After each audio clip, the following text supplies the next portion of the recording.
One night, I was walking and playing with my phone as usual.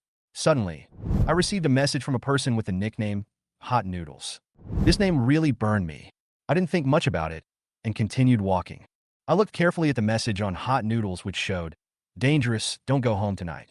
I was stunned and almost dropped the chopsticks in my hand. I couldn't help but complain, "You must be crazy." But when I was lying in bed at night, Hot Noodles sent me another message. At 12 o'clock midnight, there was a knock on the door. "If you don't want to die, don't turn on the lights." I was getting a little impatient. 12 o'clock midnight? Knock on the door?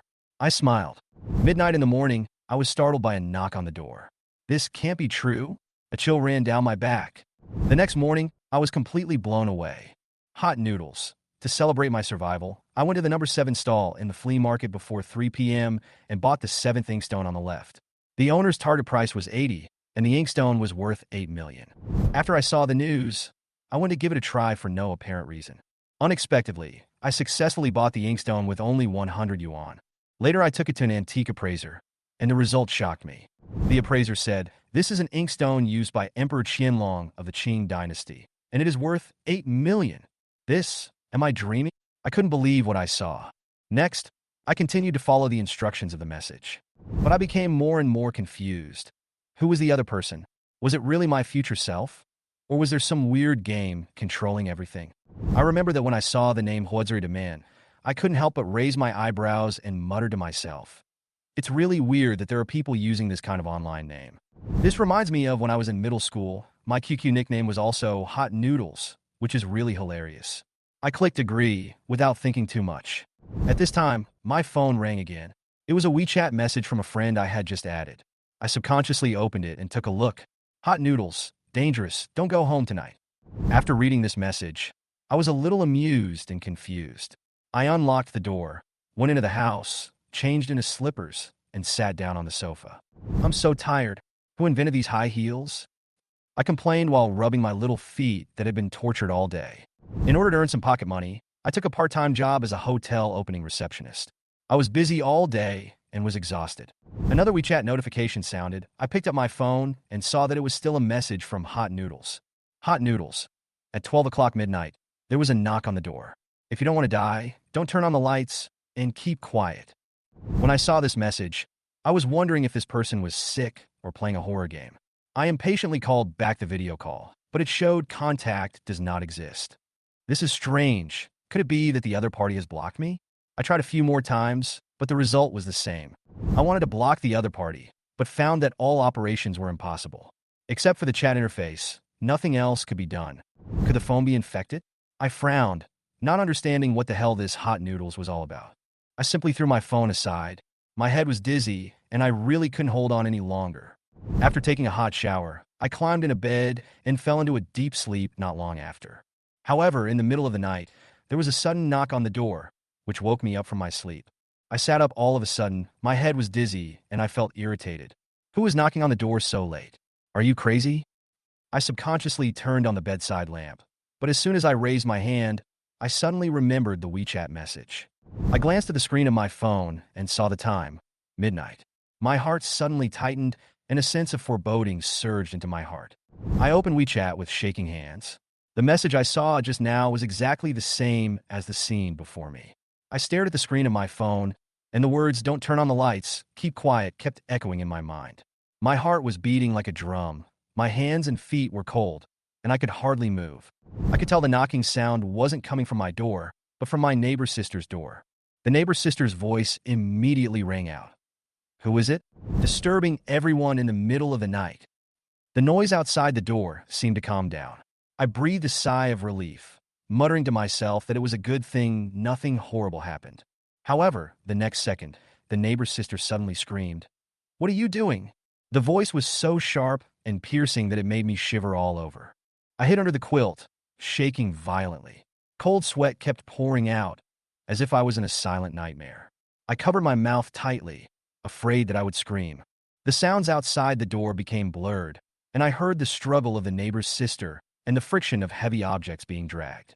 I could smell the bloody smell in the air, and it almost penetrated my nose. What should I do? Call the police? My mind told me, but fear held me back.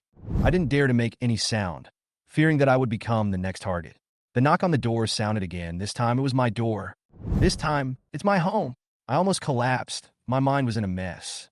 I felt my heart was about to jump out. I bit the quilt tightly, not daring to move. A deep male voice came to my ears. No one.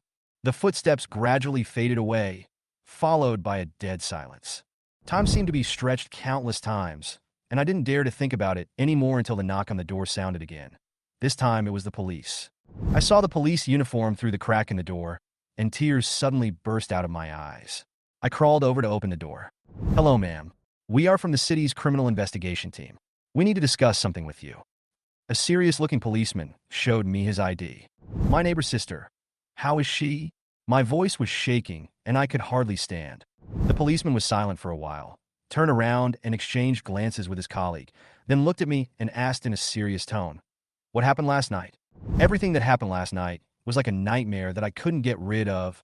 I told Wang Chang the whole story in the police station. Even though I was scared, I subconsciously hid the matter of that weird WeChat friend. I always felt that it was a strange thing that could not be explained, and if I told it out loud, I would be regarded as a lunatic. Wang Chang looked at me with a serious expression. Ms. Fong, based on your description, we cannot rule out the possibility that the murderer will attack you again. I suggest that you move to another place temporarily and do not leave the city in the near future. If there is any situation, please contact me immediately. I nodded repeatedly, still reeling from the shock of last night and feeling very panicked. After leaving the police station, I didn't dare go back to the rental house, and I went straight to a hotel closest to the police station to stay. Last night's experience had frightened me so much that I didn't dare go back to that bloody place. I couldn't stop shaking when I thought of the tragic memories that would come to me as soon as I opened the door. Lying on the bed in the hotel, the scenes of last night kept replaying in my mind. The screams of the neighbor's sister and the deep voice of the man outside the door were like ghosts hovering in my ears, lingering. Suddenly, my phone rang again. My heart tightened. It was a WeChat notification. I picked up the phone, and it was indeed a message from the mysterious Hot Noodles. Hot Noodles. To celebrate our survival, we went to the number 7 stall in the flea market before 3 p.m. and bought the 7th inkstone in the 3rd row on the left. The owner's target price was 80, and the inkstone was worth 8 million. My heart sank suddenly, and alarm bells rang in my mind. What on earth is going on? How did this guy know what I went through last night? I couldn't help but ask, Who are you? When I saw this reply, my mind buzzed, and I couldn't believe my eyes. From the future? This is ridiculous. I couldn't hold back my emotions and angrily replied, Are you kidding me? This kind of lowbrow excuse wouldn't fool even a child. Then, the other party sent a message. Hot Noodles? Don't believe it? Do you still remember the love letter I wrote to my Chinese teacher in the 2nd year of high school? Hot Noodles. Do you want me to read it to you? I was stunned when I saw this message. This was a secret I had never told anyone. I burned the love letter the next day after I wrote it because I learned that my Chinese teacher already had a girlfriend. No one knew about this except me, and the other party could tell the details of this incident accurately. Could it be that, is she really my future self? I muttered to myself, my mind in a mess. What is going on? After a long struggle, I decided to follow the prompts to verify. With mixed feelings, I somehow ended up at the flea market. 7 step by step, my heart beating faster and faster. According to the instructions, I found the 7th inkstone in the 3rd row on the left. The inkstone just lay there quietly. I was stunned for a moment, feeling so complicated that it was hard to describe. Boss, how much is this? I picked up the inkstone and tried to stay calm. 100,000. The stall owner held up 5 fingers and quoted an absurdly high price. I sneered in my heart, this price is totally a ripoff. I put down the inkstone and prepared to leave, and the boss immediately became anxious. After some bargaining, I bought the inkstone for 100 yuan. After getting it, I couldn't wait to walk into the antique shop next to the flea market to verify the true value of the inkstone. The boss was a smiling uncle. After careful appraisal, he told me that this inkstone was worth 8 million. I stood there, my heart skipped a beat. 8 million. The news was actually true. I actually bought an inkstone worth 8 million with just 100 yuan. Surprise, disbelief, ecstasy. At this moment, I was completely unable to describe it in words. When I received the text message of 8 million renminbi arriving, my heart almost stopped beating. 8 million renminbi. It really arrived. It all happened so suddenly that I hadn't even fully recovered from what had just happened. Everything in front of me seemed unreal. When I walked out of the antique store, my steps were a little light, and all that was echoing in my mind were the strange reminders I received on WeChat that day. Sure enough, the hot noodles were not a joke. Everything she said came true. And this is just the beginning. Congratulations on becoming millionaires. Don't forget to pay your taxes. The message sounded again on my phone, and I immediately opened WeChat. Sure enough, it was the mysterious hot-mouth noodles again. I didn't hesitate any longer and quickly took a taxi to the tax bureau. Since this voice can accurately predict everything, I have no reason not to listen to her advice. After paying taxes, I realized how serious the consequences of not paying taxes could be. If you're not careful, you may get into bigger trouble. For the next day, my life seemed to be completely disrupted. In the originally peaceful days, there was suddenly an invisible guide. This guide told me to go to the used car market to buy a mini car at noon tomorrow and warned me to stay away from Han Shui and Chi Yu. The next morning, when I got ready to go out, I happened to meet Han Shui and Chi Yu in the hotel lobby. Han Shui held Chi Yu's hand tightly, holding a bouquet of roses. I saw through their relationship at a glance, and I felt a little bitter. It turned out that this was the surprise mentioned in Hot Noodles. Han Shui tried to explain, but I didn't intend to waste any more words. After all, relationships are complicated. Han Shui's words were full of loopholes. If it weren't for the Hot Noodles warning me in advance, I might still hesitate. But now everything seems so clear. I said a few perfunctory words and left with an excuse. Sitting in a taxi, I felt a little heavy-hearted. I didn't feel sorry for Chi Yu, the scumbag, but was glad for myself that I hadn't been kept in the dark for too long. My phone rang again. It was a message from Hot Noodles reminding me not to go to Han Shui's date tomorrow night. This message made me nervous. It was obvious that my future self had encountered some kind of danger, and it was all related to Han Shui. When I arrived at the used car market, my mind was still a little confused. The dazzling array of secondhand cars in the auto market is dizzying. As a girl, I naturally don't know much about cars, but since I was asked to do the hot job, I started looking for the mini car she mentioned without hesitation. I walked through the rows of cars, silently repeating the tips given by Hot Noodles. Everything she had said had come true, and this time, I believe her advice would get me a good car. However, I also have a vague feeling in my heart that all this is not simple. What has my future self experienced that makes me pay so much attention to my current life? When I stood in this huge trading market, I found the mini car. It looked ordinary on the outside, but I knew in my heart that it must be a car with a story. Thinking of all this, my hand gently stroked the car body, and my mind began to imagine where this car would take me in the future and who I would meet. As a college student who can't even recognize all the car logos, my knowledge about cars is almost zero. Walking into the used car market, I was like a lost newbie. Looking around, every car looked the same to me. Just when I was at a loss, a car dealer came up to me enthusiastically, as if he saw a fat sheep. He asked me what car I wanted to buy, and I said directly that I wanted a Mini. Fortunately, the car dealer told me that they had just received a Mini and had just completed the handover procedures. My eyes immediately lit up. This was exactly the car I was looking for. It was small and exquisite, and it looked very much in line with my aesthetic taste. I couldn't wait to check it out, thinking to myself, this is the one my future self specifically asked me to buy. Without further ado, I decided to buy it. Although I have no knowledge of cars, I believe that since it was guided by my future self, there must be a reason for it. When I was going through the formalities, the car dealer seemed a little surprised that I didn't bargain for the price. With a faint smile on his face, he busied himself, helping me complete various procedures. Driving the Mini back to the hotel's underground parking lot, I kept feeling that this car must be hiding some secret. So I began to carefully check the car, from the seats to the trunk, from the interior to the bottom of the car. Even the most hidden places were not spared. However, after a long time, I found nothing. Just when I was confused, my phone suddenly rang with a notification tone, which scared me. Sure enough, it was a message from Hot Noodles. I guess you have almost dismantled the car? Don't bother, the things are not in the car. Open the car's sun visor. The string of numbers on it is a password. Go to the Red Romantic Bath Club, find cabinet number 305, enter the password, and there's what you want inside. When I saw this message, I felt a chill. The original owner of the car was dead, and the cause of death must be related to the things in the cabinet. I was nervous, but Hot Noodles was so sure, as if she had everything under control. I decided to take another gamble. After all, she had never harmed me since she appeared. I followed the navigation to the Honglang Bath Club and walked in. When the receptionist saw me, her face was full of surprise. The environment here made me feel uncomfortable with all kinds of men and scantily clad women coming in and out. I took advantage of the receptionist's inattention and hurried up to the third floor. I stood in front of locker 305 and entered the password on the sun visor. But surprisingly, the password was wrong. I was stunned, my mind was full of doubts, and I quickly sent a message to Hot Mouth Noodles. Soon, her reply popped up.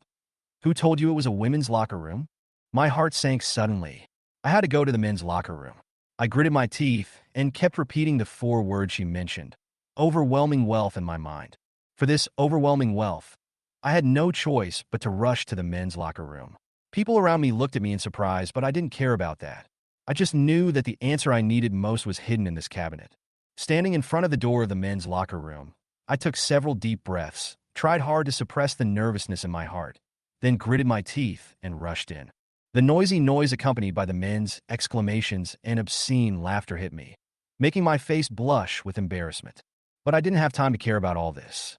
I quickly found cabinet 305, quickly entered the password, grabbed the things inside and held them tightly in my arms, and ran out of the Red Romantic Bath Club in a panic. I finally breathed a sigh of relief when I got back to the car. The thing in my arms turned out to be a messenger bag. I unzipped the bag and found a few bundles of money and a small notebook. I put the money aside and opened the notebook impatiently and found a website and 3 strings of numbers written on it. What on earth is this? I looked at the 3 strings of numbers in confusion. At this moment, the phone beeped, and Hot Noodles sent another message. She explained that these numbers are the public key, address, and private key of the Bitcoin account. As long as I have these 3 strings of numbers, this account belongs to me. I suddenly realized that this is no ordinary account. The future me must be extraordinary to have spent so much effort on this. With excitement and trepidation, I went straight to the commercial street to buy a laptop connected to the mobile hotspot in the car and couldn't wait to check my Bitcoin account. I followed the instructions of my future self and followed the instructions step by step.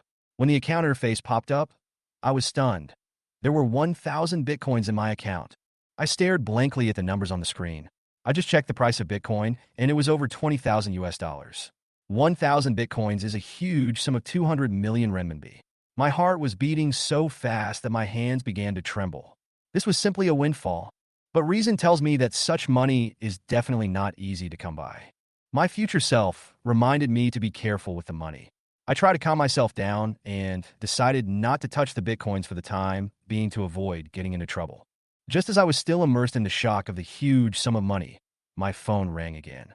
Hot Noodles sent me a message, reminding me that if I sold these Bitcoins immediately, my life would become a fugitive. This news undoubtedly confirmed my guess that 200 million yuan of wealth is not easy to come by. Back at the hotel's underground parking lot, I was about to go upstairs when I saw another warning from Hot Noodles. Don't go back to your room. Leave the 10th floor immediately. Cold sweat instantly soaked my back. I instinctively stepped back, staring at the door, my heart beating fast with nervousness, afraid that something dangerous would jump out from inside. I followed her instructions and did not take the elevator. Instead, I quietly went down the stairs to the 8th floor and then took the cleaning ladies' staff elevator to leave. Just as the elevator door closed, I saw a man in a yellow delivery uniform walking out of the reception elevator. He glanced around sharply and then pressed the button for the 10th floor. He must be the source of the danger that the Hot Noodles warned me about. The moment I saw him enter the 10th floor, I shuddered and understood why my future self would be so persistent in reminding me to avoid danger. That delivery man is most likely the murderer of my neighbor's sister, and he has found me now. In the lobby on the 1st floor, I couldn't help but hesitate whether to call the police immediately or find another safe place. But without evidence, calling the police would not be able to prove the suspect of the takeaway driver. Just when I was undecided, another instruction came from my phone. Leave the hotel immediately. I didn't hesitate anymore and drove away quickly, away from this troubled place. After driving out of the hotel, Hot Noodles asked me to go back to the rental house. This order made me hesitate. The memories of the rental house were filled with the screams of the neighbor's sister and the smell of blood. It was a place that frightened me. I didn't dare to go back, but chose another smaller hotel, not far from the police station. At this moment, I just hoped to find a safe place away from all the insecurity and danger. I parked the BMW Mini in the hotel parking lot, carefully observed the surrounding environment, and made sure that when the car was parked here, there would be no obstacles when escaping, and then I walked into the hotel. This parking lot and car are a fallback I leave for myself. I'm betting that the murderer doesn't know about the existence of this car and won't block me here. Moreover, I have a warning from my future self, so it should be fine. When I walked into the hotel, the receptionist at the front desk greeted me warmly. I politely responded and asked her to help me get a room. When scanning the code to select the room type by myself, I casually asked, "Can the delivery man go upstairs here?" The receptionist smiled and replied, "Yes, it is more convenient for guests." Hearing this, my heart sank. The humanistic service that was originally intended to be provided has now become a hidden worry for me. After weighing the pros and cons, I gave up the high-priced room and chose an economical and comfortable double bedroom.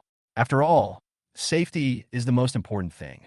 After completing the formalities, I took the room card and went upstairs. The room was not big, but very clean.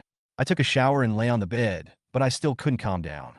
Just then, the notification sound on my cell phone suddenly rang, which scared me. I subconsciously picked up my phone and saw that it was a WeChat message. I was excited and opened WeChat with great anticipation. However, when I saw that the person who sent the message was Han Shui, I was a little disappointed. She asked me to meet her tomorrow night and said she wanted to get together at my rental house. As soon as I saw the news, I understood what was going on. Sure enough, my future self was right. Han Shui really came. I casually replied, "Sure, go ahead. I might be back later." After sending the message, I threw my phone aside and ignored it. Han Shui always likes to use my rental house and leave a lot of mess for me to clean up after the party. This time, I want to see if they can have fun. Then, I called the landlord and told her that I did not plan to renew the lease and asked her to return the deposit to me as soon as possible. After hanging up the phone, I couldn't help but smile. Han Shui might be in trouble this time. She might be scared to death by the murderer or kicked out by the landlord. Either way, she would not be comfortable. Just as I was thinking, my phone rang again. This time it was indeed a message from my future self suggesting that I buy a house. When I saw this message, my eyes lit up and I was even more excited. However, when my future self asked me if I was afraid of ghosts, I shuddered. She told me that there was a haunted house in the Grand Hyatt Villa area across from the south gate of University Town, and it could be bought for 5 million yuan. If I could overcome my fear, she would give me an unexpected surprise. I hesitated for a long time. Although I was excited about the surprise, I was still a little scared when I thought about the horror of the haunted house. However, I finally decided to go and have a look tomorrow. After all, my future self has never let me down. Okay, I'll check it out tomorrow. I edited the good news and sent it out, but then I received a message saying contact does not exist. I couldn't help but curse. This future self is really something I both love and hate. The next morning at 9:30, I climbed out of the hotel bed with a pair of panda eyes. Ever since I received a message from my future self asking me to buy the haunted house, I have been suffering from insomnia. I tossed and turned for a long time last night before I finally fell into a drowsy sleep. After washing up, I put on sunglasses to cover the dark circles under my eyes and went downstairs with my laptop. When I was checking out of the front desk, I was absent-minded and passed by a delivery man. As I walked out of the hotel, my phone suddenly rang. I took it out in confusion. It was a WeChat message. "Hot Noodles. Run. The murderer is chasing us." I stared at the message. My heart suddenly sank. My hands and feet suddenly turned cold, and the image of the delivery man just now immediately appeared in my mind. Without time to think, I immediately ran to the parking lot. The moment I got in the car, I could feel my heart pounding in my ears. I stepped on the accelerator, and the BMW Mini rushed out like an arrow. When the car passed the hotel gate, I saw the man in the yellow takeout uniform running out quickly, looking around for something. My heart was pounding. "It's him! It's him!" I glanced at him again through the rearview mirror. At that moment, our eyes met. His eyes were cold and eerily familiar. I seemed to have seen that pair of eyes somewhere before. Or rather, he looked very much like someone I was familiar with. But I didn't have time to think about it and quickly left the street, fearing that he would catch up with me. After going around in a long circle, I finally drove towards the agency near the school. There is an agency near the university where I used to work part-time distributing flyers. I parked my car in front of the agency and walked in. "Hey, Xiao Xiao, why are you here?" As soon as I entered the door, I heard a familiar voice. It was Sister Fei Fei. I forced a smile and replied to her, "Sister, I'm here to help you with your business." Sister Fei Fei smiled and said, "Do you want to rent a house? Sister will help you find a cheaper one." I shook my head. My expression became serious and whispered, "Sister, let's talk outside." Seeing my serious expression, she had a hint of doubt in her eyes, but she still nodded and agreed. After saying hello to the manager, we walked out of the company together. As soon as we walked out, she immediately asked, "What's going on? Why are you so secretive?" I opened the car door and motioned for her to get in. She was stunned for a moment, and when she saw my BMW Mini, her expression was a little complicated. "Chow chow, you are not." She didn't finish her words, and I knew what she was thinking. "Sister, you misunderstood. I'm not that kind of person. I bought a lottery ticket and won the prize." I forced a smile and looked at her. She was obviously stunned after hearing this. Her eyes widened like bells. "You won the lottery?" I nodded with a smile. Before she could fully recover from her shock, I quickly got to the point. "Sister, I want to buy a house." She almost choked on her own saliva. "Buy a house?" I nodded, looking determined. "Yes, buy a house." She wanted to say something else, but I didn't give her the chance to persuade me. I immediately asked, "There is a haunted house for sale at a low price in the Grand Hyatt Villa District. Is there any listing here?" Her expression changed immediately, and she looked at me with wide eyes. "That villa. People have died there. So many people. Are you sure you want to buy it?" Surprised in the WeChat message, I gritted my teeth and nodded. "Buy it." Sister Feifei was stunned for a moment, and finally sighed. "Okay, since you have decided, I will take you there to have a look first." 10 minutes later, she came back with the keys, got in the car, and asked me again, "Do you really want to go and see it?" "Yes." I nodded. As the car slowly drove towards the Grand Hyatt Villa District, I couldn't help but ask, "Sister, what happened in that villa?" She sighed and began to narrate slowly. The villa was built 6 years ago. The owners at that time were a couple. After the villa was built, they bought it in full. Everything was normal at first, until 5 years ago, when one day the neighbors suddenly discovered that the villa's hostess had not been seen for a long time. I was just eating popcorn and watching the fun, but who knew it would turn out to be such a terrifying experience that made my scalp tingle. "And then, what then?" I couldn't help but urge Lu Feifei. Her tone was vaguely mysterious, which made the hairs on my body stand up. Lu Feifei looked at me with complicated eyes, as if wondering whether I should continue to endure this horrible story. "Xiao Chow, are you sure you want to listen?" she asked. Her eyes seemed to penetrate my soul. "Yes, yes." I nodded repeatedly, not expecting that my curiosity would put me in such a situation. Lu Feifei nodded helplessly and continued to tell the story. One day, a neighbor adopted a retired police dog. He originally just took it for a walk, but he didn't expect it to reveal the real secret of the villa. She paused deliberately, as if to add a suspenseful atmosphere to the story. I quickly handed her a bottle of water. "Sister, drink some water and continue talking." Lu Feifei took a sip, calmed down, and continued. "That noon, the police dog suddenly stopped in front of the villa and started barking wildly, as if it had smelled something special. It suddenly broke free from the leash, rushed into the villa yard, and dug wildly at the garden full of roses. But it refused to stop until its front paws were covered in blood." I was sweating profusely as I heard this. All kinds of horrifying images flashed through my mind. I swallowed nervously and couldn't help asking, "Is it a murder case?" Lu Feifei shook her head and smiled strangely. "Xiao Chow, I told you before that more than one person died. How could it be just a simple murder case?" What is that?" I asked stutteringly, my heart beating like a drum. Lu Feifei approached me mysteriously, her voice very low. After the police received the alarm, the technical team rushed to the scene and began to dig the garden. Guess what they found under the roses in the garden? I subconsciously shrank back, my palms full of cold sweat. "What did you find?" 15 bodies in total. Lu Feifei said in a cold voice. "The first one was from 2 years ago." I gasped, and countless terrible scenes flashed through my mind. The autopsy found that except for the head, the rest of the body had obvious signs of cooking, and there were teeth marks of varying depths on the bones. Lu Feifei paused and looked at me. "This is not the end. After DNA testing, one of these bodies belongs to the male owner." I just felt my mind go blank. "The male owner?" "No. Isn't the male owner always here?" I asked blankly. "How? How could it be the male owner?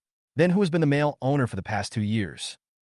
"This is where the mystery lies," Lu Feifei said quietly. "For 2 years, the man who had been living in this villa as the male owner mysteriously disappeared after the incident, and the police have not been able to find his whereabouts so far." I was completely dumbfounded. This plot was totally beyond my expectation. Although I was frightened, deep down inside, I felt an inexplicable excitement. "So, This house has become the legendary haunted house. Lu Feifei sighed. Are you sure you still want to buy this villa? I huddled in the driver's seat, shaking like a balled-up cat. Suddenly, I looked up with a determined look in my eyes. No, I want this villa. As long as the secret of this villa is revealed, it will no longer be a haunted house. Seeing how persistent I was, Lu Feifei shook her head helplessly.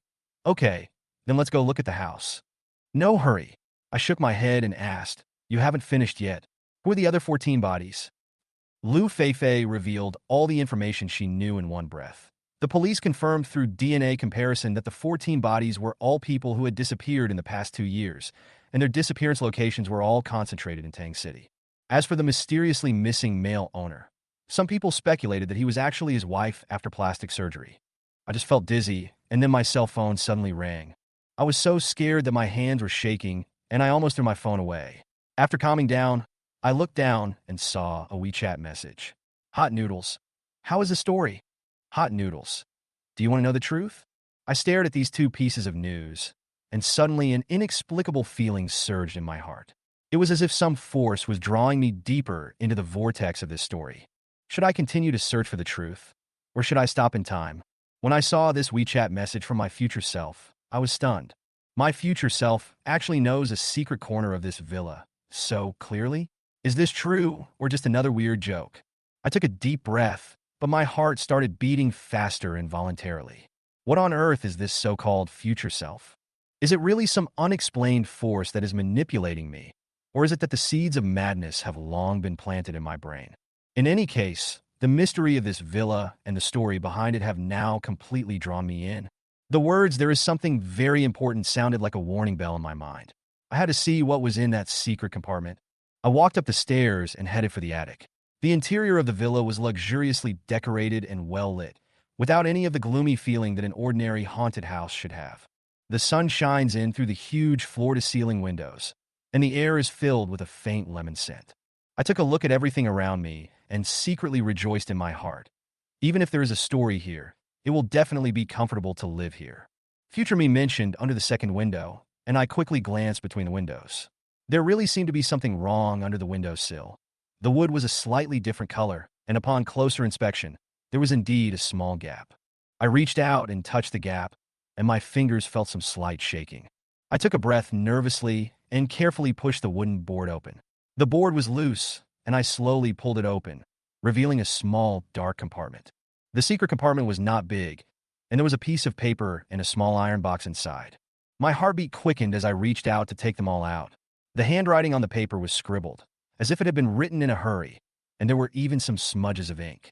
There were a few big words written on it. Find out the truth. My brows furrowed. What did this mean? My future self was telling me to find out the truth, but what was it? The story of this villa? Or was there a bigger conspiracy behind it? I continued to open the small iron box, which contained some seemingly ordinary objects. A few yellowed photos and a yellowed old map. The photo shows a young couple standing in front of the villa with bright smiles on their faces. I squinted my eyes to identify them carefully, and my heart sank suddenly. Aren't the people in these photos the man involved in the case and his missing wife? Then I unfolded the map again. It was an old city map with several places marked with a red pen and some marks next to each mark. There are some irregular symbols drawn on the edge of the map, which look like some kind of code. My mind raced with these clues, and my heart beat faster. I felt as if I was getting closer to the truth. The truth about this villa, about this couple, and about the mysteriously missing male owner. Suddenly, my phone rang again. I looked down and saw that it was a WeChat message from the same person who said, Hot Noodles. Hot Noodles. The mark on the map is the key. You could choose to give up now, or you can go deeper and find all the answers. This message seemed to challenge me. I took a deep breath and knew that I had no way out. Since I decided to buy this villa, I had to know everything. Okay, future me, I whispered to myself. Let me see what you're trying to tell me. I folded the map carefully, put the small iron box and the paper back in place, and covered the wooden board. My future self brought me here not just to buy a villa, but also to uncover a huge mystery. I blinked as I looked at the WeChat message. Attic? Secret compartment? I whispered, my mind racing with thoughts. Lu Feifei wouldn't be back for some time, so I simply closed the door of the villa, picked up the key she left behind, and went upstairs. 5 has 4.5 floors, one underground floor, and 3.5 floors above ground. The half floor is the attic. I went up the stairs to the third floor and found the ladder to the attic in a small room at the end of the corridor.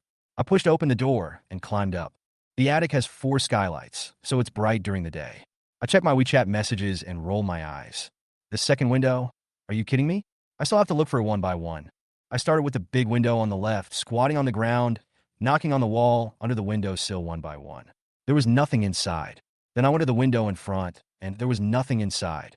I moved to the big window on the right, and there was still nothing inside. This thing, I muttered angrily and walked towards the last small window facing the attic entrance. I sat on the floor and started to knock. When I knocked on the second to last brick from the corner of the floor, there was a hollow dong sound, and my heart was shocked. Found it! I shouted in surprise. I pressed it, and the secret compartment popped open with a click.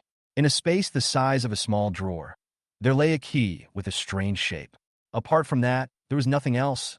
I picked up the key and looked at it carefully, but didn't see anything special. Putting the key in my pocket, I picked up my phone, ready to ask Hot Noodles what the key was used for. Contact does not exist. When I saw this message, I was so angry that I almost threw my phone.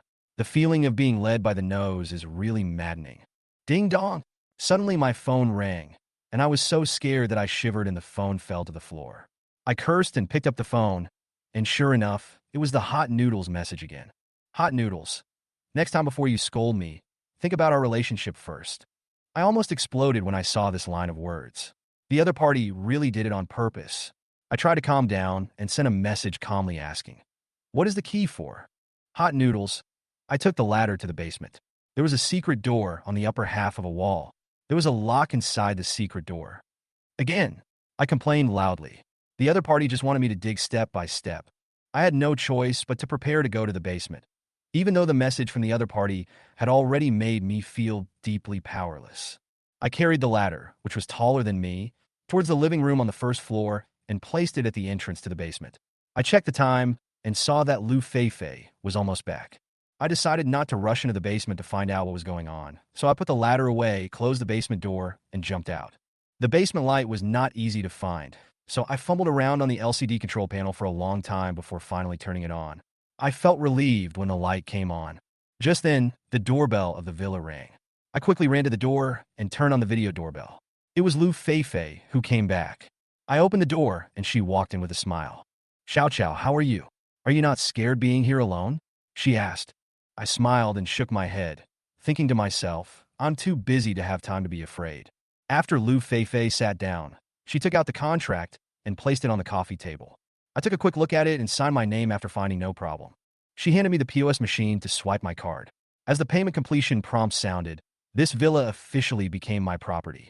If you want to stay overnight, I can call the cleaning lady to come and help you do a comprehensive cleaning from inside to outside, so you don't have to do it yourself. It's free, Lu Feifei added with a smile before leaving. I watched her leaving and clenched the key in my pocket. The secret door in the basement. I must go and see it after she leaves. What is hidden in this villa? I feel like there is no turning back. I was secretly happy. Free cleaning, why not? It would cost a lot to hire someone to clean such a big villa. Lu Feifei is really kind-hearted. She took care of all these things, so I naturally wouldn't refuse. I'll ask the property management to come over and register you. They'll also check the wiring and facilities and fix any problems immediately. She smiled and said, "That's all I can do for you." "Thank you, sister." I thanked her again, feeling warm inside. She nodded and made a phone call. Not long after, the property management and cleaning staff arrived. Lu Feifei was busy explaining their respective tasks. Then she waved goodbye to me and left in the sightseeing bus. "Hello, Ms. Fong. I am your property manager, Sun Jie." She introduced herself with a polite smile. "Hello. What do I need to register?" I responded with a smile. "You need to register your basic information, the vehicles you own, the number of guests staying in the hotel, and the information of related personnel." Sun Jie explained in a gentle and polite voice. "No problem, let's go in and talk." I led her into the living room and said to the cleaning lady, "You guys go about your work as usual. Don't worry about me. Just do what you normally do." The cleaning lady responded with a smile and continued to work. I followed Sun Jie to fill out all the necessary forms, and she and her staff began to check the facilities of the villa one by one. While they were busy, I quietly slipped into the basement. After locking the door, I climbed up the ladder again with my heart beating faster to look for the mysterious secret compartment. The basement was so empty that it was a bit unsettling, and the entire space was spotlessly clean. I knocked on the walls all around, but still found nothing. It wasn't until I knocked on the last wall that I heard a soft dong sound. I was so excited that I almost jumped up. I finally found it. I pressed a hidden button on the wall, and a safe embedded in the wall popped out. It was a combination of a password and a key. I was delighted and quickly took out the key from my pocket and tried to insert it into the lock. Sure enough, it was the original key. As the key turned 3 times, the safe made a light click sound and the door automatically opened. At that moment, a foul smell hit me in the face. Ugh! I retched from the smell, and my mind was suddenly filled with an ominous premonition. This smell is definitely not right. I suppressed my nausea and opened the door of the safe. I screamed, missed a step, fell off the ladder, and landed heavily on the ground. At that moment, my mind went blank, but my eyes were fixed on the open safe. My body trembled involuntarily, and I was extremely frightened. Inside the safe was a rotting human head. Its dark eye sockets were facing me, as if watching my every move. The dark brown corpse fluid dripped from the safe to the ground, making a tick-tick sound. Boom, boom, boom. Someone was knocking on the basement door. I came to my senses from my fear, staggered to my feet, and ran over to open the door. As soon as the door opened, the stench instantly filled the entire space, and the person outside the door couldn't help but retching a few times. "Miss Fong, what happened?" Sun Jie asked me in panic. It turned out that the sound of my fall startled her, and she happened to be outside the door for maintenance. "Call the police," I said in a trembling voice, trying to calm myself down. But the rotting head kept appearing in my mind, and I couldn't calm down. Soon, other staff members in the villa were also attracted to the place. Smelling the stench in the air, even the cleaning lady ran to the control panel and started the exhaust system. As the air gradually became fresher, everyone's expressions finally eased. "Ms. Fong, what happened?" Sun Jie asked again with concern. "People, human heads," I repeated tremblingly, signaling her to call the police immediately. Hearing this, the people around me exclaimed. I looked at their shocked faces, but without further explanation, I took out my cell phone and called Wang Chong. 10 minutes later, sirens sounded outside the villa.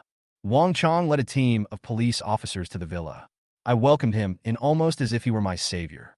After Wang Chong briefly understood the situation, he led the technical team and the forensic doctor into the basement, while I sat in the living room and was questioned by a young policewoman.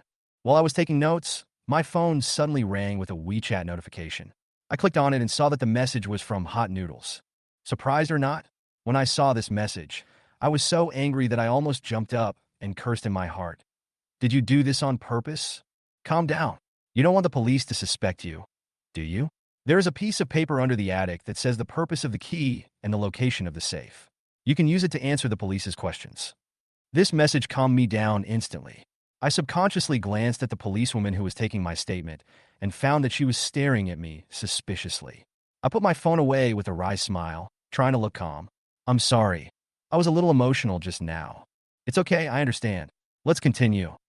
The policewoman responded calmly and then asked, "Can you tell me how you knew the safe was in the basement?"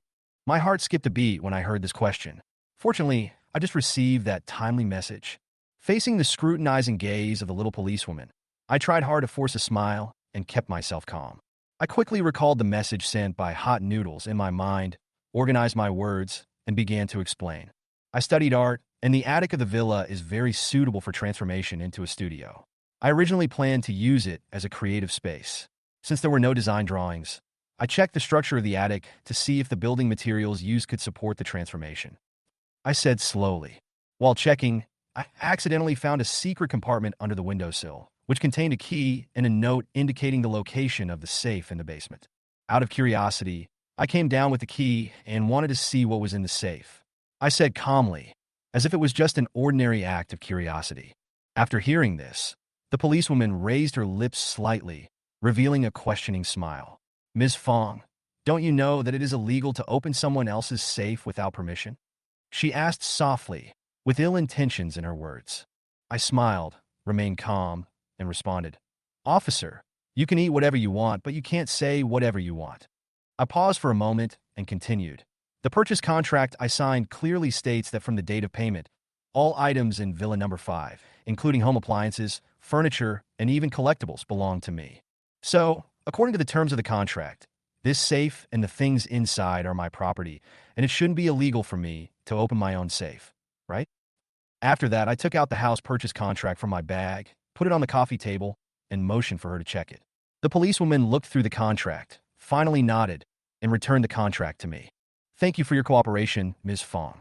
She smiled, but there was still a hint of vigilance in her eyes. Then she put away the notes and said in a deep voice, "According to the regulations, we will activate the on-site protection mechanism for the villa, and the protection period will be adjusted according to the progress of the case. During this period, you will not be able to move in. Please cooperate." I nodded to show my understanding. "No problem. I'll cooperate. Thank you for your support," she said with a smile. Seeing this, I couldn't help but ask, "Can I leave now?" "Sure, but please don't leave the city for now and cooperate with our investigation at any time," she responded in a deep voice. I responded, said goodbye politely, and walked out of the villa. As soon as I got into the car, my body began to tremble uncontrollably, and the calmness I had before when facing the little policewoman had long since disappeared. The image of the rotting human head in the safe, the black eye sockets, and the horrifying scene replayed over and over again in my mind. Who is he? What does he have to do with the murder case 5 years ago? Why was his head hidden here, and where did his body go? Countless questions swirled in my mind. I stopped the car, took a deep breath, took out my phone, and opened WeChat. "Whose head is that?" I quickly edited the message and sent it to Hot Mouth Noodles. Soon, I received a reply. "Don't worry about the head for now. If nothing unexpected happens, this case will be solved soon." "Don't worry? You must be joking." I sent a voice message angrily. "Whose head is this?" "Hot Noodles. That's my wife's sister. My wife is still alive and has been living abroad as her sister." "What?" I looked at the phone in shock, my heart beating faster. The head was actually my wife's sister? Who was the murderer? Wasn't my wife the murderer? Hot Noodles. My wife is not the murderer, she is also a victim. His answer left me even more confused, and the truth seemed to be getting more and more complicated. "Can't you just tell me the whole truth?" I sent a voice message again, with dissatisfaction in my tone. He clearly knew that I was curious, but he was always hiding it, as if he was deliberately teasing me. "Hot Noodles. You don't have to worry about the case. The bonus is definitely yours. Go rent a house now. Don't stay in a hotel. Go and see something interesting tonight." "A good show? What good show?" I asked with full of doubts, but a prompt popped up on the WeChat interface. "Contact does not exist." Fuck you. I was so angry that I threw my phone on the passenger seat. My heart was in a mess. Sighing, I decided to listen to him for the time being and rent a house to live in. I picked up my phone and called Lu Feifei. "Hello, Sister Feifei, it's me, Xiao Xiao." "Xiao Xiao, are you okay? I heard about the incident at the villa. Are you okay?" Lu Feifei asked with concern on the other end of the phone. "I'm fine, but I need to rent a short-term apartment," I said bluntly. "Okay, come to me and I'll take you to find a house." Lu Feifei agreed readily. I drove to the agency, and Lu Feifei was already waiting at the door. She got in the car, and we soon arrived at the Xinyiandi community, which was not far from the university town and the villa area. We looked at a 2-bedroom, 1 living room, short-term rental apartment, which was beautifully decorated and very comfortable. I was very satisfied and immediately signed a contract with Lu Feifei and officially moved in. I looked at the time, and it was already past 4 in the afternoon. I had Han Shue's party in the evening, and there was not much time left, but I couldn't get rid of the shadow of the head in my heart. The matter was far from over. After I packed up, I went downstairs and drove out of the community. I didn't rush to the rental house, but went to the hotel first. I analyzed that the murderer might go to the rental house at night, so I decided to take the opportunity to take back the things left in the hotel. I used the room card to open the door, quickly packed my belongings, went downstairs to check out at the front desk, and drove out of the hotel parking lot. I returned to Xinyiandi community, delivered my belongings to 301, and drove away again. Just as I was about to go to the rental house, my stomach started to protest. I looked at the time, 18:07. I haven't eaten for a day, and my stomach is protesting. I muttered and pulled over. Eating is the most important thing in the world. I walked into a fast food restaurant, looked at the various delicacies, chose my favorite dishes, and sat by the window to enjoy the meal. While eating, I saw a familiar figure walking into the fast food restaurant. It was Chiyu, wearing a delivery uniform. I was very surprised. Isn't Chiyu a rich second generation? Why is he delivering food? Chiyu turned his head and scanned the restaurant while waiting for his meal. I subconsciously lowered my head, put on the hood of my sweatshirt, and observed him with my peripheral vision while eating. Chi didn't notice me. He put on a mask and a helmet, leaving only his eyes exposed. When I saw these eyes, I was stunned. These were the murderer's eyes, there was no doubt about it. Because the glimpse of the BMW Mini in the rearview mirror at the hotel entrance became a nightmare in my heart. At this moment, I was relieved, and all the doubts I had been having were solved. I was found by the murderer soon after I checked into the hotel because I ran into Chi Yu and Han Shui at the hotel and my whereabouts were exposed. The murderer showed up again at another hotel to look for me because Chi Yu knew my character and guessed that I would stay in the hotel closest to the municipal bureau. I also understand the hot noodles. My future self sent me a message asking me to cherish my life and stay away from Chi Yu and Han Shui. I must not go to a date with Han Shui.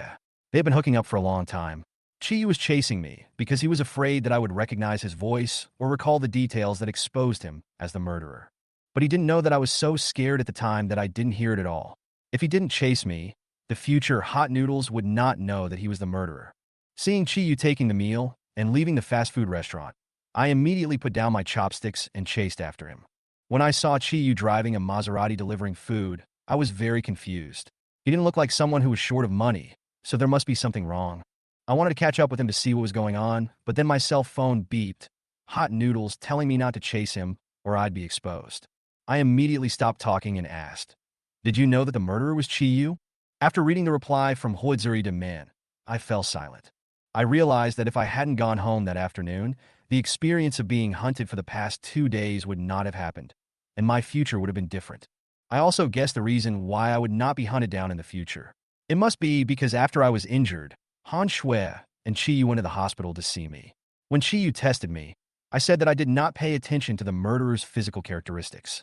Chapter 14, The Person Locked in the Basement by Chi Yu. Fong Xiaoqiao took a deep breath, picked up her phone to edit a message, and sent it to the hot noodles. Chi Yu has the takeaway. Where are you going? This is what Fong Xiaoqiao urgently needs to know. At this time, Chi Yu was pretending to be a delivery man, so he must have some unspeakable secret. Hot noodles. Mayu Community, Building 103, Unit 3, Basement 102. Is it safe for me to go over now? Fong Xiaoqiao thought for a moment and asked in a message. Hot noodles. You haven't made a choice yet, so I can't predict it in advance. Looking at the message sent by Tonswa Damien, Fong Xiaoqiao smiled, started the BMW Mini, and set the navigation to Mayu Community.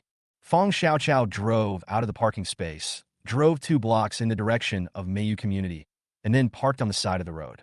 And now, Fong Xiaoqiao picked up the phone and sent a message. Contact does not exist.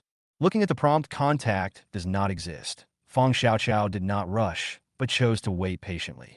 Hot noodles. You will destroy me. 5 minutes later, Hot Noodles sent a message. Looking at the WeChat message, Fong Xiaoqiao smiled. It's so cool to take advantage of the loopholes in the rules. Fong Xiaoqiao muttered. Have you ever been so careful with me? I'm just collecting some interest. Tell me the result. Fong Xiaoqiao asked with a smile while sending a message. Hot noodles. Humph, just wait for me. Hot noodles. Safe. Chi Yu has locked someone up in the basement. People? Looking at the WeChat message, Fong Xiaoqiao was stunned. Who? Fong Xiaoqiao asked anxiously. Hot noodles. I don't know, but it's very important, and he may be an important witness. Seeing the hot noodles and the message, Fong Xiaoqiao started the BMW Mini without hesitation and drove towards the Mayu Community. Fong Xiaoqiao parked the BMW Mini opposite the Mayu Community and was not in a hurry to enter the community. When Fong Xiaoqiao saw Chi Yu driving a Maserati out of Mayu Community, she drove around and drove into the gate of Mayu Community. Mayu Community is an old community. There was only one old man guarding the security booth, and most of the tenants were from other places, so there was no need for registration, which saved Fong Xiaoqiao a lot of trouble. Fong Xiaoqiao got out of the car after parking it in the parking space of Unit 2, Building 103. I came to the door of room 102 and listened carefully. It was deathly quiet inside. The door to 102 has a combination lock. I tried the door lock. It was locked. Obviously, Chi Yu was cautious and did not forget to lock the door. Ding dong! Just as Fong Xiaoqiao was thinking about how to unlock the door, the notification sound of her cell phone rang. Fong Xiaoqiao, feeling guilty, was frightened. He hurriedly took out his phone and checked the message. It was Hot Noodles. Hot Noodles. Password 3081. Looking at the content of the message, Fong Xiaocao's eyes lit up. Why didn't you tell me the password earlier? Fong Xiaocao muttered something and entered the passwords one by one. Crack! With a slight sound, the door lock popped open automatically. Fong Xiaocao opened the door and glanced around like a thief. After making sure that no one was there, she slipped into number 102 middle school. After locking the door, Fong Xiaocao looked around the room. The decoration is simple, and there is no sign of anyone living there. Where is the basement? Fong Xiaocao sent a message to ask. Fong Xiaocao was very sure of where the entrance to the basement was. If you don't tell yourself that the noodles are so hot, you must be trying to make a fool of yourself. So Fong Xiaocao learned her lesson, and instead of talking about the hot noodles, she just asked directly. Hot noodles. There is a storage room in the kitchen compartment, which leads to the basement. Soujia. Fong Xiaocao raised her eyebrows and smiled. When I came to the kitchen, I saw the door of the partition at a glance. Fong Xiaocao observed carefully and found that the compartment was obviously frequently visited by people, which seemed somewhat out of place compared to the uninhabited house. Fong Xiaocao gently turned the door lock, and the thin wooden door of the compartment opened. Seeing this scene, Fong Xiaocao breathed a sigh of relief. Fortunately, Chi didn't lock the door. Fong Xiaocao said thankfully. Walk into the narrow cubicle. After walking 2 steps forward, Fong Xiaocao saw the door leading to the basement. The moment I opened the basement door, a musty smell mixed with a foul odor hit me in the face. Ugh! Fong Xiaocao was caught off guard and was almost vomited out the pork with bamboo shoots she had just eaten. Fong Xiaocao didn't bother to check the basement. She hurriedly ran out of the compartment, breathing in big gulps of fresh air. She took out a mask from her bag, put it on, and spent a long time mentally preparing herself before she gritted her teeth and went back to the cubicle. Turning on the flashlight on her cell phone, Fong Xiaocao walked down the old wooden stairs, following the creaking sound of the stairs. The basement was extremely simple, as if it was dug by a private person. The space in the basement is not large, and you can see the entire environment inside at just a glance.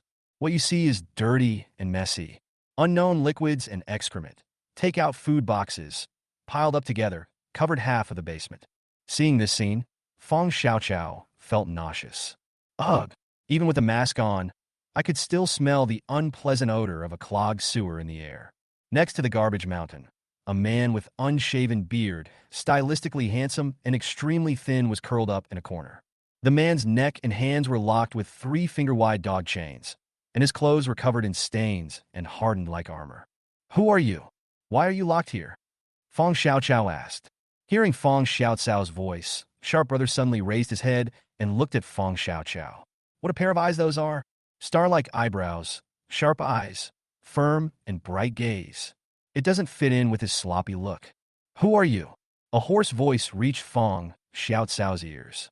Hearing the sudden voice, Fong Xiaocao didn't feel scared at all. Before seeing these eyes, Fong Xiaocao was still a little scared, worried that Sharp Brother would suddenly explode and do something to hurt her. But when she saw this pair of eyes, she inexplicably felt a sense of peace in her heart. Are you in league with him? Seeing Fong Xiaocao didn't answer, Sharp Brother asked in a hoarse voice. No, I followed him. Fong Xiaocao replied. Who are you? Why are you being held here? Fong Xiaocao walked up to Brother Shili and asked softly. My name is Song Lin, and I'm the captain of the City Bureau's criminal investigation team. I was discovered by the suspect while performing a disguised investigation mission. After I was injured and unconscious, I was brought here. Sharp Brother, Captain Song Lin said in a deep voice. Little girl, I can see that you are a good person. Can you help me call the police? Song Lin said in a hoarse voice. Although the voice is hoarse, it is very charming. Are you Song Lin? Fong Xiaocao exclaimed subconsciously. Chapter 15: The Reason Why the Neighbor's Sister Was Killed. Song Lin, captain of the criminal investigation team of the Municipal Bureau. He had performed investigations under disguise many times and solved major cases. Half a year ago, while on a mission, he suddenly lost contact and was later confirmed to have been kidnapped by the suspect. In order to put pressure on the suspect and protect Song Lin's life, the Municipal Bureau held a high-profile press conference and called on the suspect to release Song Lin. On the day of the press conference, Fong Xiaocao happened to be working part-time at a newspaper, so he still remembered this outstanding police chief clearly. Do you know me? Song Lin was stunned and asked in confusion. Yes, of course I know him. Many people thought you were dead. Fong Xiaoqiao nodded her head and said with a smile. As she spoke, Fong Xiaoqiao took out her cell phone, called Wang Chong, and told him the situation in the basement and that Song Lin was still alive. When Wang Chong received the news, he immediately said that he would lead a team to the scene personally, and then hung up the phone in a hurry. Hearing this, Song Lin smiled bitterly. He was ambushed and fell into coma and was locked in the basement for half a year. It's good enough that the leader didn't hold a memorial service for him. Captain Song, was it Chiyu who locked you up? Fong Xiaoqiao said curiously. It's him. Song Lin nodded. He was responsible for the serial disappearance of female, white-collar workers that rocked Tang City half a year ago. Song Lin said with a grim expression. What? Fong Xiaoqiao was shocked when she heard Song Lin's words. Why are you following Chiyu? Song Lin asked doubtfully. Chiyu started killing again. Fong Xiaoqiao told Song Lin everything about the murder of her neighbor's sister and the hunt she was undergoing, minus the spicy parts. Is your neighbor called Chen Hong? Song Lin narrowed his eyes and asked in a deep voice. How do you know? Fong Xiaoqiao was stunned and exclaimed. Chen Hong is the only survivor of the serial disappearance of female, white-collar workers. A hint of sadness flashed across Song Lin's eyes. Survivor? Isn't there no survivor in this case? I remember there was a report in the news. Hearing this, Fong Xiaoqiao was stunned and asked in confusion. That was fake news deliberately fabricated out of protection for Chen Hong. Song Lin said with a wry smile. Captain Song, what exactly happened at that time? Why did Chen Hong survive? Fong Xiaoqiao turned into a curious baby and asked curiously. Well, mentioning what happened at that time, Song Lin sighed. That day, I was on a field trip and took a shortcut back to the bureau. On the small road behind the university town, I met Chiyu, who had kidnapped Chen Hong and was heading to a remote area to commit the crime. When Chiyu saw me in uniform, he panicked and stabbed Chen Hong in the heart. He fled without finishing off her.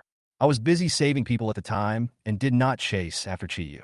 If I had chased after him at that time, perhaps none of these things would have happened later. Song Lin sighed with a frustrated expression. Captain Song, you made the right choice. Anyone would have stayed to save the victim. Fong Xiaoqiao comforted. But Fong Xiaoqiao hesitated for a moment and asked, how did Sister Chen Hong survive such a serious injury after being stabbed in the heart? Although I'm not a medical student, I know that if the heart is punctured, there's no hope of saving it, right? After saying that, Fong Xiaoqiao looked at Song Lin curiously. Yes, the most fatal injury. But Chen Hong's heart is different from that of ordinary people. Her heart is in the middle. Chiyu's knife didn't hurt her heart at all. That's why, out of protection for Chen Hong, we fabricated a smoke screen and announced to the public that there were no survivors in this case. Song Lin, with a hoarse voice, recounted the story of how Chen Hong escaped death half a year ago. But who could have thought that he would be so suspicious?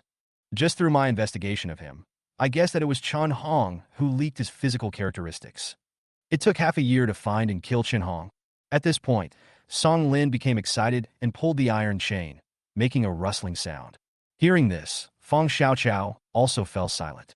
It turned out that this was the reason why Chiyu wanted to kill his neighbor's sister. Half a year ago, he barely escaped death, but half a year later, he still couldn't escape the fate of dying at the hands of Chiyu. Chen Hong was really miserable. After all, she couldn't escape from Chiyu, the living devil. Ding-ling-ling. At this moment, Fong Xiaoqiao's cell phone rang. Fong Xiaoqiao picked up the phone and took a look. It was a call from Wang Chong. Captain Song, Officer Wang should be here. I'll go pick them up. Fong Xiaoqiao said something to Song Lin, jumped up, and ran upstairs while answering the phone. Hello, Officer Wang. Wait a moment. I'll come up and open the door. Fong Xiaoqiao hung up the phone and walked out of the basement quickly. Looking at Fong Xiaoqiao's back, Song Lin smiled. He is calm and composed. He is a good candidate for criminal investigation. It's a pity that he didn't major in criminal investigation. Song Lin muttered. After saying this, Song Lin fell into deep thought. Master! A familiar shout interrupted Song Lin's thoughts. Song Lin looked up and saw Wang Chong running towards him despite the stench in the basement. Wang Chong ran to Song Lin and hugged him regardless of the dirt on his body. The iron-blooded man burst into tears. Master, I'm so glad you're okay, Wang Chong said while choking up, crying like a child meeting his parents. You little brat, why are you crying? Don't embarrass me, Song Lin said with a smile. Master, who is it? Tell me I'll catch him. Looking at Song Lin's miserable appearance, Wang Chong held the iron chain for Song Lin with heartache and spoke with a sob. "He can't run away. I want to catch him myself," Song Lin said in a deep voice. "Well, let's go catch him together, master and disciple." Wang Chong nodded and looked at Song Lin, who was tortured to the point of being unrecognizable with heartache. "How did I teach you? A man sheds blood, not tears." Looking at Wang Chong with tears in his eyes, Song Lin said with a stern face, "It's just that I haven't reached the point of being sad yet."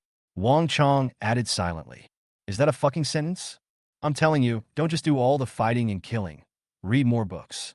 Song Lin glared at Wang Chong and scolded him. "Oh."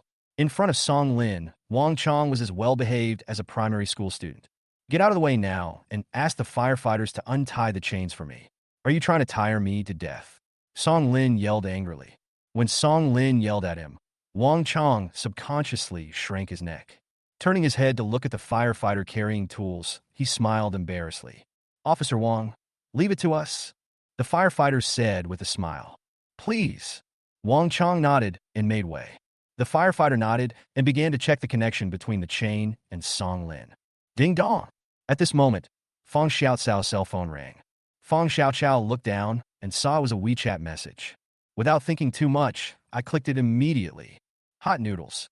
Chi wants to run. Chapter 16. Hot Noodles. What are you playing with? Officer Wang, Captain Song, there's such a big commotion here. Will Chi run away? Fong Xiaocao walked up to Wang Chong and Song Lin and whispered. Wang Chong and Song Lin were both stunned when they heard Fong Xiaocao's words. Who is Chi Yu? Wang Chong asked doubtfully. Song Lin's expression changed. Chi Yu is the murderer who is locked up here. Go catch him, you little brat. Song Lin said anxiously. Yes. Wang Chong responded instinctively. He turned and ran out of the basement, shouting as he ran, "Criminal investigation team, follow me to catch him." Fong Xiaocao glanced at the time on her phone. 1948. Officer Wang, you can go to my previous rental house first. Chi Yu's girlfriend is having a party there. Chi Yu might go there. Fong Xiaocao shouted at Wang Chong. Okay, I understand. Wang Chong responded and hurried away with his men. Soon, the sound of sirens was heard outside the building. After Wang Chong left, Fong Xiaocao thought about how Wang Chong looked confused when she mentioned Chi Yu. She asked worriedly, Captain Song, does Officer Wang know Chi Yu? Hearing this, Song Lin was stunned. It's bad that kid doesn't know Chi Yu. Song Lin slapped his thigh and exclaimed, Captain Song, don't move. The firefighter who was preparing for cutting reminded helplessly. Captain Song, don't worry, I'll follow and take a look. Fong Xiaocao hurriedly comforted Song Lin, telling him not to get excited. Okay, please. Song Lin nodded and said, Well, don't worry, Captain Song. Fong Xiaocao nodded, turned around, and ran out of the basement. We must not let Chi Yu get away. He still has serious problems. Song Lin shouted while stretching his neck. Okay. Fong Xiaocao responded. After running out of room 102, Fong Xiaocao got into the car and left. Where is Chi Yu? Fong Xiaocao was driving while sending voice messages. Contact does not exist. Damn it. Looking at the WeChat notification, Fong Xiaocao cursed inwardly. Putting the phone aside, Fong Xiaocao drove at full speed towards the rental house. Since he couldn't rely on the hot noodles, he had to rely on himself. Chi Yu would definitely drive the Maserati if he fled in a hurry. When Fong Xiaocao drove the car to a street away from the rental house, a pink Maserati passed by like the wind. Even if it knocked down pedestrians on the roadside, there was no sign of slowing down. Fong Xiaocao didn't even think twice and stepped on the accelerator, chasing in the direction the Maserati left. At this moment, Fong Xiaocao had only one thought. That Maserati belongs to Chi Yu. We can't let Chi Yu get away. The speed of the BMW Mini, coupled with Fong Xiaocao's driving skills, was obviously not enough to catch up with the Maserati. Fortunately, it was the evening rush hour. There are many cars and pedestrians on the road. There were long queues in front of many traffic lights. Even if Chi Yu was going crazy, he was not driving a tank after all, so he couldn't crash into the traffic jam in front of him. He could only rely on the fact that he had a luxury car and try his best to squeeze in, betting that others would not dare to hit him. Fong Xiaocao's BMW Mini is small in size, but it can maneuver much more easily than the Maserati on such a crowded road. For a moment, he didn't lose sight of Chi Yu. Taking advantage of the slow traffic flow at this time, Chi Yu was stuck in the traffic and unable to escape.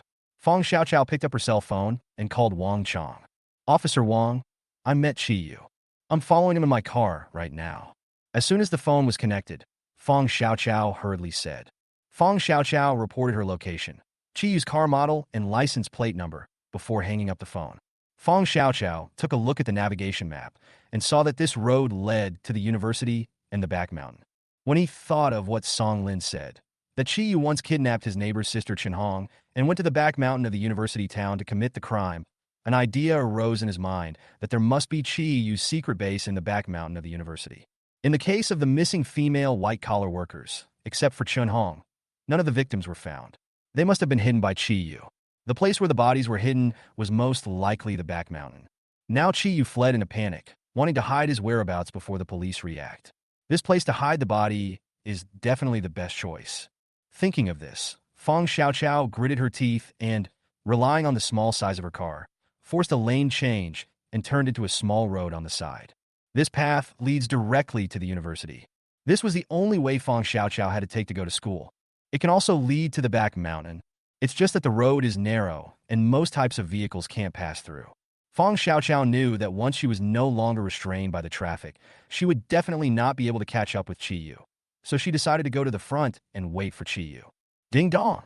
At this moment, Fong Xiaoqiao's cell phone rang. Fong Xiaoqiao glanced at the phone screen. It's a WeChat message. Fong Xiaoqiao, open WeChat while driving. Hot Noodles. You are very dangerous. I can't care about that anymore. I can't let Chi Yu get away. Fong Xiaoqiao replied with a voice message. Hot Noodles. There's no reward for catching him, so why bother trying so hard? You can still send me messages. Fong Xiaoqiao drove out of the small road, turned onto the main road, and casually replied to a voice message. Fong Xiaoqiao looked around and made sure that Chi Yu's Maserati had not yet driven out, so she stopped on the side of the road and waited for Chi Yu to come. Hot Noodles. What the hell are you playing with? I almost died. Isn't he not dead? Fong Xiaoqiao replied casually. Buzz, buzz, buzz. The roar of the engine reached my ears. Fong Xiaoqiao looked up and saw a pink Maserati speeding towards them. It was Chi Yu that Fong Xiaoqiao was waiting for. Fong Xiaoqiao turned off her phone, gritted her teeth, and a look of determination and madness flashed in her eyes. The next second, Fong Xiaoqiao stepped hard on the accelerator.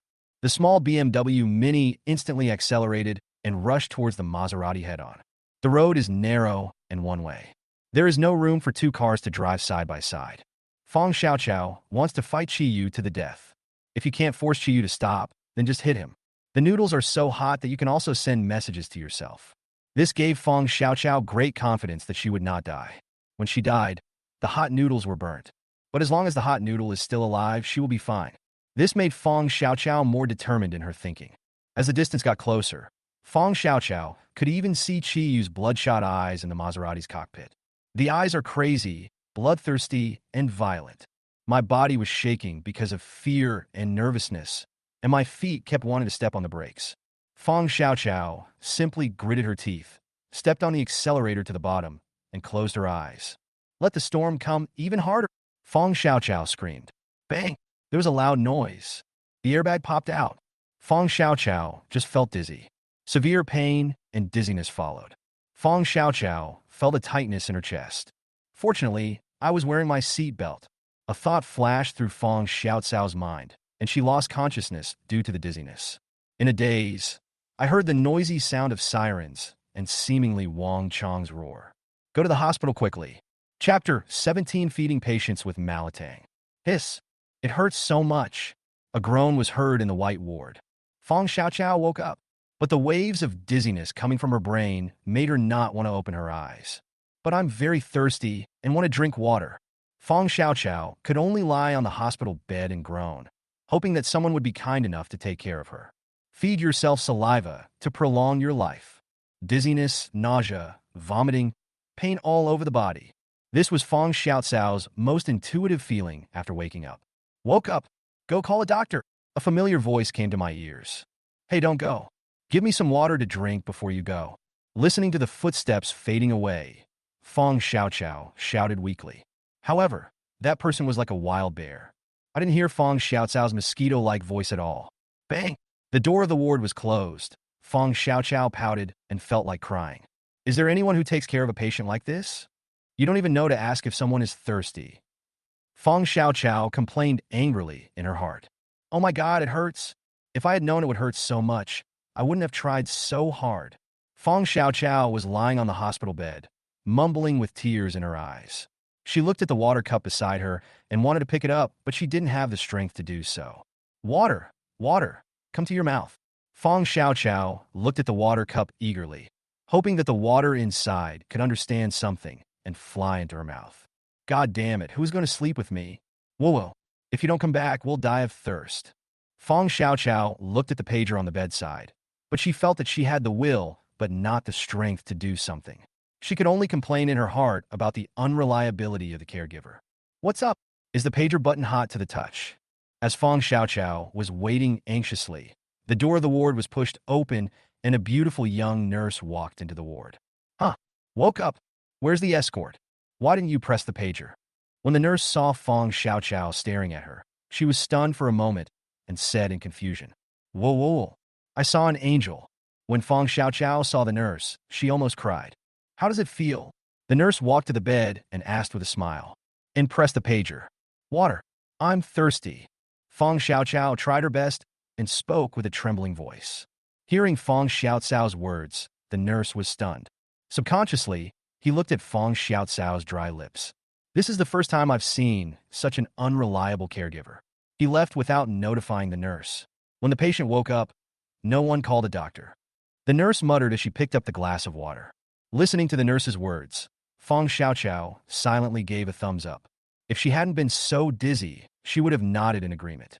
Use a disposable cotton swab dipped in water to wipe Fong Xiaoqiao's lips. You can't drink water now. Let me moisten your lips first. Wait until the doctor finishes the examination, then you can drink. The nurse said gently. Looking at the gentle angel in white, Fong Xiaoqiao fell for her. She nodded obediently, licked the water on her lips, and seemed not so thirsty anymore. Well, that's good, the nurse said with a smile. Squeak. At this time, the door of the ward was pushed open again. A doctor walked in. How is the patient? The doctor asked in a low voice. You look pretty good. You just want some water. The nurse replied. Well, let me check it out first. If everything is okay, you can eat. The doctor nodded and said in a deep voice. The doctor asked Fong Xiaoqiao in detail about how she felt. Fong Xiaoqiao answered one by one, and then checked her body again before nodding and saying, except for some mild concussion, there's nothing wrong. Rest and stay in the hospital for 2 days for observation. Then you can be discharged and go home to recuperate. Eat light food these days, not too greasy. If you feel uncomfortable, press the pager. Yeah, Fong Xiaoqiao nodded and answered in a mosquito voice. Have a good rest. The doctor said something and turned and left the ward. Seeing the doctor leave, Fong Xiaoqiao looked at the gentle nurse with longing eyes. The nurse smiled, took a straw, inserted it into the cup of water, and handed it to Fong Xiaoqiao's mouth. Fong Xiaoqiao's eyes lit up. She looked at the nurse with gratitude and took the straw in her mouth. As the warm water went into her mouth and flowed down her throat, Fong Xiaoqiao felt her strength beginning to return, and even her head wasn't so dizzy anymore. Drink slowly. If it's not enough, I'll pour you more. The nurse said with a smile. Yeah, thank you, sister. Whenever Fong Xiaoqiao sees a beautiful young lady, she always calls her sister. The main character is sweet-mouthed and likable. Have a good rest. If you need anything, press the pager. The nurse said with a smile. Yeah, Fong Xiaoqiao nodded in response. Seeing Fong Xiaoqiao being so well-behaved, the nurse smiled, poured her a glass of water, and then turned and walked out of the ward. After the nurse left, Fong Xiaoqiao struggled to sit up and look for her cell phone. Fortunately, the phone is fine. Fong Xiaoqiao breathed a sigh of relief when she saw the intact mobile phone on the bedside table. Pick up your phone and unlock the screen. There is a string of messages in WeChat, all of which are hot noodles, sent to scold myself. Fong Xiaoqiao smiled and replied, I'm fine. I just have a slight concussion. Hot noodles. I don't know if you are okay. Hot noodles. Do you know that you almost died? Hot noodles. Although it can be used as a reference in the future, it is not 100% accurate. What if something unexpected happens? Looking at the message sent by Chanswa Damien, Fong Xiaoqiao felt a little scared. I was so excited at the time that I didn't think too much about it. Fong Xiaoqiao said weakly, Hot noodles. Humph, take a good rest. I'll take you to make money in 2 days. Okay. Fong Xiaoqiao responded obediently. Bang! At this moment, the door of the ward was violently pushed open. Fong Xiaoqiao looked up and immediately rolled her eyes. The person who came was her best friend and roommate, Su Wanqing, known as the Iron Lady. A totally funny and hilarious girl. She was the one who accompanied the patient to call the doctor, but she got lost halfway through. Fong Xiaoqiao was not surprised at all. Xiaoqiao, are you awake? Are you hungry? Would you like to eat spicy hot pot? I just called the doctor, and I thought you must be hungry, so I went downstairs to buy 2 servings of super luxurious spicy hot pot. As he spoke, Su Wanqing raised the lunchbox in his hand as if he was presenting a treasure. Are there any patients who eat spicy hot pot? Fong Xiaoqiao rolled her eyes and said unhappily. Only this funny girl would come up with such a weird idea of feeding patients spicy hot pot. Can I eat it? Su Wanqing blinked and asked with a silly look on her face. I can't eat anything. Smelling the aroma of spicy hot pot in the air, Fong Xiaocao's stomach growled, which made her even angrier. Oh my god, I'm so hungry. Fong Xiaoqiao moaned weakly. How about a beer to fill your stomach first? Su Wanqing sat on the stool, took out a can of beer, and opened it with a pop. Fong Xiaoqiao. Chapter 18 Fong Xiaoqiao. There's also a bonus. Fong Xiaoqiao wanted to beat Su Wanqing to death with a pillow. Give her a patient and a beer. Is this something a human can do? Now, Fong Xiaoqiao suddenly felt a little fortunate. Fortunately, I was thirsty just now, and Su Wanqing was not there. Otherwise, with Su Wanqing's fierceness, she could really open her mouth and drink a can of beer. Come on, drink up. Malatang with beer. Don't be too cool. Su Wanqing's hearty laughter brought to Fong Xiaocao's mind the beautiful scene of Zhang Fei and Li Kuei dancing Little Swan. Why don't you buy some duck goods? Fong Xiaoqiao rolled her eyes at Su Wanqing and said unhappily. Why? Hearing this, Su Wanqing was stunned. Immediately, his eyes lit up and he exclaimed, Yes, why didn't I think of that? As he spoke, Su Wanqing jumped up from the stool and ran out of the ward. While running, he shouted, Xiaoqiao, wait for me, I'll go buy it now. And spicy crayfish, which goes perfectly with beer. Looking at Su Wanqing's hurried back, Fong Xiaoqiao opened her mouth but still didn't call her. Tired, destroy it. Fong Xiaoqiao muttered with a sense of despair. Squeak.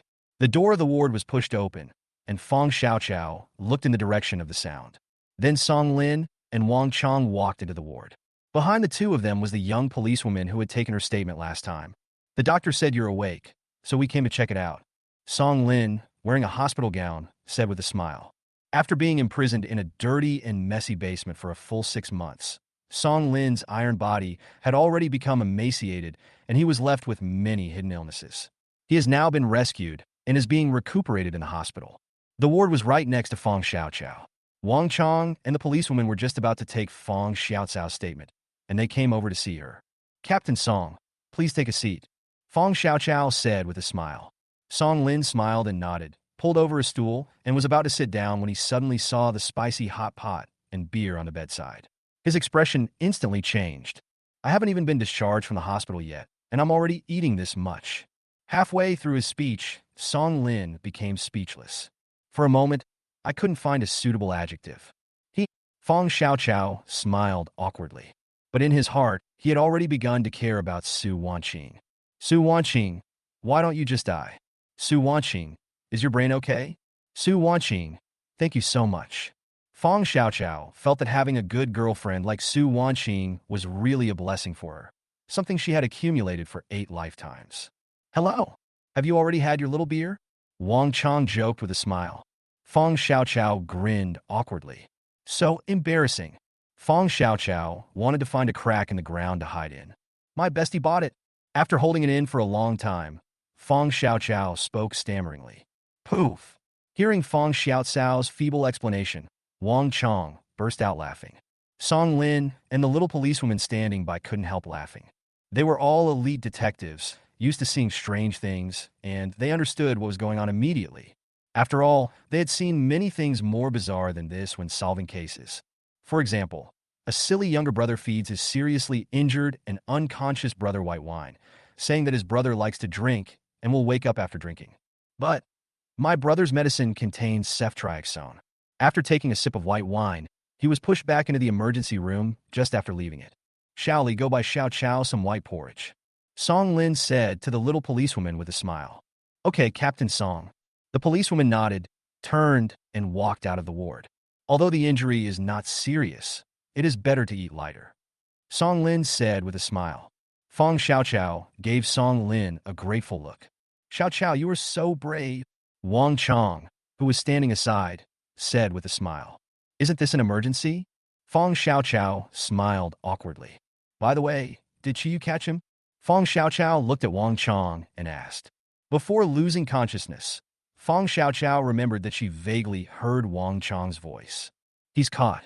He's in the intensive care unit. He wasn't wearing a seatbelt, but he wasn't as lucky as you. He was seriously injured. Wang Chong said with a smile. Your car is probably a total loss. I've applied to the Bureau for a bravery award for you. Although the prize money isn't much, it will at least make up for the loss. Wang Chong sat aside and said with a smile. And there's a bonus? Hearing this, Fong Xiaocao's eyes lit up. Yes, I applied for it specially for you. There are also banners and certificates. I'll ask the Bureau to arrange for a colleague from the propaganda department to send you directly to school. Wang Chong nodded and said with a smile. As for the car, if you need to scrap it, I can help you find some connections and do it for you. Song Lin, who was standing aside, also said with a smile. Fong Xiaocao's bravery and decisiveness won the favor of the two police officers, and they were both willing to do their best to help her. Thank you, Captain Song. Fong Xiaoqiao said with a smile. By the way, Captain Song, you said there is something else happening to Chi Yu? What is it? If you hadn't said that, I wouldn't have hit him. Fong Xiaoqiao asked curiously and gossipingly. This Chi Yu does have other cases. Song Lin nodded and said in a deep voice. I only learned this from him after I was locked up. The case is still under investigation and is in the confidentiality stage. I'm not in a position to tell you the details. Speaking of this, a hint of reminiscence appeared in Song Lin's eyes. Immediately, Song Lin smiled and said, But I can tell you a story.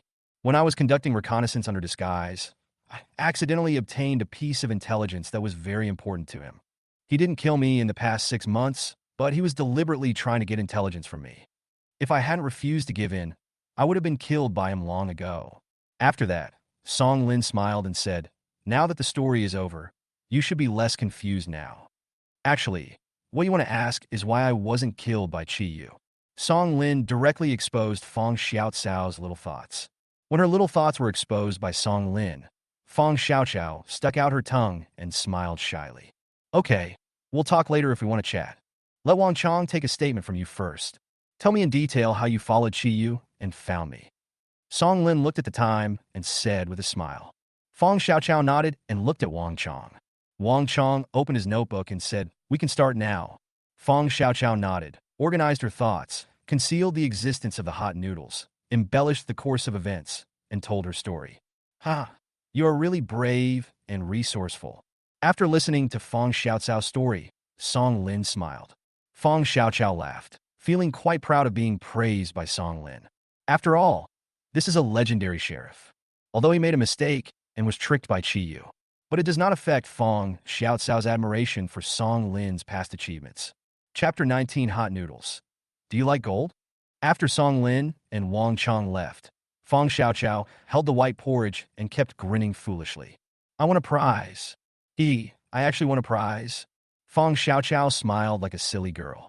From childhood to adulthood, Fong Xiaoqiao has never even received a certificate for being a 3-good student.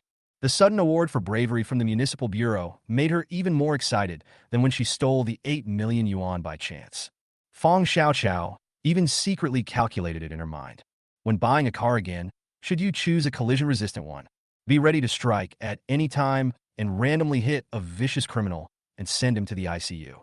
After all, winning awards is addictive.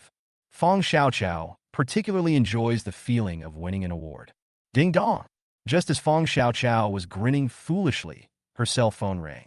Fong Xiaoqiao wiped the saliva from the corner of her mouth, picked up her phone, and took a look.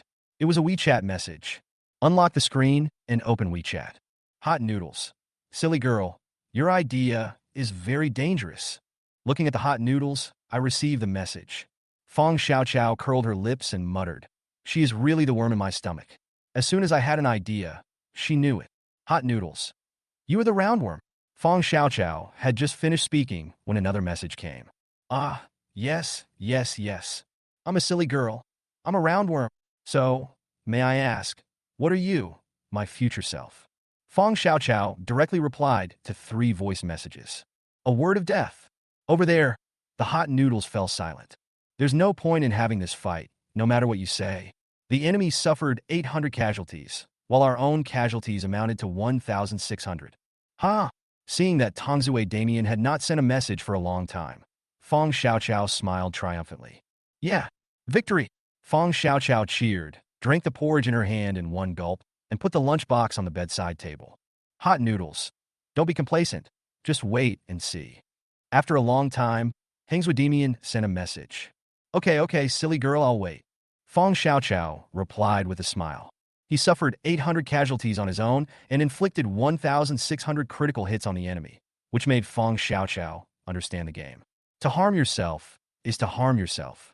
If you are hurt once, it is equivalent to being hit critically and you will suffer damage twice. This time, the hot noodles were completely silent. There was no message until Su Wanqing came back. Looking at Su Wanqing coming back with spicy crayfish and duck goods, Fong Xiaoqiao felt a headache. I was really shocked by this tiger girl's silly behavior.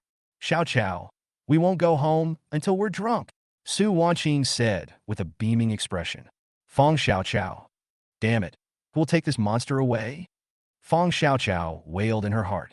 3 days later, under Su Wanqing's persistent care, Fong Xiaoqiao was finally discharged safely from the hospital. The next day, Fong Xiaoqiao asked Song Lin to help find someone to scrap the car. After being discharged from the hospital, Fong Xiaoqiao immediately got rid of who knew were Su Wanqing and went straight to the second-hand car market. Fong Xiaoqiao decided to buy another vehicle when she was in the hospital. Arriving at the familiar second-hand car market, Fong Xiaoqiao went straight to the dealer who sold her the car last time. It's not that the car dealer service is so good. It's that Fong Xiaoqiao only knows this person. Huh, beautiful lady. Come and see the car again? When the car dealer saw Fong Xiaoqiao, he was obviously stunned. Yeah, buy another scooter, Fong Xiaoqiao said with a smile. Is there a target this time? The car dealer asked with a smile. I'm rich. This girl doesn't bargain when buying a car. The car dealer has already started thinking about where to go for some fun in the evening. Without. Ding dong.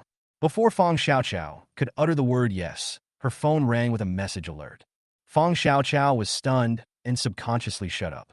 Accustomed to the existence of hot noodles, Fong Xiaoqiao has developed the habit of shutting up in time and deliberately doing things a step slower. I took out my phone and saw that it was indeed a WeChat message. Fong Xiaoqiao smiled apologetically at the car dealer, unlocked the screen, and checked the messages. Hot noodles. Do you like gold? Looking at the message about the hot noodles, Fong Xiaoqiao blinked and typed a reply. Nonsense, you don't even know whether you like it or not. Hot noodles. Buy the red convertible Land Rover behind you, and I'll give you gold. Looking at the message, Fong Xiaoqiao turned her head and looked behind her. Sure enough, there was a red convertible Land Rover parked behind him. That's it. How much is it? Locking the target, Fong Xiaoqiao pointed at the red Land Rover and asked without hesitation. The car dealer's eyes lit up and a smile broke out on his face. I've made a ton of money. I've made a ton of money. The car dealer cheered in his heart. This Land Rover is 80% new, original paint, and has never been in an accident. It only costs 400,000 yuan. The car dealer said with a smile. 400,000? Fong Xiaoqiao blinked and muttered. No way, no way. The little girl won't bargain, right? The car dealer roared in his heart. I don't want more than 100,000 yuan. That's not too much, right? Please don't bargain. The car dealer began to pray to Buddha in his heart. Fong Xiaoqiao circled around the Land Rover, pretending to look at the car. She took out her phone and sent a message to the hot noodles. He wants 400,000. How much is the gold you mentioned worth? Will it be a loss? Seeing that Fong Xiaoqiao did not bargain and was just looking at the car dealer was obviously relieved. Hot noodles. Worth $1 million.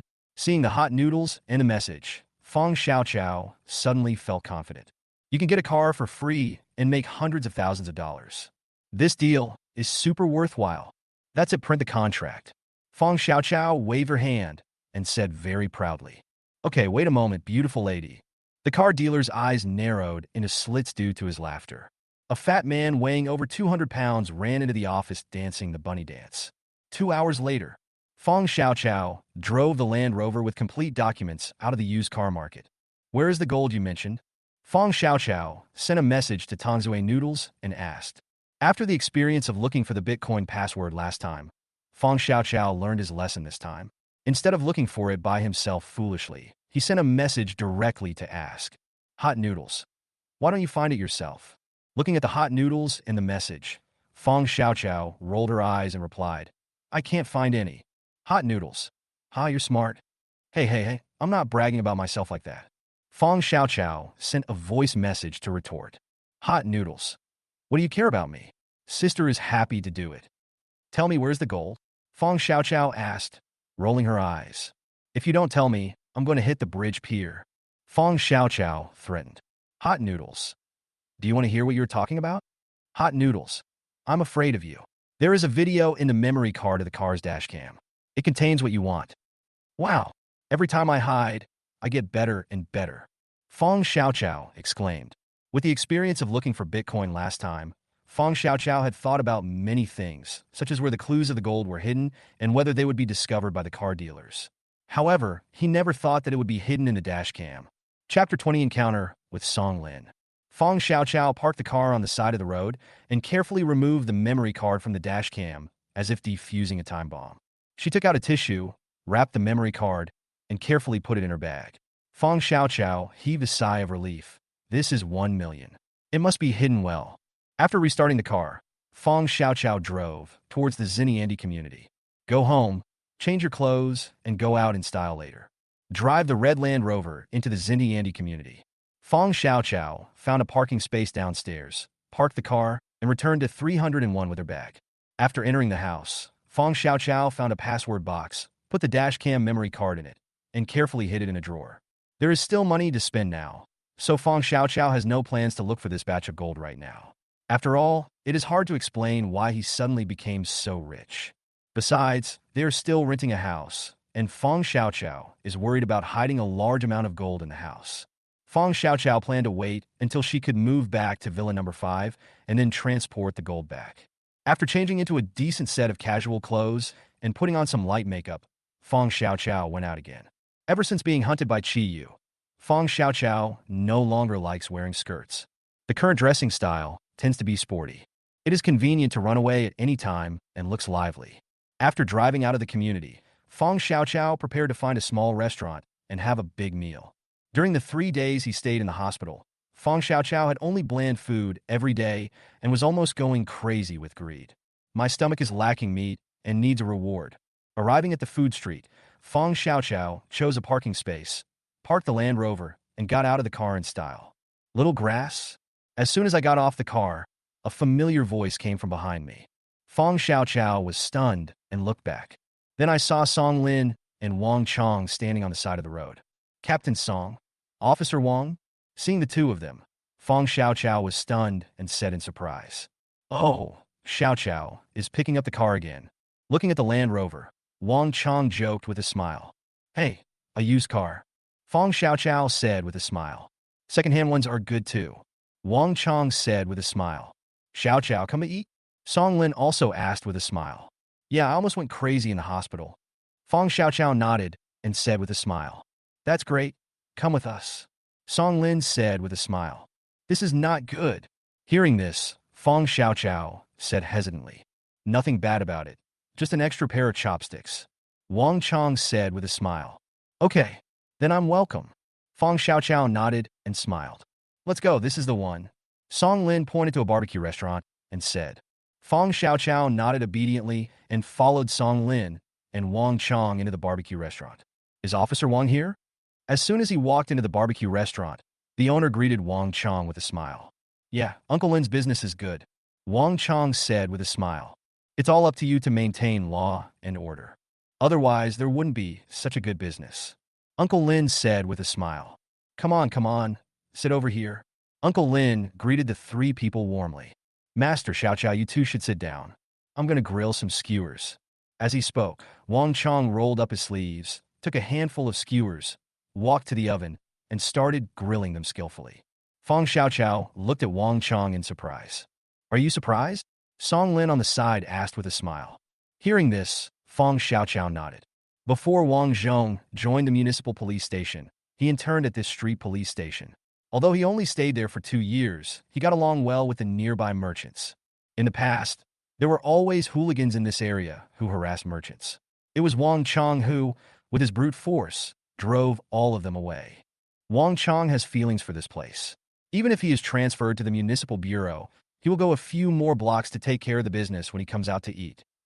These vendors also reciprocated the favor and were grateful for what Wang Chong had done for them. They were very enthusiastic towards Wang Chong.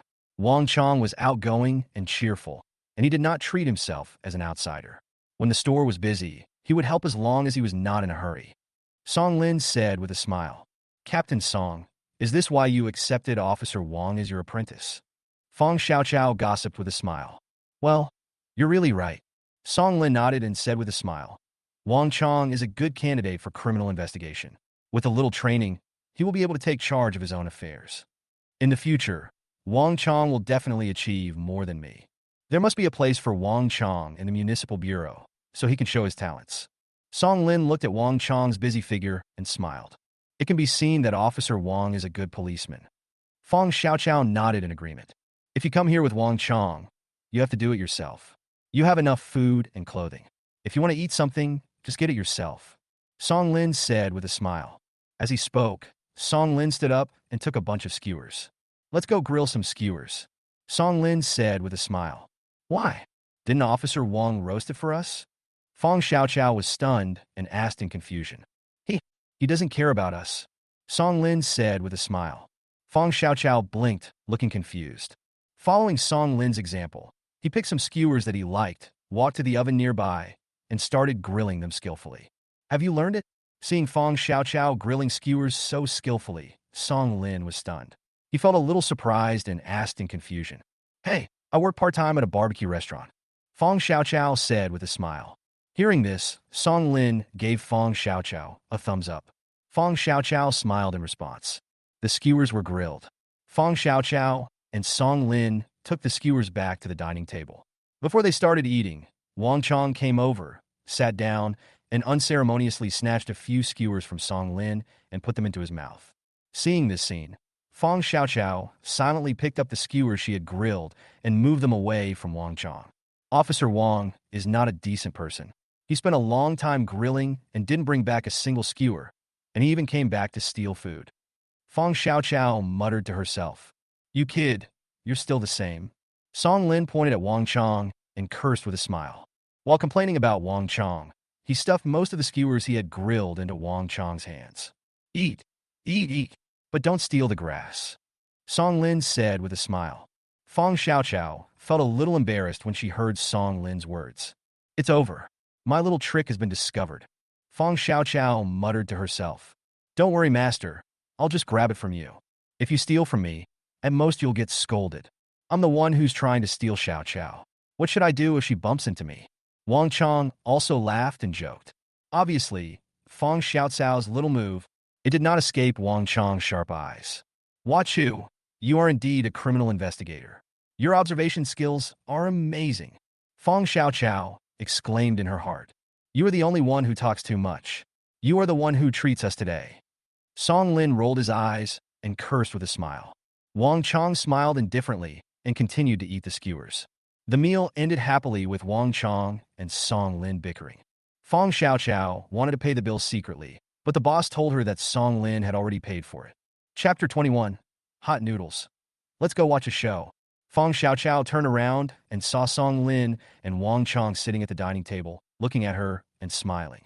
Fong Xiaoqiao couldn't help but blush and asked weakly, "Captain Song, Officer Wang, what are you laughing at?" Nothing. If you're full, we won't take up any seats." Song Lin waved his hand and said with a smile. Fong Xiaoqiao responded and followed the two out of the barbecue restaurant. Ring, ring, ring. As soon as he left the barbecue restaurant, Wang Chong's cell phone rang. "Hello, I'm Wang Chong." Wang Chong answered the phone and spoke. "Okay, I'll be right there." Wang Chong said this and hung up the phone with a serious face. "Is there a case?" Song Lin asked. Wang Chong nodded in response. "Then hurry over," Song Lin said in a deep voice. "Let me take you there," Fong Xiaoqiao spoke up. Hearing this, Wang Chong and Song Lin looked at each other and smiled at the same time. "Haha, I wanted you to send it too." I thought the barbecue was free. Wang Chong said with a laugh. Stop being naughty and go away. Song Lin punched Wang Chong and said in a deep voice. Xiao Chao, please help me. We didn't drive when we came out. Song Lin said with a smile. It's okay. I'm fine anyway. Fong Xiaoqiao said with a smile. Sitting in the Land Rover, Fong Xiaoqiao asked. Officer Wang, where are we going? Yangguangli Community, Building 7, Unit 2. Wang Chong glanced at his phone and said in a deep voice. Okay, let's go. After setting the navigation, Fong Xiaoqiao headed straight towards the Yangguangli Community. Yangguangli Community is not far from Xinyiandi Community, where Fong Xiaoqiao rents a house, and they arrived there in a short while. He drove the car into the residential area and parked it directly at the door of Unit 3, Building 7. Officers, we're here, Fong Xiaoqiao said with a smile. Haha, thanks, Wang Chong said with a smile. Having said that, he opened the car door and quickly ran upstairs. Why? Captain Song, aren't you going? Seeing that Song Lin didn't get out of the car, Fong Xiaoqiao asked in confusion. I haven't been reinstated yet, Song Lin said with a smile. Captain Song, where are you going? I'll take you there. Fong Xiaoqiao nodded blankly and asked. I'm waiting for Wang Chong here. You go back first, Song Lin said with a smile. Having said that, Song Lin got out of the car. Okay, goodbye, Captain Song. Fong Xiaoqiao smiled and waved goodbye to Song Lin. Goodbye, Song Lin said with a smile. After driving out of Yangguangli Community, Fong Xiaoqiao went straight back to Xinyiandi Community. After returning home, Fong Xiaoqiao took a bath. I was sitting in the living room bored, suddenly free and didn't know what to do. In the past, when I was on vacation, I was either working a part-time job or on the way to a part-time job. I've never been so free. Ding dong. At this moment, the message alert on the mobile phone rang, bringing Fong Xiaoqiao back to her senses from her daze. Fong Xiaoqiao picked up her phone and, as expected, it was a WeChat message. Hot noodles. In the dead of night, when you are alone at home, do you feel empty, lonely, and cold? Poof! When Fong Xiaoqiao saw the news about the hot noodles, she burst into laughter. You don't seem like a good person. Fong Xiaoqiao replied with a smile. Hot noodles? Ahem, just kidding. The joke was a success. I did laugh. Fong Xiaoqiao replied with a smile. Hot noodles. Pack up, and I'll take you to see the fun. Seeing the news, Fong Xiaoqiao instantly perked up. Lively. What's the excitement? Fong Xiaoqiao asked curiously. Hot noodles. The story of a bitch being humiliated. Han Shui. Fong Xiaoqiao's eyes lit up and she asked excitedly. Hot noodles. Smart. Where? Fong Xiaoqiao jumped up from the sofa and asked as she ran back to her room to change clothes. Hot noodles. Bar Street. Fong Xiaoqiao was stunned for a moment, then suddenly realized. Han Shui likes 857 and often goes to bars. It's not surprising to see it on Bar Street. Fong Xiaoqiao changed her clothes, took the car keys and went downstairs, drove the red Land Rover, drove directly out of the Xinyiandi Community and headed towards the Bar Street. When they arrived at the Bar Street, Fong Xiaoqiao saw Han Shui before she got out of the car. Fong Xiaoqiao parked the car on the side of the road, leaned through the window, and watched the show happily. Woo-woo. Brother Shin, please let me go. I really can't drink anymore. Han Shui was kneeling on the ground in dishevel, pulling at a man's trouser legs and begging. Can't drink. You can't drink. So you come out to take a job? Are you still giving my customers a cold shoulder? The man looked at Han Shui coldly and cursed. Fong Xiaoqiao knew this man. He's the owner of this Bar Street. His name is Shun Tao. He has a good relationship with Chi Yu, and Fong Xiaoqiao has met him several times.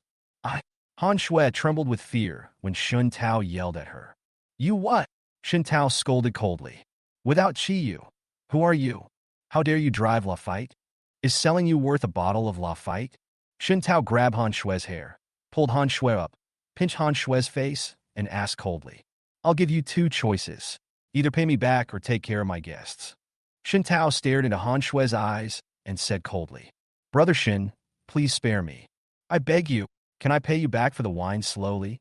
Han Shui pleaded with tears in her eyes. Return? What are you going to give back? Is it worth that much money to sell you? I'm doing business. I'll wait for you to pay me back slowly. How long do you have to wait to get your money back? Shun Tao pushed Han Shui to the ground and cursed at her, pointing at her nose. Okay, don't say I didn't give you a chance.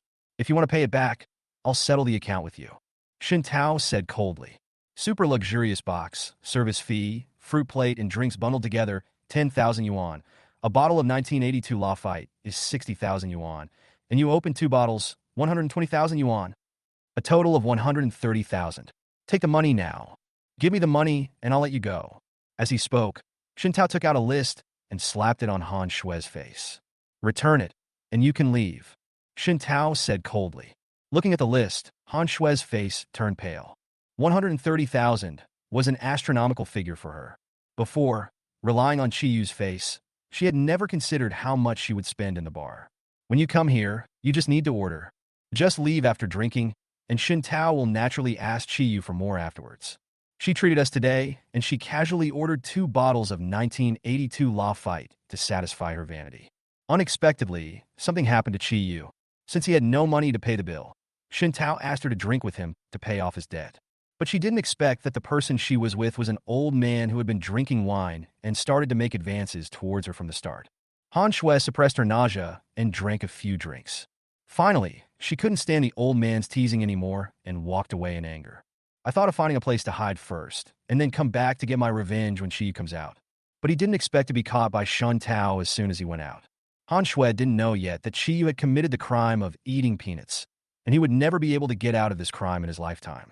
Chapter 22: Shin Tao's Humanity Test. Looking at Han Shui's miserable appearance, Feng Xiaoqiao felt secretly happy. He took out a bag of melon seeds and started cracking them. Although 130,000 is a lot, Feng Xiaoqiao doesn't take it too seriously now. Villas worth millions, cars worth hundreds of thousands, bitcoins worth 200 million, and gold worth millions. Feng Xiaoqiao is now also a wealthy woman. After a struggle between reason and emotion, reason finally triumphed over emotion, and Feng Xiaoqiao decided to stand by and watch. People like this are not worth saving. Instead of paying Han Shui back for the wine, it would be better to donate the 130,000 yuan to people in need. 130,000, no more, no less. It can enable many children in mountainous areas to receive a better education, provide warmth to many elderly people, rescue endangered species, and even save lives. It seems that no matter what happens, it is more meaningful than paying Han Shui back for the wine. Giving to those in need can save a life, save a family, and earn you a thank you. To Han Shui, it will only lead to more aggressive calculations. Feng Xiaoqiao knew Han Shui too well. She will not be grateful, but will only be jealous that you are living a better life than her and try to find ways to set traps for you. Brother Shin, I don't have any money. Please let me go. Han Shui cried so much that her makeup was smudged. She knelt on the ground and begged continuously. Looking at Han Shui, Shin Tao suddenly smiled. His smile was playful, as if he had thought of something interesting. Well, let me give you an idea, Shin Tao said with a smile. Well, what? Brother Shin, you said. Han Shui's eyes lit up and she asked excitedly. Your group of friends haven't left yet. Just get together with them and settle the bill, and I'll let you go. Shin Tao looked at Han Shui and said with a smile. Hearing Shin Tao's words, the light in Han Shui's eyes became brighter and brighter, as if she had grabbed a life-saving straw. Some of those friends are not second-generation rich, but their families are fairly affluent, and they usually wear branded clothes, so it shouldn't be difficult to get together.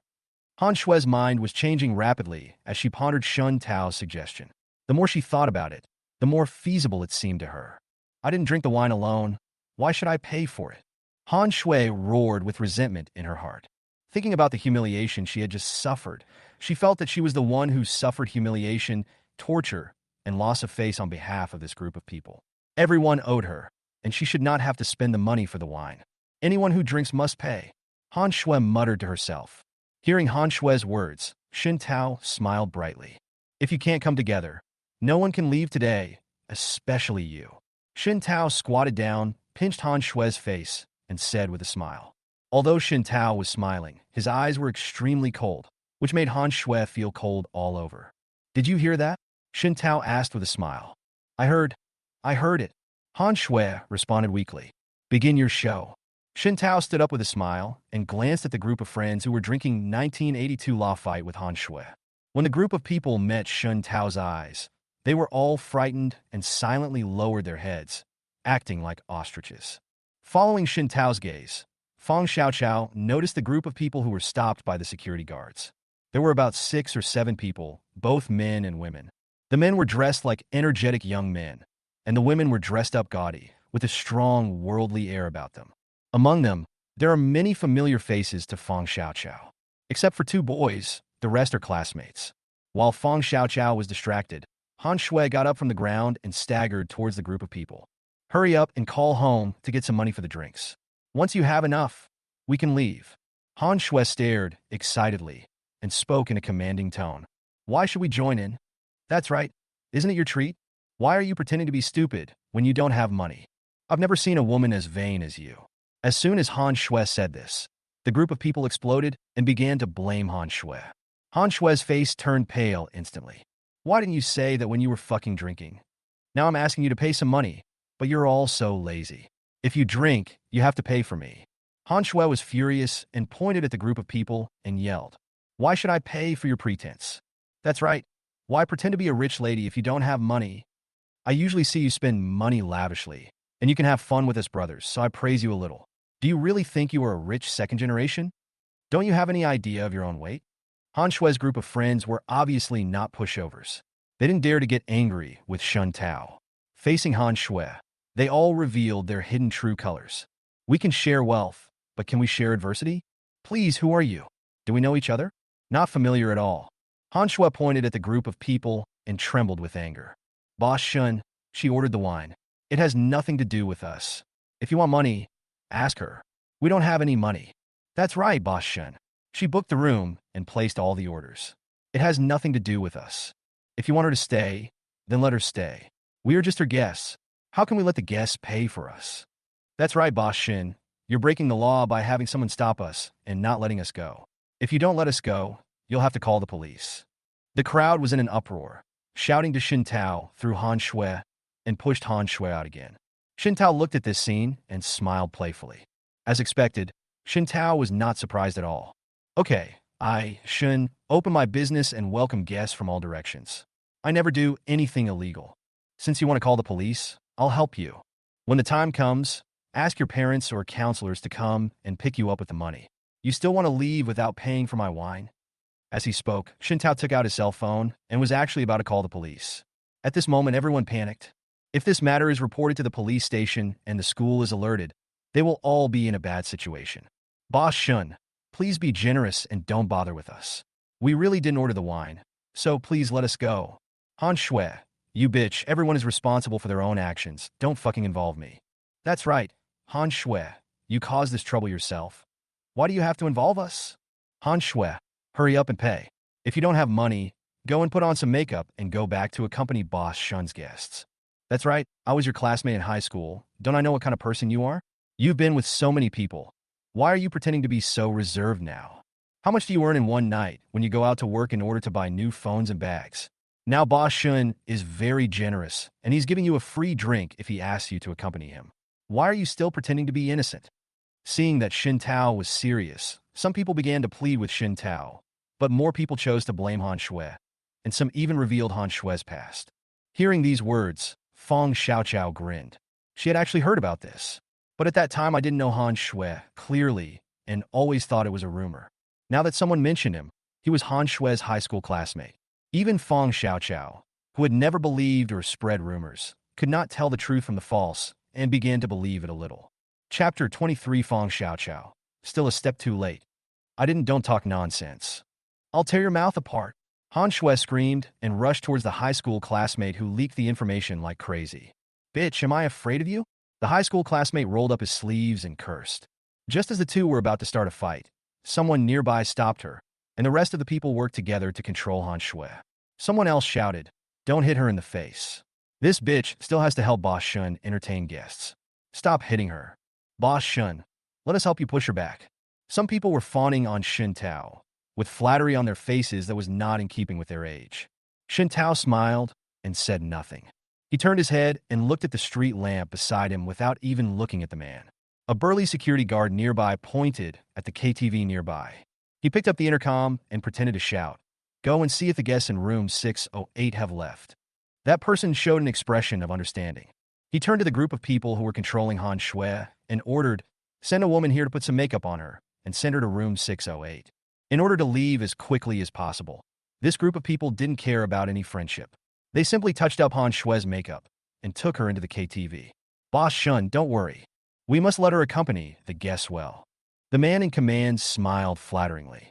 Shintao nodded imperceptibly without saying anything. The man felt as if he had been pardoned and trotted into the KTV. Shintao gave a look to the security guard holding the intercom, who nodded and followed him into the KTV. Fong Xiaoqiao silently put away her phone, sent the recorded video to Wang Chong, and attached a text to explain the situation. We are best friends after all. Even though you are unkind, I cannot be unjust. Han Shui, I can only help you so much. Fong Xiaoqiao put away her phone and muttered. The Land Rover started and slowly drove out of the parking space. Ding dong! The cell phone beeped. Fong Xiaoqiao clicked on it to check. Hot noodles. Is it worth it? What's worth it?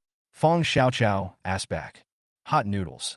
If the news leaks out and angers Shintao, there will be big trouble. So, does Shintao know? Fong Xiaoqiao smiled and asked back. Hot noodles. At least I don't know yet.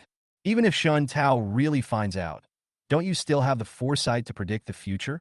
Fong Xiaoqiao replied with a voice message with a smile. I trust you, Fong Xiaoqiao said with a smile. Hot noodles. I don't trust myself. Can you please stop playing with fire? Can you just be more confident? My future self? It's very cool, isn't it? Fong Xiaoqiao said with a smile. Hot noodles. Woman, you are playing with fire. Well, I play with heartbeats. Putting down the phone, the Land Rover drove away from Bar Street. When driving out of the Bar Street, Fong Xiaoqiao's Land Rover happened to pass by several police cars. Officer Wang is pretty fast.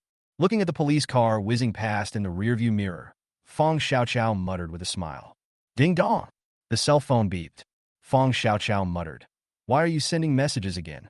Swipe to unlock the screen and check the message. The person who sent the message was not the hot noodles, but Wang Chong. Wang Chong, don't tell anyone about what happened today. I will keep it a secret for you. Shintao has some background. Looking at the message sent by Wang Chong, Fong Xiaoqiao smiled and replied with an okay emoticon. After returning to Xinyiandi community, Fong Xiaoqiao parked the Land Rover downstairs and went straight upstairs to go home.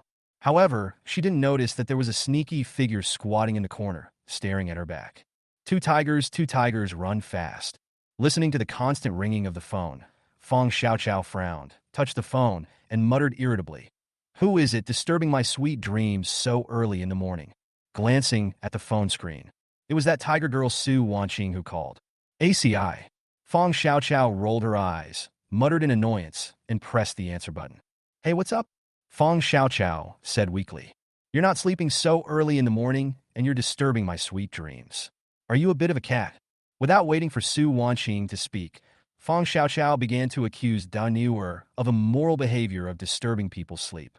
Don't sleep, don't sleep. I'm telling you, there's a big melon. Su Wanqing was not angry at all and shouted excitedly.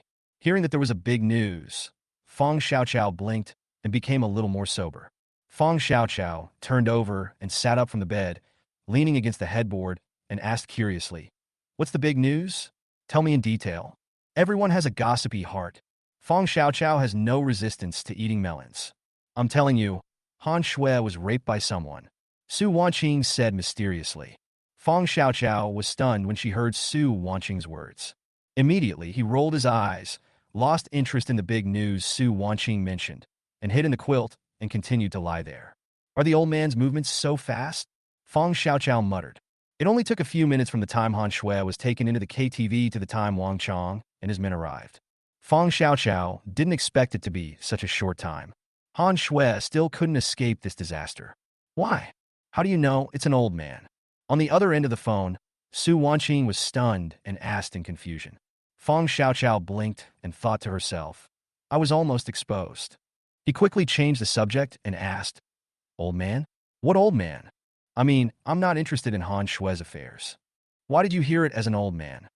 Fong Xiaoqiao laughed evilly and said, Tiger girl, tell me the truth. Have you been single for too long? Do you no longer like boys with 8-pack abs? Do you like old men? Pa pa pa. I'll spray you to death with a mouthful of salt soda. Han Shui likes old men. My standard for choosing a partner has always been a young man with 8-pack abs. Su Wanqing on the other end of the phone said angrily. Fong Xiaoqiao opened WeChat and took a look at the class group. Sure enough, What happened to Han Shui last night had been spread like wildfire in the group. The truth and the falsehood made Fang Xiaoqiao dizzy. Hey, don't change the subject. I'm telling you about Han Shui's gossip. On the other end of the phone, Su Wanqing had not forgotten to inform Fang Xiaoqiao about Han Shui's shocking news. While in the hospital, Fang Xiaoqiao and Su Wanqing talked about Han Shui and Qi Yu. So Su Wanqing doesn't like Han Shui either now. When Su Wanqing learned that the person Fang Xiaoqiao had hit with her car was Qi Yu, she laughed and joked that Fang Xiaoqiao was doing this. The first thing she would do after getting ashore is to kill the person she loves. Okay, stop talking. I've already eaten this melon in the group. Fang Xiaoqiao said helplessly. Oh, how could you do this? People are giving you the big science, but you go read the spoilers. Su Wanqing said coquettishly in dissatisfaction. What shall we do? Fang Xiaoqiao asked with a smile. When Fang Xiaoqiao heard Su Wanqing acting coquettishly, her first reaction was, this tiger girl wants to kill her. I'll forgive you if you treat me to spicy hot pot later. Sure enough, Su Wanqing's next sentence exposed her true purpose. Chapter 24 Wang Chong. You must have some relationship with Conan. Oh my god, you are taking advantage of the opportunity to blackmail me. Fang Xiaoqiao exclaimed in mock anger. It's just blackmail, bite me. Su Wanqing said with a smile.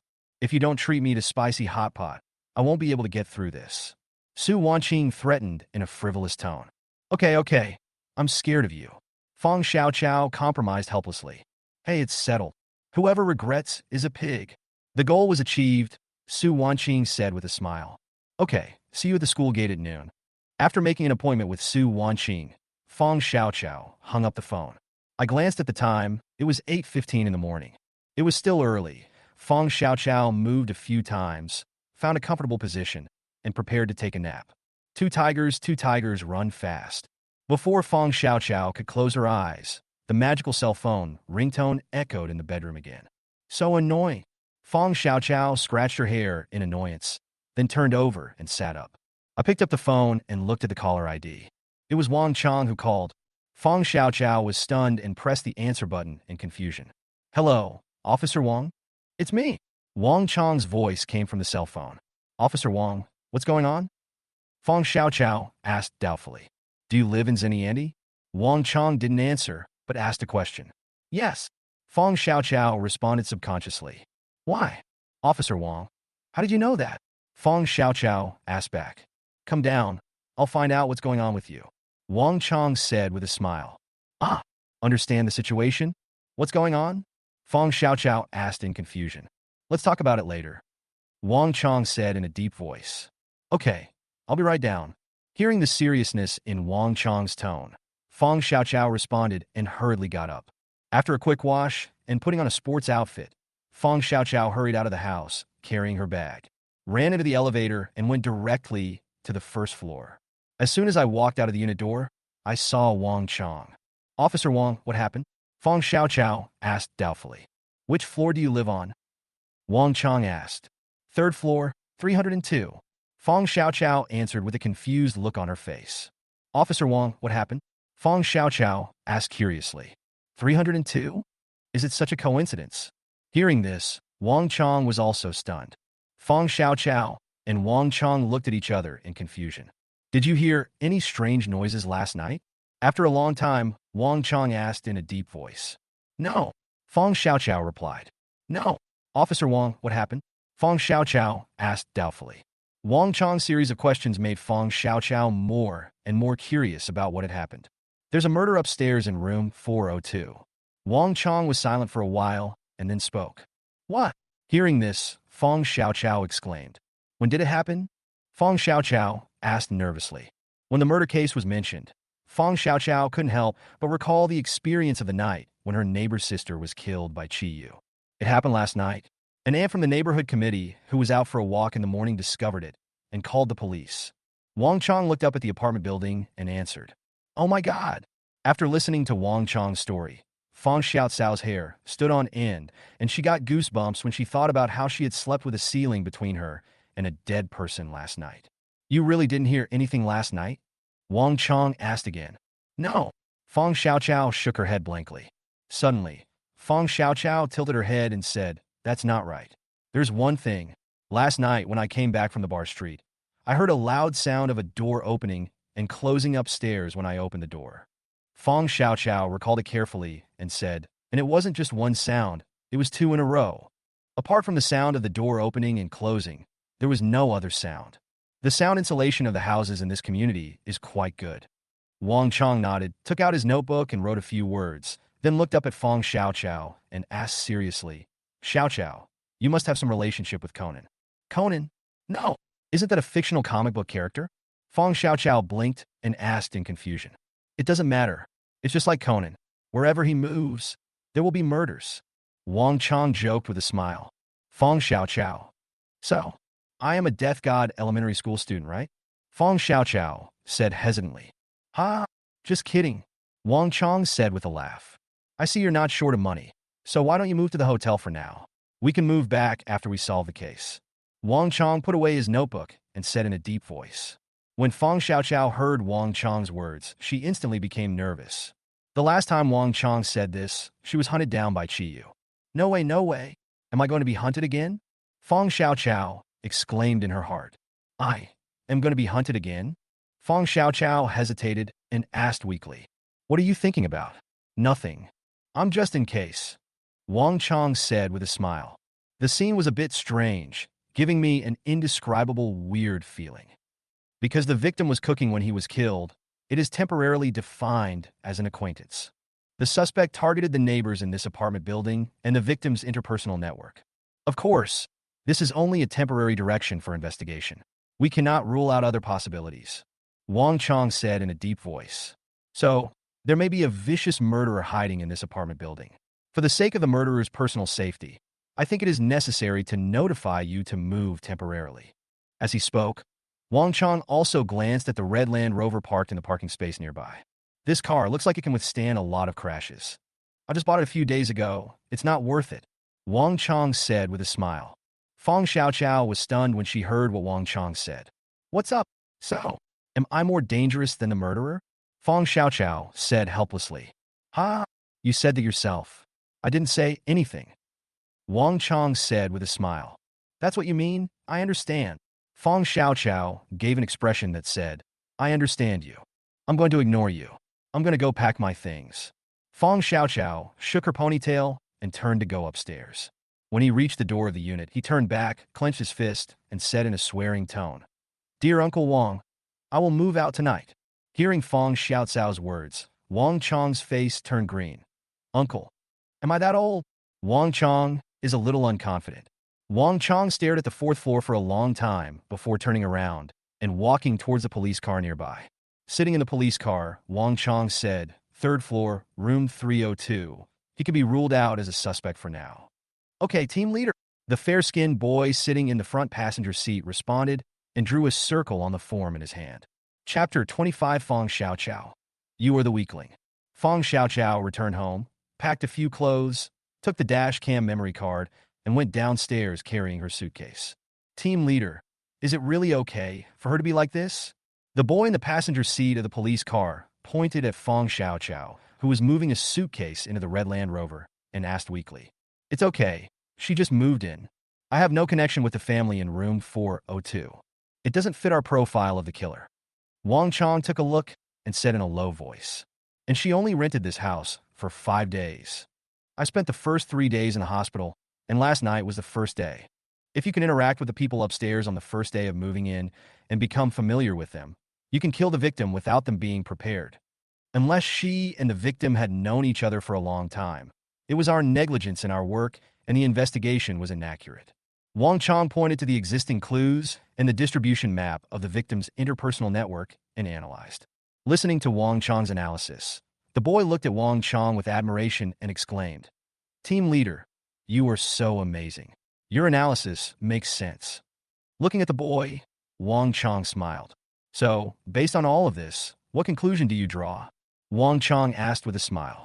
The possibility that she is the murderer is lower than the possibility that the family in room 402 committed mass suicide. The boy said seriously. Hearing this, Wang Chong rolled his eyes, raised his hand, and hit the boy hard on the head. No matter what the conclusion is, we need to give examples to verify it and continue to verify it during the investigation. Wang Chong glared at the boy and scolded him. Oh, got it, team leader. The boy held his head and responded. Now that you understand, I'll leave it to you. Wang Chong crossed his arms and said in a deep voice, Leave it to me? Leave what to me? The boy asked, confused. Those clear and stupid big eyes looked very deceptive. Of course, we are going to investigate whether she had any connection with the victim and whether she had a motive for committing the crime. Wang Chong said with a look of disappointment. Oh, I see. The boy responded weakly. The driver nearby saw this and laughed. Xiangzi, be patient with the newcomers. You look just like the way Captain Song scolded you. Hearing the driver's words, the boy's eyes suddenly sparkled with a raging fire of gossip. Wang Chong was furious after his past was exposed and glared at the driver. Fong Xiaoqiao loaded the suitcases into the car, drove straight out of the Xintiandi community, and booked a king-size room at the hotel closest to the municipal bureau. After checking in at the front desk, Fong Xiaoqiao dragged her suitcase upstairs. 7th floor, 7013. Fong Xiaoqiao used the room card to unlock the door and inserted the card to get electricity. I glanced at the time, and it was already 10:21. Oh, that's enough. I can't catch up on my nap anymore. Fong Xiaoqiao muttered angrily. Sitting on the bed, I felt sulky. I got up, changed my clothes, put on some light makeup, took my bag and car keys, and went out beautifully. Although she wanted to sleep very much, her experience told her that she must not let down Su Wanqing, that tiger girl, even if the sky fell. This tiger girl can do anything. In a few minutes, you can be socially ruined. I still remember that when school just started, my roommate Wenshur stood up Su Wanqing, who knew her, posted missing person notices all over the school, causing Wenshur to become an instant suicidal person. Even now, it is still a topic of conversation among classmates in the cafeteria. Fong Xiaoqiao felt horrified just thinking about it. She didn't want to follow Wenshur's footsteps and add another side dish to her classmates' meals. Do you know about the case in room 402 upstairs? Fong Xiaoqiao sent a message while eating hot noodles while taking the elevator downstairs. Hot noodles, I know. It was quite a scene when the case was solved. It was even on the news. Fong Xiaoqiao blinked and asked, I know you didn't remind me? Fong Xiaoqiao felt that the hot noodles were floating in her mouth. When she returned home last night, there was a murder happening upstairs, but she didn't even remind herself. Aren't you afraid that out of curiosity, you might run upstairs and catch the murderer committing the crime? Hot noodles. The murderer poses no threat to you, and I know what you were thinking. Going upstairs is dangerous, and I will predict it in advance. Seeing the news about the hot noodles, Fong Xiaoqiao felt helpless. Invincible explanation. Others can predict everything about you and understand you better than you know yourself. I went to the underground parking lot, got in the red Land Rover, and drove straight to the school. Two tigers run fast. On the way, Fong Xiaoqiao's cell phone rang. Fong Xiaoqiao glanced and saw that it was Su Wanqing. Fong Xiaoqiao pressed the answer button helplessly. Hey, Fong Xiaoqiao, do you want to stand me up? As soon as the phone was answered, Hunyoer, Su Wanqing shouted at the top of her voice. No, how could I dare? Fong Xiaoqiao said hurriedly. Don't worry, I'm on my way. Without waiting for Su Wanqing to speak, Fong Xiaoqiao added, think about the consequences of standing me up. You don't want your missing person notice to be posted in every corner of the school, do you? Su Wanqing threatened. Hey, let's talk it over nicely. Calm down, don't mess around. I promise not to stand you up, Miss Su. Fong Xiaoqiao was afraid of this tiger girl and hurried to comfort Su Wanqing. Well, that's better. Su Wanqing hummed. Oh my god, Hunyo is Hunyo. After hanging up the phone, Fong Xiaoqiao muttered, Ding dong. At this moment, the phone rang with a message alert again. Fong Xiaoqiao glanced at it and saw it was a WeChat message. Hot noodles. I just flipped through the newspaper and found out that the murderer who killed 402's family was a wanted criminal who had committed many crimes in multiple provinces and cities, but the cases were not combined. The total reward from various places is as much as 800,000. When Fong Xiaoqiao saw the news about the hot noodles, her eyes widened like bells, and she looked shocked. No, such a ferocious guy, such a hot noodle. Actually said before that he posed no threat to me? Such a dangerous guy. Couldn't he take her life in a minute? Are you serious? Is this what you mean by non-threatening? Fong Xiaoqiao asked in a voice message. Hot noodles. He is indeed not threatening. He relies on his intelligence and surprise to commit crimes. He himself is not threatening. His fighting power is less than or equal to that of a scumbag. Hot noodles. How about it? Are you interested in 800,000? Are you sure? Fong Xiaoqiao expressed doubts about the hot noodles and the description of the murderer's fighting ability. Hot noodles. Of course I am sure. Otherwise I would let you a scumbag go. I fucking... Seeing the WeChat message, Fong Xiaoqiao was instantly defeated. I secretly swore in my heart that I would sign up for a fighting class in the afternoon, vowing to wash away the title of loser. Chapter 26. 3 Idiots on the Sled. I'll take the 800,000, Fong Xiaoqiao said angrily. Hot noodles. This young man is teachable. Tell me, who is the murderer? Fong Xiaoqiao asked in a message. Hot noodles, what? Are you going to hit him? Seeing the news about the hot noodles, Fong Xiaoqiao was completely speechless. So, this joke can't be solved, right? Fong Xiaoqiao rolled her eyes and complained. Wang Chong had just brought up this joke when Noodles brought it up again. This joke about bumping into the murderer was almost becoming her label. Hot noodles, I can't get through it. I can't get through it at all. Forget it. I won't ask. Fong Xiaoqiao replied with a voice message in a bad mood. Putting the phone back on the holder, Fong Xiaoqiao turned a corner and parked the red Land Rover opposite the university. Fong Xiaoqiao poked her head out to glance at the school and saw Tiger Girl, Su Wanqing. Not only Su Wanqing, but also her roommates Yun Luoshu and Wenshi, two little sisters. Seeing this scene, Fong Xiaoqiao rolled her eyes. Well, this group is treating me like a boss. Fong Xiaoqiao muttered. Although Fong Xiaoqiao seldom lives in the dormitory, she has a good relationship with her roommates. We are all sisters and good friends. Fong Xiaoqiao picked up the phone and called Su Wanqing. Fong Xiaoqiao, don't tell me you're going to stand me up. Su Wanqing responded immediately and spoke in a bad tone. It's not Su Wanqing's fault. She keeps standing me up. After all, Fong Xiaoqiao has a criminal record. In the past, because I had to work part-time to earn a living, many jobs were notified by the agency at short notice. Fong Xiaoqiao canceled many activities that were scheduled in the dormitory because they conflicted with her part-time job. If Su Wanqing hadn't known that Fong Xiaoqiao had stood her up because of work, Fong Xiaoqiao's missing person notice would have been posted in every corner of the school. No, how dare I? Fong Xiaoqiao said with a smile. Don't you have enough pigeons? Su Wanqing humped proudly. I'm here, come over here. Not wanting to dwell on this matter, Fong Xiaoqiao quickly changed the subject. Arrive? Where have you been? Su Wanqing was stunned and asked in confusion. Look across the road. Fong Xiaoqiao said this, lowered the car window, and waved towards the other side of the road. Frog Font, where did you get the car? Su Wanqing's exclamation came from the receiver. Come here quickly, I'll tell you later. Fong Xiaoqiao said this and hung up the phone. Not long after, Su Wanqing, Yun Luoshu, and Wenshi ran over along the crosswalk. Xiaoqiao, are you rich? Wenshi exclaimed as he looked at the red Land Rover. I guess so. Fong Xiaoqiao said with a smile. What the hell are you eating spicy hot pot for? Sisters, catch her, don't let her run away. Kidnap her, and we'll have hot pot to eat. Tiger Girl, Su Wanqing shouted exaggeratedly. The loud voice attracted the attention of passers-by. There were some enthusiastic people who took out their mobile phones and wanted to call the police. Oh my God, Hunyoer, please don't embarrass yourself. Get in the car, Fong Xiaoqiao said helplessly. Fong Xiaoqiao became socially anxious after being stared at with strange looks by passers-by. Yun Luoshu and Wenshi, who were standing by, hurriedly supported Su Wanqing on the left and right and forced Hunyoer into the car to prevent this conspicuous girl from saying anything shocking. The three of them had all experienced Su Wanqing's words. If you don't control yourself, you will be killed in a minute. Fong Xiaoqiao's three roommates each have their own characteristics. Su Wanqing is recognized as a tiger girl in the whole school. Wenshi is recognized as a silly and innocent person in the class. Yun Luoshu is a quiet and gentle person, but he is a 1.8-meter tall fool. He was voted as one of the 3 idiots in sledding by his classmates.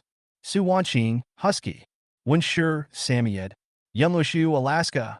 This is so appropriate that Fong Xiaoqiao agrees with it so much that she wants to give a prize to the student who posted it. I said husky. Pa, Tiger Girl, can we stop embarrassing ourselves? When we go out with you, we become socially anxious every minute. Thinking about the interesting things that happened to the 3 of them, Fong Xiaoqiao let it slip that she had called the wrong name. Brush, brush, brush. 3 pairs of unfriendly eyes stared at Fong Xiaoqiao at the same time. Wrong. Come on, I'm driving. I'll treat you to a feast. Order whatever you want. being targeted by the three sled idiots at the same time. Fong Xiaoqiao quickly gave in and threw out delicious food to distract the three idiots. Sure enough, this trick works very well. The three idiots instantly broke down and forgot about the three sled idiots and started to discuss heatedly what to eat. Huh. Seeing this scene, Fong Xiaoqiao breathed a sigh of relief. Being stared at by the three idiots on the sled at the same time is quite oppressive. After passing the temporary eating association and having a heated discussion, Fong Xiaoqiao drove the car to the hot pot restaurant. After parking the car in the parking space, Fong Xiaoqiao hadn't turned off the engine yet when the three sled idiots pushed open the door and rushed towards the hot pot restaurant like wild dogs on a breakaway. Hey, aren't you afraid that I'll run away? Fong Xiaoqiao shouted at the backs of the three people. If you dare to run, you're dead. Husky, Su Wanqing threatened wisely. Fong Xiaoqiao rolled her eyes, parked the car, turned off the engine, and then walked slowly into the hot pot restaurant. As soon as she entered the hot pot restaurant, Fong Xiaoqiao was stunned. When the three sled idiots saw the food, she really didn't wait for anyone. In less than 10 minutes, the three sled idiots had ordered their food and were sitting at the dining table, eagerly waiting for Kaixin to start. Looking at the table full of meat rolls, tripe, duck throat, and duck intestines, Fong Xiaoqiao's eyes almost rolled up to the sky. There is meat. They are real. Don't eat anything with green leaves. No. You won't order any food? Fong Xiaoqiao sat down and asked helplessly. Vegetable? Who would eat vegetables when there's meat? Samyad, Winsher said with a silly smile. Okay, let's play it this way. You guys wait for your turn to treat. Fong Xiaoqiao said something harsh, picked up the chopsticks, and prepared to join the battle. Han Shui walked out of the hospital in a daze. At this moment, she looked haggard. There is no trace of the high-spirited look he had before. The doctor's words kept echoing in my mind. Every word is a critical hit. Shen Tao. Qi Yu. Fong Xiaoqiao. Damn old coffin stuff. It's all your fault. You all deserve to die. Han Shui's eyes gradually began to turn crazy. With every word he spoke, the expression on his face would distort a little. At this time, Han Shui blamed all her tragic experience on Fong Xiaoqiao and the other three. After returning home, Han Shui threw all the medicines prescribed by the hospital into the trash can, washed up, put on some beautiful makeup, put on the most revealing and sexiest dress in her closet, and walked out of the house in a glamorous manner. Walking in the community, Han Shui would respond to the passionate gazes of her male neighbors, young or old, with her charming, seductive eyes. Walking out of the community, Han Shui waved and hailed a taxi. Master, let's go to Bar Street. Chapter 27 Fong Xiaoqiao. How do you sell abortion pills? Looking at the three pregnant women with big bellies, supporting each other, and walking out of the hot pot restaurant, Fong Xiaoqiao's eyes were full of helplessness. Fong Xiaoqiao took out her cell phone, took a picture of the scene, posted it on her moments, and added a caption. Question. 3 of my best friends are pregnant with the children of scumbags at the same time. Meat slices, tripe, yellow throat, duck intestines, etc. As their best friends, how can I help them to keep the pregnancy? Answer. Abortion only requires a bottle of stomach-strengthening and digestion-promoting tablets. Preserve the fetus. You need to treat them to hot pot for 10 months. After reading the comments, Fong Xiaoqiao turned and walked into the pharmacy. Hello. How much is the abortion pill? Fong Xiaoqiao blurted out without even thinking. The saleslady at the drugstore was shocked when she heard this. Subconsciously, he looked at Fong Xiaoqiao's belly with a strange look. Hello. If this is an unexpected pregnancy, please go to a regular hospital for registration and treatment. The drugstore's shopping guide said softly. Ahem, sorry, I said the wrong thing. Please bring me a bottle of stomach-strengthening and digestion-promoting tablets. Fong Xiaoqiao said with a blushing face. How embarrassing. Where's the crack in the ground? Fong Xiaoqiao was so embarrassed that she almost dug out a courtyard house with her toes. Under the strange gaze of the shopping guide, Fong Xiaoqiao scanned the code, took the stomach-strengthening and digestion-promoting tablets, and fled. Xiaoqiao, are you a thief? Looking at Fong Xiaoqiao's embarrassed appearance, Samoyed Winsher blinked and asked in confusion. I'm going to buy you some abortion pills. Fong Xiaoqiao rolled her eyes, threw the stomach-strengthening and digestion-promoting tablets to Winsher, and said unhappily. After driving the 3 pregnant women with limited mobility back to school, Fong Xiaoqiao prepared to drive back to the hotel. Two tigers, run fast. Just at this moment, the cell phone rang. Fong Xiaoqiao picked up the phone curiously to check. Caller ID. Songlin. Captain Song. Fong Xiaoqiao blinked and pressed the answer button. Captain Song, what do you want from me? After the call was connected, Fong Xiaoqiao asked. Oh, you can predict the future? You knew I had something to talk to you about before I even said it? Song Lin's deep voice came from the receiver. Captain Song, are you testing me? Fong Xiaoqiao said with a smile. Oh, what do you mean? I can't just chat with you? Song Lin asked back with a smile. Isn't chatting on WeChat good? Who would make a phone call just to chat? Fong Xiaoqiao replied helplessly. Haha, you're still smart. Song Lin said with a smile. Let's get down to business. The case of Villa Number 5 has been reopened. Song Lin's tone changed, and he spoke in a deep voice. Fong Xiaoqiao was stunned when she heard Song Lin's words. The case of Villa Number 5 has been reopened? Has the identity of the head in the safe been confirmed? Fong Xiaoqiao asked doubtfully. Well, the identity has been confirmed. Song Lin replied in a low voice. It was only after the identity of the deceased was confirmed and important clues were obtained that the case of Villa Number 5 was reopened. Song Lin said in a deep voice. Whose head is it? Fong Xiaoqiao asked curiously. Fong Xiaoqiao was indeed very curious, although the identity of the head was already known. But Fong Xiaoqiao was still very curious about how Song Lin had identified the identity of the head so quickly. Of course, Fong Xiaoqiao also wanted to verify whether the news given by Tongzui Mian was true. After all, the hot noodles were really too unbelievable. The younger sister was killed. As the survivor, the older sister not only did not call the police, but instead used her younger sister's identity and fled abroad to live for 5 years. No matter how I hear this, it seems so mysterious. Even suspense novels don't dare to be written this well. The case is still under investigation and needs to be kept confidential. Song Lin said in a calm tone. Okay, I won't ask anymore. Fong Xiaoqiao said helplessly. Then congratulations to Captain Song on his reinstatement. Fong Xiaoqiao said with a smile. Haha, thank you. Song Lin said with a smile. So, Captain Song, what do you want from me? You can't just inform me of this, right? Fong Xiaoqiao asked curiously. We need to research Villa Number 5, and we need your cooperation as the owner. On the other end of the phone, Song Lin said in a deep voice. Okay, I'll be there now. See you later. Fong Xiaoqiao hung up the phone, started the Land Rover, and gave the hot noodles to her mouth. She sent a voice message. The case of Villa Number 5 has been reopened. Why did Song Lin ask me to cooperate with the investigation? Fong Xiaoqiao was very confused about Song Lin's notification that she should cooperate with the investigation. Villa Number 5 was under on-site protection, and there were no personal belongings of hers inside. There was no need to notify her to cooperate in the research. Hot noodles, digging up corpses. What? Fong Xiaoqiao exclaimed, stepped on the brakes, and parked the Land Rover, which had just started, in the parking space again. Digging up bodies? Oh my God, there's still a body in Villa Number 5? The answer to the burning noodle is simple and clear. But Fong Xiaoqiao felt a chill down her spine when she saw it. I was totally terrified. How many soul rings are there in the Villa Number 5 that she bought? Hot noodles, don't get excited. Think about the hundreds of dollars in reward. Are you still afraid? Afraid? Fong Xiaoqiao blinked and said weakly. Hot noodles, can you be a little more promising? I'm a girl. Isn't it normal to be afraid of death? Fong Xiaoqiao said unhappily. Hot noodles, just get used to it. Fong Xiaoqiao. Listen, is this human language? Just get used to it? What kind of girl can get used to living with a corpse? I'm used to you, Daddy. Fong Xiaoqiao muttered something, put away her phone, and drove towards Villa Number 5. The red Land Rover drove into the Grand Hyatt Villa area and stopped in front of Villa Number 5.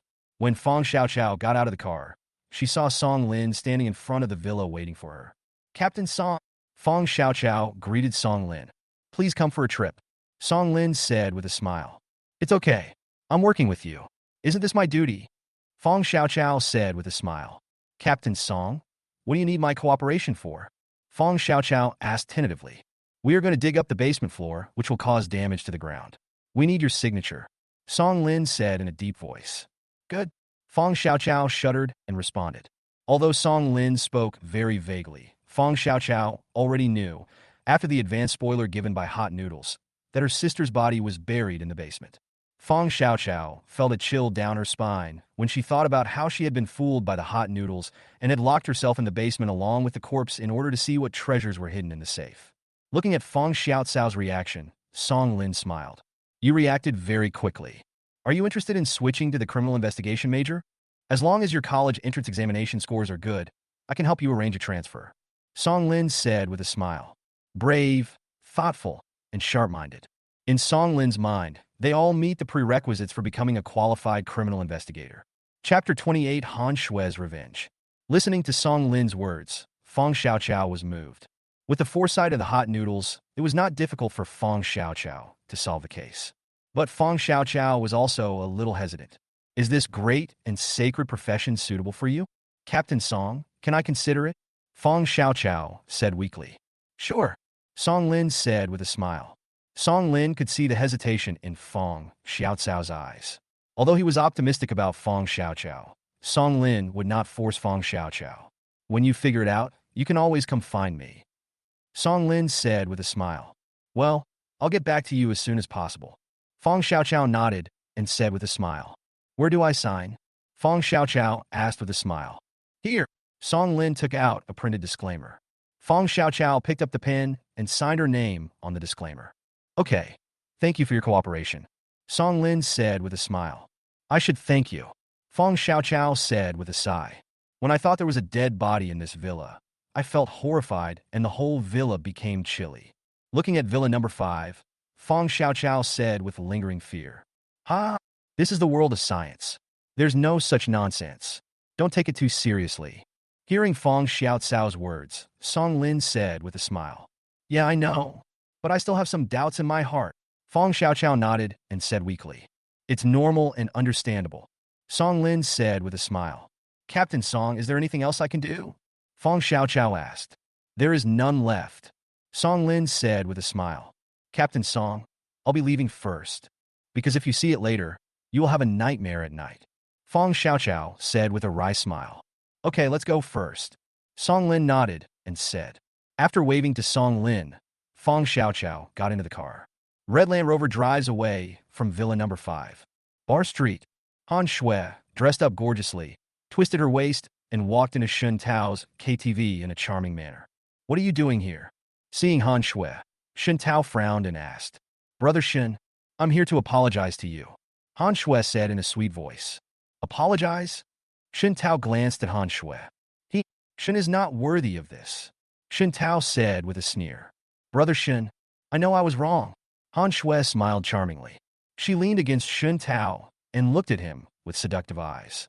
Shun Tao glanced at Han Shui and took in the beautiful scenery. Tell me, what's the matter? Shun Tao asked in a deep voice. I want to find a job here with Brother Shun. Han Shui said with a smile. As he said this, he leaned toward Shun Tao. Have you figured it out? Shun Tao raised his eyebrows and asked back. Yeah, I figured it out. As she spoke, Han Shui threw a coquettish glance at Shun Tao. It's good to have figured it out. Go to room 702 tonight and try the clock. Shun Tao pinched Han Shui's pretty face and said with a wicked smile. Okay, everyone listens to Brother Shun. Han Shui took the opportunity to throw herself into Shun Tao's arms. Shun Tao did not dodge or evade, allowing Han Shui to do whatever she wanted. Half an hour later, Han Shui twisted her waist and walked into the bathroom. Shun Tao lay on the sofa, looking at Han Shui's beautiful back with a squint and revealing a meaningful smile. Fong Xiaoqiao parked the car in front of the gym entrance. I got a card at the front desk and started my first fighting class. Fong Xiaoqiao, you can do it. Fong Xiaoqiao encouraged herself. Stimulated by the burning noodles, Fong Xiaoqiao vowed to get rid of the title of weakling. Brother Shun, I'll come over tonight. Han Shui walked out of the KTV and blew a kiss to Shun Tao charmingly. Well, you can come anytime. Shun Tao said with a smile. Bye. Han Shui waved to Shun Tao and got into a taxi. Go to the second hospital? Sitting in the back seat of the taxi, Han Shui's charming look disappeared and she spoke with a cold expression. The taxi started and drove out of the bar street. Chi Yu, it's your turn next. There was a glimmer of madness in Han Shui's eyes. The taxi stopped at the entrance of the inpatient department. Han Shui paid the fare, got off the car, and walked into the inpatient department. Han Shui walked into the bathroom and came out wearing a nurse's uniform. Han Shui put on a mask and walked into the elevator. Pressed the button for the 3rd floor. The elevator reached the 3rd floor, and Han Shui walked out. He glanced around and walked to the nurse's station as if nothing had happened. Under the puzzled gaze of the nurse on duty, he took a tray with medical equipment and walked towards a ward. Hey, which department are you from? Seeing this scene, the nurse on duty asked in confusion. Han Shui paused, turned around and said with a smile, "Director Lee from the infectious disease department. Let me draw some blood." "Director Lee?" The nurse on duty flipped through the duty roster in confusion.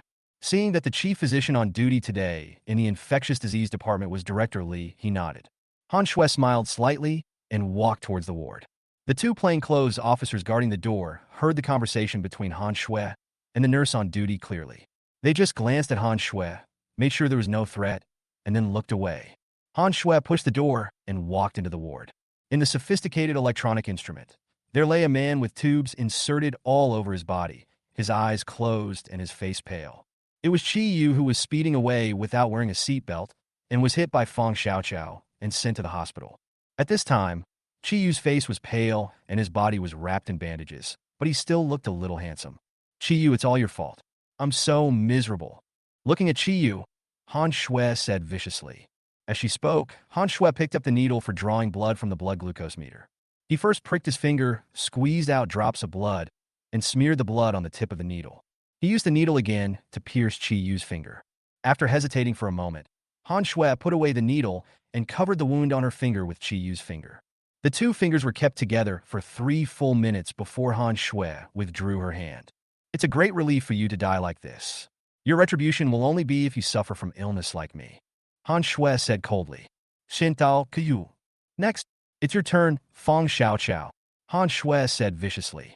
The madness in his eyes became more and more intense. That perverted old man was suffering from multiple infectious diseases, including but not limited to AIDS and syphilis. When being forced by the old man, Han Shui fell into the trap. It was confirmed this morning. Ever since she learned the bad news, Han Shui had a plan of revenge in her mind. While waiting for notification, Han Shui accidentally overheard the plainclothes police chatting and learned that Chi Yu was a murderer. After being exposed, he was bumped into by Fang Xiaoqiao on the way to escape and was taken to the hospital, where he was treated in the inpatient department of the second hospital. The Director Lee that Han Shui mentioned is the chief physician who was responsible for giving Han Shui physical examinations. Chapter 29: Han Shui's Invitation. Fang Xiaoqiao dragged his tired body out of the gym, ending his first fighting class in his life. The overall feeling can be summed up in one word: tired. I drove back to the hotel and used the room card to unlock the door. Fang Xiaoqiao took a quick shower, didn't even have dinner, threw herself on the bed, and went to find old man Zhou Gong to review her fighting lesson. Ding dong! I don't know how long I slept, but when I was dazed, I was woken up by the sound of my cell phone. Because of the existence of the hot noodles, Fang Xiaoqiao has formed muscle memory. When she hears the notification tone of her mobile phone, no matter what she is doing, she will subconsciously pick up the phone to check the content of the message. Even at this point, the brain has not yet turned on, but his hand had already picked up the phone and unlocked the fingerprint lock. Fang Xiaoqiao rubbed her eyes and looked at the phone screen. Hot noodles. Be careful with Han Shui. Keep your distance. Avoid physical contact. Looking at the hot noodles, I received the message. Fang Xiaoqiao shuddered, and her brain restarted instantly. Fang Xiaoqiao turned over and sat up, looking at the hot noodles again and the content of the WeChat message. "Oh no, things are getting serious," Fang Xiaoqiao exclaimed. The news that could make the noodles so hot that one would use 3 exclamation marks in a row to warn oneself was definitely not a trivial matter. The hot noodles were meant to heighten her vigilance. At this time, Han Shui's level of danger, in the eyes of the burning mouth, had reached a point where her life was threatened. What happened to Han Shui? Fang Xiaoqiao didn't have time to think about it and asked hurriedly. "Contact does not exist." Looking at the prompt, Fang Xiaoqiao frowned. It is not a good sign that the hot noodles lose contact at this time. This means that when it comes to Han Shui, his future becomes unpredictable again. The noodles were burning in my mouth while I was going through everything related to Han Shui and what was going to happen to me. Fang Xiaoqiao sat on the bed and began to feel a little uneasy. With eyes fixed on the phone, he quietly waited for news about the hot noodles. Ding dong! Fang Xiaoqiao was startled when the cell phone beeped. Quickly swiped to unlock the screen and check the message content. Han Shui, Xiaoqiao, do you have time? It's a WeChat message from Han Shui. Looking at the WeChat chat interface, Fang Xiaoqiao fell silent. What to do? What does Han Shui want from me? My noodles are so hot. Why don't you come back? Fang Xiaoqiao felt a little confused and muttered. Ding dong! The phone rang again, another WeChat message. Fang Xiaoqiao immediately opened WeChat, and it was Han Shui again. Han Shui, Xiao Xiao, let's get together. Wan Qing, Wen Shi, and Luo Shu are here too. Looking at the content of Han Shue's message, Fang Xiaocao's pupils dilated instantly. What is Han Shui going to do? Fang Xiaoqiao muttered to herself. Su Wanqing, you husky. How can you go out with Han Shui? Immediately, he started to scold Su Wanqing, the big tiger girl. He knew clearly that Han Shui was not a good person, but instead of stopping Wen Shi and Yin Luoshu, he was asked out by Han Shui. Tiger girl. Ah, tiger girl. Can't you be more reliable? Fang Xiaoqiao muttered anxiously. Fang Xiaoqiao opened Su Wanqing's WeChat and edited the good news, but her fingers stopped on the send button. No, I can't tell Hunyo. Fang Xiaoqiao muttered. Fang Xiaoqiao began to review the entire process in her mind. First of all, Han Shui doesn't know yet, but I already know that she set up the Hongmin banquet. Before I show up, Su Wanqing and the other two should be safe. Secondly, I can't send a message to Su Wanqing to remind her to be careful of Han Shui. As his thoughts gradually became clear, Fang Xiaoqiao began to brainstorm. Su Wanqing and the other two are now with Han Shui, and the situation at the scene is unclear. This news must not be released. What if the four of them were gathered together and the message was accidentally seen by Han Shui? What if Su Wanqing's acting skills are not up to par? Or maybe Han Shui has already controlled Su Wanqing and the other two by now. Fang Xiaoqiao kept making assumptions in her mind. As long as any of the above three situations occur, the warning message I sent will not only expose myself, but it is also likely to become a death warrant for Su Wanqing and the other two. Finally, Fang Xiaoqiao quickly deleted the message that was about to be sent to Su Wanqing and opened Han Shui's dialog box. I need to stabilize Han Shui first and confirm the situation of Su Wanqing and the other two. Fang Xiaoqiao muttered. I glanced at the time on my phone. 19:21. Fang Xiaoqiao thought for a moment and began to edit the message. It's so late. Where are we going to meet? Besides Wanqing and the other three, who else is there? After sending the message, Fang Xiaoqiao started to get dressed. Although Hot Noodles had reminded people to be careful of Han Shui before they lost contact, he had even used 3 exclamation marks to draw her attention. But Su Wanqing and the other two were her best friends, and Fang Xiaoqiao couldn't just stand by and watch them die. These 3 silly girls are innocent. Even though she knew that her life would be in danger if she went there, Fang Xiaoqiao still didn't want anything to happen to Su Wanqing and the other two. Ding dong! The cell phone notification sounded. Fang Xiaoqiao opened WeChat while putting on her coat. Han Shui, Bar Street. Han Shui. No one else, just us. A video was attached below the message. In the video, Han Shui, Su Wanqing, Wen Shi, and Yin Luoshu are in a KTV box. There is wine on the table, and Su Wanqing, a husky, is singing karaoke heartily. It's Shun Tao's KTV. Fang Xiaoqiao recognizes this KTV box. At that time, Qiyu was pursuing her, and every time Han Shui suggested going to KTV, Qiyu would take them to this private room. Could it be that Shin Tao knew about this? Fang Xiaoqiao frowned and muttered. Last night, Han Shui was humiliated in public by Shin Tao because she couldn't afford the high cost of drinks. It's only been 24 hours. How come Han Shui is involved with Shin Tao again? Shin Tao knew that Han Shui couldn't afford the money, so it was impossible for him to let Han Shui enter the super luxurious box. Fang Xiaoqiao turned her little head, trying her best to analyze one possibility after another. There must be something wrong here. In the end, Fang Xiaoqiao came to this conclusion. Drinking again? Isn't it too late? And I have to drive. How about we meet somewhere else? Fang Xiaoqiao was looking for excuses to turn down the drinking party while hoping to change the venue for the party. Bar Street is Shun Tao's territory. Han Shui alone is dangerous enough. Plus Shin Tao. Fang Xiaoqiao felt that it was too dangerous to have a party there. Fang Xiaoqiao was not sure about facing Han Shui alone, let alone the big boss Shin Tao. Han Shui. Xiaoqiao, are you still blaming me for taking Qiyu away? Han Shui. Regarding Qiyu's incident, I am also a victim. He got me drunk, and that's why this happened. I don't believe you. Fang Xiaoqiao sneered in her heart. Chapter 30. Hot Noodles. Very dangerous, don't go. Fang Xiaoqiao didn't believe a single word Han Shui said. Doesn't Fang Xiaoqiao know how much Han Shui can drink? Neither of the two you can drink more than her. If this were said the other way around, Fang Xiaoqiao would still believe it.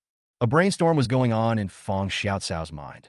While putting on his boots, he was thinking about how to trick Han Shui, Su Wanqing, and the other two out of Shin Tao's KTV to reduce potential danger. Han Shue's words gave Feng Xiaoqiao a hint. Get drunk. Feng Xiaoqiao had an idea that Han Shui wanted to get them drunk and then take revenge.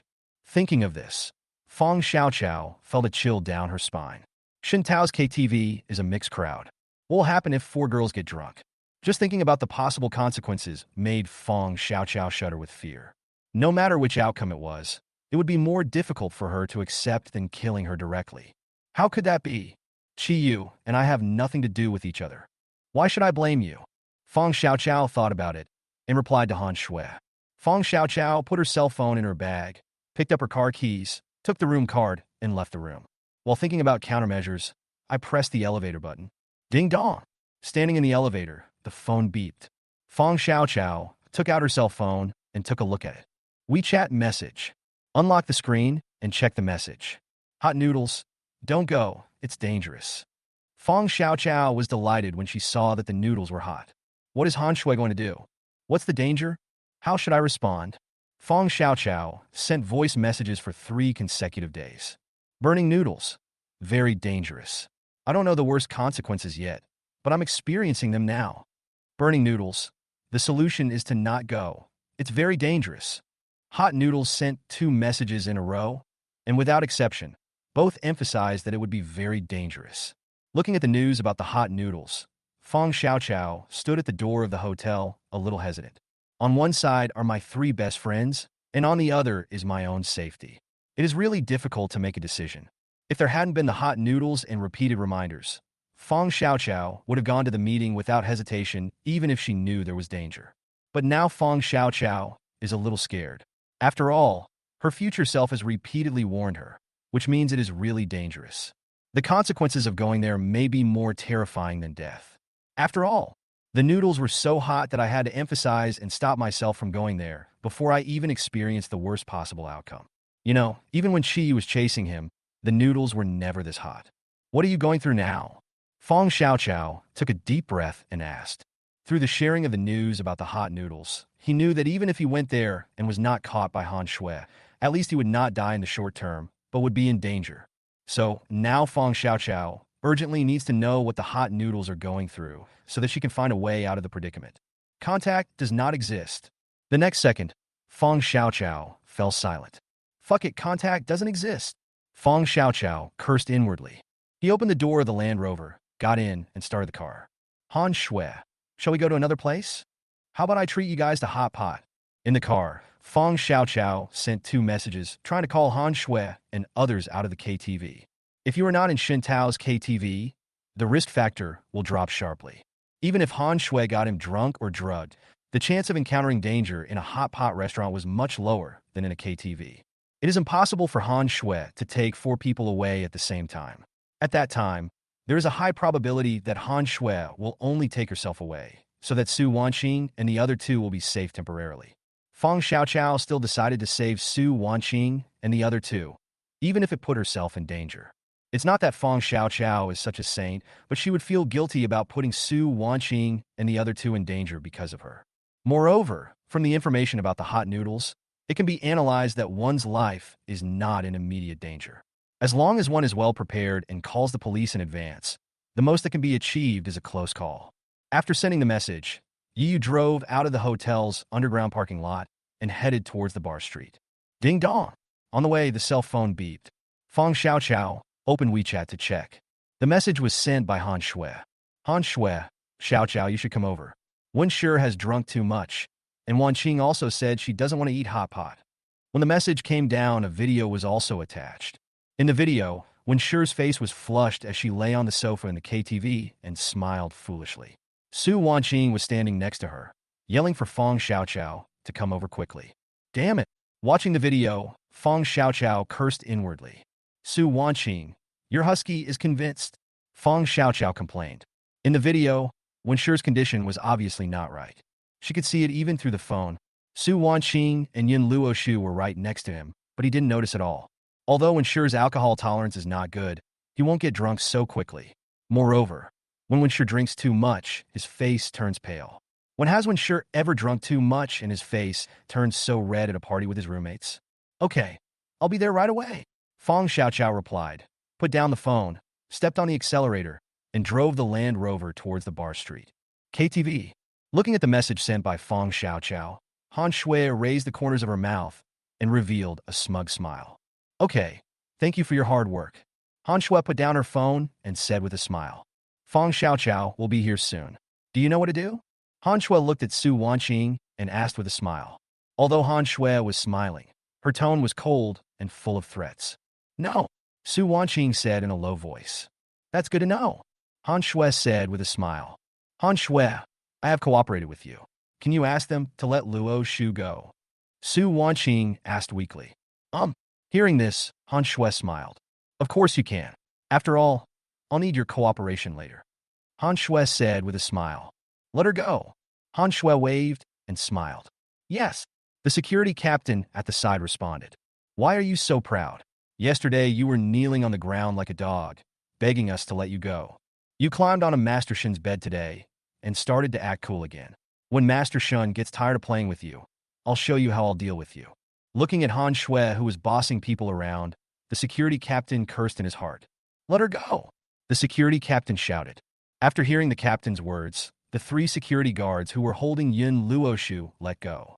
Su Wanqing quickly stood up, ran over, and helped Yun Luoshu up from the ground. I'm fine. Yun Luoshu shook his head and said, Han Shui, can you let Luo Shu take Wenshi back first? Luo Shu is injured, Wenshi is drunk, and staying here won't help you. Xiao Chao might get suspicious when he sees Luo Shu's injury.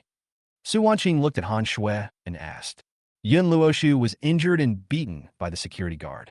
Su Wanqing and Yun Luoshu went to the bathroom just now, and when they came back they found Wenshi drunk. Looking at Wenshi's rosy little face, Su Wanqing and Yun Luoshu both realized something was wrong and immediately wanted to take Wenshi away. Chapter 31, Femme Fatale.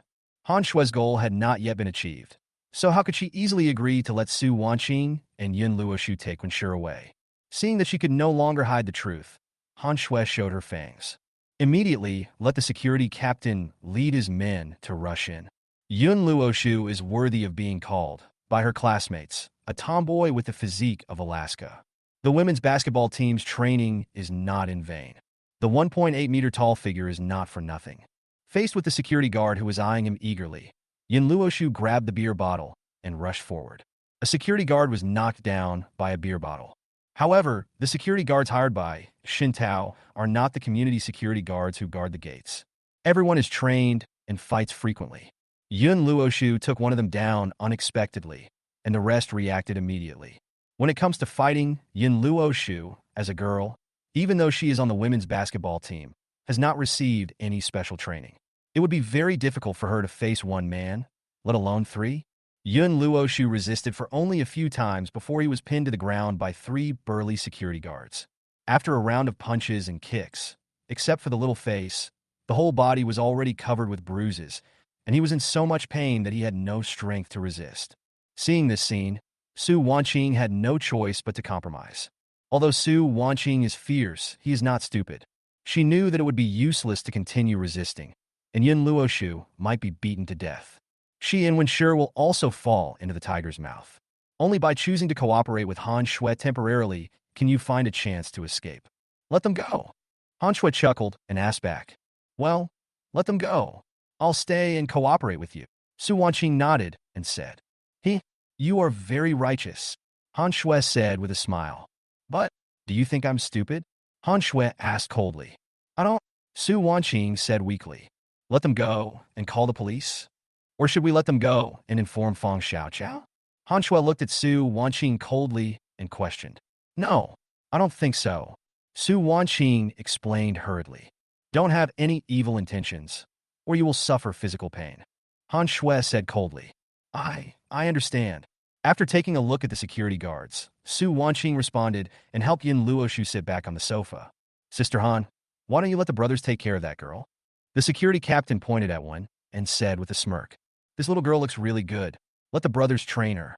I guarantee she will become the top girl. Looking at Wenshi's rosy little face, there was fire burning in the security captain's eyes. Hearing the security captain's words, Su Wanqing and Yun Luoshu suddenly became nervous. Yun Luoshu wanted to get up, but his injuries got hurt. He groaned and fell back on the sofa again. Be honest. The security captain pointed at Yun Luoshu and scolded him. Han Shui glanced at the security captain. Don't worry, I won't treat you unfairly.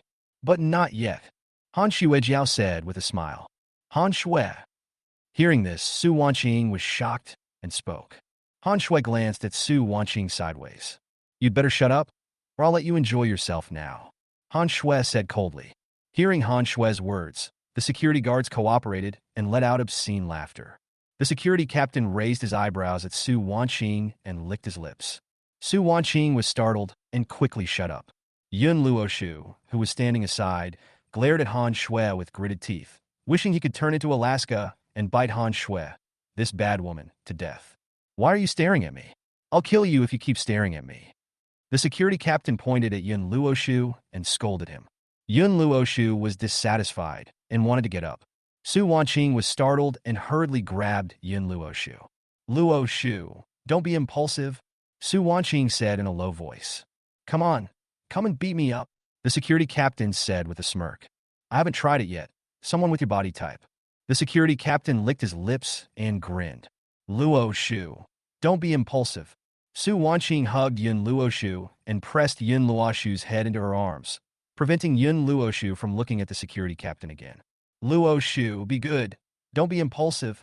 Su Wanqing tried to comfort Yun Luoshu, fearing that Yun Luoshu would become impulsive and really anger Han Shui and the security captain, and be taken away by the security captain. Yun Luoshu nodded and obediently did not move. The wounds on my body hurt so much. She had no strength at all. I can only listen to Su Wanqing obediently. Oh, why don't you come?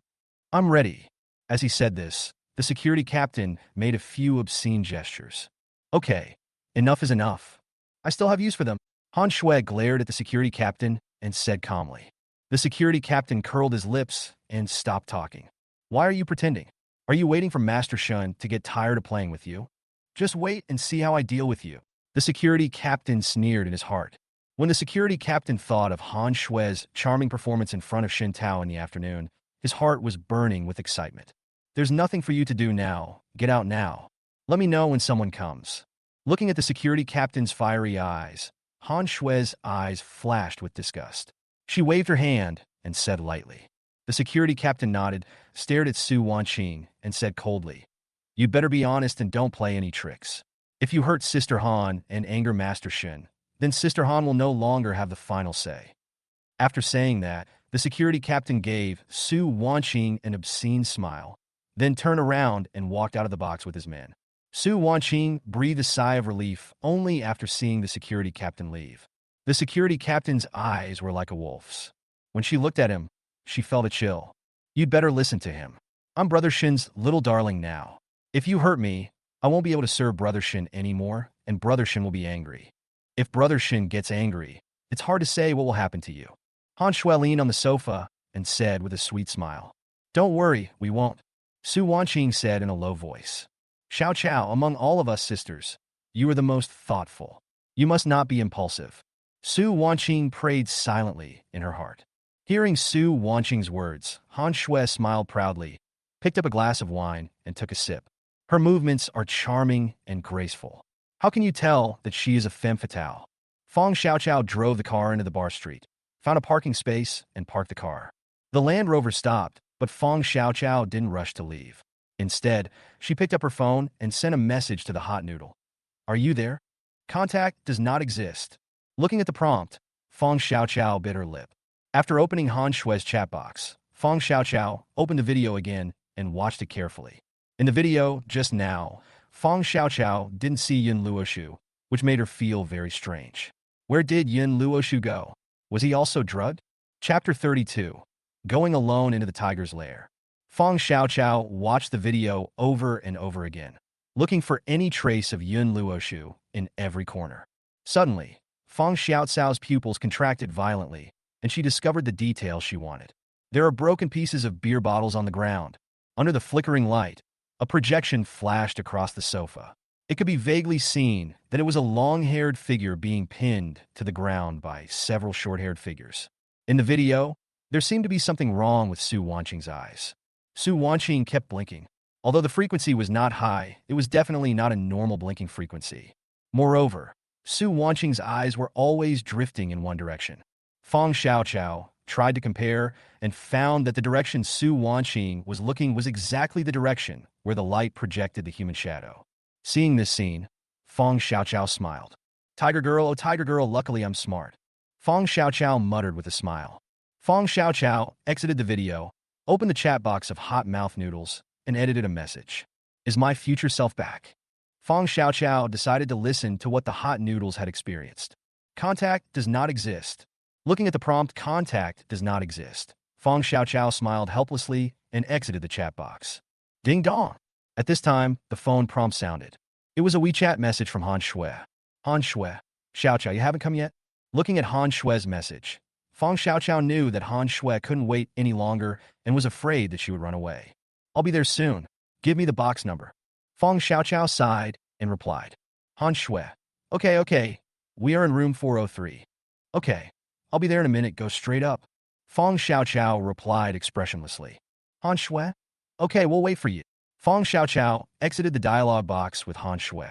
Sitting in the car and taking a few deep breaths, Feng Xiaoqiao's gaze became determined. Come to Xin Tao's KTV, box 403, and save me. Han Shui has gone crazy and held my best friend hostage. I'm going in to save her now. After editing the good news, Feng Xiaoqiao confirmed that there was no problem and sent it to Song Lin and Wang Chong respectively. Now Ensure has been caught and Yin Luoshu has been subdued. Feng Xiaoqiao knows that as soon as she enters box 403, Han Shui will most likely go crazy. Thinking of this, Feng Xiaoqiao forwarded the message to a good friend whom she hadn't contacted for a long time. Happy Chi. Ji Chi is Feng Xiaoqiao's best friend when she was in the orphanage. The two of them entered the orphanage together, often huddled together for warmth, and grew up together. But Ji Chi is luckier than Xiaoqiao.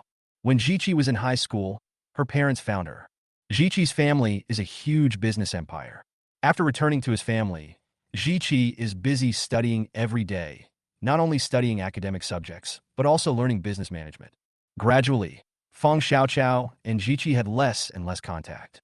After graduating from high school, Feng Xiaoqiao was busy with various part-time jobs to earn tuition fees, and Ji Chi was busy studying management. They had basically not been in contact for half a year. If it wasn't for this time, when he had to go deep into the tiger's den, Feng Xiaoqiao would not have disturbed Ji Chi for the sake of safety. After sending the message, Feng Xiaoqiao put away her phone. He opened the door of the Land Rover, took a deep breath, and walked straight into the KTV. Hello, welcome. The receptionist at the door asked Feng Xiaoqiao a question. Hello. How many people are you?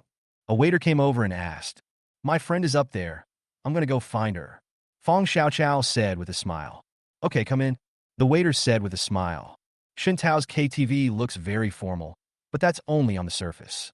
Feng Xiaoqiao had already heard what it was like inside. Feng Xiaoqiao took the elevator and went straight to the 4th floor. During this time, Feng Xiaoqiao's cell phone kept ringing. Feng Xiaoqiao took a look. Song Lin, what's going on? Wang Chong, don't be impulsive, wait for me. Ji Chi, I'll be there soon, wait for me. Seeing the news from the three people, Feng Xiaoqiao breathed a sigh of relief. All three of them received the news, and it was good news for Xiaoqiao. Especially the news about Ji Chi made Feng Xiaoqiao feel inexplicably at ease. The elevator door opened. Feng Xiaoqiao deleted the message and put the phone in her pocket. After entering 403, you are likely to be controlled. The things you ask for help cannot be seen by others. Once Han Shui knew that he not only found help but also informed the police, she would probably do something desperate, and then he, Su Wanqing, and the other two would all be in danger. Sister Han, someone is coming. Feng Xiaoqiao had just appeared on the 4th floor and had not yet walked out of the elevator when the security guard reported to her on the intercom. In box 403, Han Shui raised the corners of her mouth and revealed a smug smile when she heard the security guard's report on the intercom. Su Wanqing and Yin Luoshu, who were sitting on the sofa, trembled at the same time when they heard the voice on the intercom. Dong, dong, dong. Arriving at the door of room 403, Feng Xiaoqiao knocked. The door of box 403 opened with a click, and Han Shui, with a seductive makeup, poked her head out from the door. Han Shui looked around and confirmed that Feng Xiaoqiao was the only one there, and immediately smiled with joy. Come on, Xiaoqiao, come in quickly. Han Shui reached out to pull Feng Xiaoqiao. Let me see how Ensure is doing. Feng Xiaoqiao dodged without leaving a trace and walked into the box along the door. Fong Xiaoqiao remembered the hot noodles warning and said that she should not come into contact with Han Shui as it would be dangerous. Although I don't know what the phrase burning noodles means, I just have to do it. Looking at Fong Xiaoqiao's actions, a gloomy look flashed across Han Shui's eyes. He waved to the security guard at the elevator entrance. The security guard at the elevator nodded. Seeing this scene, Han Shui smiled slightly, closed the door of box 403, and walked into the box. Captain, Han Shui sent a signal. The security guard at the elevator entrance turned and walked into the next box and said to the security captain, Go and guard the door. The security captain put out his cigarette, stood up from the sofa, and strode towards box 403. Be alert for a moment. You hear me? Han Shui said that when she is done, those 4 girls will belong to us brothers. As he said this, the security captain smiled obscenely. Captain, isn't this a bad idea? If those 4 girls call the police afterwards, we brothers will all have to go to jail. Han Shui, on the other hand, not only got her revenge, but she was also able to get away with it completely. That's right, Captain. Isn't she using us brothers as pawns? Several security guards looked worried and spoke one by one. Under normal circumstances, these security guards wouldn't take it seriously if they just checked the place and had a fight. After all, those were all small matters.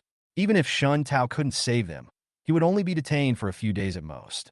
You can get a good amount of compensation when you get out. But forcing several girls is a serious crime. One will take 3 years to start. The 4 of them together will probably have to spend 10 years in prison. Although the security guards felt a little reluctant, they still felt that it was not worth it to exchange a momentary pleasure for 10 years. The most important thing is that this is not to help Shun Tao. If it comes out, Shun Tao will not give any compensation. Chapter 33. Falling out? What are you afraid of? These 4 girls are all college students with bright futures. If something like this gets out, their lives will be ruined. They may not call the police. The security captain sneered. He has seen a lot of this kind of thing when he was watching the KTV scene. Most of them just do it half-heartedly. It's all good for you and me. We put on our clothes and act like nothing happened, and most we just give some money and send it off. So the security captain is not worried at all. Of course, there are also tricky ones, but the probability is not high, and the security captain didn't even consider it. After all, in his opinion, how many strong women can there be when they come to KTV to get drunk? Don't think too much. Let's have fun first. If anyone is afraid, get out of here. The security captain cursed.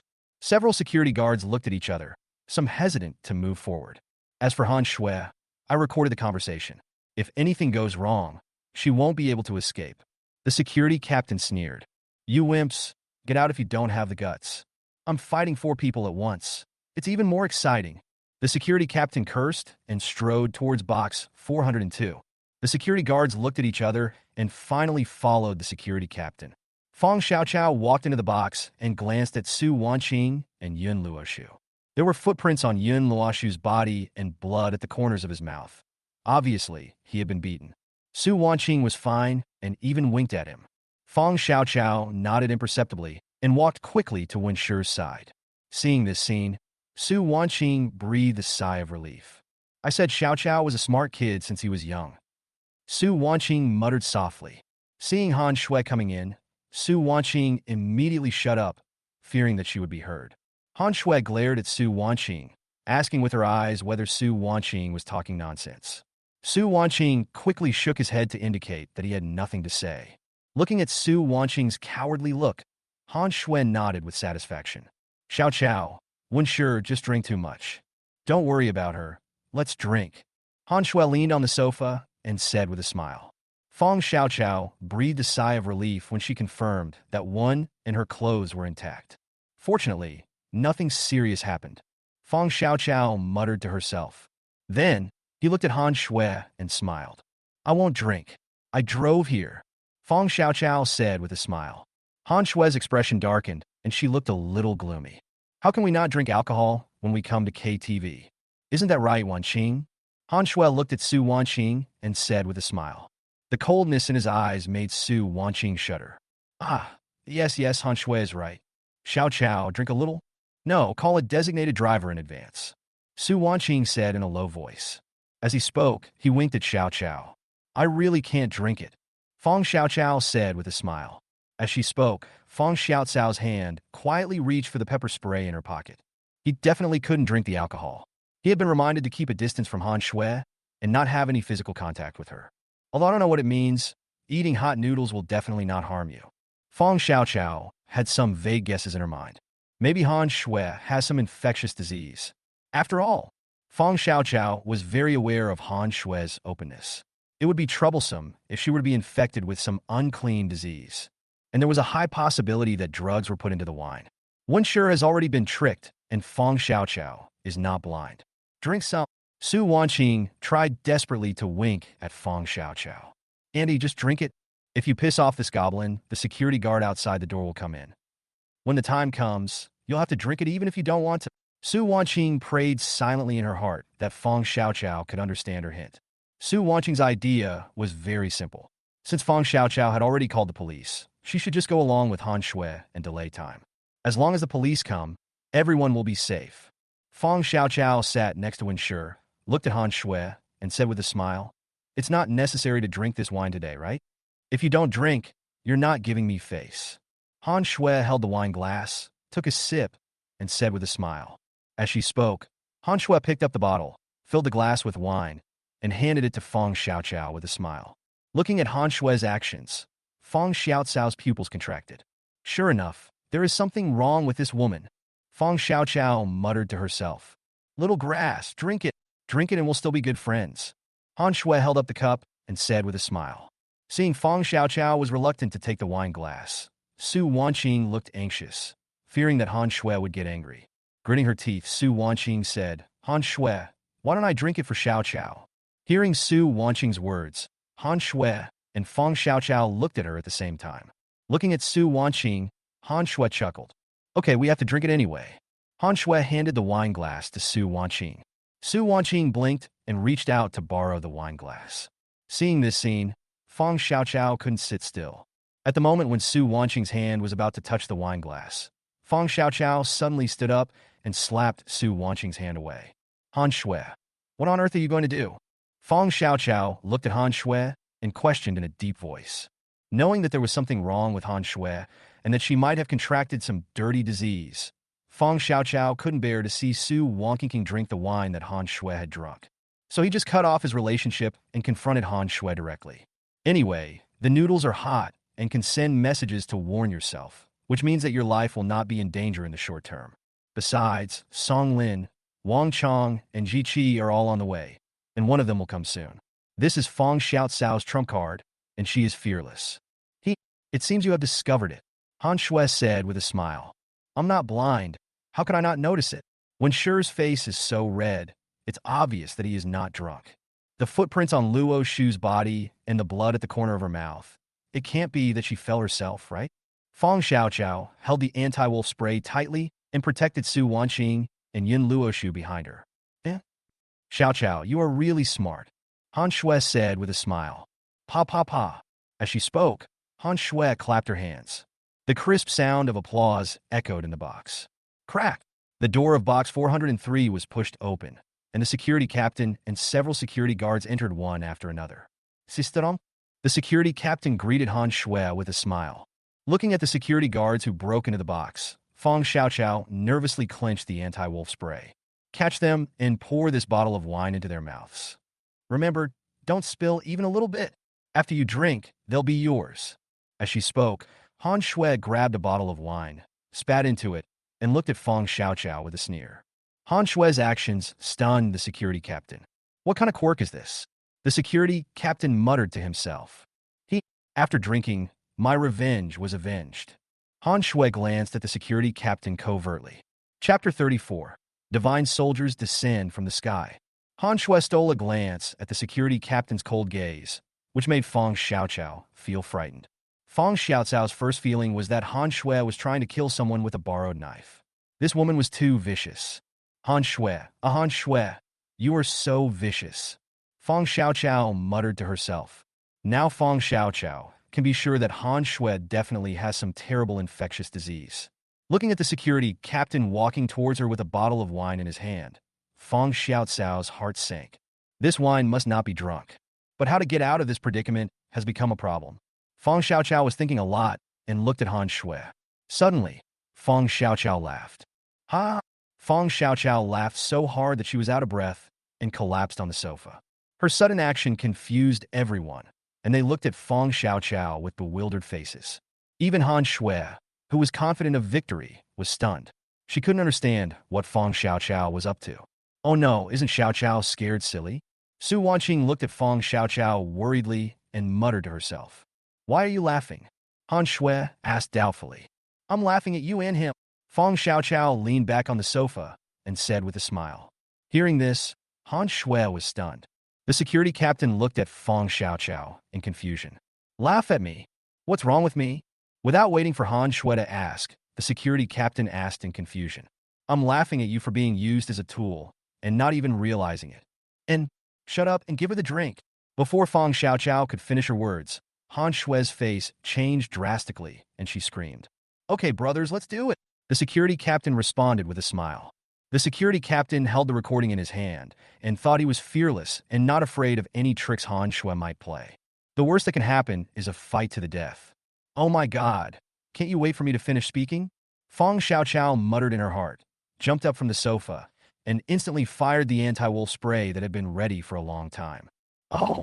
The two security guards who were rushing in the front were hit instantly. They screamed, covered their faces, and kept backing away. Wait a minute, I have something else to say. Fong Xiaoqiao shouted. Wait for your uncle, brothers. Get her. The security captain was furious and cursed. Han Shui is sick. She has an infectious disease. Fong Xiaoqiao dodged a security guard's attack and pointed at Han Shui and shouted. Quiet. Fong Xiaoqiao's words made the entire box quiet. At this moment, everyone's expression was paused. The security guards looked at each other and then at the security captain. The security team looked at Han Shui suspiciously. Su Wanqing and Yun Luoshu were both shocked. Seeing this scene, Fong Xiaoqiao breathed a sigh of relief. Fortunately, it achieved the expected effect. Fong Xiaoqiao muttered thankfully. Don't listen to her. She's talking nonsense. Han Shui screamed with a ferocious expression. Han Shui's defense broke down when her sore spot was touched. You'd better explain yourself, the security captain said in a deep voice. The security captain looked at Han Shui with a fierce look, as if he was ready to attack her if they had a disagreement. The security guards all looked pale. Isn't this woman too cruel? If it's true, none of them can escape. The security guards began to feel scared. Han Shui suddenly giggled. She looked at the security captain with seductive eyes. Do you believe her? Han Shui asked back. After the initial panic, Han Shui calmed down again and regained her charming and enchanting demeanor. Han Shui's sudden change surprised the security captain. Han Shui fell on the sofa, her skirt naturally wrinkled, which made the security captain feel dry in his mouth. Han Shui traced her beautiful curves with her fingers and asked with a sweet smile, How long have you been with Brother Shin? Hearing Han Shui's question, the security captain was stunned again. He looked at Han Shui blankly, his eyes full of confusion. 8 years. Looking at the charming Han Shui, the security captain swallowed subconsciously and replied. 8 years. Han Shui opened her red lips and repeated.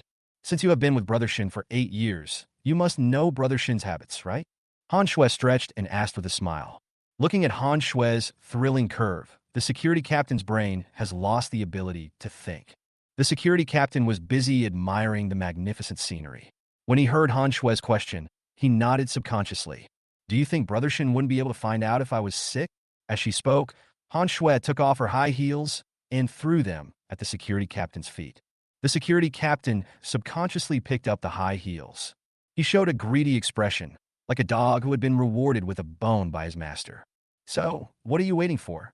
Han Shui glanced at the security captain and smiled sweetly. Brothers, take action, the security captain yelled. Lust makes one lose one's mind.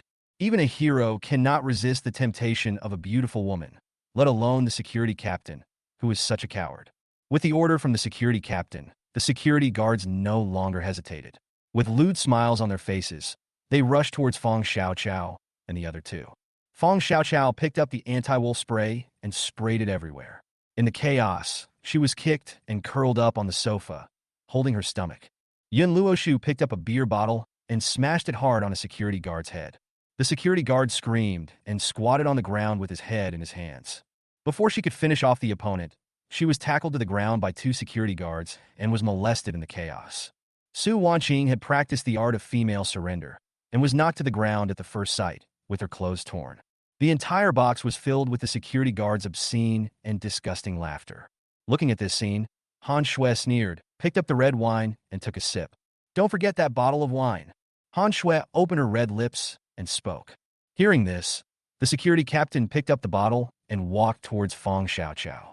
"Let's start with you," the security captain said with a grin. Having said that, regardless of Fong Xiaoqiao's struggle, he pinched her cheeks and started to force her to drink. Bang! At this moment, the door of the box was violently kicked open. Hearing the noise, everyone in the box looked towards the door. A heroic girl, wearing a white slim-fitting suit and short hair, stood at the door of the box, glancing coldly at everyone in the box. When his eyes swept across Fong Xiaoqiao's pretty face, the corners of his mouth curled up slightly, revealing a smile. When Fong Xiaoqiao saw the girl, her eyes lit up. "Ziqi!" Fong Xiaoqiao exclaimed softly. "Ziqi is here. She really came, just like when she was bullied in the orphanage." Ziqi always descends from the sky like a hero riding on colorful clouds and drives away all the bad guys who bully her. Tears glistened in Fong Xiaoqiao's eyes. Behind Ziqi stood a dozen bodyguards in black suits. The arrogant Shen Tao was standing next to Ziqi with a smile on his face. "Beat!" Ziqi opened her red lips and said, cold eyes as cold as ice. Only when he looked at Fong Xiaoqiao, there was a hint of tenderness. At the command, the bodyguards moved together. He pounced into the box like a wolf and a tiger and knocked down all the security guards on the ground with just 3 punches and 2 kicks. Han Shui was grabbed by her long hair by a bodyguard, dragged off the sofa, and made to kneel on the ground. Shen Tao, who was standing aside, was kicked over by a tall and strong bodyguard before he could even open his mouth. "Do you have the right to speak in front of the lady?" The bodyguard stepped on Shen Tao's face and said coldly. Chapter 35 Strange Feeling. Ziqi walked towards Fong Xiaoqiao gracefully. Fong Xiaoqiao stared blankly at her old friend whom she hadn't seen for a long time. Looking at Fong Xiaoqiao with a silly face, Ziqi raised the corners of his mouth and revealed a charming smile. Ziqi stretched out her fair little hand towards Fong Xiaoqiao. Fong Xiaoqiao placed her hand into Ziqi's palm in a daze. Ziqi exerted a little force, pulled Fong Xiaoqiao up from the floor, and then held her in his arms. "Are you okay?" Looking down at Fong Xiaoqiao, Ziqi asked softly. The cool voice is like a clear spring. Fong Xiaoqiao came back to her senses instantly and found herself curled up in Ziqi's arms. Her pretty face suddenly blushed. "Fine. Fortunately, you arrived in time," Fong Xiaoqiao said in a low voice.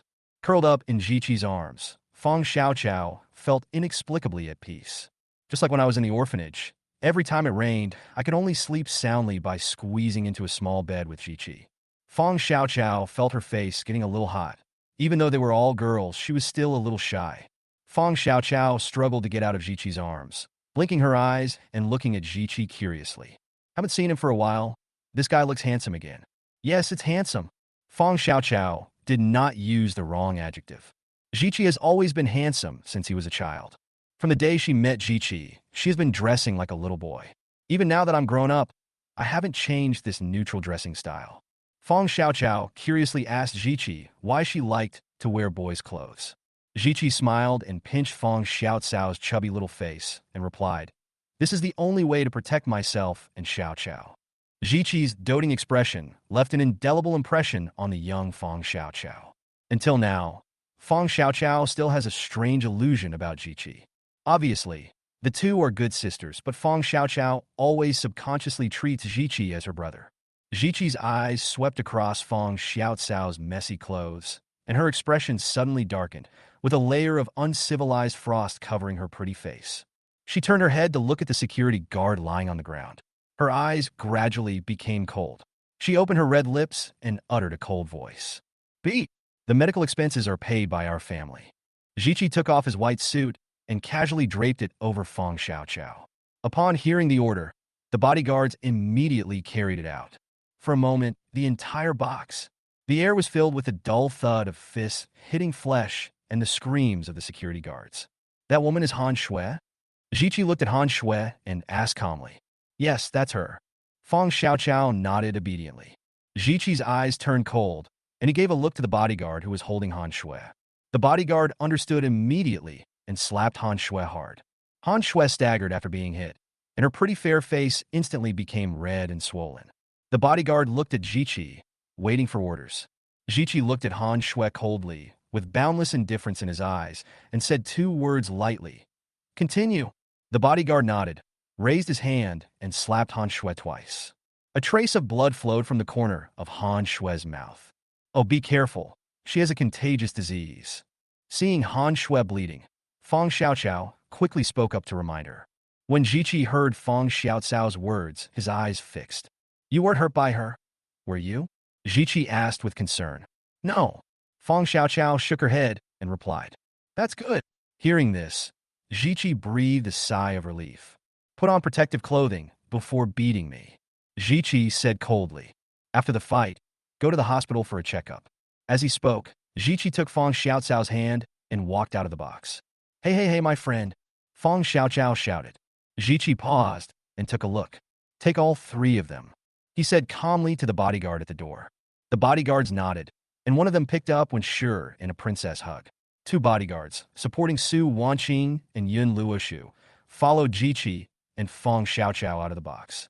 The moment Jiqi walked out of the box holding Feng Xiaocao's hand, the screams in the box rose by more than an octave again.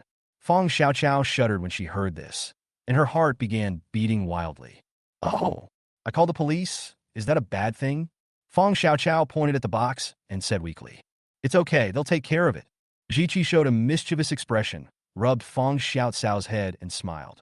In an instant, Feng Xiaocao's hairstyle turned into a messy mess. Looking at his masterpiece, Jiqi smiled happily. That's annoying. Feng Xiaoqiao glared at Jiqi and said coquettishly. Jiqi didn't care and seemed to enjoy Feng Xiaocao's coquettishness. Let's go first. After teasing Feng Xiaoqiao for a while, Jiqi said with a smile. Feng Xiaoqiao nodded and obediently let Jiqi hold her hand and go downstairs. As soon as I walked downstairs to the KTV, I met Wang Chong. Officer Wang. Seeing Wang Chong, Feng Xiaoqiao greeted him. Xiaoqiao, are you okay? Wang Chong asked with concern. I'm fine. Luckily, Jiqi arrived in time. Feng Xiaoqiao shook her head and said. Hearing this, Wang Chong looked at Jiqi. Jiqi nodded politely. Where's Han Shui? Wang Chong asked in a deep voice. Han Shui. Feng Xiaoqiao hesitated for a moment and looked at Jiqi in embarrassment. Feng Xiaoqiao wanted to answer, but didn't know how to answer. I can't tell Wang Chong that Han Shui and her gang were being beaten upstairs. Everyone is upstairs in box 403. My bodyguards have subdued all those who intended to do harm. They encountered resistance in the process, so they resorted to violence. If you need to cooperate with the investigation, I will let the lawyer follow up. Seeing Feng Xiaocao's embarrassment, Jiqi smiled, took Feng Xiaocao's hand, and said to Wang Chong with a smile. Okay, let's go up now. Wang Chong nodded, waved his hand, and went upstairs with the three colleagues who had come with him. Come on, I'll take you home, Jiqi said with a smile. This is not good. Feng Xiaoqiao looked upstairs and said weakly. Don't worry, I'll have a lawyer follow up. Seeing Feng Xiaocao's little thoughts, Jiqi said with a smile. No, the four of us are victims. Don't you need to take notes? Feng Xiaoqiao said helplessly. No need. Jiqi blinked and said. Don't come here. Feng Xiaoqiao rolled her eyes and said angrily. If you are busy, go back first. I have my own car. After we finish the statement, we can go home by ourselves. Feng Xiaoqiao said to Jiqi. This? Jiqi hesitated. Miss, you have a dinner party to attend later. The bodyguard at the side whispered a reminder.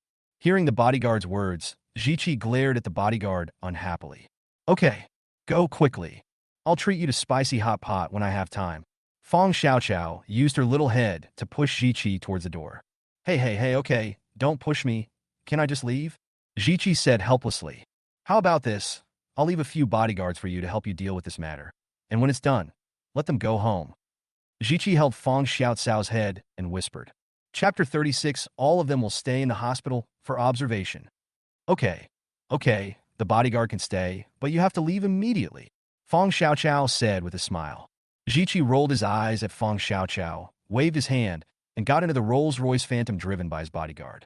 Watching Jiqi go away, Feng Xiaoqiao picked up her phone and tried to send a message to Noodles that burn your mouth. How are you? Feng Xiaoqiao edited the good news and clicked send. The problem on my side has been solved. Because Jiqi arrived in time, I didn't suffer any harm, and the hot noodle should be fine too. Fong Xiaoqiao speculated in her mind and waited for the hot noodle to reply. Seeing the sent successfully prompt, Fong Xiaoqiao breathed a sigh of relief. Finally, the contact no longer exists. Ding dong! Soon the cell phone beeped. Yi Yu hurriedly checked the message. Hot noodles. Miss, can you please stop making trouble? Hot noodles. If you keep doing this, I will die. The hot noodles sent 2 messages in succession. Hey, I'm just eager to save people. Fong Xiaoqiao sent back a message with an emoticon that said, I was wrong. Seeing the news about the hot noodles, Fong Xiaoqiao knew that nothing happened to the other party. If something really happens, I will definitely start cursing. Hot noodles. You are a hero for saving people, but I am the one who suffers. The hot noodles continued to complain and condemned Fong Xiaoqiao's personal heroic behavior. Okay, I know I was wrong. Fong Xiaoqiao quickly lowered her posture and admitted her mistake. Hot noodles, I forgive you. Jiqi showed up today, and I thought of some things. You deal with these things first, and I'll go look through the news magazines. Fong Xiaoqiao was stunned when she saw the news about the hot noodles. Jiqi. What's up, Jiqi? Fong Xiaoqiao was full of doubts and muttered to herself. What's up, Jiqi? Fong Xiaoqiao sent a message to ask. However, the message fell on deaf ears, and no reply was received. There was a loud noise coming from the elevator. Fong Xiaoqiao looked in the direction of the sound and saw Wang Chong and several colleagues escorting Xin Tao, Han Shui, and a group of security guards out of the elevator. When passing by Fong Xiaoqiao, Xin Tao and Han Shui both glared at Fong Xiaoqiao with resentful eyes. Fong Xiaoqiao subconsciously took 2 steps back, fearing that Han Shui would jump over and bite her. Seeing Fong Xiaoqiao's actions, the bodyguard who had been following Jiqi and stepped on Xin Tao's face immediately took 2 steps forward, protected Fong Xiaoqiao behind him, and looked at Xin Tao and Han Shui coldly. Be honest. The commotion here caught Wang Chong's attention, and he immediately started scolding. Get in the car, Wang Chong said to his colleague who was escorting the 2 men. Yes, team leader.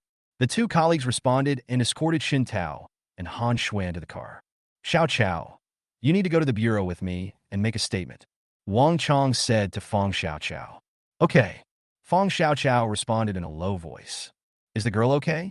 Wang Chong asked while looking at one who was being held. Wenshi seems to have been drugged. Fong Xiaoqiao looked at Wenshi and said worriedly. Is anyone else injured? Wang Chong frowned and asked in a deep voice. Yun Luoshu resisted and was beaten by the security guards. I got kicked. Su Wanqing was also knocked down. Fong Xiaoqiao answered truthfully. Well, I'll send a colleague to go to the hospital with you guys to do a comprehensive checkup. If there are any injuries, make an assessment. Hearing this, Wang Chong said in a deep voice. Okay. Fong Xiaoqiao nodded in response. You guys go to the hospital. I'll take them back to the police station first. Wang Chong said something and got straight into the police car. After Wang Chong and his group left, Fong Xiaoqiao and his group got in a bodyguard Jiqi's car and went directly to the hospital.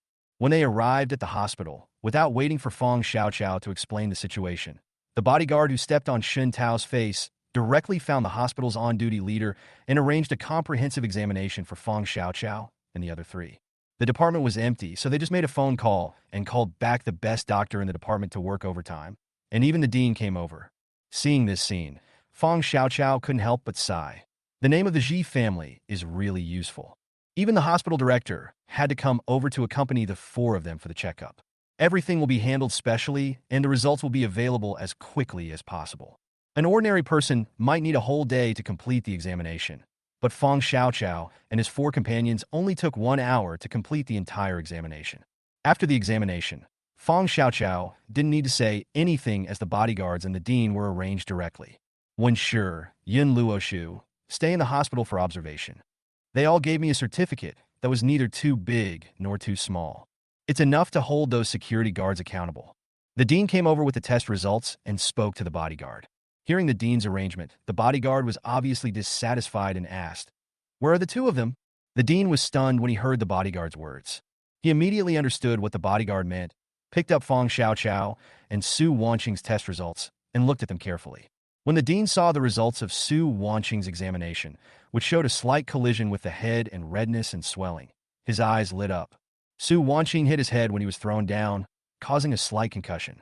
I wrote him a certificate for a slight concussion and asked him to stay in the hospital for observation. The dean said with a smile. The bodyguard nodded and said, Okay, where's Miss Fong? The bodyguard glanced at Fong Xiaoqiao and asked, Ms. Fong. Looking at Fong Xiaoqiao's examination results, the dean really couldn't find any room for improvement and looked at the bodyguard with a frown. Just write internal bleeding and keep him in the hospital for observation. The bodyguard said in a deep voice. The dean nodded and did as he was told. Everything was taken care of, and Fong Xiaoqiao and the other three were pushed into the same ward under the arrangement of the dean. The bodyguard took the hospital's examination report directly, left the hospital, and went to the municipal bureau with Wang Chang's colleague. Xiaoqiao, that Miss Xi is so cool. In the ward, Su Wanqing said with a smile. Wow, he can order the hospital director around just by using his bodyguards. That's so cool. Su Wanqing spoke incessantly. It was as if he was not talking about Jiqi, but Su Wanqing. But, are we really okay like this? Yun Luoshu hesitated for a moment and said, It's okay. I have a certificate from the hospital. Fong Xiaoqiao said softly. That's good. Yun Luoshu said with a worried look on his face. Don't worry. Since the bodyguard and the dean dared to make such an arrangement, they must be sure of it. Su Wanqing waved his hand and spoke casually. Yeah, Husky is right. Fong Xiaoqiao nodded and agreed. Fong Xiaoqiao, if you dare to call me a husky again, I will bite you to death. When Su Wanqing heard Fong Xiaoqiao calling her a husky, she instantly got angry and shouted. Hey, calm down. Don't forget, you have a concussion now. Seeing Su Wanqing about to pounce on her, Fong Xiaoqiao quickly spoke out to remind her. Chapter 37. In the hospital, don't cover your head if nothing happens. Hearing Fong Xiaoqiao's words, Su Wanqing paused, blinked, and lay back on the hospital bed. Ouch! My head is so dizzy. Su Wanqing shouted weakly. Hey! The other side retreats like a vicious dog pouncing on its food, Fong Xiaoqiao said with a smile. Hearing this, Su Wanqing turned her head and glared at Fong Xiaoqiao fiercely. Fong Xiaoqiao blinked and pointed to the medical records on the bedside table. Su Wanqing. Fong Xiaoqiao, just wait for me. Su Wanqing threatened viciously. A little bit. Fong Xiaoqiao stuck out her tongue mischievously. Su Wanqing was so angry at Fong Xiaoqiao's arrogant behavior that she rolled her eyes.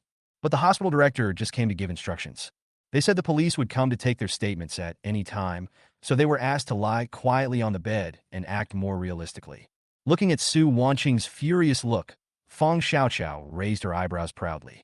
He stretched out his hand towards Su Wanqing and hooked his finger. Komiya? Fong Xiaoqiao imitated Uncle Tung's annoying tone in the movie and shouted at Su Wanqing. Su Wanqing glared at Fong Xiaoqiao, her silver teeth gnashing with a crunching sound. Seeing this scene, Fong Xiaoqiao grinned. It's over, the husky is anxious. Fong Xiaoqiao muttered in his heart and decisively raised his hands in surrender. No more trouble, I surrender, Fong Xiaoqiao said with a smile. Humph. Su Wanqing snorted arrogantly. Crack. At this moment, the door of the ward was pushed open. Fong Xiaoqiao and Su Wanqing immediately lay down straight and covered their heads with the quilt. What the hell? Did I go to the wrong ward? At the door of the ward, a man's exclamation was heard. Nurse, nurse. The visitor shouted loudly. Sir, this is the inpatient department. Please don't make loud noises. Soon, the nurse's dissatisfied voice was heard at the door. No. Why are the people inside still covered? The man spoke incoherently. What? The nurse's voice was noticeably louder. Then came the sound of hurried footsteps. Several people ran into the ward. Oh my God! What's going on? Shaoli, come and have a look. A woman's anxious voice was heard. The next second, Fong Xiaoqiao's quilt was uncovered. The anxious-looking nurse and Fong Xiaoqiao, who was staring at him from under the quilt, looked into each other's eyes. Oh my God! The nurse screamed in fear. Fong Xiaoqiao blinked and thought to herself, I seem to have gotten into trouble. I was so scared. The nurse breathed a sigh of relief and patted her chest. Don't cover your head with the quilt, it's scary. The nurse complained in dissatisfaction. Fong Xiaoqiao stuck out her tongue and smiled at the nurse embarrassedly. You still know how to play? A familiar voice came from the side. Fong Xiaoqiao turned her head and saw that it was Wang Chang. No wonder Fong Xiaoqiao felt that the exclamation just now sounded familiar. It turned out to be made by Wang Chang. Hey, Officer Wang, isn't that scary? Fong Xiaoqiao asked embarrassedly. I was really shocked. I thought your condition suddenly worsened and you were gone. Wang Chong said with a wry smile. How does it feel? Wang Chong sat on the stool and asked with a smile. I feel fine, but my stomach hurts. The doctor suspected internal bleeding and asked me to stay in the hospital for observation. Fong Xiaoqiao answered directly according to the dean's instructions. Then take good care of yourself and cooperate with the hospital's treatment. The expenses will be paid by Shun Tao's KTV. We will take a statement. Wang Chong took out his notebook and said, Good. Fong Xiaoqiao nodded and responded with a smile. Fong Xiaoqiao told Wang Chong the whole story, omitting the warning about the burning noodles. She said that the reason for making preparations in advance and calling the police was that she saw it through the video.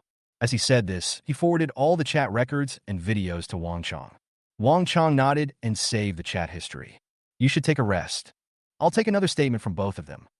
Wang Chong stood up and sat down in front of Su Wanqing's bed. How does it feel? Wang Chong asked with a smile. Oops. Officer Wang, I feel dizzy. The doctor said it was a concussion. Su Wanqing was possessed by the spirit of drama and spoke weakly. Can I take a statement? Wang Chong frowned and asked. Sure. Su Wanqing replied. Next, according to the narration of Su Wanqing, the master of acting, she told the story of how Han Shui tricked them out, how she persuaded them to drink at the KTV, and how they found when Sure had been drugged when they came back from the toilet, until Han Shui turned against them, asked the security guards to beat Yin Luoshu, threatened Su Wanqing to cooperate with Han Shui, and recorded a video for Fong Xiaoqiao. She exaggerated everything. Wang Chong wrote them down one by one and looked at Yin Luoshu again. Little girl, how are you injured? Wang Chong asked. Concussion, multiple bruises on the body, cracked ribs. Yun Luoshu replied in a low voice. Well, you're the worst hurt. Wang Chong nodded and said, Can I take a statement? Wang Chong asked. Can. Yun Luoshu nodded and said. Yun Luoshu's transcript was not much different from what Su Wanqing said, except that it included her own experience of being beaten up by security guards twice. Okay, the transcripts are ready. You guys have a good rest. I'm leaving first. Wang Chong put away his notebook, stood up and said, Officer Wang, when Sure's statement hasn't been taken yet. Su Wanqing reminded. We'll make up for it later, when it's warm. Looking at her appearance, she won't be able to wake up for a while. And she doesn't necessarily know what's going on. Wang Chong said with a smile. The transcripts from the three of you are enough. Wang Chong said something, and the other party, Xiaoqiao, waved her hand and walked out of the ward.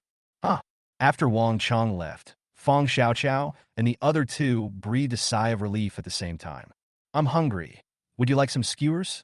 Su Wanqing suggested. Hearing this, Fong Xiaoqiao rolled her eyes. We are patients, okay? How can you eat something so greasy? Fong Xiaoqiao said helplessly. What a bullshit patient. Except for Luo Shu, who got some minor skin injuries, the three of us are fine. Su Wanqing said with a pout.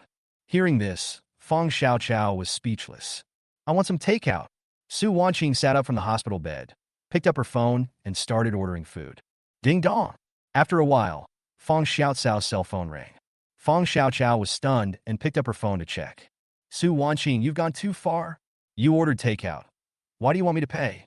Looking at the words friend paid on my behalf, Fong Xiaoqiao glared at Su Wanqing and shouted. I can't help it. Who told you to be a rich woman? Su Wanqing sat cross-legged on the hospital bed, shrugged, and said with a smile. Hearing this, Fong Xiaoqiao fell silent. Su Wanqing spoke again, leaving Fong Xiaoqiao speechless. This is the rule in their dormitory. Let's order takeout together. Whoever has more money pays. When she lived in the dormitory before, Fong Xiaoqiao never spent any money on takeout. It was always Su Wanqing and Yun Luoshu who took turns treating her. All right, Fong Xiaoqiao responded and agreed to pay. The next second, Fong Xiaoqiao was stunned again. Chapter 38, a takeaway order costs 6,000. Husky, are you born in the year of the pig? Fong Xiaoqiao, holding her cell phone, screamed. The mobile phone screen stays on the payment interface. Amount to be paid, 6,389 yuan. Looking at this number, Fong Xiaoqiao found it hard to accept. For girls, eating barbecue, spending 6,389? Did you encounter a ripoff? This was Fong Xiaoqiao's first reaction. However, when Fong Xiaoqiao opened the bill, people feel numb instantly. The store's unit price is reasonable. It's not even much more expensive than eating in a restaurant. The reason why the price is so high is entirely because of what Su Wanqing ordered, which is a bit out of the ordinary. The drinks at the top of the bill made Fong Xiaocao's blood pressure soar. Drinks: 2 bottles of Feitian, 5,888 yuan. Hearing Fong Xiaocao's roar, Su Wanqing stuck out her tongue guiltily and got into the bed with a swish. "Husky, come on and tell me. What's up with this wine?" Fong Xiaocao asked angrily. "I've never drunk it before. I just want to try it." Su Wanqing huddled in the quilt and answered in a muffled voice. 6. Fong Xiaochao rolled her eyes and uttered a word. Fong Xiaochao gave full marks to Su Wanqing for this answer. "Never drank. Order 2 bottles of Fate Yin to try." Hearing Fong Xiaocao's words, Yin Luoshu glanced at it curiously. When he saw that the wine and drinks were 5,888 yuan, he was instantly stunned. Enduring the pain in his body, Yin Luoshu climbed up from the hospital bed, moved closer to Fong Xiaochao, and curiously checked what Su Wanqing had ordered. After seeing this, Yin Luoshu remained silent. He silently gave Su Wanqing a thumbs up. "Sister, I give you a thumbs up." Yin Luoshu muttered to himself and went back to his bed. "Go ahead and beat me. No beating is in vain." Yin Luoshu muttered. Looking at Su Wanqing curled up on the hospital bed, pretending to be an ostrich, Fong Xiaochao really wanted to sell her for ostrich meat. After refusing to pay, Fong Xiaochao started ordering food. "I've ordered it and it will be delivered soon." Fong Xiaochao put down her phone and said. Before Fong Xiaochao finished her words, Su Wanqing jumped up from the hospital bed with a whoosh, as if she had come back from the dead. "Where's the wine?" Su Wanqing asked, blinking her big eyes. Fong Xiaochao stared at Su Wanqing with a fierce face, saying nothing. Looking at Fong Xiaocao's expression, Su Wanqing instantly wilted. "If you don't want to drink, then don't drink," Su Wanqing said aggrievedly. "Snort." Fong Xiaochao snorted. Half an hour later, dong dong dong, there was a knock on the ward door. "Go get the meal." Fong Xiaochao looked at Su Wanqing and said, "Okay." Su Wanqing put on her slippers and ran to open the door happily. "Come on, let's eat." Su Wanqing came back with the meal and shouted, "Keep your voice down. This is a hospital." Fong Xiaochao reminded helplessly. Su Wanqing stuck out her tongue and started to distribute the food. After eating and drinking, Su Wanqing went to throw away the garbage. Fong Xiaochao and Yun Luoshu lay on the hospital beds, chatting idly. This is not a hospital stay. It's clearly a vacation. Ding dong. Suddenly, Fong Xiaocao's cell phone rang. Fong Xiaochao was stunned and picked up the phone to take a look. It's a WeChat message. Fong Xiaochao blinked and unlocked the screen. "Hot Noodles. Su Wanqing has been kidnapped. Run." Seeing the hot noodles and the careful message, Fong Xiaochao sat up from the hospital bed with a leap. "What's going on? Who kidnapped Wanqing?" Fong Xiaochao quickly sent a message to inquire. "Hot Noodles. It's too late. Hurry up and take Yin Luoshu and Wenshur away." The hot noodle did not explain, but continued to remind Fong Xiaochao to run quickly. Fong Xiaochao was stunned for a moment. Then she put on her slippers and shouted, "Luoshu, something happened. Hurry up and take Wenshur with you. Let's hide." The continuous reminders of the hot noodles made Fong Xiaochao feel a sense of crisis. Given Hot Mouth Noodle's personality, if it wasn't extremely urgent, he would definitely talk to me and explain the reason. Now, without explaining, I've explained why. Yun Luoshu was stunned when he heard Fong Xiaocao shout. He looked at Fong Xiaochao in a daze. "Stop being cute and move." Seeing Yun Luoshu still acting cute, Fong Xiaochao shouted in annoyance. Seeing Fong Xiaocao's expression, Yun Luoshu didn't seem to be joking.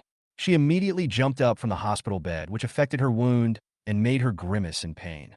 After helping the still unconscious Wenshur up, Fong Xiaochao and Yun Luoshu, each holding one of his arms, quickly went out. "Where are you going?" Fong Xiaochao took out her phone and sent a message to the hot noodles. "Hot Noodles, go upstairs." "Hot Noodles, take the stairs." They came up from the elevator. When Fong Xiaochao saw the content of the message, her heart moved. The noodles that burn your mouth are made with her, not him. This means that the person who kidnapped Su Wanqing is most likely a woman. Fong Xiaochao analyzed the limited information in her mind. "Come on, let's go up the stairs." Fong Xiaochao put away her phone and said to Yun Luoshu. Yun Luoshu nodded and immediately followed Fong Xiaochao into the stairwell. Although he didn't know what happened, Yun Luoshu believed Fong Xiaochao 100%, so he didn't ask the reason.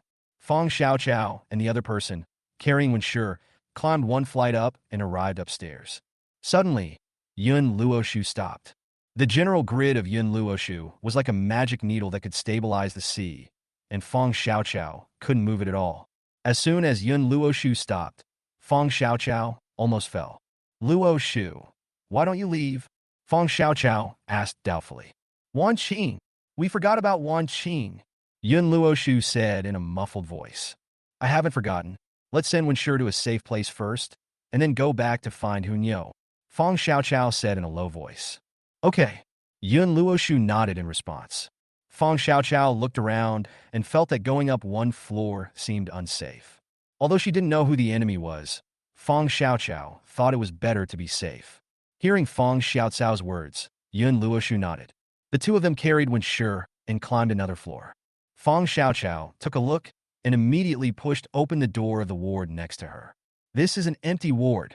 Just put Wenshur here, Fong Xiaoqiao whispered to Yun Luoshu. Yun Luoshu nodded and helped Fong Xiaoqiao lift Wenshur onto the bed. Let's go back and take a look. After settling one, Fong Xiaoqiao said. Okay. Yun Luoshu nodded in response. Fong Xiaoqiao and Yun Luoshu went downstairs. Soon, he returned to the floor where the two-person ward was located, hid in the stairwell, and secretly looked inside the floor through the glass of the stairwell door. At this time, there were many more people on the floor. The most obvious one is Su Wanqing, who was kidnapped. And the one who kidnapped her? Han Shui. The person who kidnapped Su Wanqing was actually Han Shui. The moment she saw Han Shui, Fong Xiaoqiao's eyes widened like bells, and she showed an incredible expression. Yun Luoshu, who was standing aside, subconsciously clenched his fists and wanted to rush out to save Su Wanqing. Chapter 39 Shintao. I'll kill you. Fong Xiaoqiao was quick to act and grabbed Yun Luoshu. Fong Xiaoqiao turned her head and glared at Yun Luoshu. Don't be impulsive. Take a look at the situation first, Fong Xiaoqiao said in a low voice. Yun Luoshu nodded, and his tense muscles relaxed. Through the glass, watching quietly, there were many people in the corridor, including many acquaintances. Han Shui held Su Wanqing hostage, blocked the door of the ward, and confronted Wang Chong. Next to Wang Chong was the young policewoman who had taken Fong Xiaoqiao's statement last time. Two criminal detectives that Fong Xiaoqiao had never seen before were standing behind with Shin Tao. Judging from the situation, it should be Wang Chong who brought people and took Han Shui and Shin Tao to the hospital for examination. Han Shui took advantage of the opportunity and kidnapped Su Wanqing. Han Shui was still determined to take revenge on me, so she took Su Wanqing hostage and came to the ward. However, she and Yun Luoshu had already run away with Wenshur. Han Shui missed her and wanted to run, but was blocked at the door of the ward by Wang Chong and his men. Han Shui, don't be stubborn. You will only aggravate your crime if you keep making the same mistake again. Wang Chong shouted loudly to Han Shui. Han Shui, you bitch, don't hurt me. Shin Tao, who was being escorted by two criminal detectives, stared at Han Shui angrily and cursed. Officer Wang, what this bitch did has nothing to do with me. I was just playing with her. It has nothing to do with her. I didn't expect to get into trouble. After shouting to Han Shui, Shin Tao shouted to Wang Chong. Be honest. Hearing Shin Tao's vulgar words, the two criminal detectives who were escorting Shin Tao frowned and scolded him.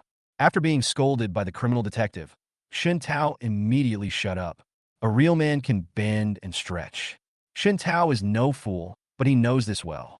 Besides, what he committed was not serious. He was not involved from beginning to end. If we hold someone accountable, it can at best be considered lax management. Just clear it up and you can clear yourself. Shin Tao doesn't want to ruin himself because of Han Shui. Hearing Shin Tao's words, Han Shui stared at him with a ferocious expression and cursed. Shin Tao, you bastard. You are the one who killed me. If I don't stop you and bury me with you, I will die with my eyes wide open. Han Shui gritted her teeth, as if she wanted to pounce on Shin Tao and bite him to death. Bitch, what did I do to you? It is only natural to pay back your debts. Damn it. You were the one who suggested drinking with me to pay off my debts. Can you blame me? Shin Tao was not a good-tempered person either. When he heard Han Shui throwing dirty water on him, he immediately started cursing and tried to distance himself from the matter. Shut up. Seeing that Shin Tao was showing signs of angering Han Shui, Wang Chong immediately turned around and scolded him. Shut his mouth and don't let him talk, Wang Chong said to the two criminal detectives who were escorting Shin Tao. The two detectives nodded and immediately glared at Xin Tao, saying in a deep voice, "If you dare to say anything more, you will be held accountable for disrupting law enforcement." After hearing what the two criminal detectives said, Xin Tao immediately shut up. It's not worth getting angry with Han Shui and causing trouble. If she likes to throw dirty water, let her do it. Everything requires evidence. At worst, you can find a lawyer and sue Han Shui for defamation, and let the lawyer argue with them.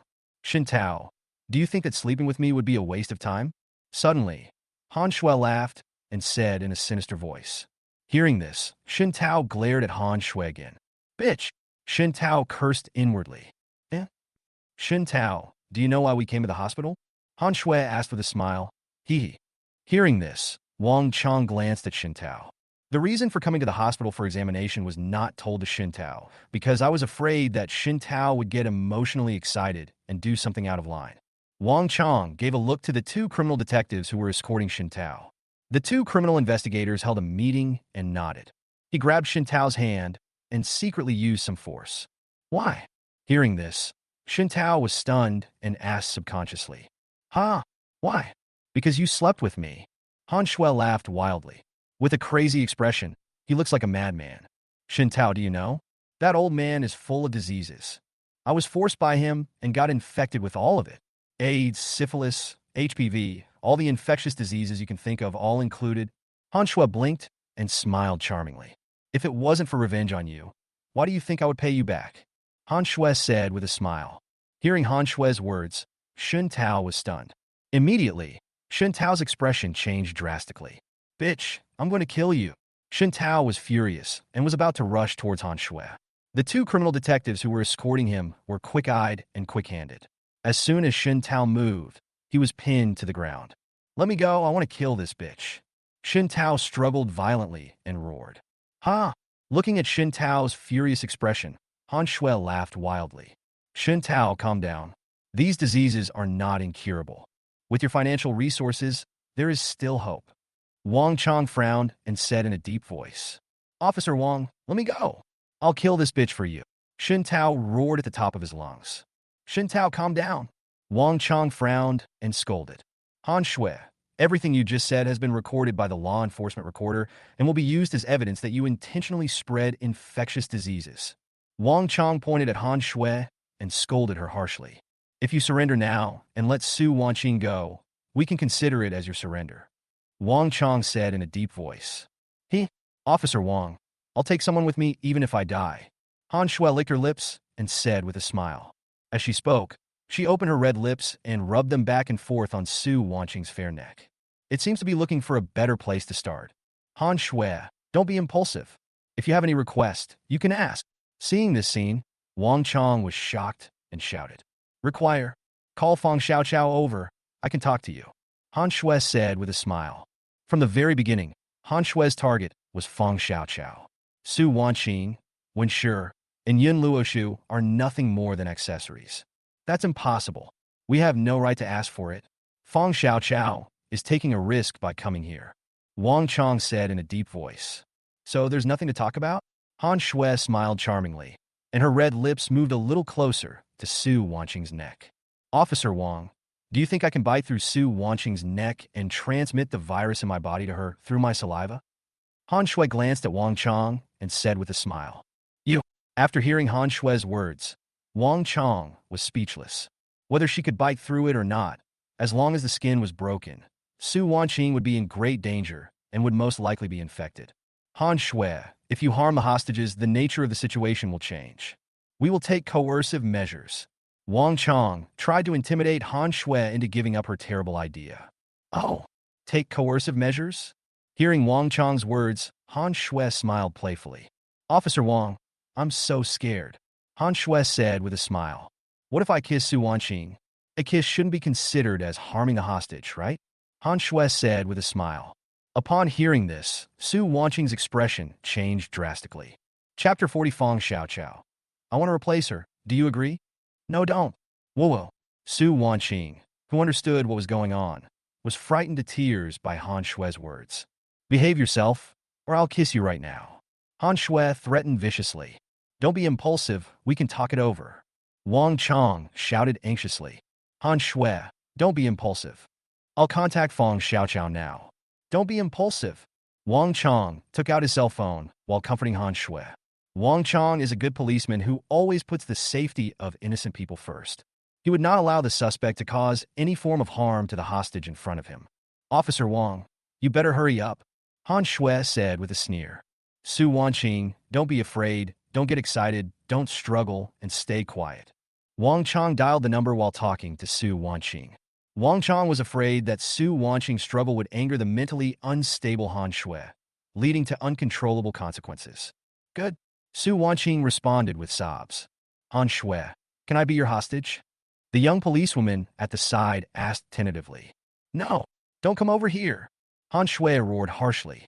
He dragged Su Wanqing and began to retreat, hid in the ward, closed the door, and confronted Wang Chong through the door. Okay, don't get excited, Wang Chong shouted. As he said this, he turned around and glared at the young policewoman, signaling her not to provoke the suspect.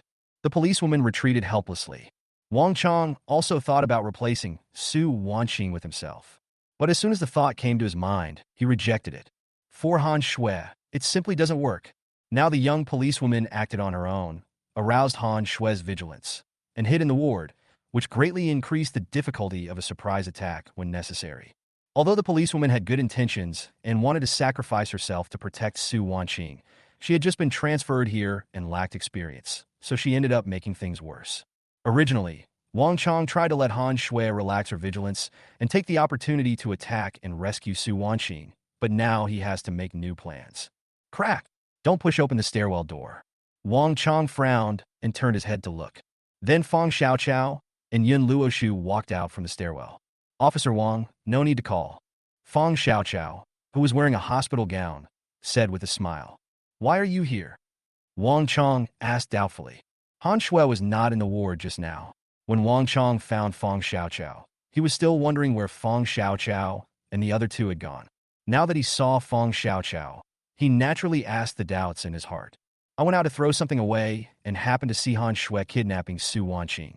I thought Han Shui might come to retaliate against us, so I took one sure and moved away in advance. Fong Xiaoqiao told the excuse she had made up. After hearing Fong Xiaoqiao's explanation, Wang Chong had no doubts. It makes sense, and there is no doubt about it. So Wang Chong didn't suspect anything. Officer Wang, let me go in and change Su Wanqing. She was terrified, Fong Xiaoqiao said in a low voice. No, it's too dangerous. Wang Chong rejected Fong Xiaoqiao's proposal without even thinking about it. Wang Chong stole a glance at the ward and saw that Han Shui hadn't noticed Fong Xiaoqiao's arrival, so he hurriedly said, hurry up and hide in the stairwell. Don't come out. Su Wanqing wants to save her, but she can't let Fong Xiaoqiao be in danger. It was his duty not to allow this to happen. Even if it needs to be changed, they should be the ones to do it. But, no buts. No, you can't. Fong Xiaoqiao had just opened her mouth when she was interrupted by Wang Chong. Now hurry up and hide back. No matter what happens, don't come out, Wang Chong said in a deep voice. In the ward, Han Shui watched Wang Chong's every move through the glass, with suspicion in her eyes. The next second, with a click, the door of the ward was pushed open and Han Shui's face popped out from the ward. Fong Xiaoqiao, you're finally here. When Han Shui saw Fong Xiaoqiao, her eyes lit up and she screamed with excitement. Hearing the door open, Wang Chong thought to himself that something was wrong. Broken. Hearing Han Shui's voice, Wang Chong sighed. Yes, I am here, Fong Xiaoqiao said with a smile. Having said that, he ignored Wang Chong's look, took 2 steps forward, and looked at Han Shui through the door. Okay, come in. Han Shui raised her eyebrows and smiled. Why should I go in? Fong Xiaoqiao asked with a smile. If you don't come in, I can't guarantee that I will do anything to Su Wanqing. Han Shui narrowed her eyes and threatened. Fong Xiaoqiao blinked and said, I can go in, but you have to release Su Wanqing. Fong Xiaoqiao tried to use herself to exchange for Su Wanqing. You can't have both, right? Fong Xiaoqiao muttered helplessly in her heart. Are you negotiating terms with me? Why do you negotiate with me? Fong Xiaoqiao, what gives you the right? Han Shui pulled Su Wanqing over, put her mouth on Su Wanqing's neck, and looked at Fong Xiaoqiao with a squint. The sinister eyes were filled with threats and madness. Fong Xiaoqiao, are you sure you don't want to come in? Han Shui breathed towards Su Wanqing's neck and threatened. Su Wanqing was so frightened that she was trembling with fear, not daring to move, and looked to Feng Xiaoqiao for help with pleading eyes. Feng Xiaoqiao remained calm and winked at Su Wanqing quietly, signaling Su Wanqing not to be afraid. Feng Xiaoqiao, are you coming in? Han Shui opened her red lips, revealing her white teeth, and aimed at Su Wanqing's white neck. Under the bright lights in the corridor, Han Shui's fiery red lips looked as if they were painted with blood, and her white teeth flashed a cold light. Feng Xiaoqiao had an illusion that Han Shui at this moment was not a human being, but a poisonous snake that would choose its prey. Han Shui, I'm doing this for your own good. Think about it. You are alone, but Su Wanqing and I are two people. Even if you have infectious diseases as weapons, if Su Wanqing and I are injured by you, we will fight you to the death, and you won't be able to beat us. Feng Xiaoqiao said this in a casual manner. Hearing Feng Xiaocao's words, Wang Chang's expression changed, and he thought to himself, not good, Feng Xiaocao's words will anger Han Shui. Little grass. Wang Chang opened his mouth and shouted. Feng Xiaoqiao turned her head, glanced at Wang Chang, and blinked. Are you threatening me? Han Shui asked coldly. As he spoke, his mouth moved a little closer to Su Wanqing. Han Shui, you have to think it through? Feng Xiaoqiao shouted. Actually, your threat is not valid. If you really hurt Su Wanqing, you will have no one to rely on, and Officer Wang will have nothing to worry about. Feng Xiaoqiao spoke at an incredibly fast speed. When Wang Chang heard Feng Xiaocao's words, he felt something in his heart. He said, yes, Feng Xiaoqiao is right. If you hurt Su Wanqing, then Su Wanqing will be infected, and I can take compulsory measures against you without any worries. After hearing the first half, Wang Chang was still worried that Feng Xiaoqiao would anger Han Shui, but after hearing the second half, Wang Chang understood Feng Xiaocao's intention. Feng Xiaoqiao seemed to be threatening Han Shui, but in fact she was reminding Han Shui the importance of hostage safety. If she wanted to take revenge, she had to ensure Su Wanqing's safety. Once Su Wanqing was injured, her revenge plan would completely fail. Han Shui was stunned when she heard Wang Chang's words. His mouth subconsciously moved a little further away from Su Wanqing. Han Shui, you heard it too. I'll replace Su Wanqing. Do you agree? Seeing this scene, Feng Xiaoqiao said with a smile. Chapter 41. An Accidental Method. Quack, quack, quack. At this moment, the message alert sound of Feng Xiaocao's mobile phone suddenly rang. The croaking of the frog sounded very harsh in the empty hospital corridor. Everyone present looked at Feng Xiaoqiao with strange eyes. Feng Xiaoqiao smiled awkwardly and cursed in her heart. Why am I so naughty as to change such a stupid message notification tone? Let me check the news. Feng Xiaoqiao was embarrassed and almost used her fingers to carve out a courtyard house. As she spoke, Feng Xiaoqiao took out her cell phone, wanting to see which idiot was sending her a message at this time. The message was sent by Hot-Mouth Noodles. Feng Xiaoqiao. Well, it's me, the funny one. Feng Xiaoqiao smiled bitterly in her heart. Click on the WeChat message. Hot Noodles. Here you go again. You're here again. Hot Noodles. You're not allowed to go. If you dare to go, I will fight you. Looking at the message sent by Chanzwa Mian, Feng Xiaoqiao felt helpless again. Whatever you do will affect the Hot Noodles. Taking even the slightest risk will only lead to criticism from your future self. Family members, who understands this feeling?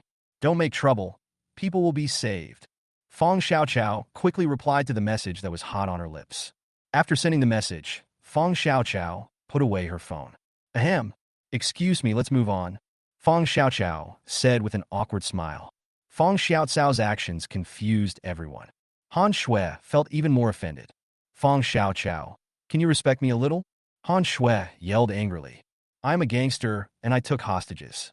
If you dare to look at your phone again, I'll fight you. Han Shui screamed with her bloodshot eyes wide open. Family members, who understands? She doesn't respect me, even though she's a gangster. Han Shui roared in her heart. I'm sorry, it's all my fault. Don't get excited. Feng Xiaoqiao said with a smile. I'm just reading some news, is that necessary? Feng Xiaoqiao complained in her heart. Feng Xiaoqiao felt very aggrieved, and she swore that she had absolutely no intention of disrespecting Han Shui. Stop looking at your phone. Han Shui glared at Feng Xiaoqiao and yelled. Okay. Can I just not look at it? Feng Xiaoqiao said helplessly. Quack, quack, quack. At this moment, Feng Xiaocao's cell phone rang again. Feng Xiaoqiao blinked and looked at Han Shui. Han Shui glared at Feng Xiaoqiao and yelled, Don't look. Ahem. Stop it, it's urgent. Just take a look, okay? Fong Xiaoqiao coughed twice and tried to discuss with Han Shui. No, can't. If you dare to look, I will bite her. Han Shui pulled Su Wanqing and threatened. Han Shui was almost furious. She is a criminal and she took hostages. Fong Xiaoqiao actually dared not to listen to her. This is an insult to her. Fong Xiaoqiao, do you dare to take a look? Han Shui held Su Wanqing's neck and threatened. Su Wanqing, no. If you two are competing, could you please not bring me along? Su Wanqing was about to cry out loud. She felt that she was more wronged than Doi. I promise, I'll just take a look. I'll go in after I finish watching, okay? Be good and listen. Fong Xiaoqiao blinked and comforted Han Shui. No, if you dare to look, I will bite. Han Shui held Su Wanqing's neck and spoke in a muffled voice. How could you do that? Didn't I just tell you that if you bite Su Wanqing, you will have no one to rely on? Without your support, how can you take revenge on me? Fong Xiaoqiao chattered on and on. Wang Chong looked at Fong Xiaoqiao with a strange expression. He even suspected that Fong Xiaoqiao did it on purpose. I just want to use this method to break down Han Shui's psychological defenses. If Fong Xiaoqiao knew what Wang Chong was thinking, she would definitely cry out for injustice. She swore to the lamp that she definitely didn't mean it. This girl has the potential to become a monk. Wang Chong muttered to himself. Fong Xiaoqiao, I warn you, don't go too far. Han Shui's mentality was almost broken by Fong Xiaoqiao. It seemed like the defense was broken in the next moment. Oh, let's discuss it. I'll just take a look. Fong Xiaoqiao waved her hand in disgust. Can't. Han Shui's mouth left Su Wanqing's neck, glared at Fong Xiaoqiao, and yelled. Whatever. I want to see it. Fong Xiaoqiao rolled her eyes and said indifferently. Fong Xiaoqiao also realized that Han Shui had no intention of biting Su Wanqing at all. It must be what I said before that worked. Han Shui would never hurt Su Wanqing until she fell into the trap.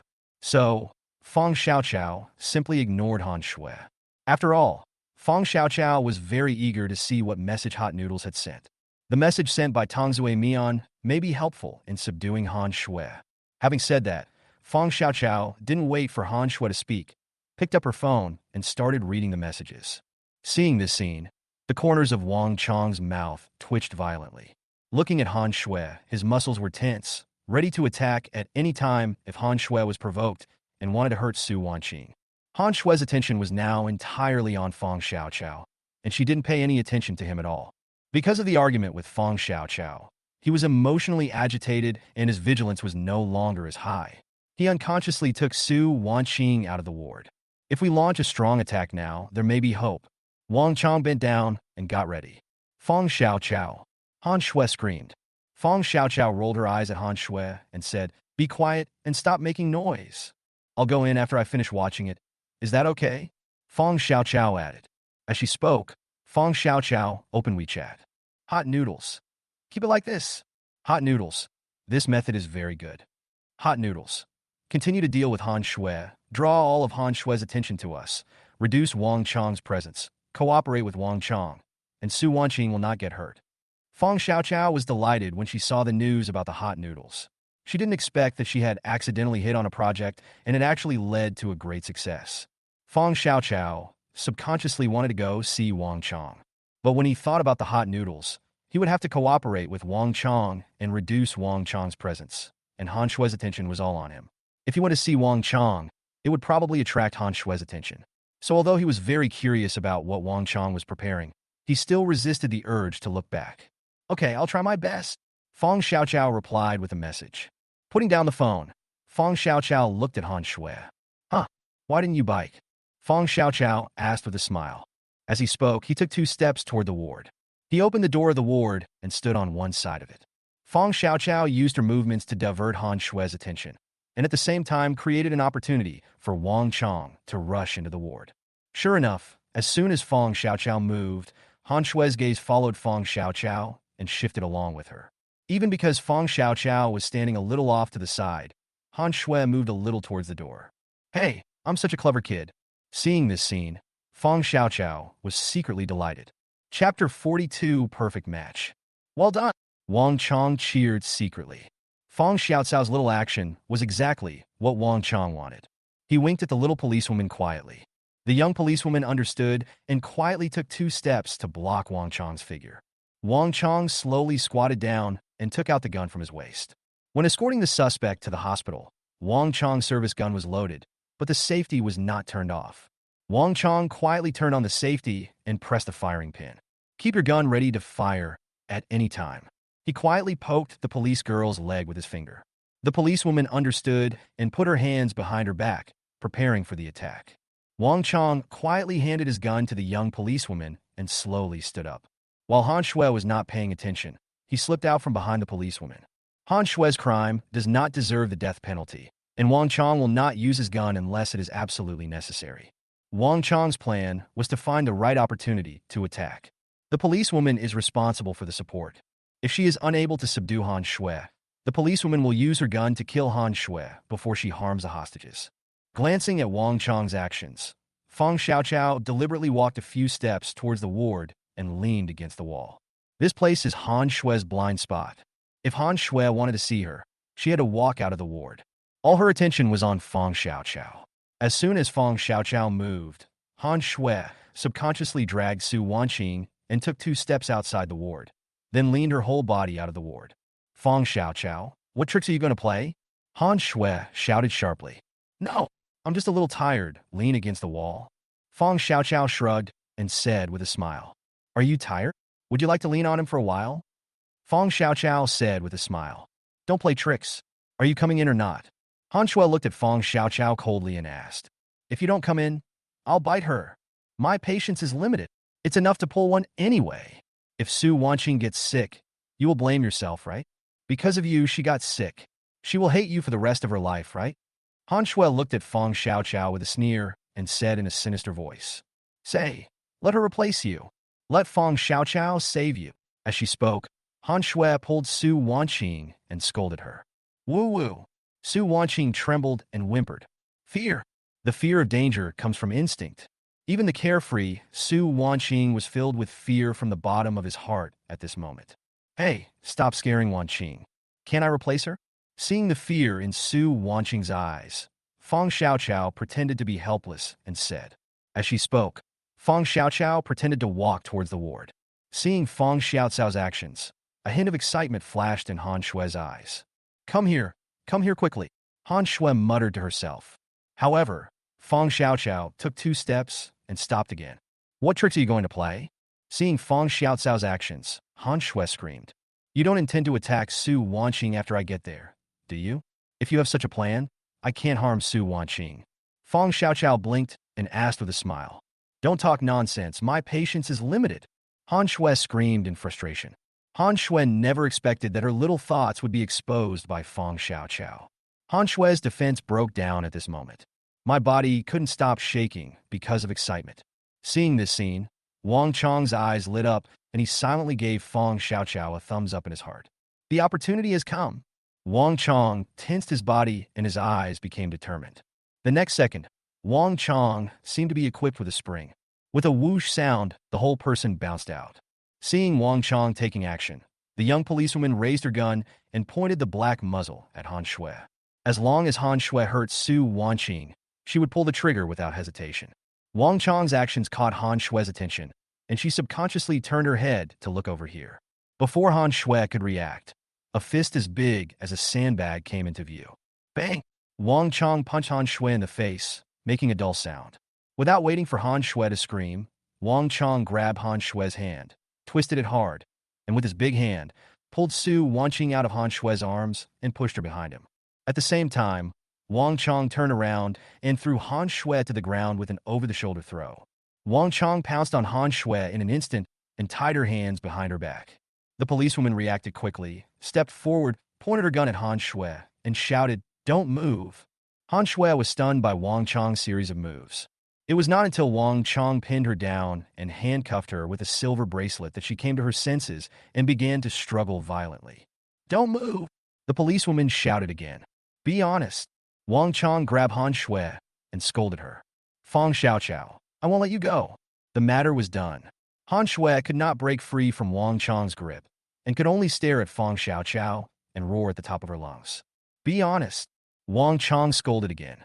He took the gun from the policewoman, turned on the safety, and handed Han Shui to the policewoman. Wang Chong took out a mask from his pocket and put it on Han Shui to prevent Han Shui from getting desperate and biting people indiscriminately.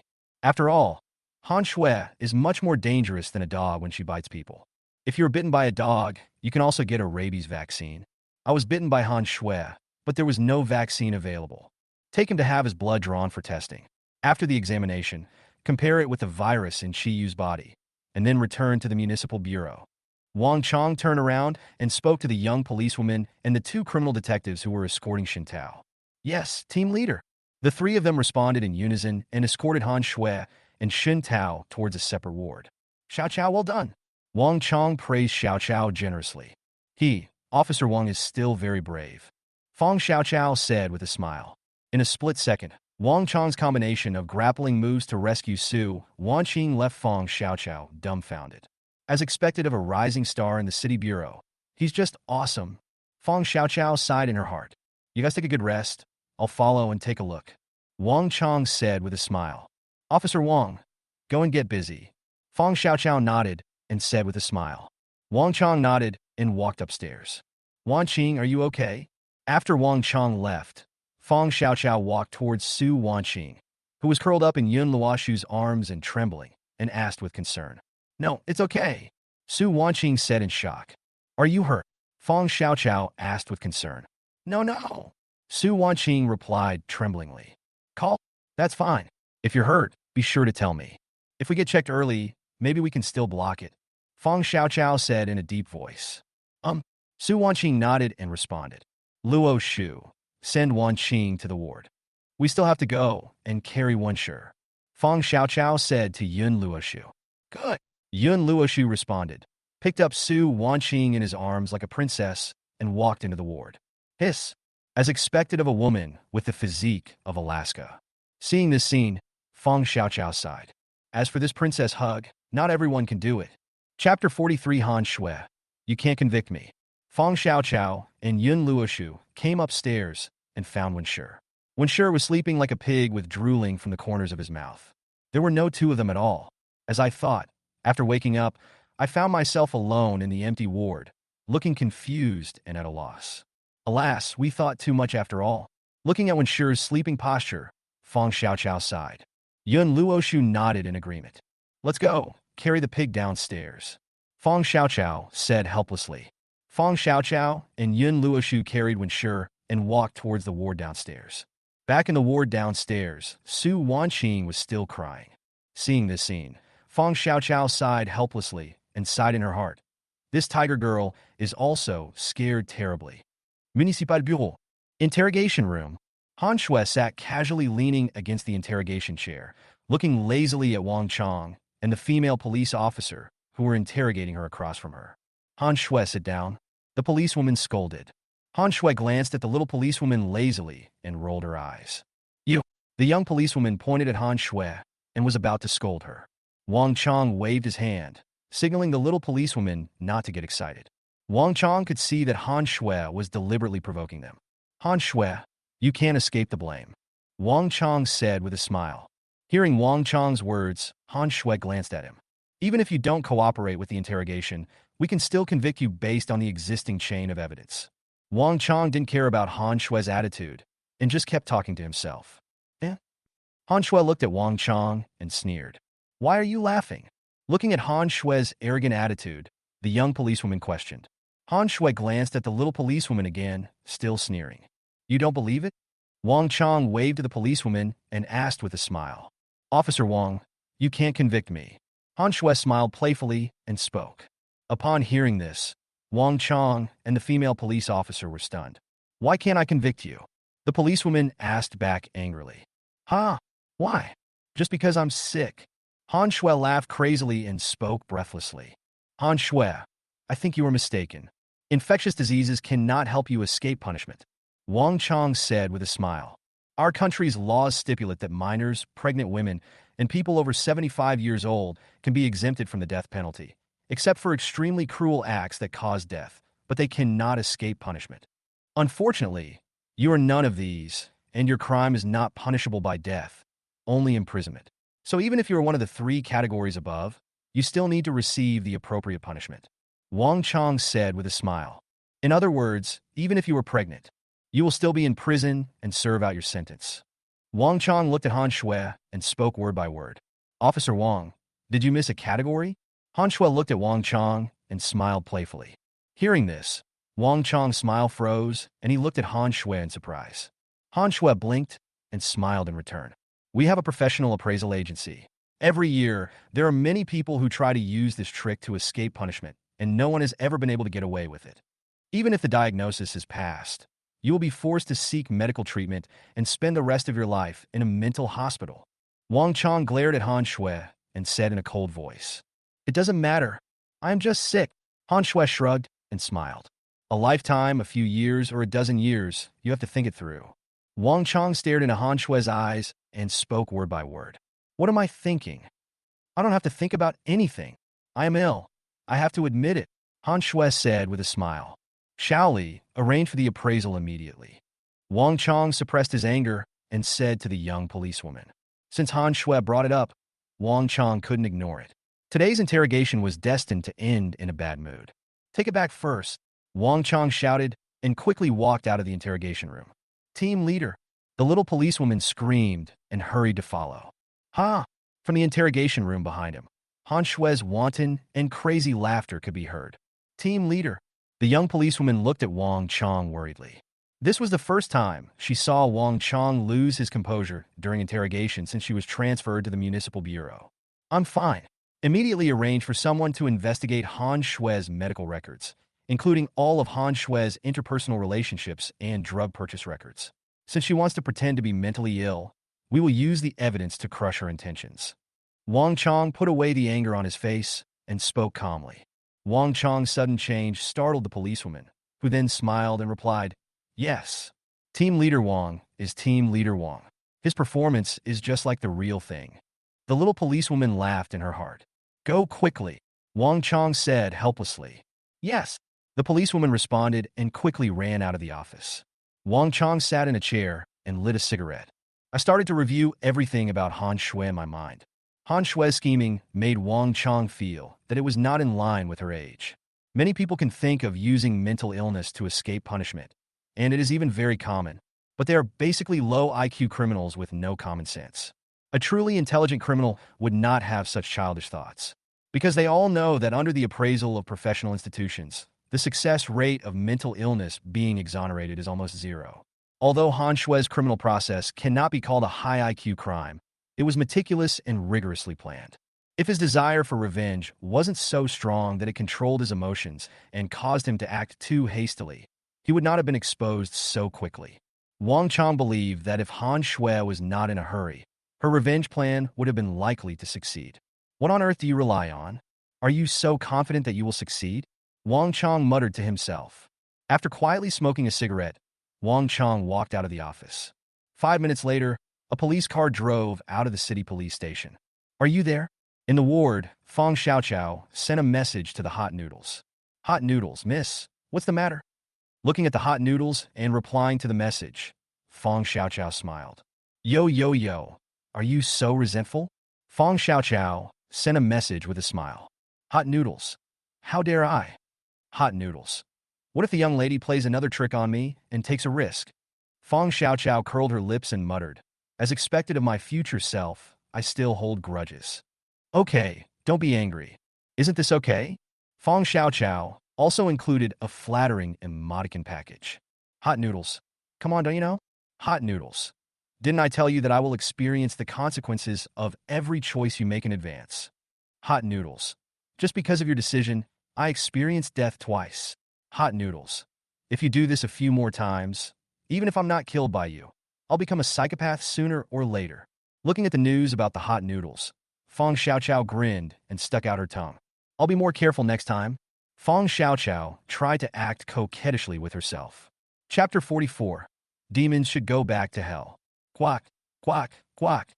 In the morning, Fong Xiaoqiao was awakened by the notification sound of her cell phone. I picked up the phone dazedly and took a look at it. It's a WeChat message. Fong Xiaoqiao unlocked the screen and opened WeChat. Hot noodles. Xinniandi community. Room 402 case. The net should be closed today. If you return to Xinniandi community before 10 o'clock today, you will encounter the murderer and Song Lin downstairs.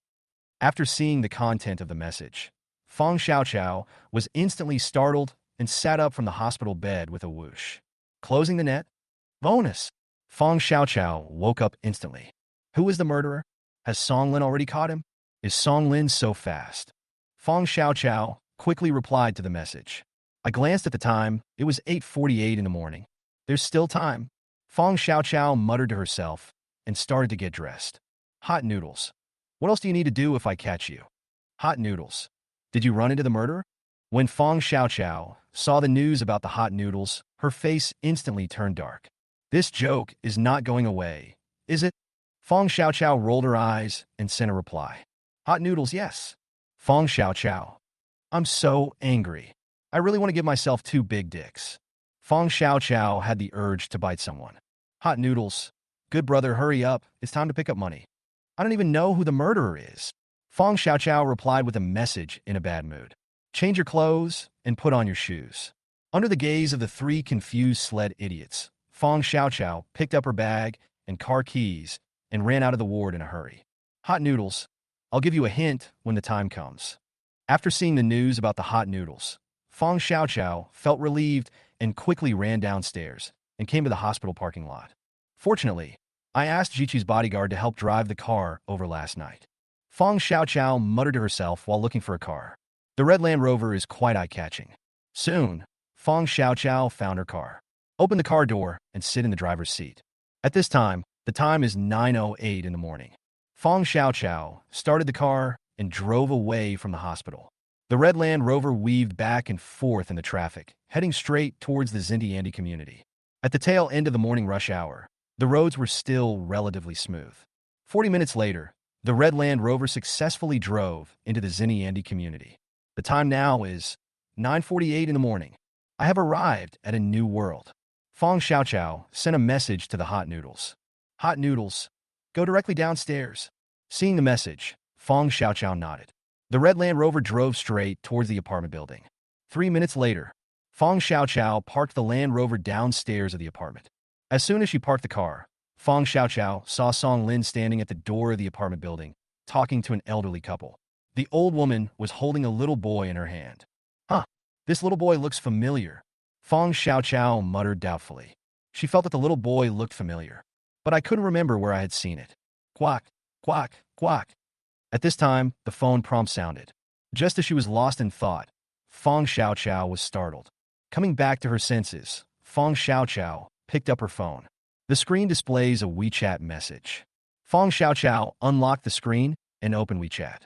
The message was sent by Hot Mouth Noodles. Hot Noodles, take a look at that little boy. Does he look familiar? Look familiar. Fong Xiaoqiao subconsciously replied with a voice message. I just can't remember where I've seen you before. Fong Xiaoqiao added in a voice message. Hot Noodles, it looks familiar. The orphanage bully Aashi. Seeing the news about the hot noodles, Fong Xiaoqiao was immediately pulled back into her memories. She was 6 years old that year and was admitted to an orphanage. Because she was thin and small, she was often bullied by the other kids there. One of them was a little boy named Aashi, who left a deep impression on Fong Xiaoqiao. Aashi is tall and strong, with a physique far exceeding that of other children of his age. He is the undisputed school bully. All the children in the orphanage, whether boys or girls, were either beaten or scolded by Aashi, and his actions were ruthless. They did not seem like children at all, but more like the brave and aggressive thugs in society. Fong Xiaoqiao, like other children, has been living in Aashi's nightmare. It was not until a year later that Aashi was adopted because he had grown strong. Since then, there was no news of Aashi, and Fong Xiaoqiao was finally freed from the nightmare. Could it be that he is Aashi's child? Coming back to her senses, Fong Xiaoqiao asked in confusion. That's not right. Are you kidding me? Fong Xiaoqiao shouted excitedly. He looks about 7 or 8 years old, right? How could it be Aashi's child? Fong Xiaoqiao kept asking questions like a machine gun, expressing her shock. Hot noodles, see? Hot noodles. It's Asabensi. The news about the hot noodles made Fong Xiaoqiao feel like she was struck by lightning. She stared outside the car in disbelief at the little boy, who had a very arrogant expression but was being led by the old woman obediently. The little boy in the eyes. Gradually, the image of the little boy began to overlap with the childhood nightmare in his mind. Is it really him? Fong Xiaoqiao exclaimed. Hot Noodles. Yes, it's him. Hot Noodles. She is not a normal child. He is a dwarf. His real age is already over 30 years old. Hot Noodles. He suffers from dwarfism and has an extremely twisted mentality. Since 20 years ago, he has been killing his adoptive parents to vent his unfortunate life. Hot Noodles. For more than 20 years, Aashi has been wandering between the orphanage and his adoptive parents' home, committing numerous murders. Hot Noodles. In my world, he will be recognized by Wang Chong after killing another pair of adoptive parents 5 years later, and will be shot dead by Wang Chong in the process of resistance. Looking at the story about Aashi sent by the Hot Noodles, Fang Xiaocao's blood ran cold and her body couldn't stop shaking. This is a devil. It's a devil crawling out of hell. Hot Noodles. It's time for my past self to take revenge. It's time to bring him to justice. Hot Noodles. Within 3 days, this old couple will die at the hands of Aashi. Hot Noodles. If he missed this opportunity, Aashi would flee to the next province, live there for 5 years, and then commit another crime, killing the family of 5 who adopted him. Hot Noodles. By then, criminal investigation elites will be drawn from all over the country to form a special task force. When multiple cases are investigated simultaneously, Wang Chong will recognize it. We can't let him kill anyone again. Fang Xiaoqiao nodded and said in a deep voice, Hot Noodles. Go ahead and expose the true face of this devil in person. Devil should go back to hell. Fang Xiaoqiao replied with a message. Call. Fang Xiaoqiao exhaled, put away her cell phone, pushed open the door of the Red Land Rover, and slowly walked towards the entrance of the apartment building. Chapter 45 Investigation begins. Captain Song. Fang Xiaoqiao greeted Song Lin. Little grass? Aren't you in the hospital? Seeing Fang Xiaoqiao, Song Lin asked in confusion. When I saw the car coming, I thought I had made a mistake. Song Lin said with a smile. Go home and get something. I have to stay in the hospital for a few more days, and I didn't bring anything with me. Fang Xiaoqiao replied with a smile. Fang Xiaoqiao controlled herself and didn't look at ACI. Fang Xiaoqiao didn't know whether she still remembered her. Although she had grown up and her appearance had changed, her name had not changed. Wang Chong is right, you have Conan's physique. Wherever you go, you'll encounter cases. Song Lin joked with a smile. Hey, Captain Song, you tease me too. Fang Xiaoqiao said helplessly. Captain Song, what's this? Fang Xiaoqiao asked curiously. These two are the parents of the 402 victims. Because we didn't live together, we were spared. This child is the victim's child. That is, the only survivor in this case. Song Lin introduced Fang Xiaoqiao. Uncle and aunt, my condolences. I'm your neighbor who lives downstairs in room 302. I am really sad to hear this sad news. Fang Xiaoqiao said to the old couple. Well, hello girl. The old couple said with worried looks on their faces. Little boy, you are so cute. Fang Xiaoqiao squatted down and pinched Assie's face. ACI smiled unnaturally, pretended to be shy, hugged the old woman's legs, and hid his face. The child was frightened and was afraid of strangers. The old woman touched Assie's head and said, Yeah, that's understandable. Fang Xiaoqiao said with a smile. Fang Xiaoqiao wanted to expose ACI in person, but when she thought that Song Lin needed evidence, she did not speak rashly. Fang Xiaoqiao prepared and secretly told Song Lin. Let Song Lin find evidence and bring ACI to justice. ACI committed crimes repeatedly, but always escaped. It's not that Asido is smart, nor that the local criminal investigation is incompetent, but no one thought about it. Nor would anyone have thought that the murderer with such cruel means would be a child who looks only 7 or 8 years old. This allowed ACI to escape sanctions time and time again. Fang Xiaoqiao believed that as long as she provided Song Lin with the direction of the investigation, with Song Lin's ability, he would be able to find the key evidence within a day and bring ACI to justice. Officer Song, it's nothing, we'll go back first. Seeing her grandson was afraid, the old woman spoke. Okay, if there's anything, feel free to contact me. Song Lin nodded and said in a deep voice. The old woman nodded, held Ashi's hand, and walked with her husband, supporting each other with unsteady steps. Before leaving, ACI looked back at Fang Xiaoqiao with a searching look in his eyes. Fang Xiaoqiao waved her hand as if nothing had happened and shouted, Goodbye, little friend. Not until the old couple's backs disappeared around the corner did Fang Xiaoqiao heave a sigh of relief and look at Song Lin with a serious expression. Xiaoqiao, what's wrong with you? Why do you look so grim?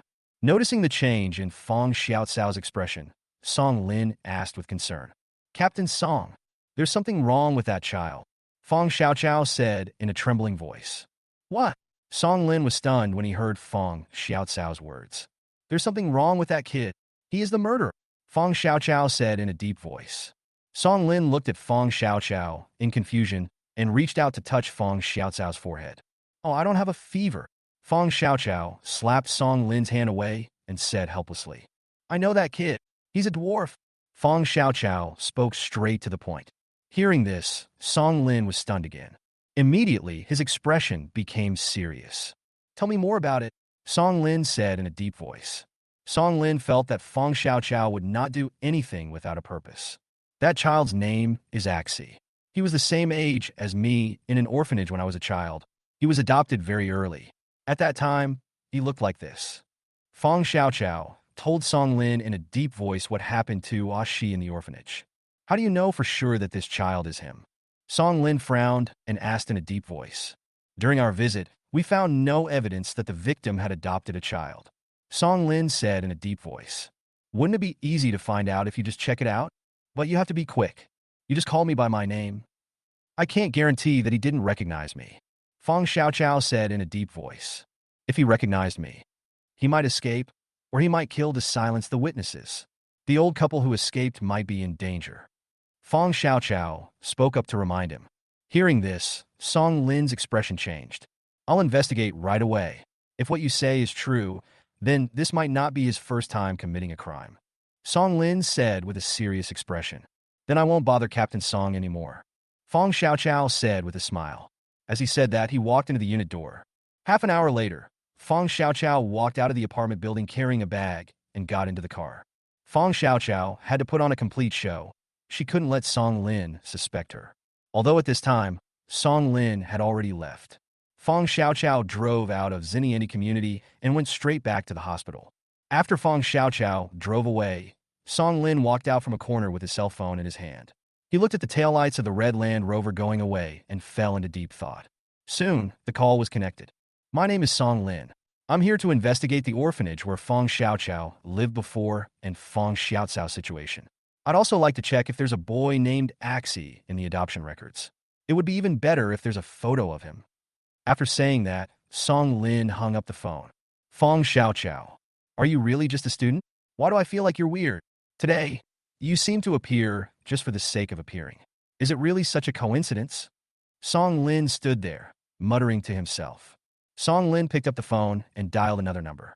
When the call was connected, Song Lin said, Lao Lin, it's me. Can you help me check the internet to see if there have been any cases in the past decade or so in our province or in neighboring provinces where a couple has died tragically and the murderer has never been caught? Especially for families with records of adopting boys. If there's one, check the whereabouts of the child. It would be even better if you can find a photo of the child. After that, Song Lin said thank you and hung up the phone. Song Lin put away his phone, turned a corner, got into his car, and drove out of the Xinjiang community. 1 hour later, Song Lin parked the car in a village on the outskirts of the city. Looking through the car window at a residential building. Living in the house are 2 elderly people and 1 child. They're the old couple and ACI in the Xinjiang community. Municipal Bureau. Team leader, we have contacted the appraisal agency and can conduct an appraisal on Han Shui at any time. The young policewoman whispered to Wang Chong. Wang Chong nodded and asked, what was the result of the investigation into Han Shui? Han Shui has a long record of purchasing chlorpromazine, the policewoman said in a deep voice. Hearing this, Wang Chong looked at the little policewoman in surprise. Chapter 46 Fong Xiaoqiao 6. Hospital ward. Jiqi sat in front of the hospital bed, looking into Fong Xiaoqiao's eyes. Su Wanqing, Yin Luoshu, and Wenshi sat on their respective hospital beds, looking at the two curiously. There's something wrong with the atmosphere in the ward. The 3 sled idiots all felt it. Fong Xiaoqiao glared at Jiqi with an angry look, but Jiqi sat there leisurely. Fong Xiaoqiao glared at him, but ignored him. Su Wanqing blinked at Fong Xiaoqiao, signaling her to calm down. Fong Xiaoqiao glared at Su Wanqing, still looking like an angry puffer fish. Jiqi.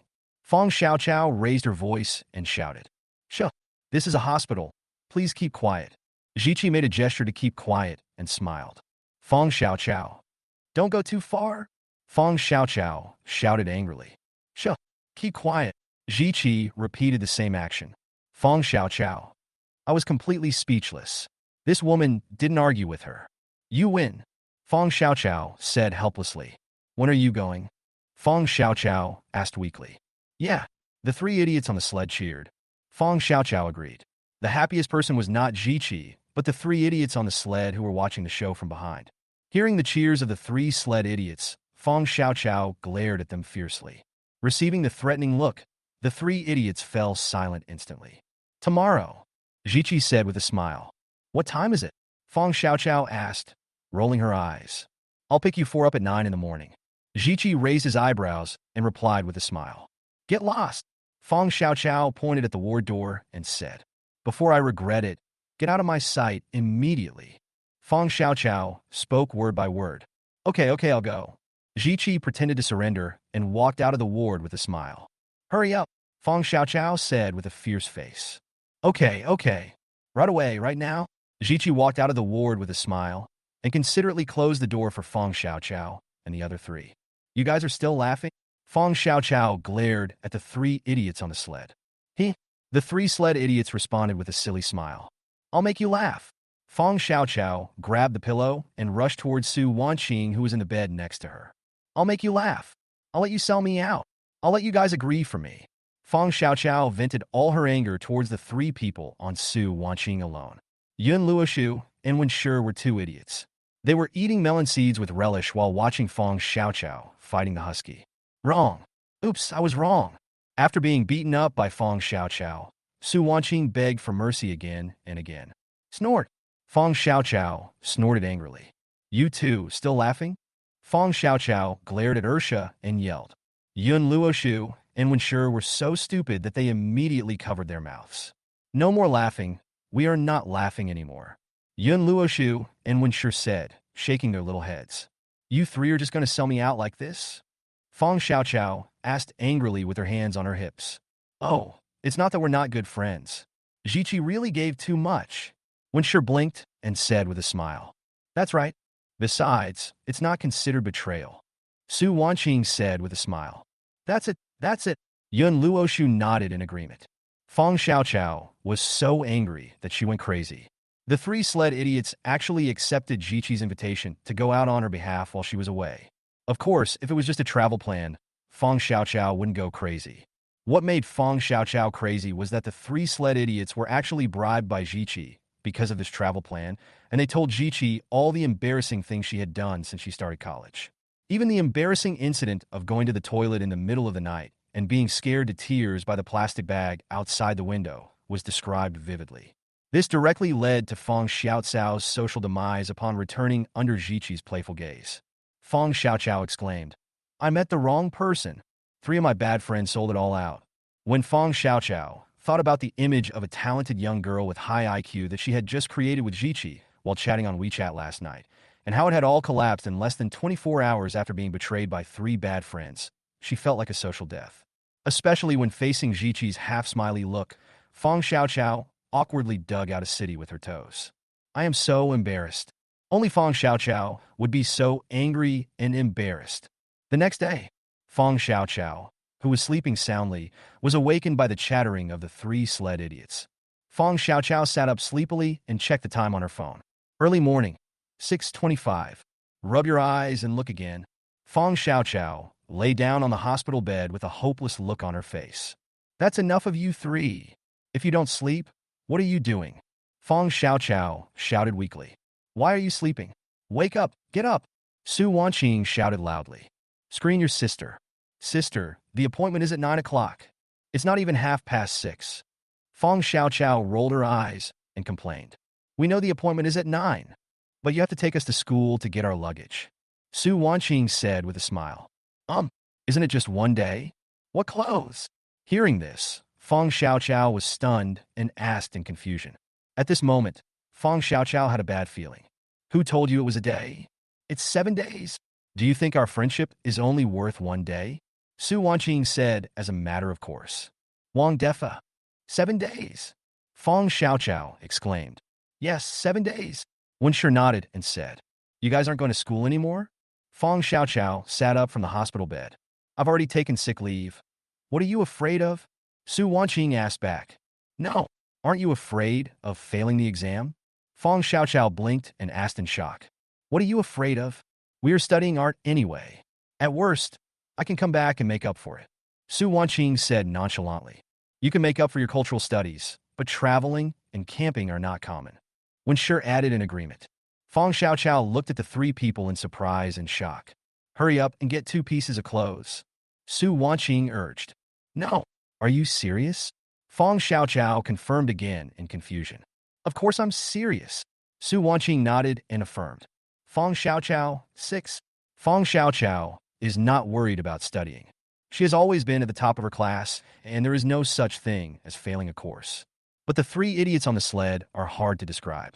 If I don't skip classes, attend lectures regularly, and perform normally, I can barely keep up with the academic subjects. If you ask for sick leave like this, if you fall behind by 10 days, it is almost certain that you will fail the course. We won't do that, will we? I can invite you guys to go during the holidays. There's no need to joke about studying. Fong Xiaoqiao said weakly. Stop nagging and get up. Su Wanqing put her hands on her hips and stared at Fong Xiaoqiao and said, I just missed a few classes. I can catch up in a few days and I'll be back soon. Don't spoil my fun. Wenshi also echoed from the side. Fong Xiaoqiao, 6. Chapter 47 Warning, before entering the mountain. Fong Xiaoqiao drove a red Land Rover and took the 3 idiots on the sled back to school. While the 3 sled idiots went back to the dormitory to pack their luggage, Fong Xiaoqiao drove to the hotel, packed her things, checked out, and threw her luggage into the trunk. When Fong Xiaoqiao drove back to school again, the 3 sled idiots had also packed their luggage. After picking up the 3 people, Fong Xiaoqiao drove back to the hospital. As soon as the car drove into the hospital parking lot, I saw Ziqi, who was wearing sportswear, just park the car. Fong Xiaoqiao parked the car next to Ziqi, lowered the window, and asked, Why are you here so early? I'm afraid you won't be able to get up, so I'll use it as an alarm clock. Ziqi replied with a smile. What were you doing so early in the morning? Ziqi asked doubtfully. Go get your luggage. These 3. I was told this morning that it was 7 days. Fong Xiaoqiao said helplessly. After hearing Fong Xiaoqiao's words, Ziqi showed an expression of I see. It was Fong Xiaoqiao's idea not to tell her. Ziqi knew that with Fong Xiaoqiao's personality, if she told her in advance, Fong Xiaoqiao would definitely not agree. By then, I will inevitably be bombarded with phone calls. Allow yourself to cancel or change the process ahead of time. But if the matter is settled, Fong Xiaoqiao will compromise when the time comes. What are you laughing at? Don't think I don't know. It was you who came up with this bad idea. Looking at the smiling Ziqi, Fong Xiaoqiao rolled her eyes and said unhappily. Ziqi smiled along. Let's go. You treat me to a trip, and I treat you to breakfast. Fong Xiaoqiao said helplessly. Hearing this, Ziqi raised his eyebrows and said with a smile. Okay, what are we going to eat? I can't afford the good ones, just a roadside stall. Fong Xiaoqiao said with a smile. Let's go. Ziqi said this with a smile and returned to the car. It doesn't matter if it's a roadside stall or not, Ziqi doesn't care. When they were hungry in the orphanage, the 2 of them even boiled the cabbage stalks thrown by others and roasted the grasshoppers they caught in the grass. Roadside stalls are always better than those. We randomly found a breakfast stall and each had a bowl of flat noodles. The 7-day journey officially began. Ziqi's plan was to drive to the next city, stay in the city for 1 night, go into the mountains early the next morning, and spend 5 days and 5 nights in the mountains. In the next city, there is a mountain. It is located on the outskirts of a nature reserve. Zijia is cooperating with the neighboring city to develop a tourism project outside the protected area. This time, Ziqi went there for an inspection. The summary is that Ziqi took 4 people with him and went on a public-funded trip openly. Fong Xiaoqiao and the other 3 had no objection to Ziqi's plan. When Fong Xiaoqiao found out that Ziqi was not here just for fun, but to investigate a cooperative tourism project, she no longer had any objections. Song Lin drove to the suburbs again and continued to follow ACI. The investigation had no results yet, so Song Lin could only use this method to keep an eye on ACI and protect the old couple at the same time. Song Lin knew that if ACI was really the murderer, then when he escapes, he will definitely create a scene where the murderer has been there, killed the old couple, and kidnapped the child in order to clear himself of suspicion. Although Song Lin was not sure whether it would happen, he would never allow innocent people to die because of his negligence. Municipal Bureau. Take her back first and ask the testing agency to issue the mental evaluation results as soon as possible. Wang Chong instructed the policewoman. Yes, the policewoman responded. Wang Chong leaned against the wall and pinched his eyebrows. Headache. Wang Chong didn't expect Han Shui to be so difficult to deal with. If the appraisal results confirm that Han Shui does have a history of mental illness, then Han Shui will most likely be able to escape legal sanctions and receive compulsory medical treatment instead. This is what Wang Chong doesn't want to see, because Wang Chong was sure that this was a plan Han Shui had made to escape punishment.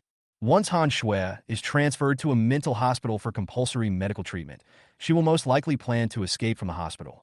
In Wang Chong's heart, Han Shui is very dangerous, even more dangerous than some of the most heinous serial killers. She is like a time bomb that may explode at any time once she returns to society. I don't know how many people will be hurt because of her. Wang Chong even had a feeling that Han Shui was evolving into a serial killer. Once Han Shui completes her transformation, she will definitely be a difficult and troublesome enemy. Officer Wang, I don't think it will be long before we say goodbye, Han Shui said with a smile as she passed by Wang Chong. Hearing this, Wang Chong stared at Han Shui and said coldly, I will keep watching you. Officer Wang is so handsome. I couldn't ask for more. Han Shui cast a coquettish glance at Wang Chong and said with a sweet smile, Take him away. Wang Chong said in a cold voice. Han Shui smiled charmingly and followed the little policewoman obediently. Looking at Han Shui's back, Wang Chong's expression was very solemn, and a bad premonition began to spread in his heart. Quack, quack, quack. Next door city. Hotel. Fong Xiaoqiao was lying on the big bed, just about to take a nap. The annoying sound of frogs croaking reached my ears. So annoying. Fong Xiaoqiao scratched her hair and picked up her phone. Unlock the screen, and it's a WeChat message. Open WeChat. Hot noodles. Baby, do you miss me? Fong Xiaoqiao rolled her eyes and replied, I miss you so much that I can eat 3 bowls of rice in one meal.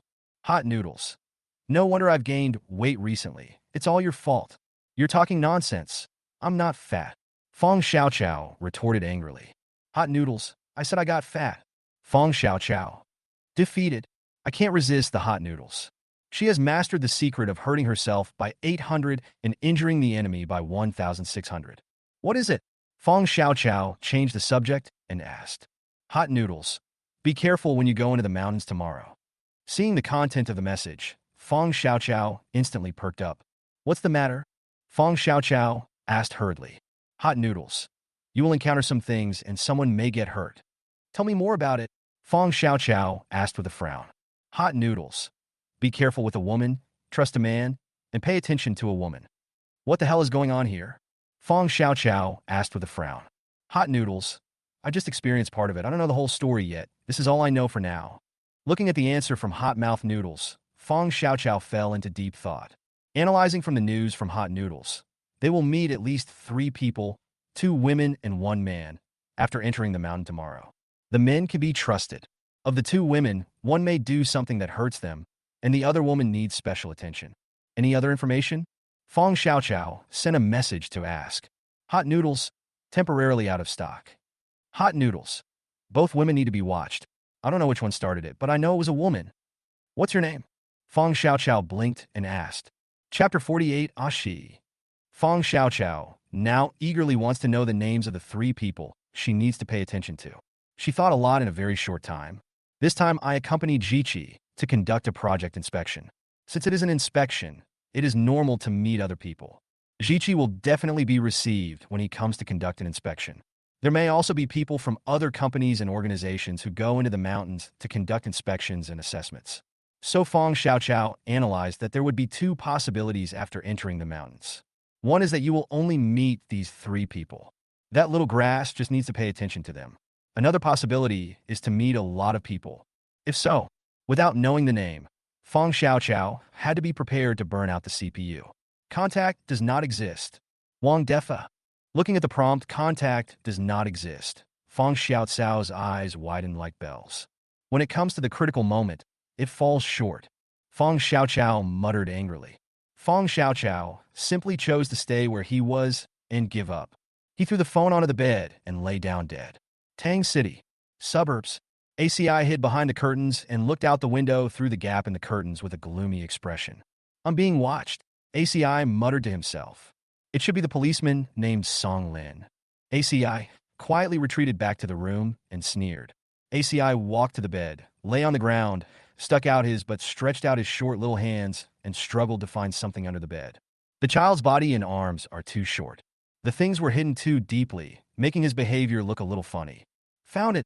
Suddenly, Assie's eyes lit up. A worn-out shoe box covered in dust was taken out from under the bed by ACI. ACI held the shoe box as if it were a treasure. Placed it carefully on the bed. He didn't care that the sheets were stained with dust. Opened the shoe box to reveal what's hidden inside. A pistol, a grenade, and a bundle of detonators. If Song Lin knew that ACI had these three things in his hands, he would definitely break out in a cold sweat. Looking at the weapons in the shoe box, ACI raised the corners of his mouth and revealed a weird smile. I think you won't be able to escape this time, right? Since we can't escape, let's take a few more people with us to be buried with us. ACI muttered to himself. ACI picked up the gun, loaded it skillfully, and took aim. These weapons were accumulated by ACI through chance and coincidence during his 20 years of traveling to many places. After checking carefully to make sure the gun could fire smoothly, ACI picked up the grenade and put it in his pocket. After taking a final look at the bundle of detonators, ACI hesitated and closed the shoebox. Get rid of that policeman first. ACI put the gun in his pocket and walked out of the room. When I came to the living room, the old woman was cooking in the kitchen. The old man was watching the news and drinking tea. ACI looked at the old couple coldly, as if he were looking at two corpses, with a wolf-like bloodthirsty light flashing in his eyes. The next second, Assie's expression changed, revealing his childish and innocent side. After more than 20 years of performing, Aashi's facial expression management has already reached perfection. Bloodthirstiness and childlike innocence, switching seamlessly. He is worthy of being called an actor. ACI walked to the door and opened it. My dear grandson, it's time to eat. The old woman shouted from the kitchen when she heard the door open. I want a drink. Let me buy some at the store. ACI replied casually. Drinking that stuff all the time is bad for your health. The old woman shouted. If the child wants to drink, let him drink. The old man said with a smile. My dear grandson, is there enough money? Here, Grandpa will give you some. The old man smiled and said to ACI. Enough money. ACI said this and ran out of the house. Just spoil him. The old woman's complaints were heard in the room. ACI sneered and walked out of the yard. In the car, Song Lin immediately noticed Assie's appearance. Song Lin glanced through the car window toward the window of the house and was relieved to see that the old couple were fine. Just now, Song Lin received the news. In the orphanage's adoption records, there is indeed a record of a little boy named ACI being adopted. Comparing the old photos preserved in the orphanage with the present-day ACI, apart from the age difference, they are indeed extremely similar in other aspects.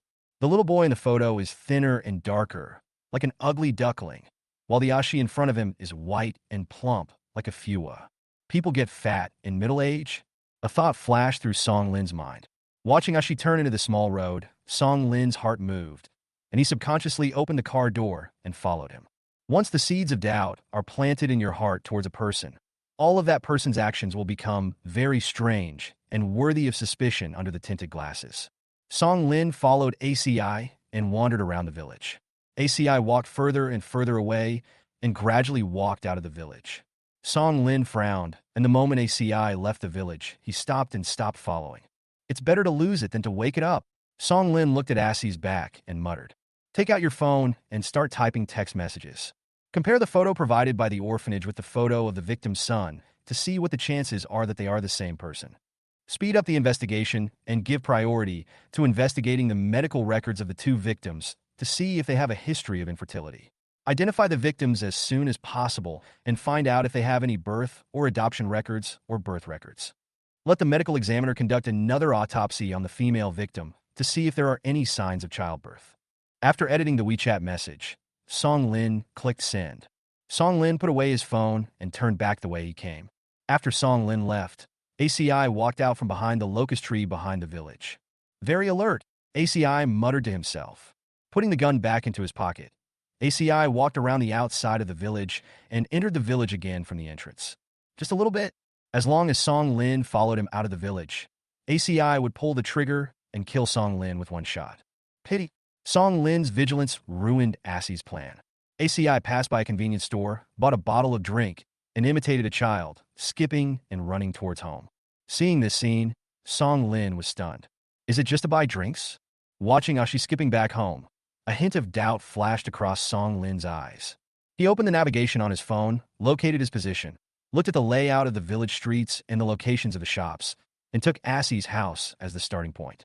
Song Lin was surprised to find that going around the back of the village to the entrance and then to the shop was actually closer than going directly. Am I really overthinking it? Song Lin muttered doubtfully. After returning home, ACI put the drink on the coffee table, went back to his room, came to the window, and secretly looked at Song Lin through the gap in the curtains. If you don't leave tonight, today will be the day you die, ACI muttered with a sneer. My dear grandson, it's time to eat. The old woman's voice came from the living room. Aashi retracted his gaze, retreated to the bedside, and then replied, Coming. Chapter 49, 2040 Candlelight. Municipal Bureau.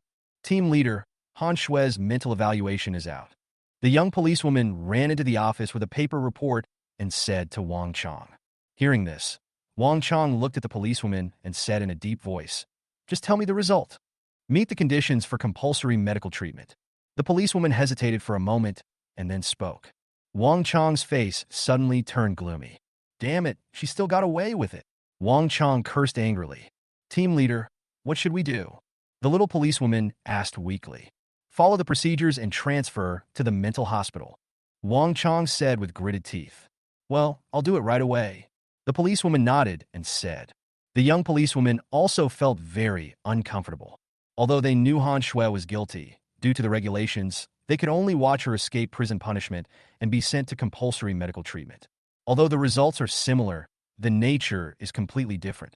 After the policewoman left, Wang Chong lit a cigarette and took a deep puff. Looking at the flickering cigarette, Wang Chong's eyes began to become deep. I hope you won't play any more tricks. Wang Chong muttered to himself. Suburbs. The sun sets, and it is dusk. Song Lin raised his hand and looked at his watch. It was 1838. Time flies by so fast. Song Lin sighed, looking out the car window toward the house. The old woman has already started working in the kitchen. That's great. You can still have something warm to eat. I can only eat bread and drink mineral water. Looking through the car window at ACI, who had already been served on the table in the living room, Song Lin sighed. As the investigation deepened, ACI became more and more suspicious. Song Lin had already determined that the child in front of him was the cruel murderer. The only thing missing now is evidence. Waiting in ambush is the best way to obtain evidence from a suspect. If you are a fox, you will show your tail sooner or later. Song Lin just didn't believe that ACI would keep enduring it. Since he killed his adoptive parents, he has either been exposed or is about to be exposed. This place is no longer safe for ACI. He will definitely run away as soon as possible. Song Lin was waiting for the moment when ACI would run away. As long as he runs, he will definitely take care of the old couple first. Song Lin was waiting for ACI to make a move before arresting him. Once we catch him in the act, we can start the interrogation process. That way, you can collect evidence slowly. There is no need to worry all the time that people will run away. While eating, Aasi's eyes glanced out the window intentionally or unintentionally. Not far away, there was a car parked. Song Lin's car. Municipal Bureau. Shaoli, where is the master? As it was almost time to get off work, Wang Chong stretched and asked. There has been new progress in the murder case of room 402 in Xinjiang community. Captain Song believes that the murderer may commit another crime and kill the victim's parents, so he went to stake out. The policewoman answered as she packed her things. Hearing this, Wang Chong was stunned.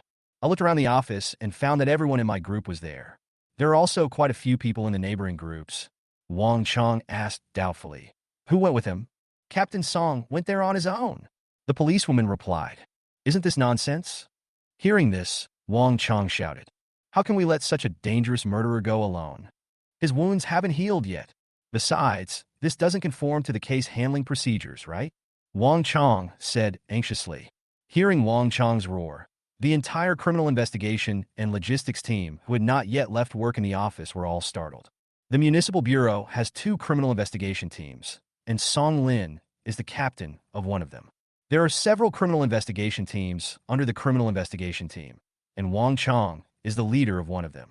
In the 6 months since Song Lin's accident, the captain of the criminal investigation team has not been replaced, but has been concurrently served by the deputy director, while Wang Chong is mainly responsible for the team's affairs. After being led by the hot-tempered Wang Chong for half a year, although Song Lin has returned to the team, Wang Chong's prestige remains. When I suddenly heard Wang Chong's roar, I couldn't help but think of the days when I was dominated by Wang Chong. Oh, because there is no substantial evidence. Captain Song said that the police force and the team must be ready to respond to emergencies at any time and cannot waste police force just because of his speculation. The policewoman stammered. Where? Wang Chong took a deep breath and asked in a deep voice. Suburbs. After hearing the policewoman's answer, Wang Chong picked up the car keys and left. When he arrived at the office door, Wang Chong paused, looked back at the office and said, Shi Guang, work overtime and come with me. Yes, team leader. The detective named Shi Guang stood up and answered. Suburbs. As time passed, night fell. A few stars blinked lazily. Ah! In the car, Song Lin yawned. I looked at the watch, 20:35. So late. Song Lin muttered to himself and looked through the car window at the house, not far away. In the house, except for the lights in 2 bedrooms, the rest of the house was dark. The elderly go to bed early, and the old couple had obviously returned to their bedroom. Song Lin adjusted himself to a comfortable position, took out a can of coffee, opened it, and took a sip. Coffee is refreshing and invigorating. Song Lin muttered, Clung, clung. There was a strange sound coming from outside the car. Song Lin was stunned and suddenly became alert. Looking outside the car, I discovered that all the lights had gone out at some point. Song Lin frowned, instinctively feeling that something was wrong. I looked at the watch, 20:40. It's only been 5 minutes, and everyone is asleep? Song Lin narrowed his eyes and muttered in confusion. After a moment's silence, Song Lin opened the car door and got out. He took out his service pistol, loaded it, and put it back on his waist. Song Lin took a deep breath and walked towards the old couple's house. When I arrived at the gate of the courtyard, it was open. Seeing this scene, Song Lin was stunned. The clang sound just now was made by the wind blowing the courtyard gate. Song Lin frowned and looked into the yard through the open door. It was pitch black, like the mouth of an animal. Walk into the trap. A thought arose in Song Lin's mind. He looked up at the house. The light in the bedroom on the second floor came on again at some point. A small figure was standing in front of the window, looking down at the yard from the second floor. Maybe there is him too.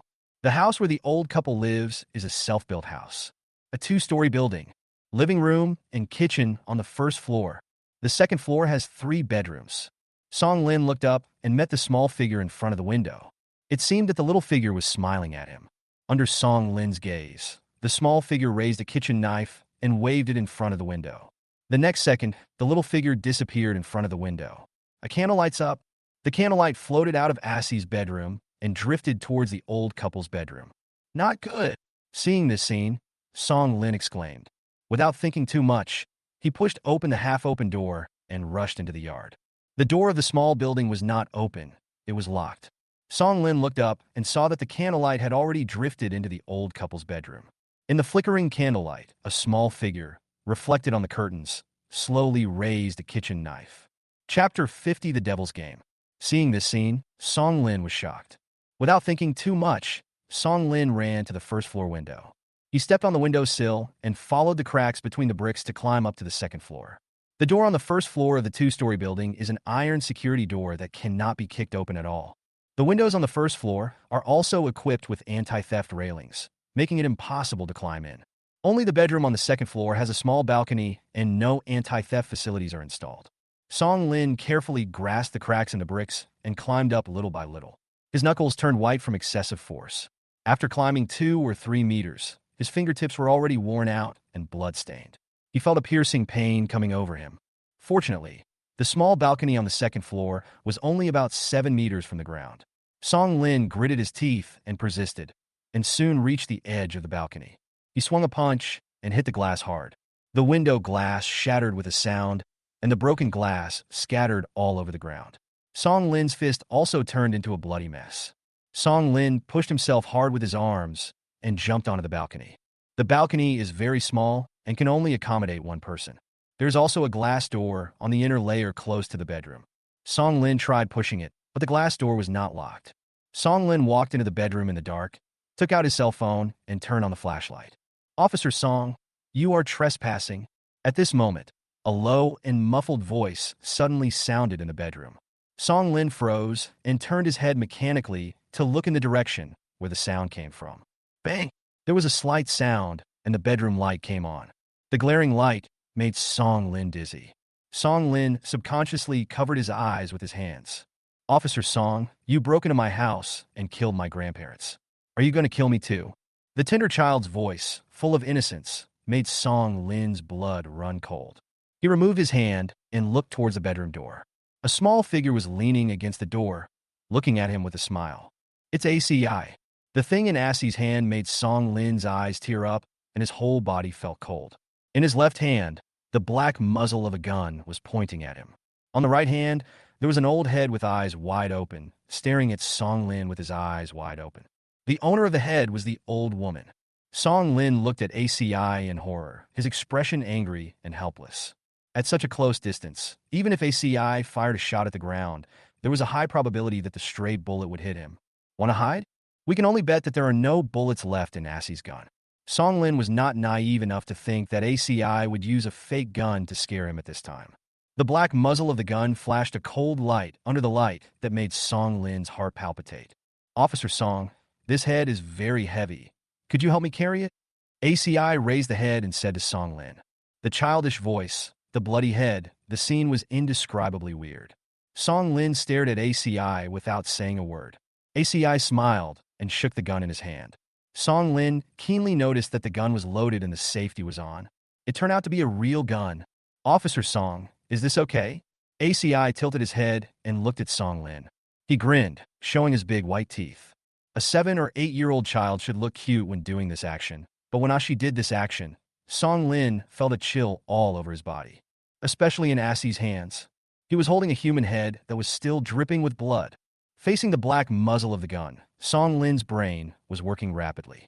How could he break the deadlock that ACI had prepared for him? Officer Song, do you think I will give you a chance? Ashley asked with a smile. As he said this, he raised his hand and threw the bloody head to the floor. The head rolled to Song Lin's feet, with its face facing Song Lin, and its eyes, open in death, stared at Song Lin's face. Officer Song, the ground is cold. Quickly pick up my grandma's head. ACI raised the gun and said coldly. My grandma is most afraid of the cold. ACI muttered to himself. Song Lin slowly bent down and picked up the old woman's head. His hand slowly moved to his waist. Bang! The gun went off. On the floor, the old woman's head exploded instantly, spurting out a stream of red and white dirty blood. The dirty blood splashed all over Song Lin and interrupted his movements. Officer Song, the gun is too dangerous. You better not take it out. I'm scared. When I get scared, my hands tend to shake. If your hands shake, the gun in your hand will easily go off accidentally. Ashi's cold voice reached his ears. Song Lin took a deep breath, straightened up, and looked at ACI. Is your name Aashi? Song Lin asked in a deep voice. Oh, Fong Xiaoqiao really recognized me. ACI raised his eyebrows and said with a smile. What a trouble. Looks like I have to kill one more person. ACI muttered to himself. Stop it, you can't escape if I die. Song Lin said in a deep voice. No, I'm not planning on running away. After more than 20 years, I'm tired. ACI said with a smile. But it would be fun to have some fun before you die, wouldn't it? ACI said with a smile. What do you want to do? Song Lin asked in a deep voice. You say, if a good police officer broke into a house at night and killed an elderly couple and was eventually killed by a child who took the gun away, would the unscrupulous media and so-called self-media people make a big fuss about it? ACI tilted his head and said with a smile. Yes, but the Bureau will clear my name. Song Lin said coldly. There are many official rumors that have been debunked. But those who want to attract traffic and attract attention, under the instigation of those with ulterior motives, will still use conspiracy theories to distort the facts. Brainless trolls don't care about the facts. They just like to believe the facts they want. ACI said with a smile. So what? Song Lin asked back. The internet is not a lawless place. If you cross the line, you will still not escape legal sanctions. Song Lin said with a sneer. I don't care. I just want to see you get scolded, being slandered by those online trolls. Watching your colleagues get angry and helpless, but unable to clear your name. ACI said with a smile. You're crazy. Song Lin had a gloomy expression and cursed angrily. Officer Song, you said that you were cyberbullied. And when your family members were cyberbullied, would someone do something irrational out of anger? Tisk, TSA, it's interesting to think about it. Ashley said with a grin. Hearing this, Song Lin couldn't stop shaking because of anger. Devil. Madman. Song Lin cursed angrily. Ha! Thank you for the compliment. ACI laughed recklessly. Officer Song, I need your cooperation. Come, pick up this head, and then to their bedroom. ACI said with a smile. His eyes were full of amusement. Looking at Song Lin's angry expression, ACI laughed happily, as if he enjoyed Song Lin's anger and helplessness. Song Lin leaned over, picked up the head, and held it in his arms. ACI smiled, even more happily. He moved aside the door, walked to the corner, raised the gun, and motioned Song Lin to go to the old couple's bedroom. Chapter 51: Fierce Confrontation. Song Lin held the head and slowly walked to the door. Officer Song, if you don't want to die, be good. ACI threatened with a smile. Song Lin stopped and looked at ACI. Can you tell me about yourself? Song Lin looked at ACI and asked with a smile. Say what? ACI was stunned and asked in confusion. Your experience? Song Lin asked with a smile. There's nothing to say. Let's go.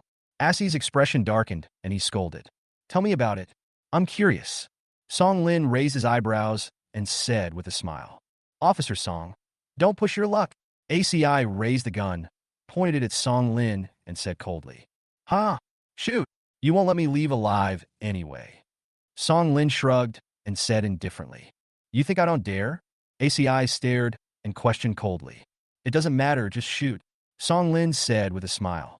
Hearing this, ACI raised his eyebrows and smiled. You want to break the situation and disrupt my game in this way? ACI asked, grinning and showing his big white teeth. No, I just want to take you back. Before he finished speaking, Song Lin grabbed the head in his arms and threw it towards ACI with all his strength. He rushed out of the room and ran towards the stairs. Bang, bang, bang. Gunshots were heard in the bedroom. The stair handrails next to Song Lin exploded at the same time. ACI walked out of the bedroom with a gun, but Song Lin was no longer outside the bedroom. Glancing down at the floor, ACI smiled. On the floor, spots of blood extended toward the stairs. After taking a look at the exploded handrail, ACI walked to the stairs. There was more blood on the steps. Officer Song, I have installed a grenade on the security door. Don't try to escape. ACI pointed his gun at the stair railing and walked up the stairs step by step towards the first floor. The muzzle of the gun scratched across the wooden handrail, making a series of death-threatening notes. Song Lin huddled behind the kitchen door, gritting his teeth, covering his bleeding arm, his face pale, sweat streaming down his cheeks and dripping onto the floor. He pulled out the gun from his waist, took off the safety, and put it on the ground. While listening to the sound of ACI coming down the stairs, he tore open his shirt with one hand and tightened his arm with his teeth. Damn it, your marksmanship is damn good. Song Lin cursed inwardly. After tying up his arms, he tore off a piece of his shirt and tied it around his thighs to reduce bleeding. ACI fired 3 shots just now, and Song Lin was hit by 2 of them, instantly losing half of his combat effectiveness. Song Lin leaned against the wall, gasping for breath. The pain continued to stimulate his nerves, and the feeling of weakness caused by blood loss made his eyes go dark from time to time. Glancing at the bloodstains on the ground, Song Lin smiled bitterly, picked up the pistol on the ground, and pointed it at the door. The bloodstains betrayed his whereabouts, and ACI knew his location without even having to look for it. Officer Song, I'm here. Assie's voice came from the living room. Song Lin's nerves tensed up instantly, his eyes fixed on the kitchen door. As the footsteps approached, Song Lin slowly moved the muzzle of the gun down a few inches. Oh, I almost forgot. He's a short man. Song Lin muttered to himself. Shadows flashed across the glass of the kitchen door. Song Lin moved the muzzle of the gun and aimed it at the window connecting the kitchen and the living room. Bang, bang, bang. The next second, gunshots rang out one after another. 30 seconds later, everything returned to calm. Village entrance. When he heard the gunshots, Wang Chong's expression changed drastically. He drew out his service gun, loaded it, and turned on the safety. Team leader, there are gunshots, he said with a serious expression while driving. I know, faster, Wang Chong said in a deep voice. Shiguang nodded and stepped hard on the accelerator. 3 minutes later, the car stopped behind Song Lin's car. Wang Chong pushed open the car door, rolled forward, and flipped to the inside of Song Lin's car. He half-crouched on the ground and took a look inside the car. Not in the car. Wang Chong gritted his teeth and looked at the two-story building across the road. Time, cover me. Wang Chong roared and leaned forward to rush towards the small building. Shi Guang immediately opened the car door, used it as a cover, and aimed his gun at the lighted room on the second floor. The windows of the entire villa have curtains drawn. Only the bedroom on the second floor and the living room on the first floor had lights on. The only place that could threaten Wang Chong was the second floor. Wang Chong leaned against the courtyard wall and glanced at the gate. The door is open. Wang Chong looked up at the lighted room on the second floor. Wang Chong made a quick analysis in his mind. If the gunman hides in this room, he will be shot in the head the moment he enters through the courtyard gate. Wang Chong made a gesture to Shi Guang, jumped up, swiftly jumped over the low courtyard wall, and rolled quickly to hide in the blind spot on the second floor. Bang, bang, bang. At this moment, gunshots rang out again. Wang Chong was shocked. Outside the yard, we quickly looked for the source of the gunshots. Looking at a small room on the first floor and a flash of fire snake, Shi Guang's expression froze. He quickly ran to the courtyard wall, climbed over the wall, jumped into the yard, and rolled to Wang Chong's side. Team leader on the first floor, Time said softly. Hearing this, Wang Chong quickly scanned the first floor. Anti-theft, iron door, guardrail windows. Let's go in from the second floor? Wang Chong immediately made a judgment and issued an order. Team leader, cover me. Before Wang Chong finished speaking, time had passed. Hateful. Seeing this scene, Wang Chong cursed inwardly. Quickly point the gun at the first floor window. At any time, the attackers are more dangerous than the covering team and may be injured or even sacrificed at any time. Wang Chong originally wanted to be a striker himself, but he didn't expect that time would get ahead of him. Shi Guang put his pistol back into his waist and began to climb up through the crack in the wall.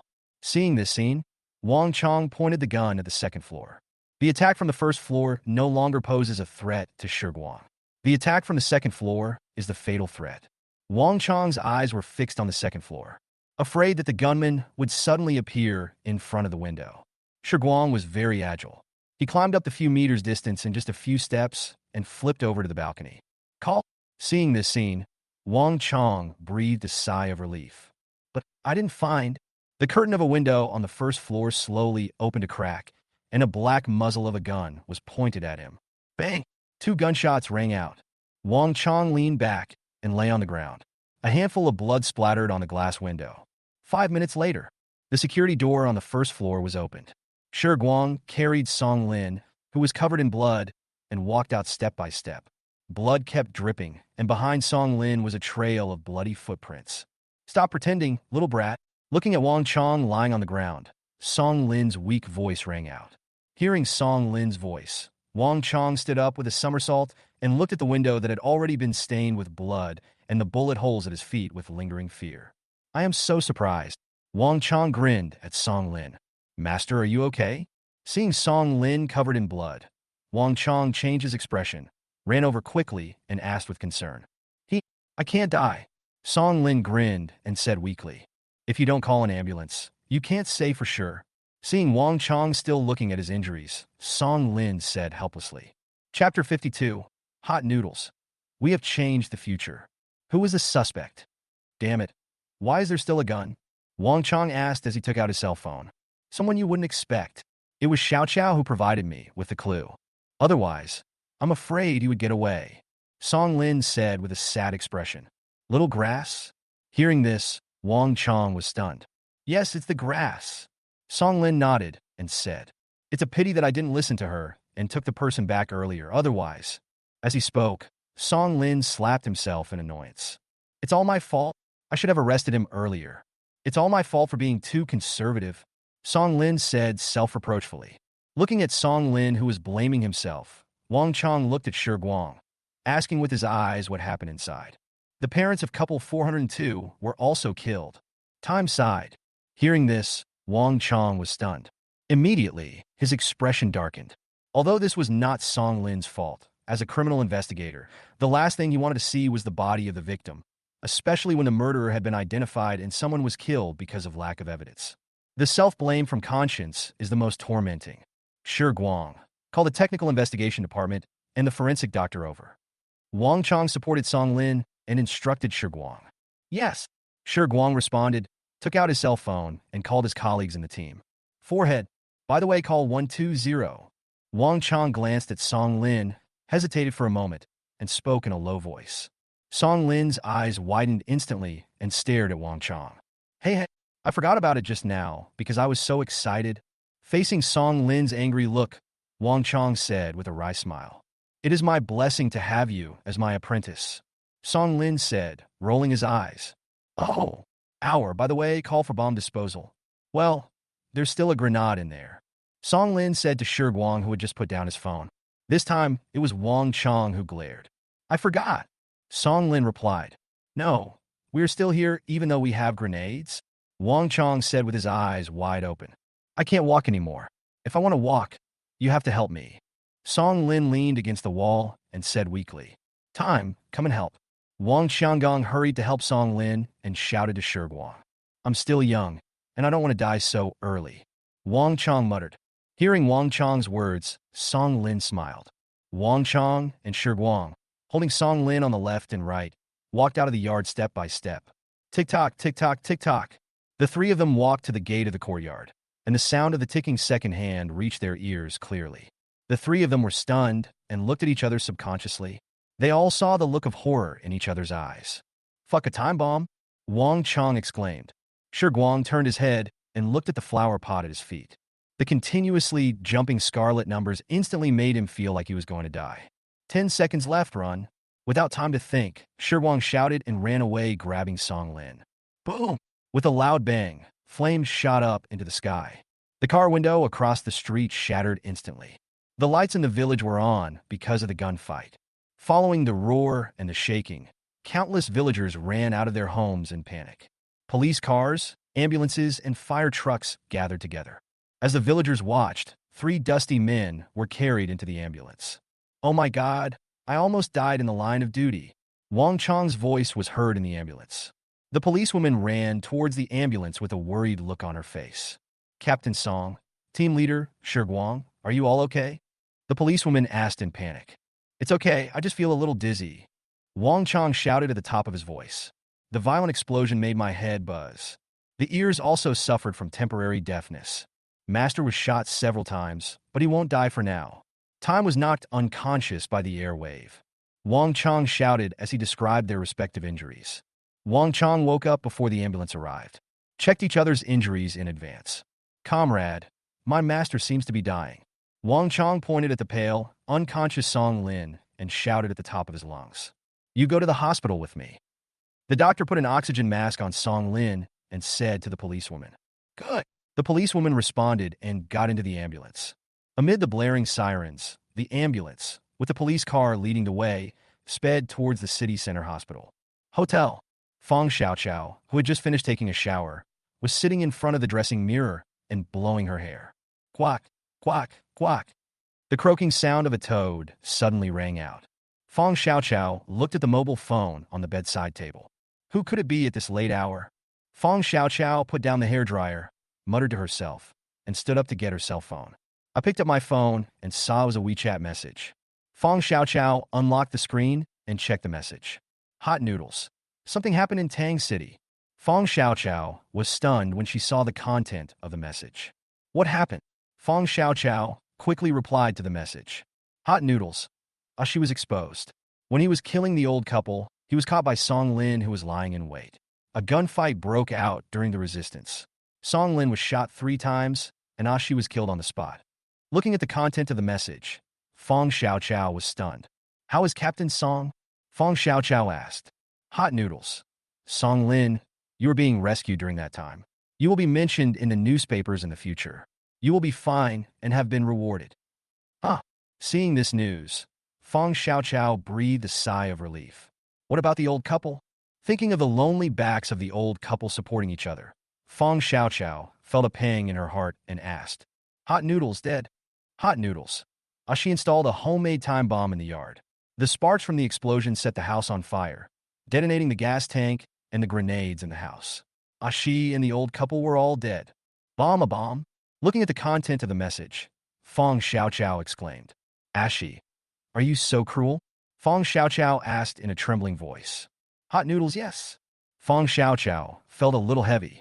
3 lives just gone like that. There was no body left. etc. Is ACI sure he's dead? Fong Xiaoqiao asked in a trembling voice. I don't know what happened. When Fong Xiaoqiao saw the words "no body left" in the message about the hot noodles, her heart suddenly trembled and Assie's grinning face appeared in her mind. At that moment, she had a premonition. Could it be that ACI is not dead and escaped during the chaos? The burning noodle remained silent. Fong Xiaoqiao didn't receive a reply for a long time. No, is he really not dead? Fong Xiaoqiao asked nervously. Hot noodles. I cannot answer this question. In my current time and space, history has been changed. For the time being, there are no reports of Aashi or criminals similar to Aashi. Hot noodles. The newspaper said that Aashi was shot dead on the spot by Song Lin. Hot noodles. As for whether he is dead or not, I can only say that in my time and space, Aashi has disappeared from then on. Hot noodles. But because of my appearance and your present, many futures have been changed. For example, Song Lin, Han Shui, Chi Yu, their futures have all been changed because of us. So whether Aashi is really dead or not, you can only wait for you to find out. Chapter 53. 850,000 renminbi received. Looking at the news about the hot noodles, Fong Xiaoqiao fell silent. Unknowingly, she had affected the fate of so many people. Hot noodles. No need to blame yourself. We have changed the future to a bad one. Many people have survived because we changed their fate. Yeah, I know. It's just some size. Fong Xiaoqiao replied. Hot noodles. Overall, our presence is not a bad thing. If it weren't for us, Song Lin's body would have been found in that basement in your time and space half a year later. He starved to death, with his stomach filled with garbage swallowed due to hunger. Hot noodles. I didn't know that the person in the basement was Song Lin before, because the report at the time only said that a body was found in the basement. I only know now that it was Song Lin. Hot noodles. If Aashi had not been exposed by you this time, the old couple would still have died, and Aashi would have committed crimes again until he was shot dead by Wang Chong. Hot noodles. So, changing the future is not necessarily a bad thing. Okay, I understand. Fong Xiaoqiao replied with a voice message. Do you have anything else to tell me about going into the mountains tomorrow?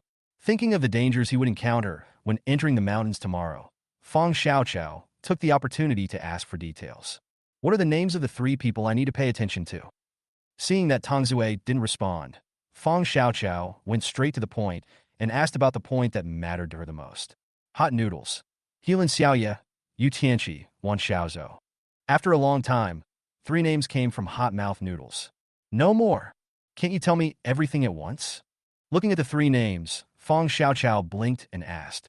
The hot noodles had just happened again. Fong Xiaoqiao didn't believe that she didn't have any other information. The hot side. The murderer is between the 2 women, Helan Xiaoye and Wan Xiaozhou. I don't know who it is. I only know these 3 names, and I can trust Yu Tianqi completely. Hot noodles. The incident I just experienced was not very good, and I did not see who the murderer was. Looking at the news about the hot noodles, Fong Xiaoqiao fell silent, and her brain started to work rapidly. I have 3 questions, please answer them. First, who was injured? Second, why did the murderer choose a woman? And why can Yu Tianqi be completely trusted? Third, what is the basis? Fong Xiaoqiao asked all the questions in her mind at once. Hot noodles. Yu Tianqi, Su Wanqing, and Yin Luoshu will be injured, but none of them are fatal. Su Wanqing is unconscious, and Yu Tianqi and Yin Luoshu are injured. Hot noodles. The second and third questions were answered because of this. Hot noodles. According to the descriptions of Yu Tianqi and Yin Luoshu, the murderer is a tall woman. Only Helan Xiaoye and Wan Xiaozhou fit their descriptions of the murderer. Hot noodles. This is all I can do to help you for now. Okay, I understand. Fong Xiaoqiao nodded and replied. Contact does not exist. Seeing this prompt, Fong Xiaoqiao rolled her eyes. Now Fong Xiaoqiao can only hope that Tang Zui Noodles can bring back some useful information after experiencing the incident again. Throwing the phone on the bed, Fong Xiaoqiao lay on her back, emptying her mind and trying not to think about these things. Tomorrow will be a brain-burning day for Fong Xiaoqiao, and now she needs to rest. We will see how the CPU burns out tomorrow. One night, Fong Xiaoqiao had many strange dreams. In her dream, she seemed to see the burning noodles. That is my future self.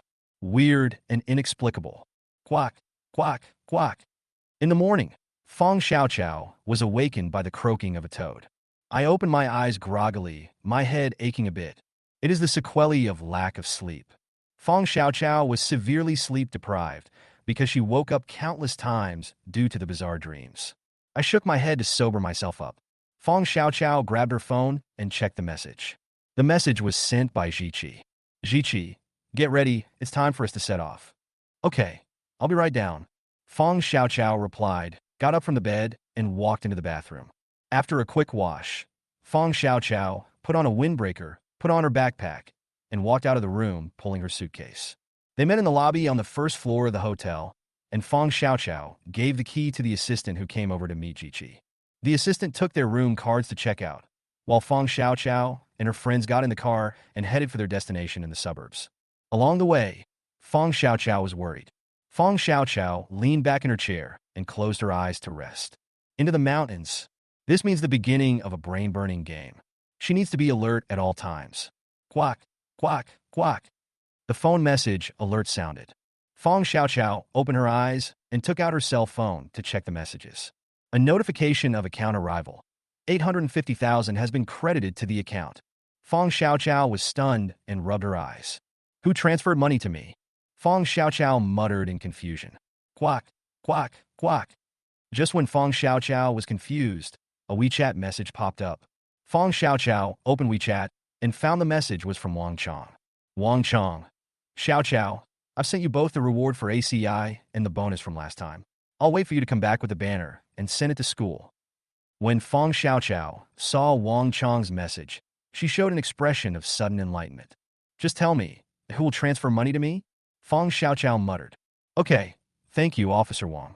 Fong Xiaoqiao replied with a smile. Originally, Fong Xiaoqiao wanted to ask about the severity of Wang Chong and Song Lin's injuries, but when she thought that the matter was still kept secret and not made public, she gave up the idea. The existence of the hot noodles is not allowed and cannot be made public. Fong Xiaoqiao needs to minimize unnecessary trouble.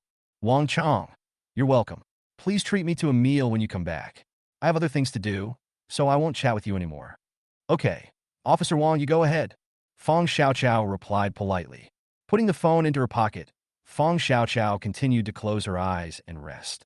There is still some distance to reach the destination, and Fong Xiaoqiao just wants to take some time to rest and clear his mind. Tang City. Municipal Bureau. Can the body parts found at the scene be compared for DNA? Wang Chong leaned back in his chair and asked. No longer. The policewoman shook her head and said helplessly. Can the medical examiner spell it out? Wang Chong blinked and asked in a deep voice. Cannot. The body parts collected from the scene are not even enough for a child. The policewoman shook her head and said helplessly. Damn it, I always feel a little uneasy. Hearing this, Wang Chong slammed his fist on the desk and said angrily.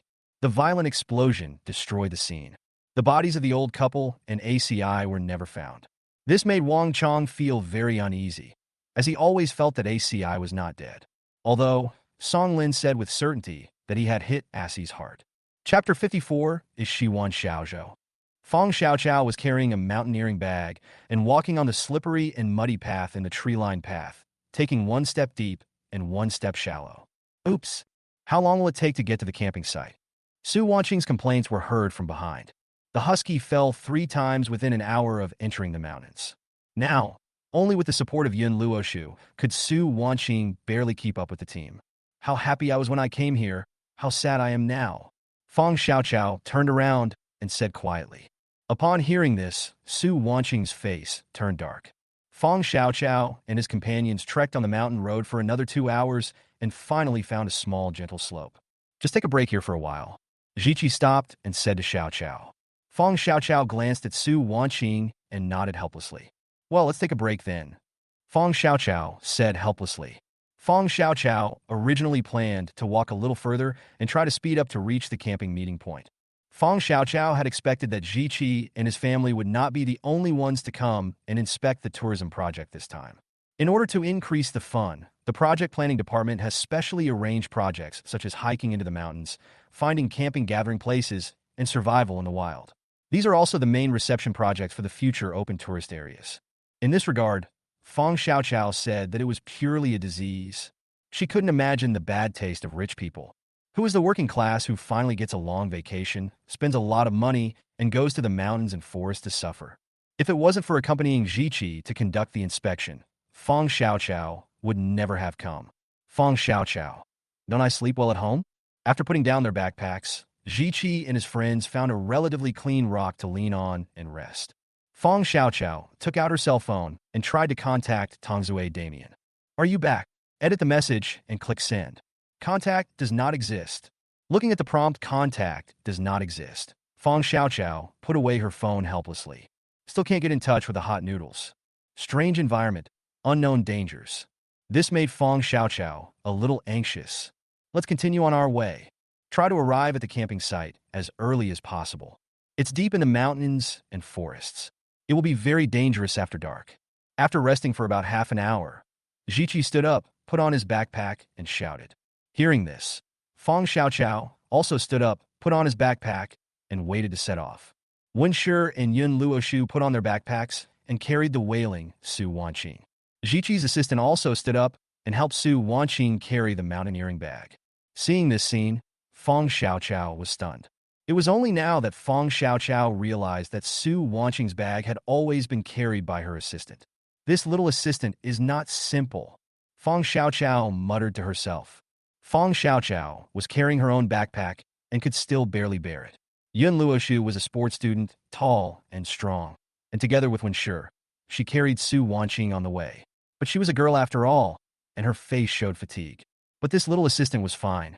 This is not the physical strength that an ordinary girl should have. A girl, carrying the load of 2 people, walked such a long mountain road without saying a word and did not look tired at all. You know, everyone's backpack is not light. It was at least 10 to 20 kilograms.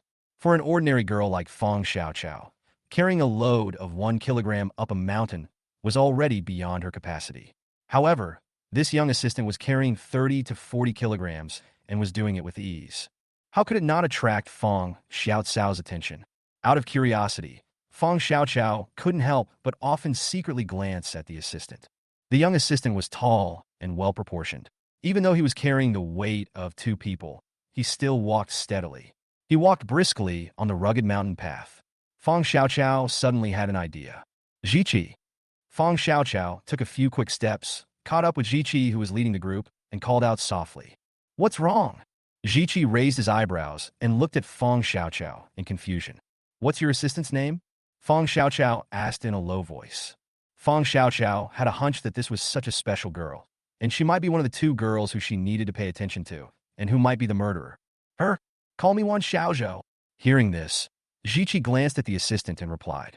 When Fong Xiaoqiao heard the 3 words in Xiaozhou, he was struck by lightning and stood there in a daze. And Xiaozhou? She is Wan Xiaozhou? Fong Xiaoqiao exclaimed in her heart. His expression also became a little strange. What's wrong? Seeing Fong Xiaoqiao's expression, Ziqi asked in confusion. Oh, nothing. Just thought of something.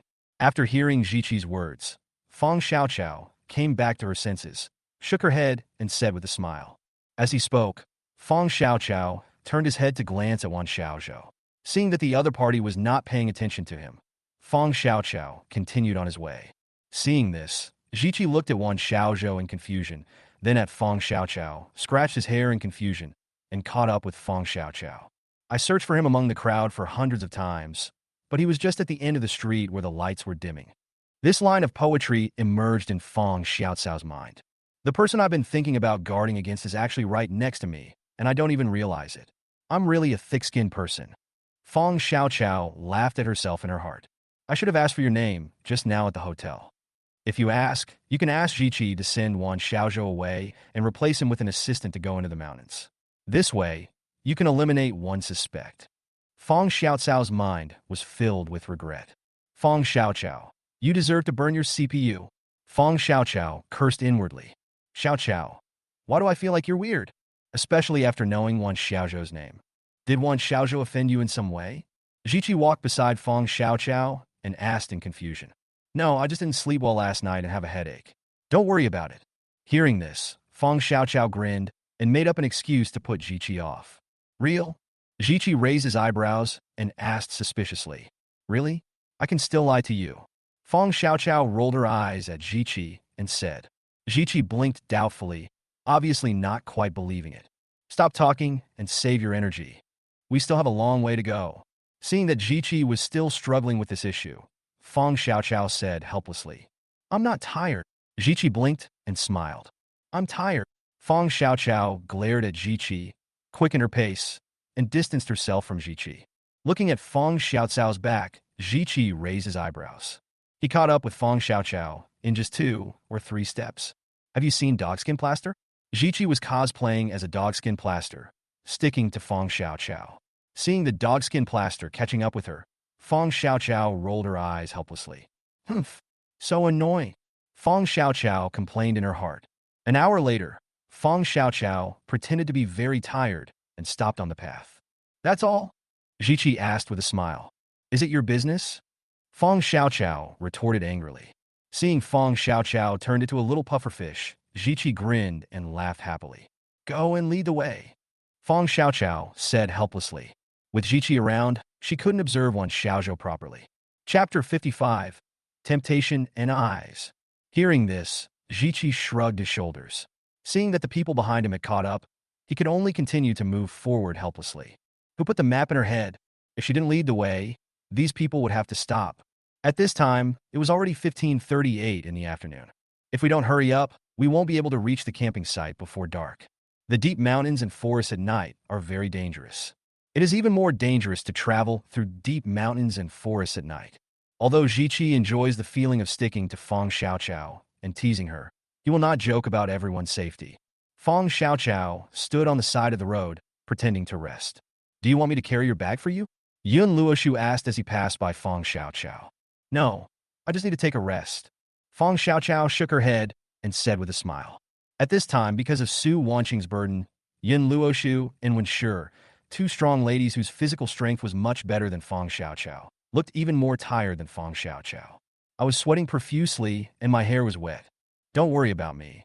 Just keep going," Feng Xiaoqiao said with a smile. Yun Luoshu nodded, and together with Wenshi, they carried the exhausted Su Wanqing and continued forward. "Miss Feng, do you need my help?" Wan Xiaozhou walked up to Feng Xiaoqiao and asked with a smile. "No, let's go," Feng Xiaoqiao said with a smile. As he spoke, he began to walk side by side with Wan Xiaozhou. "Your name is Wan Xiaozhou?" Feng Xiaoqiao asked with pretended curiosity. "Okay. How did Miss Feng know?" Wan Xiaozhou nodded and asked curiously. "Of course your boss said so," Feng Xiaoqiao said with a smile. "Oh, that's not surprising." Wan Xiaozhou nodded and smiled. "Xiaozhou, you are in good physical condition," Feng Xiaoqiao pretended to exclaim as if she had just seen the 2 mountaineering bags on Wan Xiaozhou. "It's okay," Wan Xiaozhou said with a smile. "Xiaozhou, you have such a good physique. Do you exercise regularly?" Feng Xiaoqiao looked up and down at Wan Xiaozhou with curious eyes and asked with a smile. "Well, I work out regularly," Wan Xiaozhou nodded and replied. "No wonder you have such a good figure and stamina." Feng Xiaoqiao sighed. "I just don't have the willpower to keep working out," Feng Xiaoqiao said with a smile. "It's very painful at first, but once you get used to it, you'll feel uncomfortable if you don't exercise for a day," Wan Xiaozhou said with a smile. "Miss Feng has a good figure, but she's a little thin. If she can keep working out, I believe she will be even prettier." Wan Xiaozhou seemed to be very interested in fitness.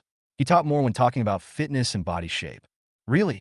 Then I have to apply for a card when I get back," Feng Xiaoqiao said in pretended surprise.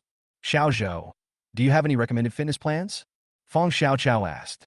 "Let's start with the most basic practice." Wan Xiaozhou glanced at Feng Xiaoqiao and said, "By the way, practice yoga to stretch your muscles and increase your body flexibility so you don't get out of shape." Wan Xiaozhou thought about it and added, "Okay, I'll make a note of that." Feng Xiaoqiao nodded and said, "I heard that while exercising, practicing martial arts, such as boxing and sanda, can help you get a better body shape. Is that true?" Feng Xiaoqiao asked with pretended curiosity. "Yes, it's true, but it's best to start practicing from a young age.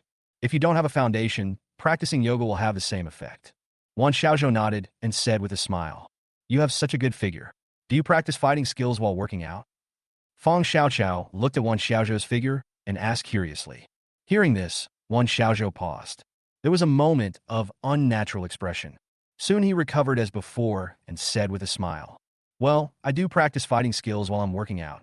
Wan Xiaozhou paused, then added, "My family signed me up for this class when I was a kid. Looks really impressive." Feng Xiaoqiao exclaimed. "Xiaozhou, You must be very good at fighting, right? Fong Xiaoqiao asked mysteriously and curiously. No. Hearing this, Wan Xiaozhou was stunned and said perfunctorily, Miss Fong, we have to hurry. If you fall too far, it's easy to get lost. Wan Xiaozhou changed the subject. As he spoke, Wan Xiaozhou quickened his pace. Fong Xiaoqiao stood there, looking at Wan Xiaozhou's back, her expression somewhat uncertain. Fong Xiaoqiao saw all the subtle changes in Wan Xiaozhou's expression just now. The content of the chat was also carefully planned by her. It was just to test Wan Xiaozhou. It seems that Wan Xiaozhou really has some problems. Fong Xiaoqiao muttered to herself. Through testing, Fong Xiaoqiao has already classified in Xiaozhou as a mysterious person. It has some fighting power, and it should be quite strong. Fong Xiaoqiao didn't think it would be strange at all if a sneak attack injured an ordinary adult man. Xiaoqiao, what are you doing? Don't be in a daze. Hurry up and catch up. While Fong Xiaoqiao was lost in thought, Ziqi shouted at the top of his voice. Hearing Ziqi's shout, Fong Xiaoqiao came back to her senses and responded, Here I come. Fong Xiaoqiao quickened her pace and quickly caught up. Voila la! The bushes shook, and a pair of eyes appeared from between the branches, staring at Fong Xiaoqiao's back. And Xiaozhou, who was walking in front, paused and turned to look behind. The focus of his gaze was on the bushes. Brush! The eyes disappeared instantly. Voila la! Then there was the sound of the bushes shaking. What happened to the boat? Seeing and Xiaozhou stopped and looked behind him. Fong Xiaoqiao, who had caught up with him, asked in confusion, while turning her head to look behind her in the direction and Xiaozhou was looking. What is that? Fong Xiaoqiao turned around and happened to see the shaking bushes and exclaimed subconsciously, It's okay, it should be some small wild animal. This mountain forest has a well-protected environment and is home to many wild animals. Wan Xiaozhou said with a smile. What's wrong? Hearing Fong Xiaoqiao's exclamation, Ziqi ran over from the front and asked with concern. No, it's okay, Fong Xiaoqiao said while looking at the bushes. That bush was moving just now. Xiaozhou said it was a small wild animal. Fong Xiaoqiao explained. Hearing this, Ziqi looked towards the bushes. Seeing that the bushes were low and there was no sign of any large wild animals hiding there, Ziqi withdrew his gaze. It should be a small beast. Ziqi smiled and comforted Xiaoqiao. Don't be afraid. Let's hurry on. Fong Xiaoqiao nodded, glanced at the bushes, and followed Ziqi's footsteps. When Fong Xiaoqiao thought about the fact that she had just stood in front of the bushes, she still felt a little scared. At the same time, his vigilance towards Wan Xiaozhou was raised to a higher level. Can ordinary people really have such a keen perception? Fong Xiaoqiao muttered to herself. Chapter 56 Ziqi. This is a conspiracy. In the dim forest, fog gradually rose. The exhausted traveler trudged through it. The wind blew through the treetops, making a strange rustling sound. The shaky setting sun spreads its afterglow. Fong Xiaoqiao bit her lip and moved forward with difficulty. Her face was pale. Several hours on the mountain road had stretched her physical strength to the limit. In the team, apart from Xiaozhou, who looked normal, Ziqi, who was leading the way, seemed to still have some energy left. Su Wanqing was like a fish that had come ashore, gasping for breath with her mouth wide open, struggling to absorb oxygen from the air. Huff, huff, huff. I really can't walk anymore. I can't breathe. Su Wanqing squeezed out a few words from her throat. Fong Xiaoqiao glanced at Su Wanqing, waved her hand, and signaled Yun Luoshu and Wen Shi to stop first, so that Su Wanqing could catch her breath first. She leaned against a big tree and asked Ziqi, Ziqi, how far are we from the gathering place? Don't say that Su Wanqing is no longer capable. Fong Xiaoqiao couldn't hold on any longer.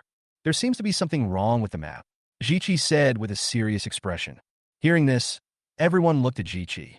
What's going on? Fong Xiaoqiao asked nervously. There's something wrong with the map, Ziqi repeated with a frown. There is a real problem. We are going in circles, Wan Xiaozhou said in a deep voice. We've passed this tree 3 times. Wan Xiaozhou pointed at the tree that Fong Xiaoqiao was holding onto and said. Hearing this, Fong Xiaoqiao was stunned and subconsciously looked at the big tree he was holding onto. There was a slight scratch on the trunk. This is... Fong Xiaoqiao blinked and asked hesitantly. I made the mark. There should be another one on the other side of the tree, Wan Xiaozhou said in a deep voice. Fong Xiaoqiao immediately leaned over to take a look, and sure enough, there was a similar scratch on the other side of the tree. It's true, Fong Xiaoqiao exclaimed. We passed this tree twice before, walking on both sides of the tree, so I didn't notice it until I wanted to mark it this time. Having said this, Wan Xiaozhou stopped. But everyone understood what she meant immediately. You're really going in circles. Hearing this, Jiqi nodded and said, if we follow the map markings, we should have arrived an hour ago. But after walking for an extra hour, we still didn't find the camping site marked on the map. Look here, this patch of moss is where Su Wanqing slipped last time, Jiqi said with a serious expression. So, have we fallen into someone's trap? Fong Xiaoqiao hesitated for a moment and said weakly. Very likely. Jiqi nodded and said, this may be a conspiracy against the Ji family or the major family businesses in Tang City and surrounding cities. As far as I know, there are quite a few family businesses invited to participate in the project investigation this time. In addition to our Ji family, I am also familiar with the Heelan family, the Yu family, and some people from other families. As he spoke, Jiqi's gaze became deep, and there was a hint of anger on his face. Fong Xiaocao's heart moved when she heard Jiqi's words, especially the Heelan family and the Yu family, which made the hot noodles immediately pop up in her mind, as well as the other two of the three names mentioned, Heelan Xiaoye and Yu Tianqi. It's obvious that Heelan Xiaoye is from the Heelan family, and Yu Tianqi is from the Yu family. If it is true, as Jiqi said, this is a conspiracy against these family businesses, then Heelan Xiaoye and Yu Tianqi are also involved. Then Wan Xiaozhou's suspicion becomes more and more serious. A brainstorm started in Fong Xiaocao's mind, and she quickly analyzed the known information. Thinking of this, Fong Xiaoqiao glanced at Wan Xiaozhou calmly. Wan Xiaozhou looked calm, neither worried nor afraid, as if everything had nothing to do with her. Really? Seeing Wan Xiaozhou's expression, Fong Xiaoqiao said in his heart, as expected, and became more certain of his guess. There is definitely something wrong with this Wan Xiaozhou. The murderer in the burning mouth should be in Xiaozhou. But other doubts began to linger in Fong Xiaocao's mind. That is, why didn't Xiaozhou only injure but not kill? What is her or their purpose? Seeking money? Murder? Fong Xiaoqiao was filled with thoughts. All kinds of thoughts came flooding into my mind. According to the information obtained from Tongzue Mian, the possibility of making money is greater. If you want to kill, it won't just hurt without killing. Along the way, Fong Xiaoqiao, through her observation of Xiaozhou, was certain that this woman, and Xiaozhou, had a keen intuition, agile skills, and a physique that was not inferior to that of men. Since she was able to injure the man named Yu Tianqi, she must be able to kill him. To make money? Fong Xiaoqiao muttered to herself. So, are we in danger now? Su Wanqing shouted after realizing it belatedly. Hearing this, Jiqi nodded and said, it is indeed very dangerous. Since it's dangerous, what are we waiting for? Run away! Su Wanqing exclaimed. Luo Shu, when sure, help me up quickly. I can still run. Su Wanqing screamed. Fong Xiaoqiao. Pfft. This funny guy? Fong Xiaoqiao cursed inwardly. At this time, he could still use such funny words to make everyone laugh. Fong Xiaoqiao couldn't help but sigh. It really is worthy of being a husky. Not to mention Fong Xiaoqiao. Everyone present was looking at Su Wanqing with strange eyes. You, don't look at me like that. I'll be shy, Su Wanqing said coquettishly. Fong Xiaoqiao looked around and wanted to pick up a sock and stuff it into Su Wanqing's mouth. It's hard to find a sock in the deep mountains and forests, so Fong Xiaoqiao said to Yun Luoshu, Luoshu, take off your socks and stuff them in her mouth. Yun Luoshu. Su Wanqing. Others. Fong Xiaocao's words were fatal. Ahem. Now, doesn't seem to be the time to joke. Jiqi looked at Fong Xiaoqiao and Su Wanqing with a speechless expression. Ahem.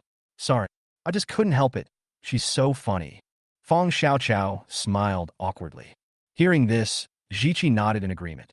Since this is a conspiracy, they won't give us a chance to escape. We don't know what's waiting for us on the way back. Besides, with your current physical condition, there is no way you can escape. Jiqi said helplessly. Hearing this, Su Wanqing fell silent. Sorry, I'm the one who's holding everyone back, Su Wanqing said with a look of shame. He bowed to everyone. Seeing this, Fong Xiaoqiao gently hugged Su Wanqing into her arms and comforted her softly. It's okay, no one blames you. Chapter 57, Fighting with Wolves. Escape is obviously not an option, Jiqi said in a deep voice. Hearing this, Fong Xiaoqiao lowered his head in thought. Information from the future in the analysis. From the message sent by Tongzue Mian, It was obvious that there was no escape, or the escape was not successful. Eventually, he reunited with the others. Therefore, the outcome of the escape is unknown. But it is safe for the time being to reunite with others. Thinking of this, Feng Xiaoqiao nodded and agreed. That's right. Jiqi is right. Instead of running away, it is better to find a way to meet up with others, concentrate everyone's strength, and work together to find a way to break the situation. Feng Xiaoqiao expressed her thoughts. Hearing Feng Xiaocao's words, Wan Xiaozhou looked at her deeply with a thoughtful expression. Feng Xiaoqiao keenly caught the gaze from Xiaozhou and quietly became more alert. Although the hot noodles did not mean that she would get hurt, Feng Xiaoqiao didn't know whether what she did was the same as her own in another time and space. Will his words and actions attract the attention of Wan Xiaozhou in this time and space, or even make Wan Xiaozhou feel that he is a threat? In that case, let's continue on our way. Jiqi showed his domineering temperament and made the decision. We don't have to rush this time. Walk for another hour. If you still can't find anyone else, find a place to recover your strength. If there really is a conspiracy, night is the best time for them to act. We need to have the physical strength to cope with it, Jiqi said in a deep voice. Agree. Feng Xiaoqiao and others nodded in agreement. Wan Qing, we are not in a hurry this time. You should try to walk by yourself and let Luo Shu and Wen Shi retain some strength. If there is danger at night, Luo Shu is the main fighting force. Feng Xiaoqiao said to Su Wanqing. Yeah, I can do that. Su Wanqing nodded and said in a deep voice. Set off. Jiqi shouted. The others immediately put on their backpacks and continued to move forward behind Jiqi. Very clever indeed. After Feng Xiaoqiao and his group left, a man walked out from the bushes and smiled playfully. He walked forward a few steps, picked up a note from the ground, opened it and looked at it, smiled slightly, and returned to the bushes again.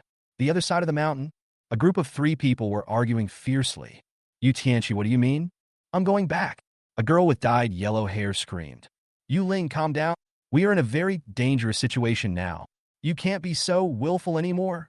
A tall man shouted. You Tianqi, why do you care about me? I was born 1 minute later than you. Don't use your brother's status to pressure me.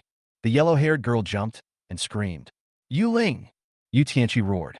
He raised his hand and was about to hit Yu Ling. Come on, hit me. Kill me. Yu Tianqi, do you dare? Yu Ling stiffened her neck, put her pretty face close to Yu Tianqi's palm, and said in a cold voice. Yu Tianqi put down his hand and sighed. If you want to die, just go. I don't care about you, and I don't have the heart to care about you. Yu Tianqi spoke word by word. Xiao Chun, let's continue on our way and try to find other people as soon as possible. Yu Tianqi put on his backpack and said to the unknown girl who was following him. After saying that, Yu Tianqi glanced at Yu Ling, then walked away. Good. Xiao Chun glanced at Yu Ling, hesitated for a moment, and finally responded and followed Yu Tianqi's steps. Xiao Chun is very smart. She knows that in such a deep mountain forest, following Yu Tianqi is the wise choice. Following Yu Ling, not to mention dealing with the bad guys who might be lurking in the dark, even if a wild beast suddenly appeared, neither of them would be able to escape. Following Yu Tianqi, at least there is a man to protect her. Looking at the backs of Yu Tianqi and Xiao Chun, Yu Lingqi stomped his feet. Looking at the sky getting darker and darker. Listen to the strange cries of unknown animals coming from the depths of the woods from time to time. Yu Ling couldn't help but shudder and subconsciously tightened his jacket. She bit her lip, stomped her feet, put on her backpack, and chased after Yu Tianqi and Xiao Chun. Yu Tianqi, wait for me. Yu Ling shouted in a crying voice. Hearing Yu Ling's call from behind, Yu Tianqi raised the corners of his mouth, revealed a smile, and stopped. Seeing Yu Tianqi stopped, Xiao Chun also stopped and turned to look at Yu Ling. Yu Ling! Seeing this, Xiao Chen's face turned pale instantly, and she let out a scream. Hearing Xiao Chen scream, Yu Tianqi, who was originally full of confidence and waiting for Yu Ling to catch up and surrender to him, was startled and immediately turned around to look behind him. What caught my eye was a touch of scarlet on the path, and the bushes next to it kept shaking. Yu Ling! Yu Tianqi shouted, dropped his backpack, pulled out a dagger from his calf, and rushed towards the bushes like the wind. Tianqi, don't. Seeing Yu Tianqi's actions, Xiao Chun exclaimed. Don't go over there, it's dangerous. Seeing Yu Tianqi not stopping, Xiao Chun screamed. That's my sister. Yu Tianqi shouted without even turning his head. Before he could finish his words, Yu Tianqi threw himself into the bushes. There was no sign of Yu Ling in the bushes, just a small hiking shoe. There was also a trace of scarlet blood. Yu Tianqi recognized it. It belonged to Yu Ling. Asshole! Yu Tianqi cursed inwardly and followed the dragging traces in the bushes. Help! Yu Ling's cry for help came from the front. Yu Tianqi gritted his teeth and chased after him madly. After turning around a big tree, Yu Tianqi saw Yu Ling and a wolf dragging Yu Ling. When he saw the wolf, Yu Tianqi's heart tightened. Yu Tianqi looked around with his tiger eyes and breathed a sigh of relief when he didn't see any other wolves. It turns out to be a lone wolf. Yu Tianqi muttered to himself. The lone wolves that are separated from the pack are all old, weak, and sick. Yu Tianqi has been learning martial arts since he was young, and is confident that he can save Yu Ling from the wolf's mouth at the lowest cost. Whoa, whoa, whoa. The lone wolf, with nowhere to retreat, whimpered threateningly at Yu Tianqi. Brother, save me! Yu Ling cried out with tears streaming down her face. Don't be afraid, my brother is here. Yu Tianqi said in a deep voice. Asshole, let go of my sister. Yu Tianqi shouted, gripped the dagger tightly, and charged towards the lone wolf in one step. The extremely hungry lone wolf looked at Yu Tianqi with vicious eyes. After hesitating for a moment, he did not choose to escape. Instead, he charged towards Yu Tianqi. It's very hungry. If it gave up this hard-earned prey, it might starve to death. Instead of choosing to run away, it is better to give it a try. By biting the human in front of it to death, it can have a full meal, or even several meals. Go to hell? When he was less than 5 meters away from the lone wolf, Yu Tianqi let out a roar.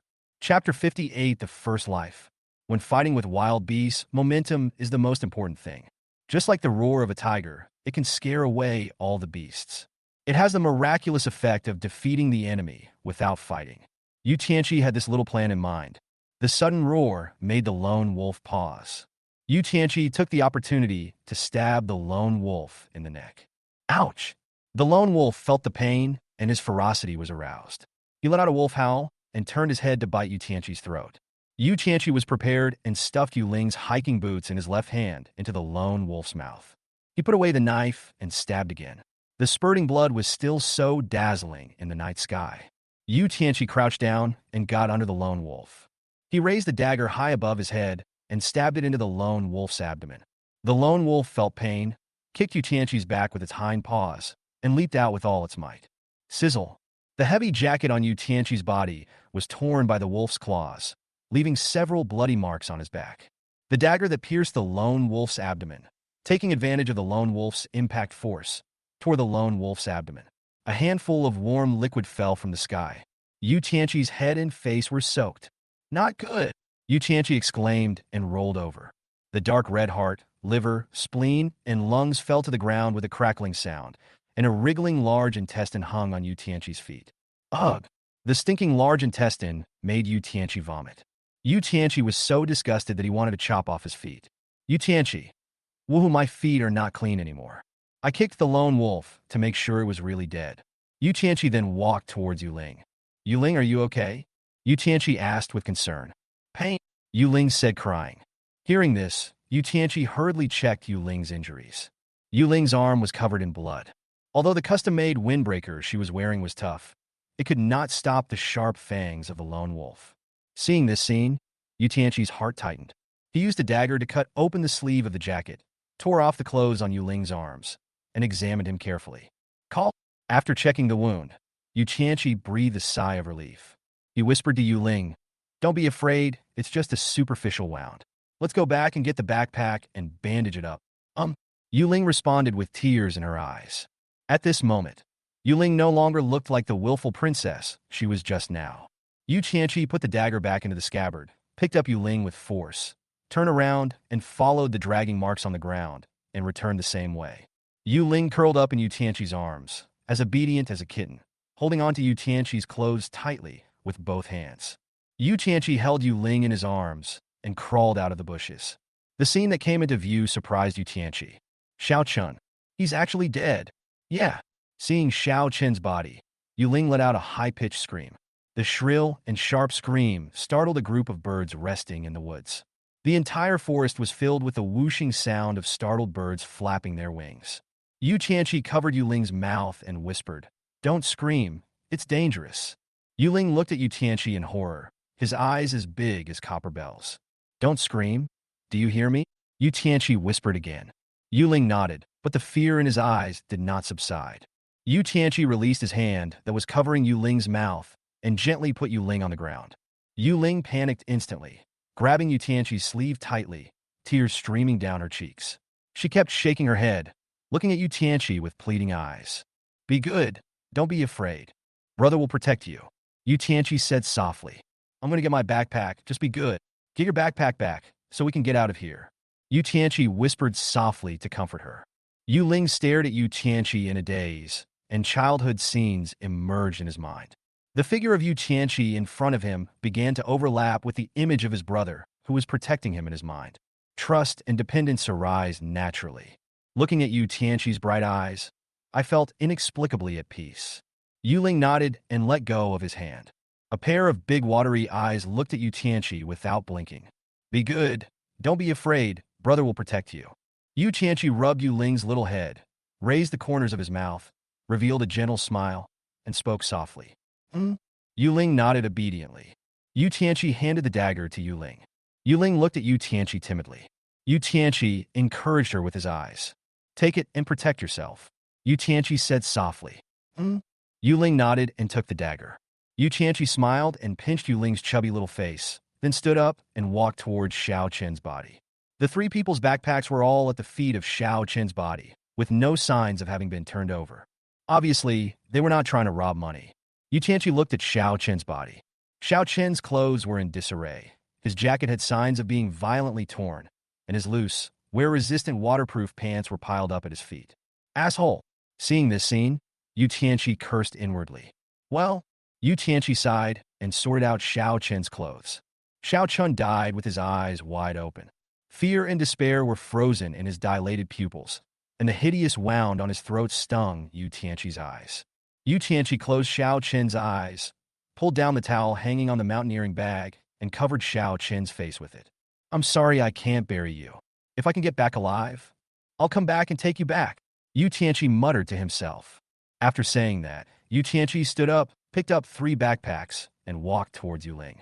Yu Ling, with her arms wrapped in white gauze and carrying her mountaineering bag, followed Yu Tianqi closely.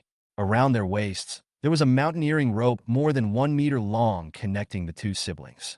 Yu Tianqi took the lead, carrying 2 backpacks and clearing the way with a machete in his hand. The brother and sister took advantage of the night and trekked along the mountain path, heading towards the unknown destination ahead. Let's just rest here, Zhiqi stopped and said in a deep voice.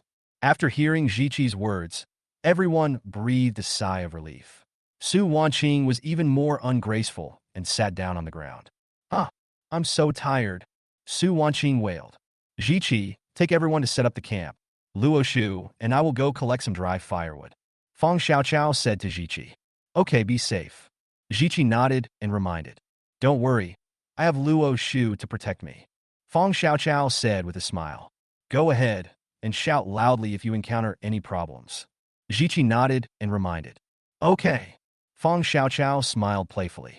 Luo Shu, let's go pick up some dry firewood. Once sure, help Zhiqi set up the camp. Feng Xiaoqiao said to Yun Luo Shu and Wen Shi. Good. Yun Luo Shu and Wen Shi responded in unison. What about me? What about me? Su Wanqing sat on the ground and asked anxiously. You. Hearing this, Feng Xiaoqiao glanced at Su Wanqing. Shaking his head, he said helplessly, as long as you are alive. Su Wanqing. Ha! Everyone laughed when they heard Feng Xiaoqiao's words. Chapter 59. Shock in the Woods. Gugugugu. In the dim woods, Feng Xiaoqiao couldn't help but shiver as she heard the unknown bird calls echoing in her ears. Luo Shu, are you afraid? Feng Xiaoqiao asked in a low voice. It's just a flock of birds. What's there to be afraid of? Yun Luo Shu blinked and asked in confusion. Hearing this, Feng Xiaoqiao was stunned. She had forgotten that Yun Luo Shu was well known for being foolish and bold in school. Okay, don't be too far away from me, Feng Xiaoqiao said weakly. The humidity in the deep mountains and old forests is high, and dry firewood is not easy to find. Feng Xiaoqiao and Yun Luo Shu picked up a lot of branches, all of which were half wet and half dry. I don't know if these firewoods can be burned, Feng Xiaoqiao muttered. Rustle. Deep in the woods, there was a sound of footsteps. Feng Xiaoqiao was startled and subconsciously looked in the direction of the sound. A figure flickered in the dim woods. Someone, Fong Xiaoqiao exclaimed. Where? Yun Luoshu also looked over. But I saw nothing. Fong Xiaoqiao stared at the woods ahead vigilantly. His expression began to become serious. The information provided by Hot Mouth Noodles is wrong. This is very terrible news. There is only one possibility for this situation to happen. That is, she changed the future unintentionally.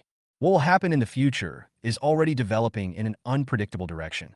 What Fong Xiaoqiao is experiencing now is no longer the future that Hot Noodles predicted. This made Fong Xiaoqiao very nervous.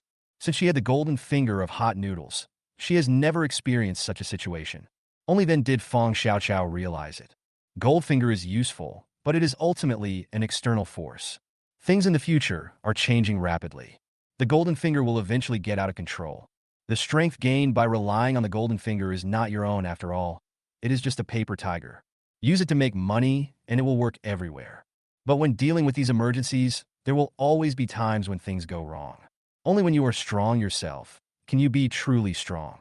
In Fong Xiaoqiao's heart, a seed is taking root and sprouting. She wants to become stronger. Luoshu, let's go, Fong Xiaoqiao said in a low voice. Yun Luoshu nodded and followed Fong Xiaoqiao back.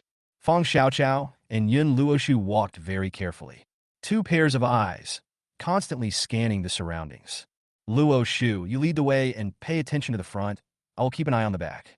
Fong Xiaoqiao said softly to Yun Luoshu. Good. Yun Luoshu nodded, turned and walked towards the camp, holding firewood in one hand and holding Fong Xiaoqiao's clothes with the other. Fong Xiaoqiao walked backwards, following Yun Luoshu's lead, step by step, moving with Yun Luoshu, her eyes always fixed on the woods behind her. Rustle. The footsteps sounded again. Fong Xiaoqiao's nerves tensed up instantly, and her heart nearly jumped out of her throat. In the dim light, Fong Xiaoqiao vaguely saw a strange figure swaying among the woods. Who is he? What is he going to do? Fong Xiaoqiao was filled with doubts. This person must have some purpose. Fong Xiaoqiao couldn't guess the other party's intention.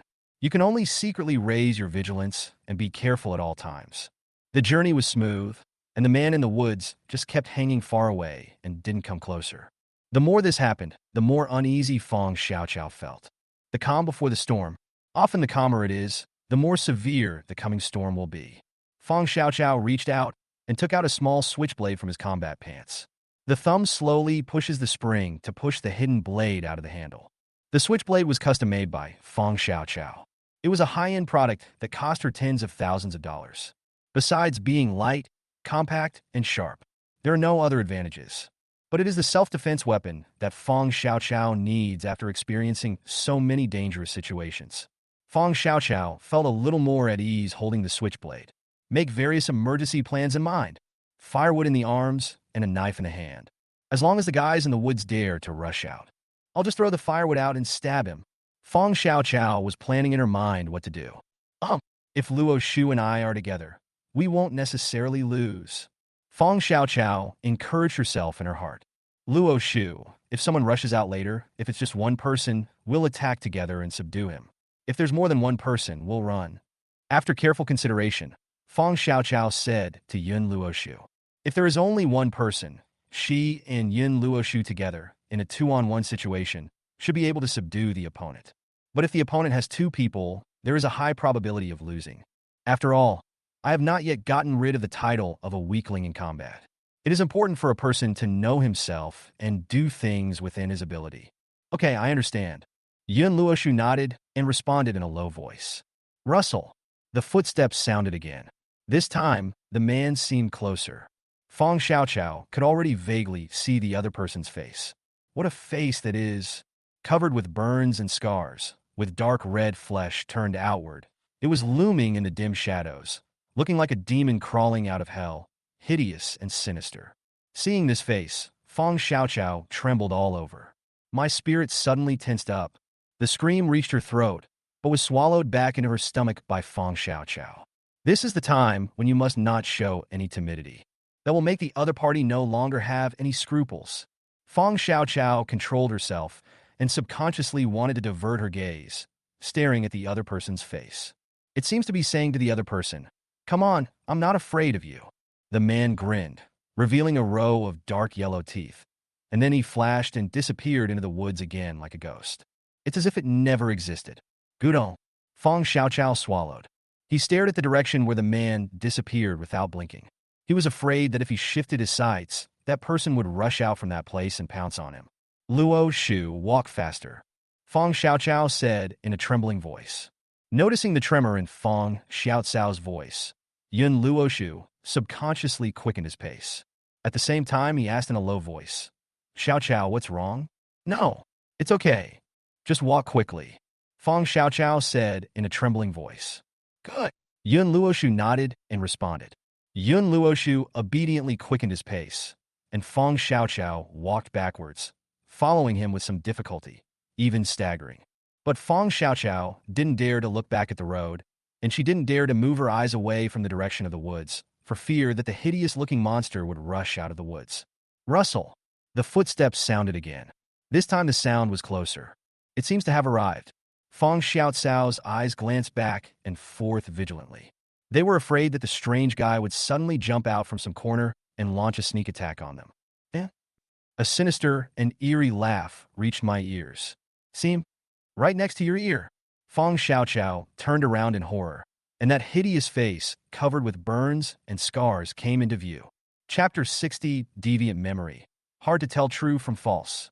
Xiaoqiao, how are you? Many familiar voices surround my ears.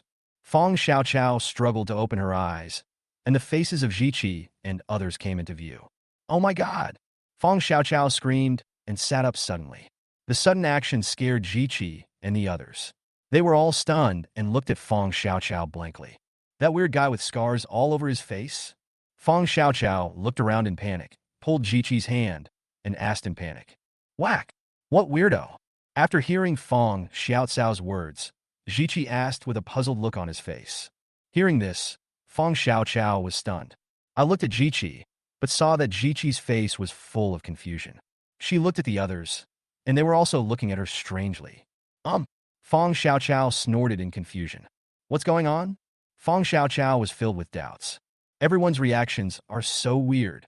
None of them seem to know about Scarface. Could it be that Luo Shu didn't tell them? Fong Xiaoqiao muttered in confusion. Right, Luo Shu. She must have saved me. Thinking of Yun Luo Shu, Fong Xiaoqiao's eyes lit up. The others didn't see the scarred man, but since they were so close, Yun Luo Shu must have seen him. Where's Luo Shu? Where is Luo Shu? Fong Xiaoqiao struggled to get up and looked around for Yun Luo Shu's tall figure. But strangely, Yun Luo Shu was not there. A sense of foreboding quietly rose in my heart. Where's Luo Shu?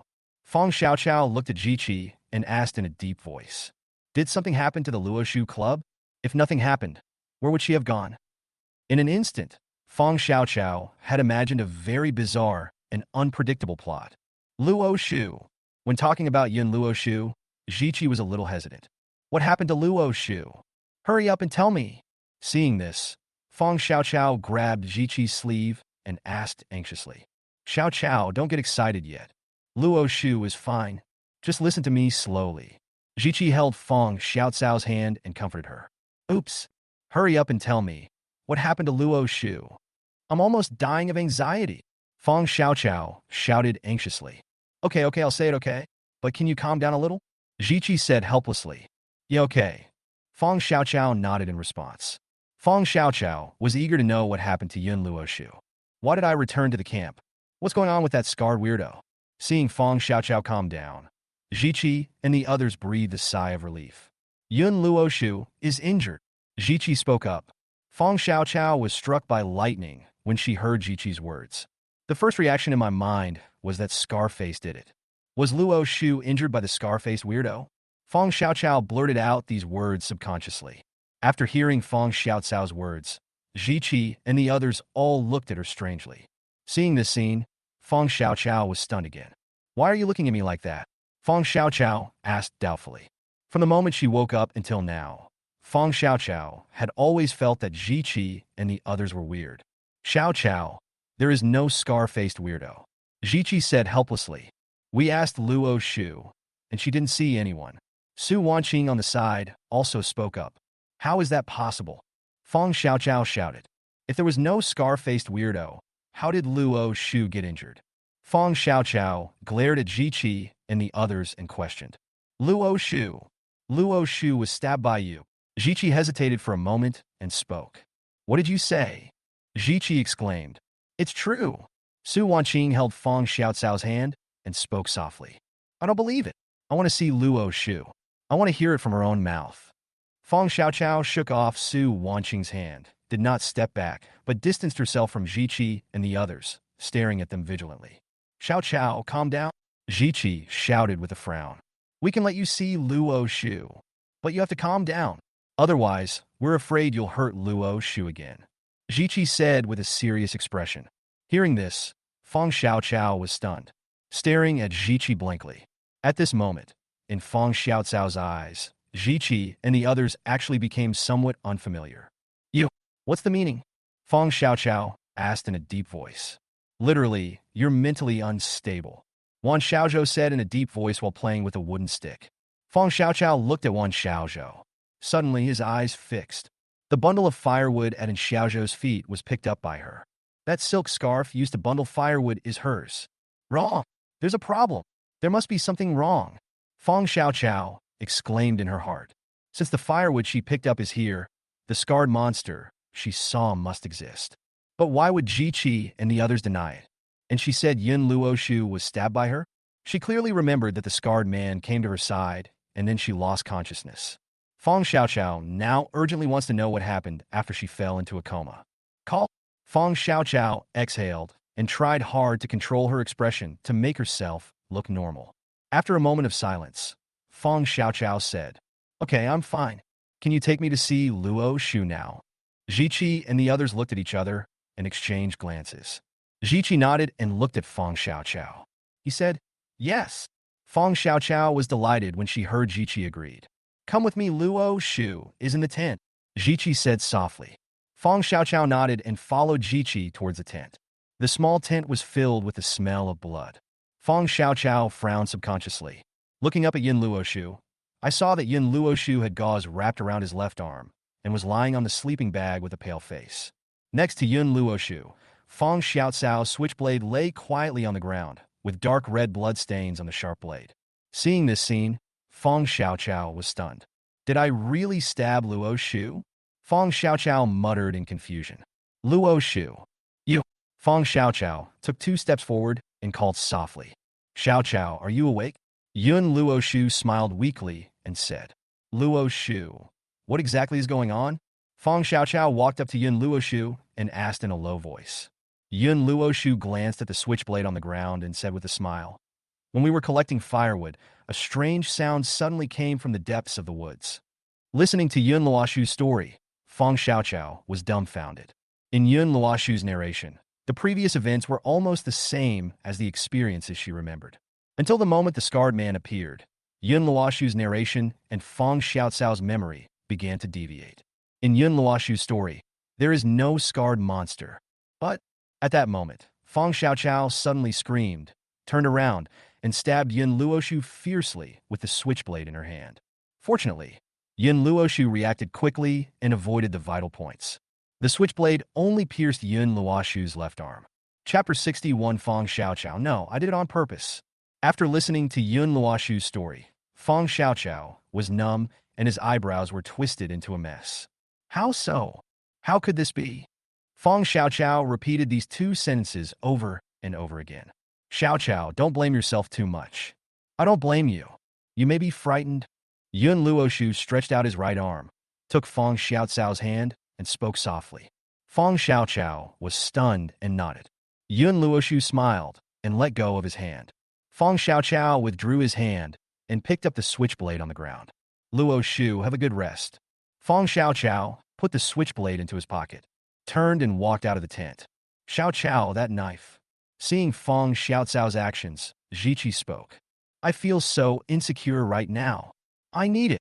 Fong Xiaoqiao stared at Ji and said in a deep voice. But, I need it. Ji wanted to say something, but was interrupted by Fong Xiaoqiao. All right. Seeing Fong Xiaocao's firm attitude, Ji could only compromise and nodded in agreement. Thanks. Fong Xiaoqiao walked out of the tent. went to the campfire, sat down with her legs hugged, and buried her head between her legs. Looking at Feng Xiaocao's back, Ziqi's eyes were somewhat deep. I don't know how long it had passed, but the hazy moon had already hung in the sky. Everyone was asleep, but Feng Xiaocao still maintained this posture, sitting in front of the campfire that had long been extinguished. Xiaoqiao, are you okay? Su Wanqing walked over to Feng Xiaoqiao, sat down, and asked softly. Feng Xiaoqiao raised her head and glanced at Su Wanqing. He answered, I'm fine. I'm sure you didn't mean it. I must be too nervous, that's why. Su Wanqing said softly. No, I did it on purpose. Feng Xiaoqiao stared at Su Wanqing and smiled. What? Hearing this, Su Wanqing was stunned. The next second, Feng Xiaoqiao took out a switchblade and stabbed it into Su Wanqing's throat. Under Su Wanqing's horrified gaze, Feng Xiaoqiao pulled out the switchblade, and a stream of blood gushed out along the blade like a fountain. A feeling of powerlessness came over Su Wanqing, and her pupils gradually became dilated. The first time she killed someone, Feng Xiaoqiao was shaking all over. Fear, disgust, panic. All kinds of feelings, mixed emotions. Feng Xiaoqiao walked to Su Wanqing's body and searched her face for a while. The next second, with a ripping sound, a piece of skin as thin as a cicada's wing was torn off Su Wanqing's face by Feng Xiaoqiao. Call. Looking at the skin in his hand, Feng Xiaoqiao breathed a sigh of relief. Fortunately, I didn't kill the wrong person, Feng Xiaoqiao muttered to herself. Looking at the body of Su Wanqing again, a completely unfamiliar face came into Feng Xiaocao's eyes. Feng Xiaoqiao threw the skin in his hand to the ground. He wiped the blood from the switchblade on Su Wanqing's body. Putting away the switchblade, Feng Xiaoqiao began to search the man. Soon, Feng Xiaoqiao found a homemade pistol, a dagger, and a cell phone on the corpse. The phone belongs to Feng Xiaoqiao. Looking at the pistol, Feng Xiaocao's heart trembled. I secretly thanked my luck that I acted decisively. Otherwise, she is the one who is dead. Feng Xiaoqiao unlocked the screen and took a look. Call. Fine. Feng Xiaoqiao breathed a sigh of relief. The hot noodles have not been sent out. There was no sign that the phone had been unlocked. Her secret was not exposed. This is a blessing in disguise. Are you there? I opened the dialog box of the hot noodles and sent a message. Contact does not exist. Seeing the prompt, Feng Xiaoqiao put away her phone. This time it's really a big deal. The development of things is out of touch with the predicted future. The hot noodles can't be contacted again. She has to rely on herself for everything. Picking up the homemade pistol and dagger on the ground, Feng Xiaoqiao walked towards Yun Luoshu's tent. Feng Xiaoqiao walked very carefully, not daring to make any noise, for fear of waking up the sleeping enemy. She quietly entered the tent and saw Yun Luoshu looking at her. Xiaoqiao, why haven't you run yet? Yun Luoshu asked with a frown. Silly man, how could I abandon you? Feng Xiaoqiao said with a smile. My legs were anesthetized, so I couldn't run at all. Bringing me along will only burden you. Yun Luoshu said helplessly. It doesn't matter, we'll kill them all. Feng Xiaoqiao said in a deep voice. Hearing Feng Xiaocao's words, Yun Luoshu's eyes widened instantly, and he looked at Feng Xiaoqiao in horror. I know you have big eyes, stop staring. Feng Xiaoqiao said with a smile. Take it and beat up anyone who dares to come in. As he spoke, Feng Xiaoqiao stuffed the homemade pistol into Yun Luoshu's hand. Where did it come from? Looking at the gun in his hand, Yun Luoshu asked blankly. I found it by touching the corpse. Feng Xiaoqiao said lightly. Hearing this, Yun Luoshu subconsciously dropped the gun. Feng Xiaoqiao was startled when she saw Yun Luoshu's actions. What are you doing, you idiot? What if it goes off accidentally? Feng Xiaoqiao picked up the gun and said angrily. Sorry. Yun Luoshu stuttered. Here. Feng Xiaoqiao stuffed the gun into Yun Luoshu's hand. Remember, they are all desperados. If you don't shoot, they'll kill us. Feng Xiaoqiao said in a deep voice. Okay, I got it. Yun Luoshu gritted his teeth and nodded. Time goes back to the moment when Yun Luoshu pulled Feng Xiaocao's hand. Yun Luoshu quietly stuffed a piece of cloth written in blood into Feng Xiaocao's hand, and also wrote the word escape on the palm of Feng Xiaocao's hand. Feng Xiaocao, who was originally skeptical, instantly understood Yun Luoshu's meaning. So Feng Xiaocao picked up the switchblade, pretended to be distraught, and walked to the campfire. Actually, Feng Xiaocao used this to let the enemy relax their vigilance. By the way, I took the opportunity to check the cloth strip given by Yun Luoshu. On the strip of cloth, a few words were written in blood. Escape, trust yourself, clothes, cell phone. Fong Xiaoqiao knew that Yun Luoshu wanted her to escape and believed in her own memory. The clothes and mobile phone at the end made Fong Xiaoqiao confused. It wasn't until she subconsciously reached for her phone to contact the hot noodle that she realized. My cell phone is missing. Combining various doubts and Yun Luoshu's hints, Fong Xiaoqiao instantly realized that it was these people who had searched it away. The purpose is to cut off her contact with the outside world. So, what are clothes? Doubts arose in Fong Xiaoqiao's mind. Fong Xiaoqiao first checked her clothes. The jacket is not hers at all. Recalling it again, Yun Luoshu's clothes. The windbreaker she was wearing was not the one they bought together. So, Fong Xiaoqiao secretly observed the clothes of Jiqi and others through her arms. It was not until this moment that Fong Xiaoqiao understood where the strange feeling she had just woken up came from. The windbreakers these people were wearing, except for the same color, were not the uniform style that Jiqi purchased for them. At this moment, Fong Xiaoqiao understood. These people, it's not Jiqi and the others at all. Chapter 62. Defeat them one by one. Fong Xiaoqiao never expected that the human skin mask, this magical camouflage prop that only existed in martial arts dramas, would actually appear before her eyes. The appearance of the human skin mask solved the second doubt Fong Xiaoqiao had after waking up. After Fong Xiaoqiao woke up, she felt that the expressions of Jiqi and the others were all weird and unnatural. When Fong Xiaoqiao learned that Yun Luoshu was stabbed by her, she thought that they thought she was mentally ill, which was why they had such strange expressions. Now, Fong Xiaoqiao understood. With an extra layer of skin on your face, it would be strange if your expression could be natural. Those low-quality plastic surgery faces cannot even make expressions natural, let alone wearing a mask on their faces. Of course, human skin mask is just a name. The masks of these people are made of silicone. It's just that it's made very thin, just like a layer of real skin. The third suspicious point Fong Xiaoqiao had after waking up was about the tent. Fong Xiaoqiao was very sure that in the backpacks of herself, Su Wanqing, Wenshi, and Yun Luoshu, there were only sleeping bags, but no simple tents. Even if Jiqi and Wan Xiaozhou brought tents, they couldn't bring so many. The simple tent is light and easy to store. But everyone's backpack space is limited, so Jiqi and Wan Xiaozhou can only carry one tent each. But in the current camp, each person has one. Fong Xiaoqiao was so excited at first that she didn't even notice such an obvious mistake. Xiaoqiao, what should we do?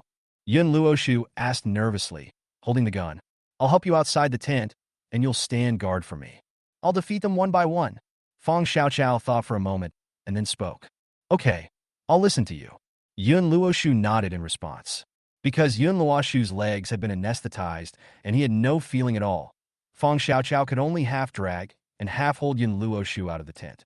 Helping Yun Luoshu sit down against the tent, Fong Xiaoqiao took a deep breath and walked towards the tent. Each of the criminals was given a tent. This provided great convenience for Fong Xiaoqiao's plan to defeat them one by one. I quietly entered a tent and found Wenshi sleeping inside. Fong Xiaoqiao took out a climbing rope, put it around Wenshi's neck, put one hand on Wenshi's mouth, and with the other hand, raised the rock she picked up high and smashed it hard on Wenshi's head. At the same time, the hand that was hanging above Wenshi's mouth quickly fell down and covered her mouth. This time, Fong Xiaoqiao used all her strength.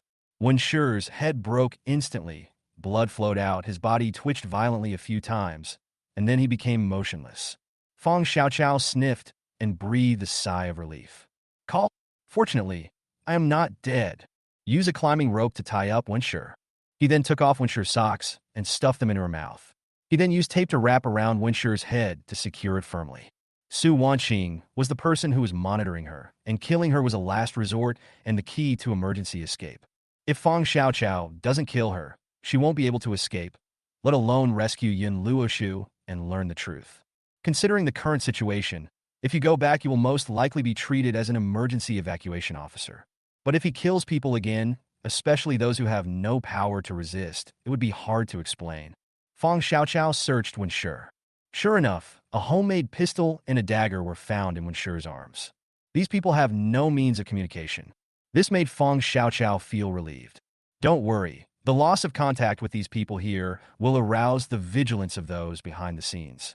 Take out your cell phone and turn on the video recording function. Aim at Wenshi's face and click to shoot. Fong Xiaoqiao stretched out her hand and groped Wen Shi's cheek for a while. She rubbed it hard with her fingers, and one edge of his face curled up. Seeing this, Fong Xiaoqiao's eyes lit up. Pinch this edge and pull hard. Wen Shi's entire face was peeled off, revealing the face of a stranger. Fong Xiaoqiao shook the human skin mask in front of the camera, took a close-up of Wen Shi's face, and stuffed the human skin mask into his pocket. When you finish shooting, click send. Select Wang Chang's WeChat. Sending failed. Please check your network connection. Fong Xiaoqiao. I picked up my phone and looked at it carefully. Fong Xiaoqiao put the phone back in her pocket dejectedly. Now Fong Xiaoqiao finally understood why these people didn't bring any communication tools. There is no signal at all in this big mountain. There is no signal. How can there be any network? There was no way to call the police, so Fong Xiaoqiao could only give up. After pulling the climbing rope and making sure it was tied firmly, Fong Xiaoqiao took out some gauze from her mountaineering bag and roughly bandaged Wen Shi. Putting the homemade pistol into his pocket, Fong Xiaoqiao weighed the blood-stained rock in his hand, sneered, and went into the adjacent makeshift tent. The person living in this tent is in Xiaozhou. Fong Xiaoqiao did the same thing, covering her mouth and smashing it hard. And Xiaozhou didn't even make a sound, just rolled his eyes and fainted. Call. Seeing and Xiaozhou close his eyes, Fong Xiaoqiao breathed a sigh of relief. Just as the stone was thrown down, and Xiaozhou suddenly widened his eyes and stared at her, scaring Fong Xiaoqiao so much that her heart almost jumped out of her throat. I sniffed and felt the breath to make sure the person was not dead. Fong Xiaoqiao nodded with satisfaction, took out a climbing rope from Xiaozhou's backpack, and tied him up.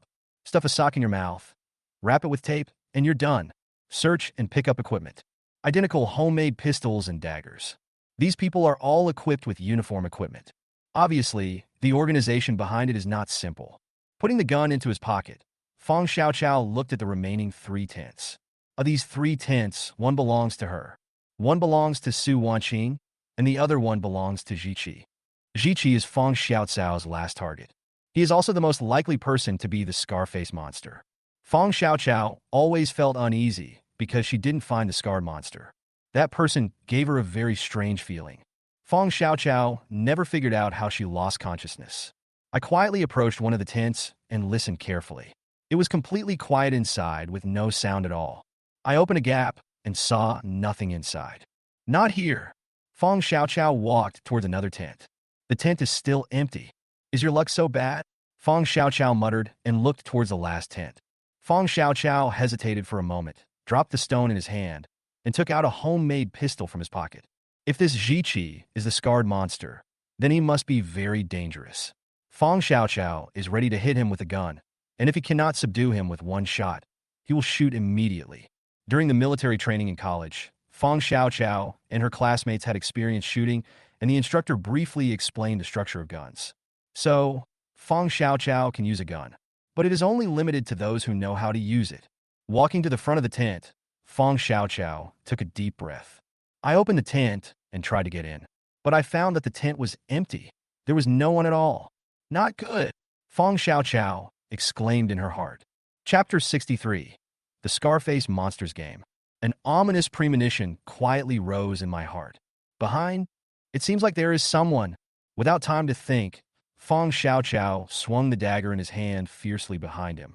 At this time, a gun is not as useful as a knife. The dagger cut through the air, leaving nothing behind. Fong Xiaoqiao was stunned. I clearly felt someone behind me just now. Suddenly, Fong Xiaoqiao's eyes fixed. Yun Luoshu is missing. Not good, Fong Xiaoqiao exclaimed and ran towards Yun Luoshu's tent. It must be Ziqi, or rather, the scar-faced weirdo. It was he who took Yun Luoshu away quietly while he was searching the tent. Fong Xiaoqiao didn't even know when Yun Luoshu was abducted. Rushing to the edge of the tent, I saw a very obvious dragging mark extending from the edge of the tent into the woods. It's like a signpost left deliberately. Obviously, Ziqi wanted her to go into the woods. This is an open conspiracy. The word open conspiracy is not wrong. If you want to save someone, you must follow the traces. Hateful. Fong Xiaoqiao couldn't help but curse inwardly. When exactly was Luo Shu abducted? Fong Xiaoqiao began to review the process in her mind. At this moment, Fong Xiaoqiao was horrified to discover. It seemed that after she dealt with Wen Shi, the The person sitting in front of the tent was no longer Yin Luoshu, the man in the assault suit, holding a gun, smiling at her. It's Ji Qi. His every move was under his watch. Cat and mouse game. A thought arose in Feng Xiaocao's mind. I am that. The little mouse is being played around by the cat. Rustle. There were footsteps in the woods. This voice is so familiar. Yes, those are the footsteps of the scar-faced monster. It was exactly the same as what I heard in the woods. The deliberate footsteps were like death notes. Feng Xiaoqiao felt cold all over after hearing this. The footsteps are approaching. Feng Xiaoqiao slowly backed away. At the same time, he raised his gun and pointed it at the woods. At the same time, the footsteps stopped abruptly. He's afraid of guns? Feng Xiaoqiao muttered doubtfully. Impossible. Soon, Feng Xiaoqiao shook her head and denied her ridiculous idea. If the Scarface monster was really afraid of the gun in her hand, he wouldn't play the cat and mouse game. He clearly had 1,000 chances to shoot himself to death. So why would he just watch me get the weapon and pose a threat to him? Feng Xiaoqiao suddenly stopped. Behind, there was a heavy gasp. He's behind me. Feng Xiaoqiao was instantly horrified. He held the gun and looked behind him, but there was no one there. The heavy breathing also stopped abruptly. Rustle. The footsteps were heard again. Feng Xiaoqiao turned around in shock. In the dim woods, a face covered with burns and scars was smiling strangely at her. Bang! Feng Xiaoqiao pulled the trigger subconsciously. A loud gunshot shattered the tranquility of the forest at night. The trunk of a big tree in front of Feng Xiaocao's left exploded. This shot missed. It happened to be my grandma's house. In the dim light, that hideous and terrifying face laughed silently at Feng Xiaoqiao. Feng Xiaoqiao was furious and aimed his gun. However, before she could pull the trigger, the face flashed and disappeared behind the tree. The scar-faced weirdo didn't have a gun in his hand. Seeing this scene, Feng Xiaoqiao was delighted. He raised his gun and wanted to chase into the woods. But after taking 2 steps, Feng Xiaoqiao stopped. This is a trap, Feng Xiaoqiao reminded herself. Calm down, stay calm. Feng Xiaoqiao repeated it over and over again, reminding herself not to be impulsive. Rustle. The footsteps sounded again. On the left. Feng Xiaoqiao raised the gun and turned around, all in one smooth move. In the empty tent on the left at some point, there is one more figure. That person was peeking through the tent and staring at her. Feng Xiaocao's scalp suddenly felt tingling. Bang, bang, bang. Fire 3 shots at the tent. A handful of blood flowers bloomed, dyeing the tent red. The figure in the tent fell to the ground. Seeing this scene, Feng Xiaoqiao was delighted. He quickly ran to the tent to check the results of the battle. When the tent was opened, lying inside was the body of Su Wanqing. Seeing this scene, Feng Xiaoqiao was stunned. He turned around in horror and looked at the remains of the campfire. There was clearly a person lying there just now. Upon seeing this, Feng Xiaocao's pupils dilated instantly. There was indeed a person lying next to the remains of the bonfire. Who could that be? Could it be the scar-faced weirdo? Feng Xiaocao's body was shaking uncontrollably. I don't know if it's nervousness or fear. He glanced at the tent and confirmed that it was Su Wanqing. A knife wound on the neck and a bloody hole on the chest. It indicates that she is already dead and cannot die anymore. It will no longer pose a threat to me. Feng Xiaoqiao took a deep breath, raised his gun, and slowly walked towards the remains of the campfire. It's not that Feng Xiaoqiao doesn't want to pull the trigger, but it was so far away that she couldn't hit it at all. Moreover, Feng Xiaoqiao was also afraid of accidental injury. Slowly approaching, Feng Xiaocao's heartbeat quickened with every step. The restless heart seemed like it would jump out of the mouth through the throat at any time. Gudong. Because of nervousness, Feng Xiaocao's mouth was extremely dry and she swallowed subconsciously. Getting closer. At a distance of 5 meters, Feng Xiaoqiao was confident that he could hit the target. Feng Xiaoqiao stopped and didn't dare to get any closer. He stared at the man with a frown. Her eyes slowly moved to look at his face. Next to the remains of the bonfire is Wen Shi.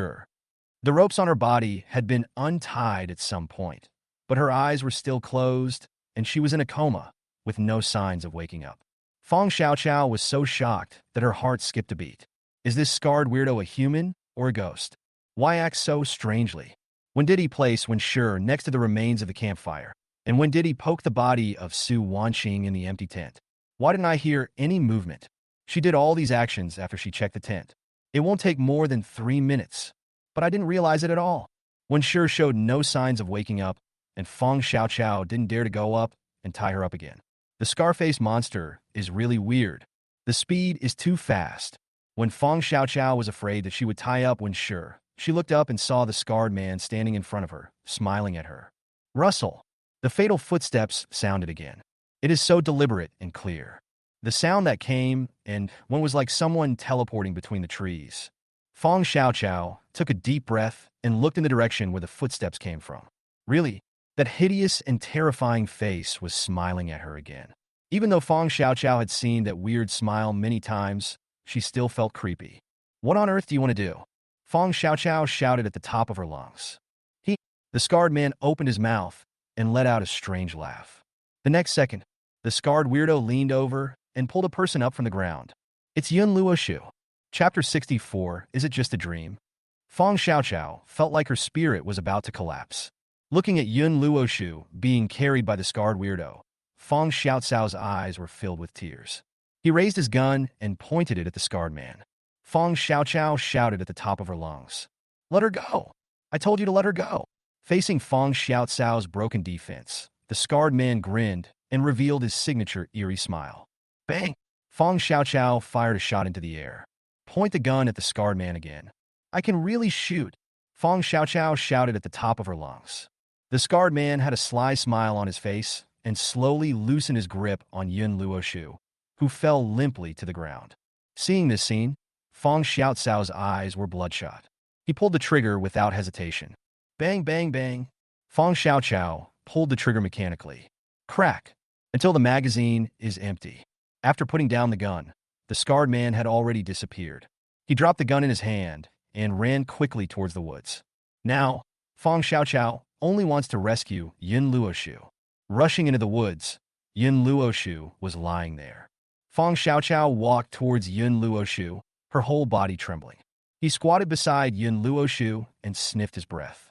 And breathe. Feng Xiaoqiao breathed a sigh of relief. Very good, Feng Xiaoqiao muttered to herself. Rustle. The sound of footsteps suddenly sounded. Right behind you. Feng Xiaoqiao quickly pulled out another gun and shot behind him without hesitation. Bang, bang, bang. 3 shots in a row. The homemade pistol spewed out flames, illuminating the dark woods. Following the light of gunfire, Feng Xiaoqiao vaguely saw a group of gorgeous scarlet flowers blooming on the scarred monster's body. A muffled groan, so clear. He's been shot. Seeing this scene, Feng Xiaoqiao was delighted. Feng Xiaoqiao wanted to chase him with a gun, but hesitated again. She can't abandon Yun Luoshu. If she leaves Yun Luoshu behind, and the scarred man comes back from the woods, the outcome will be beyond her control again. Feng Xiaoqiao stepped back to Yun Luoshu's side and reached out to feel around Yun Luoshu's body. The gun on Yun Luoshu was taken away. The Scarface monster has a gun. But why didn't he shoot? Feng Xiaoqiao muttered to herself. Holding the gun in one hand, he was on alert. He leaned over, picked up Yun Luoshu, put her arm on his shoulders, and walked towards the camp with unsteady steps. Bang, bang, bang. Suddenly, 3 gunshots were heard. Feng Xiaoqiao only felt Yun Luoshu's body tremble, and a warm liquid splashed on her face. Feng Xiaoqiao touched her face in a daze. It was sticky and everything looked bright red. Feng Xiaoqiao's eyes widened instantly, and she looked at Yun Luoshu. Yun Luoshu's exploded head came into view.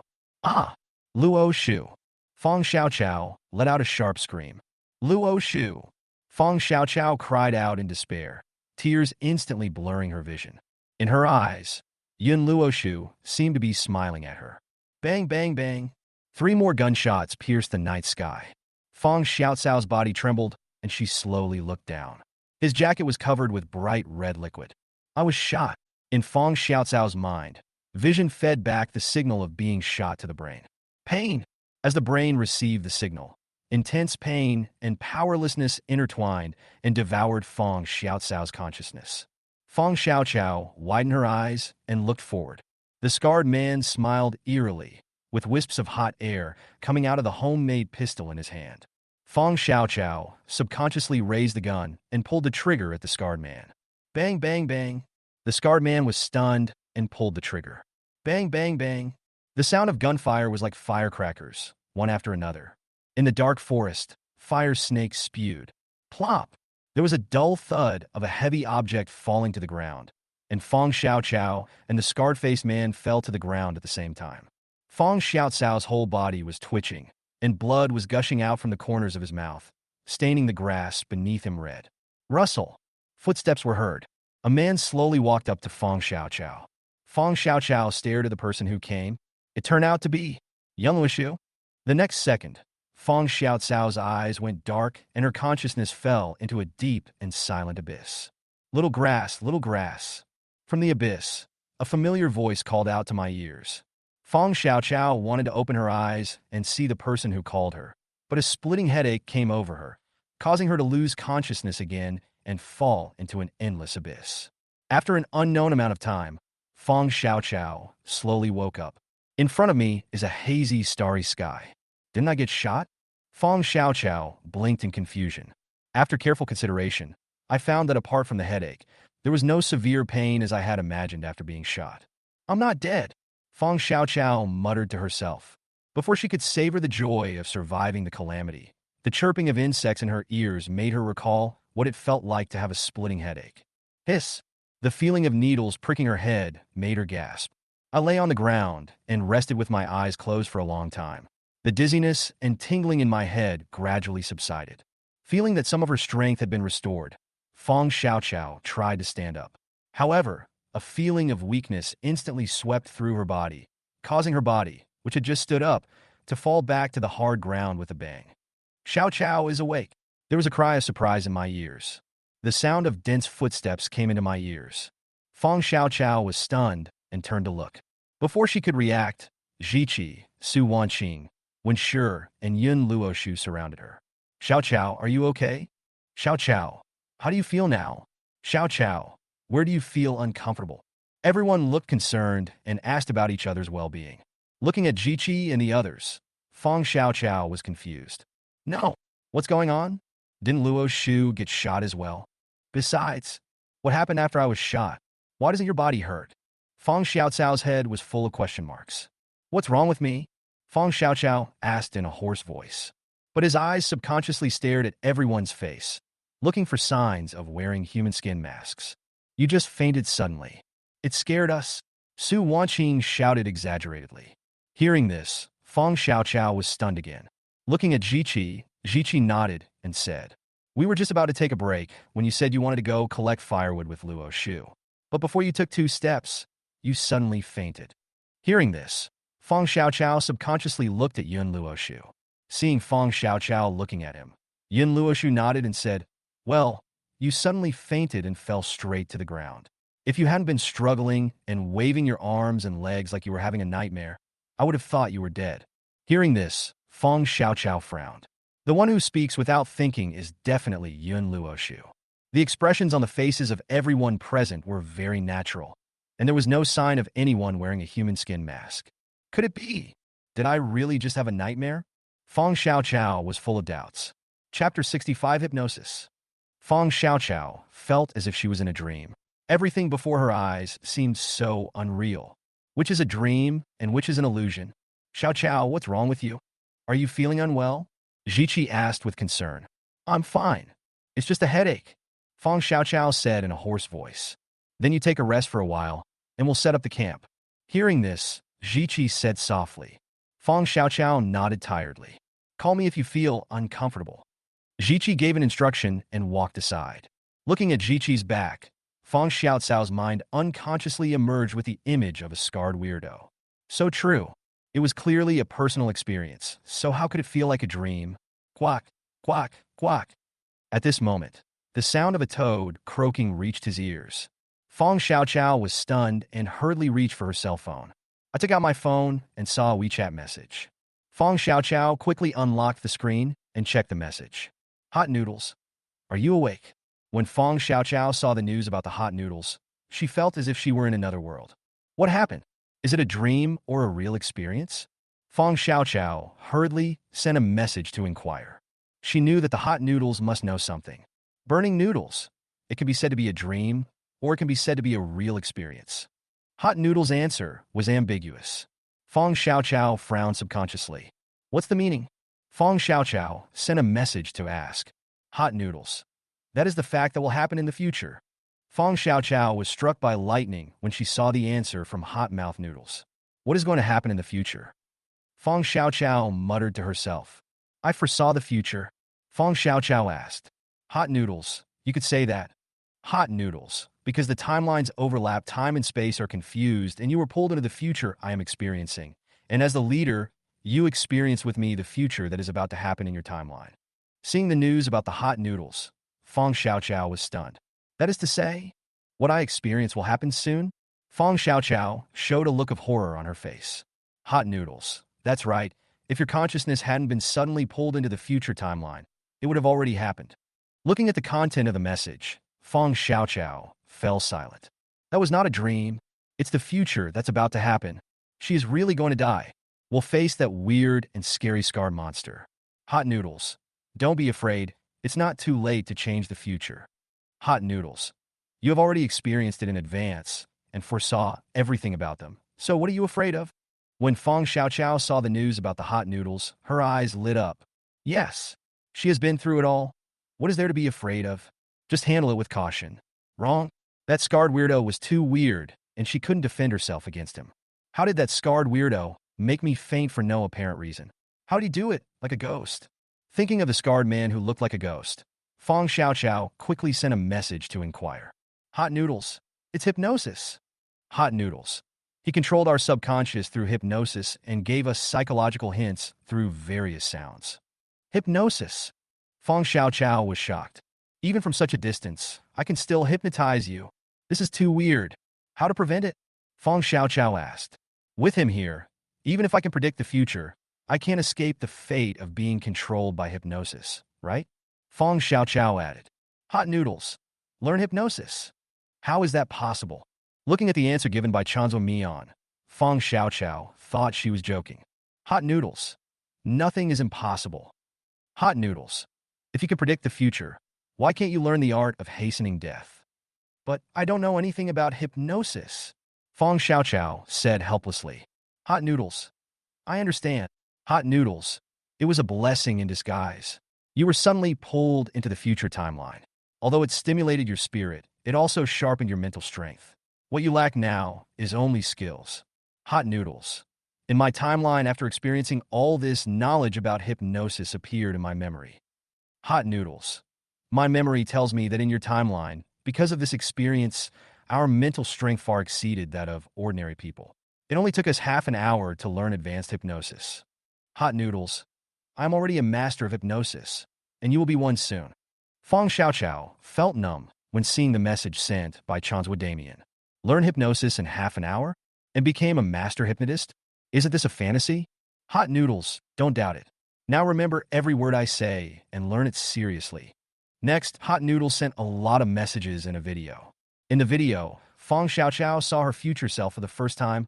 The noodles were so hot. The person in the video has a vicissitudes of life in his eyes. But I can still vaguely see my own shadow at this moment. Fong Xiaoqiao estimated that the age of the noodles with the burning mouth in the video was about 30 to 40 years old, which is herself 10 or 20 years later. After all, as a girl herself, Fong Xiaoqiao knows that a girl's real age is the most difficult to estimate. She could only rely on her familiarity with herself to roughly estimate the age of the noodle. Hot noodles. Okay, pass me. Congratulations on learning it. What did I learn? I don't know myself. The news about the hot noodles made Fong Xiaoqiao feel a little puzzled. Hot noodles. Don't forget, I am your future self. Whether you have learned it or not, it is all in my memory. Fong Xiaoqiao. 6. She couldn't even refute the words that were so hot.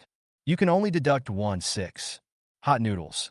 You are still unfamiliar with hypnosis. Just get familiar with it. Okay, I understand. Fong Xiaoqiao nodded and replied. Hot noodles. Oh, the future is going to change again, and I have to go through it all over again. Hot noodles. In the past, you should try not to cause trouble and follow my instructions. Otherwise, you will drive me into schizophrenia sooner or later. Hot noodles. By the way, don't use hypnosis indiscriminately. Hypnosis has serious side effects on both the practitioner and the recipient. And the stronger the mental strength of the recipient, the greater the burden on the practitioner's body and mind. I'll try my best. Fong Xiaoqiao replied. Contact does not exist. Seeing the prompt contact does not exist, Fong Xiaoqiao couldn't help but roll her eyes. After putting away her phone, Fong Xiaoqiao's eyes became firm and confident. Bring it on. This time, I'm not afraid of you, Fong Xiaoqiao muttered to herself. When thinking of the scarred monster, Fong Xiaoqiao no longer felt the fear that came from his soul, but was instead filled with an eagerness to fight him to the death. Chapter 66: The Wheel of Destiny. Ziqi, should we build a fire? Wen Shi's voice reached Fong Xiaoqiao's ears. Hearing this, Fong Xiaoqiao was stunned. Looking up and forward, the camp has been built. On a small open space, two simple tents were placed side by side, and a string of small bells for warning were hung around the camp. Two simple tents can barely accommodate 6 girls. Although it is a bit crowded, it can at least shelter them from wind and rain, which is better than sleeping in the open air. Now all the camp lacks is a campfire for cooking. There are food in their backpacks. Wen Shi's suggestion is just right. But Fong Xiaoqiao felt a tightness in her heart. Here we come.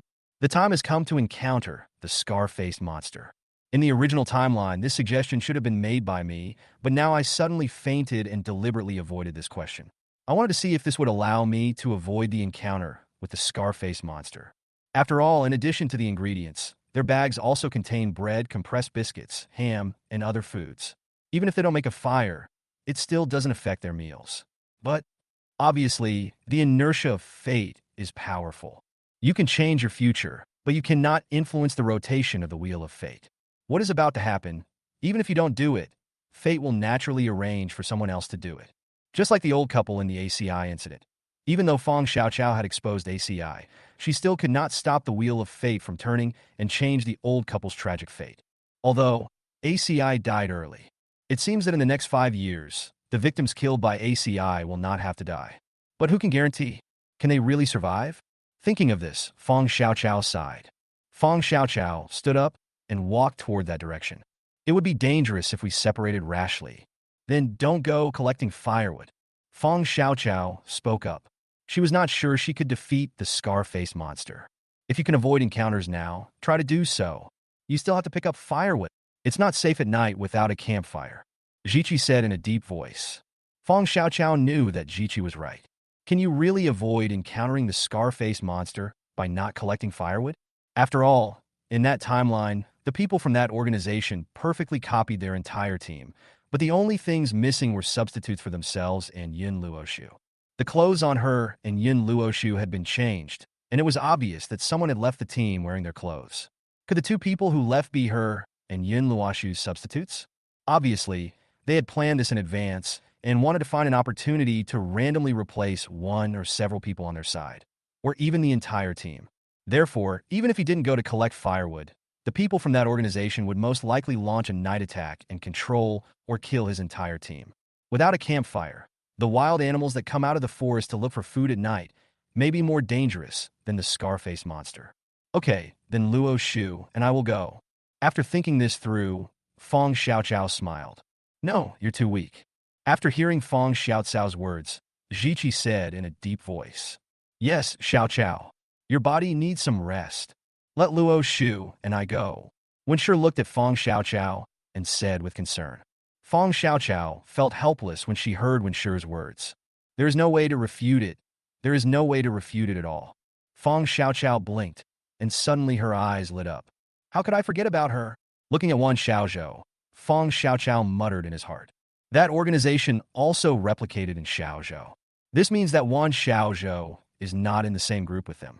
The enemy of my enemy is my friend. The mysterious Wan Xiaozhou may become the backbone of the fight against the mysterious organization. Why not let Xiaozhou and Luo Shu go? Fong Xiaoqiao said with a smile. Hearing this, Wan Xiaozhou glanced at Fong Xiaoqiao. Fong Xiaoqiao smiled in response. Xiaozhou won't refuse, right? Fong Xiaoqiao asked with a smile. Can. Wan Xiaozhou raised his eyebrows and nodded. Then I'll leave it to Xiaozhou. Fong Xiaoqiao said with a smile. Wan Xiaozhou nodded and walked towards the woods. I can do it. Looking at the backs of Wan Xiaozhou and Yun Luoshu, Wen Shi pouted and muttered angrily. You can't. Fong Xiaoqiao tapped Wen Shi's forehead and smiled. Humph. Wen Shi groaned angrily. Seeing this, Fong Xiaoqiao smiled. Fong Xiaoqiao knew that Wen Shi just wanted to do what he could. Looking into the depths of the woods, Fong Xiaoqiao reached into the pocket of his jacket and gripped the switchblade. Fong Xiaoqiao wanted to see Wan Xiaozhou's strength. Even if Wan Xiaozhou and Yin Luoshu were kidnapped by the scarred monster, they would not be in danger for a while. So Fong Xiaoqiao didn't plan to go to the woods to help. Fong Xiaoqiao entered a simple tent and lay down in her sleeping bag, recovering her strength while waiting for Wan Xiaozhou and Yun Luoshu to come back. The other side, Yu Tianqi pulled Yu Ling and ran in the mountains and forests in panic. The brother and sister both looked terrified. From time to time, he turned his head and looked behind him, as if he was afraid that something would suddenly catch up with him. "Brother, I can't run anymore," Yu Ling said breathlessly. "Brother will carry you," Yu Tianqi said in a deep voice. He was also very tired, but he didn't dare to stop. Just now they saw Xiao Chun. It's the Xiao Chun who is already dead. Xiao Chun actually came to find them. In this mountain forest shrouded in darkness, the scene of the dead returning is simply too terrifying. Xiao Chun is lifelike, but his expression is very strange.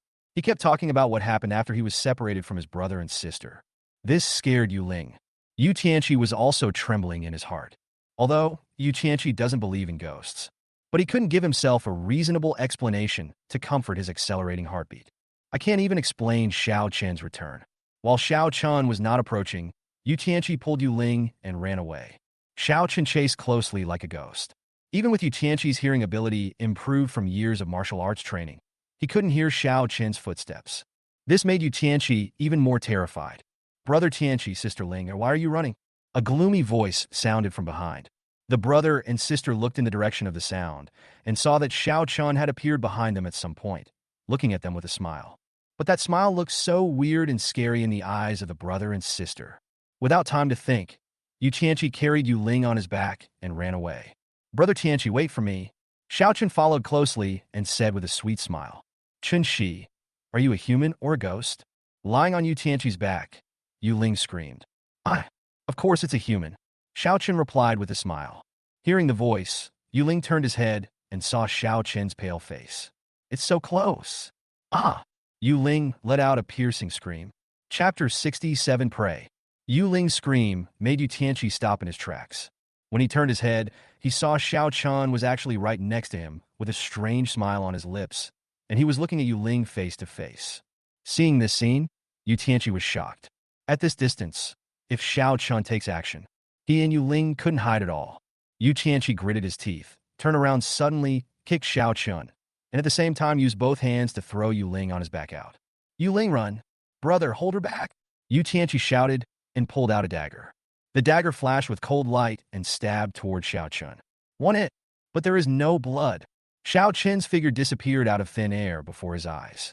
Yu Tianqi was shocked and looked around with his tiger eyes. A glimpse of clothing fluttered in the peripheral vision. Yu Tianqi was shocked and stabbed with his knife.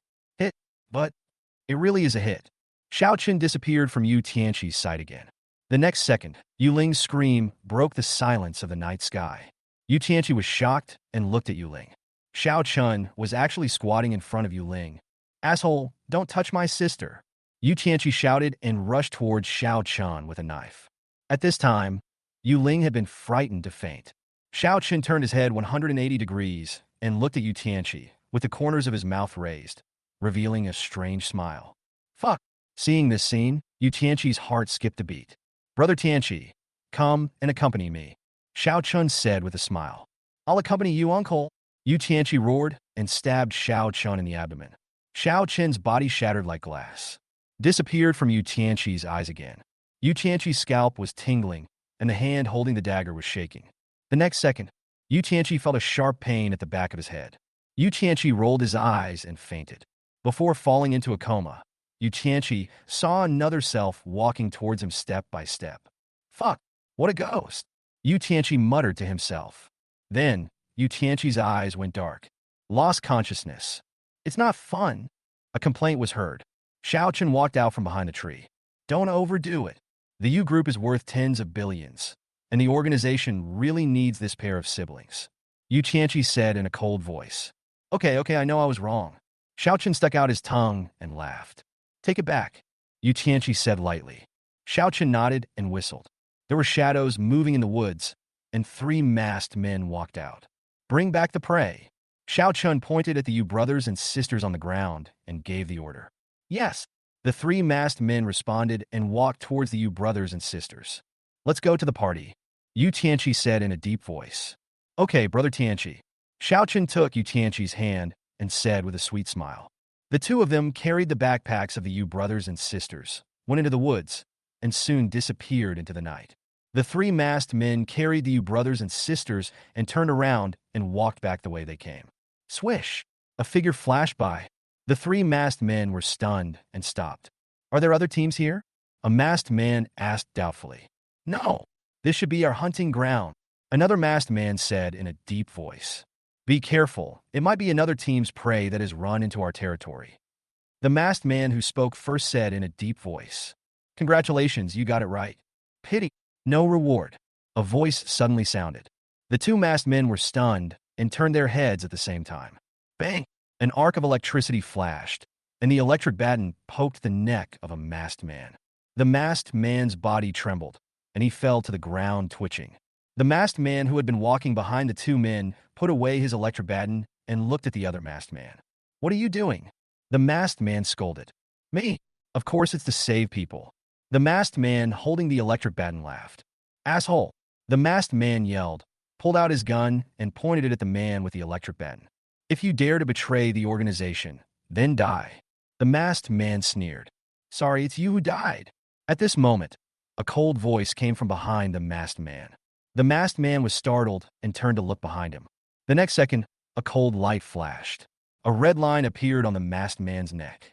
The masked man opened his mouth, but couldn't utter a word. The man with the electric baton kicked the masked man from behind. The masked man fell to the ground, his body twitched a few times, and then he died. Sister Helan, you are so handsome, the man with the electric baton said with a grin. Take the Yu brothers and sisters with you, and let's go find the others. Helan Xiaoye said coldly. Okay. The man with the electric baton responded with a smile. The man with the electric baton put away his baton, picked up Yu Tianqi and Yu Ling, one in each hand, and carried them on his shoulders. Helan Xiaoye glanced at the man with the electric baton, wiped the blood off the dagger, turned around and left. The man with the electric baton carried Yu Tianqi and Yu Ling and followed at great speed. Carrying two living people did not slow down his speed at all. Helan Xiaoye walked in the mountains and forests with light steps, like a swift wildcat. The muddy path under her feet did not affect her at all. The man with the electric baton behind her walked with heavy steps, but even with two people on his shoulders, his speed was no slower than Helan Xiaoye's, and he seemed to be able to handle the situation with ease. Suddenly, Helan Xiaoye stopped. The man with the electric baton was stunned and froze in place for an instant. Sister Helan, what's wrong? The man with the electric baton asked doubtfully. Sure. Somewhat, Helan Xiaoye said softly. Enemy. The man with the electric baton blinked and asked excitedly. Uncertain, Helan Xiaoye said lightly. Helan Xiaoye squatted down slowly, her almond-shaped eyes staring straight ahead. Seeing this, the man with the electric baton put Yu Tianqi and Yu Ling on the ground, took out his electric baton, and raised the corners of his mouth in an excited smile. Enemy! After a long time, Helan Xiaoye withdrew her gaze and said lightly. Hey, leave it to me. Hearing this, the man with the electric baton laughed evilly, rushed out like a wild beast, and pounced swiftly towards the darkness in front. A moment later, lightning flashed in the darkness. It was also accompanied by rapid screams. Ah! The excited shouts of the man with the electric baton could be heard faintly. Helan Xiaoye shook her head helplessly. Why did I have a brain attack and bring him out? Helan Xiaoye sighed. Rustle, rustle. Footsteps were heard. Helan Xiaoye quickly pulled out the dagger and stared vigilantly in the direction where the footsteps came from. It was a strange sound of footsteps. It's not the electric baton man. Helan Xiaoye glanced at the unconscious Yu Tianqi and Yu Ling, and in a flash, they jumped onto a big tree nearby in the blink of an eye. Helan Xiaoye squatted on a tree branch, holding a dagger in each hand, her almond-shaped eyes fixed on the direction of the footsteps. Getting closer, Helan Xiaoye could already vaguely see the outline of the person coming. Chapter 68, Encounter in the Forest. Looking at the figure getting closer and closer, Helan Xiaoye raised the corners of her mouth and revealed a charming smile. Sizzle. There was a flash of lightning, and the figure fell to the ground. Sister Helan, are you climbing a tree again? The man with the electric baton made a mean sound. Hearing this, Helan Xiaoya rolled her eyes and jumped down from the tree branch. All resolved? Helan Xiaoya asked softly. It's solved, just some small things. The man with the electric baton shrugged and smiled. Carry them, and let's go. Helan Xiaoya nodded and said in a low voice. The man with the electric baton nodded and picked up Yu Tianqi and Yu Ling from the ground, one in each hand. Fong Xiaoqiao was lying in the sleeping bag, holding a switchblade tightly in her hand. She seemed to be resting with her eyes closed, but in fact she was constantly recalling knowledge points about hypnosis in her mind. Sharpen your sword before the battle, even if it's not sharp. Fong Xiaoqiao feels that it is better to cram at the last minute than to just give up and take a break. Outside the tent, Jiqi was on guard, keeping a vigilant eye on the surroundings of the camp. There are many wild animals in the deep mountains and forests. If there is no one on guard, someone in the team might be taken away by a wild beast that suddenly jumps in. Listening to Jiqi's footsteps, Fong Xiaoqiao felt slightly relieved. At least Jiqi was still reliable. The scar-faced monster is coming, and she won't be fighting alone. Wan Xiaozhou and Yun Luoshu were walking in the woods. Wan Xiaozhou bent over from time to time, picked up some dry firewood, and put it into Yun Luoshu's arms. The two people had a clear division of labor. And Xiaozhou was responsible for picking up firewood, and Yun Luoshu was responsible for carrying firewood. Suddenly, and Xiaozhou froze, remaining bent over, motionless. Seeing Wan Xiaozhou's actions, Yun Luoshu blinked in confusion, his eyes full of confusion. Xiaozhou, what's wrong with you? Yun Luoshu asked curiously. Don't talk, squat down, Wan Xiaozhou said in a low voice. Oops, I think my waist is twisted. After saying that, Wan Xiaozhou shouted exaggeratedly. Hearing this, Yun Luoshu was stunned, but still obediently followed Wan Xiaozhou's instructions and slowly squatted down. Xiaozhou, what's wrong? Yun Luoshu squatted on the ground and asked in a low voice. Somewhat, Wan Xiaozhou said in a low voice. When I say run, we'll run to the camp. Wan Xiaozhou ordered in a low voice. Good. Although Yun Luoshu was very confused, he still agreed. Before leaving, Fong Xiaoqiao told her to listen to Wan Xiaozhou in everything. If there was anything she didn't understand, she should just do as he said and not say too much. Yun Luoshu may not listen to what others say, but he will still listen to what Fong Xiaoqiao says. Seeing Yun Luoshu being so obedient, and Xiaozhou was a little surprised. He was originally thinking about how to explain to this big fool. I'll count to 3, then turn around and run. Don't worry about what you encounter or what you hear. Just run straight to the camp. Seeing that Yun Luoshu was so well-behaved, and Xiaozhou gave him a few more instructions. Okay, I'll listen to you. Yun Luoshu nodded in response. 3. Wan Xiaozhou shouted softly, turned around and ran. Yun Luoshu was stunned for a moment, and subconsciously followed Wan Xiaozhou. But at this moment, Yun Luoshu was still thinking, where did 1 and 2 go? And Xiaozhou has been exercising all year round and has a foundation in Kung Fu, so he runs very fast. In the mountains and forests, it is like a nimble rabbit. Even though Yun Luoshu is a student with sports expertise, he is like a big stupid bear compared to Wan Xiaozhou. Although I can barely keep up, I still need to practice more if I want to catch up with Wan Xiaozhou. Rustle. There was a sound of footsteps behind me. Yun Luoshu was stunned and was about to turn back, but then he remembered Wan Xiaozhou's instructions. You can't turn back. Whatever you encounter, whatever you hear, there's no turning back. Yun Luoshu muttered breathlessly. Wan Xiaozhou has a very sensitive hearing. Even though he was running more than 10 meters ahead of Yun Luoshu, he could still hear Yun Luoshu's muttering. And Xiaozhou slowed down and waited for Yun Luoshu. And in Xiaozhou's impression, Yun Luoshu is a big silly guy, naive and quite funny. If possible, she would be willing to take care of Yun Luoshu. Of course, the premise is that helping Yun Luoshu will not threaten her life. Rustle. Behind me, footsteps sounded again. Wan Xiaozhou's expression became somewhat solemn. She could tell that this was a master. After taking a look at Yun Luoshu, Wan Xiaozhou gritted his teeth and slowed down again. Started running side by side with Yun Luoshu. At the same time, Yun Luoshu's hand quietly reached to his waist, took out a dagger, and held it tightly in his palm. Luoshu, no matter what you hear, just run, okay? Wan Xiaozhou glanced at the dagger and said in a low voice. Even when running fast, Wan Xiaozhou's breath remained very steady, and his voice was not floating at all, and it was transmitted steadily into Yun Luoshu's ears. Good. Hearing Wan Xiaozhou's words, Yun Luoshu responded breathlessly. Remember, no matter what you hear, don't be afraid. Once we get back to the camp, don't worry about me. Tell everyone to run away immediately. I will meet up with you." And Xiaozhou gave a few more instructions, and without waiting for Yun Luoshu to answer, he slowed down again, from walking side by side with Yun Luoshu to hanging behind Yun Luoshu. "Don't blame me. If I can't kill him, you'll die." Looking at Yun Luoshu's back, Wan Xiaozhou murmured to himself. After saying that, Wan Xiaozhou didn't even turn his head back. He swung the hand holding the dagger, and the dagger shot out behind him with a swoosh. At the same time, Wan Xiaozhou quickly accelerated, and with a whoosh, he jumped into the bushes on the side. Without looking back, Wan Xiaozhou knew that he had not hit the person behind him. This means that the other party is an expert. It was even more powerful than she had imagined. Although it is not impossible to deal with, it may require a great price. So, Wan Xiaozhou decided to give up Yun Luoshu. Wan Xiaozhou believed that the knife he had just struck had already had a deterrent effect. As long as the person behind the scenes is not stupid, he will not chase her, but will chase Yun Luoshu. Without protecting himself, Yun Luoshu would be a piece of fat meat on the chopping board. It's only a matter of time before you're caught up. Run back to camp? That was just Wan Xiaozhou's trick to deceive Yun Luoshu.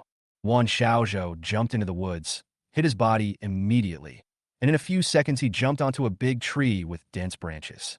Wan Xiaozhou hid among the treetops, his eyes fixed on the path they were running on. She wanted to see who was chasing her. Rustle. There were footsteps, and a man appeared on the path. The man had an ordinary build and was wearing a cheap windbreaker, but his face gave Wan Xiaozhou a fright. What a face that is! The evil spirits that escaped from hell are no more than this, right? When the man passed by the big tree where Wan Xiaozhou was hiding, he paused, turned his head towards the treetop, and revealed a terrifying smile. Seeing the man smile, and Xiaozhou's heart skipped a beat. She knew that she had been discovered. Chapter 69 from the Blacklist. If Feng Xiaoqiao were here, she would recognize at a glance that this man is the scarred weirdo. The scarred man just took a look at the big tree wherein Xiaozhou was hiding, and then chased after Yun Luoshu. Call. Seeing this scene, Wan Xiaozhou breathed a sigh of relief. Fortunately, the warning worked. Wan Xiaozhou muttered to himself. The moment he saw the scarred man, Wan Xiaozhou felt a fatal threat. This man is more dangerous than she thought. After listening carefully and making sure that the footsteps had faded away, Wan Xiaozhou jumped down from the tree canopy. After looking around, Wan Xiaozhou took a shortcut and walked through the woods towards the camp. She still has her target in the camp, and she won't leave easily unless it is absolutely necessary. As for Yun Luoshu, in this deep forest, she could just make up an excuse and get away with it. It would be best if the people in the camp believed it. If you don't believe it, then just kill them all and take the target away. Wan Xiaozhou had only walked a few dozen meters when he faintly heard Yun Luoshu's screams coming from the direction of the path. Pooh!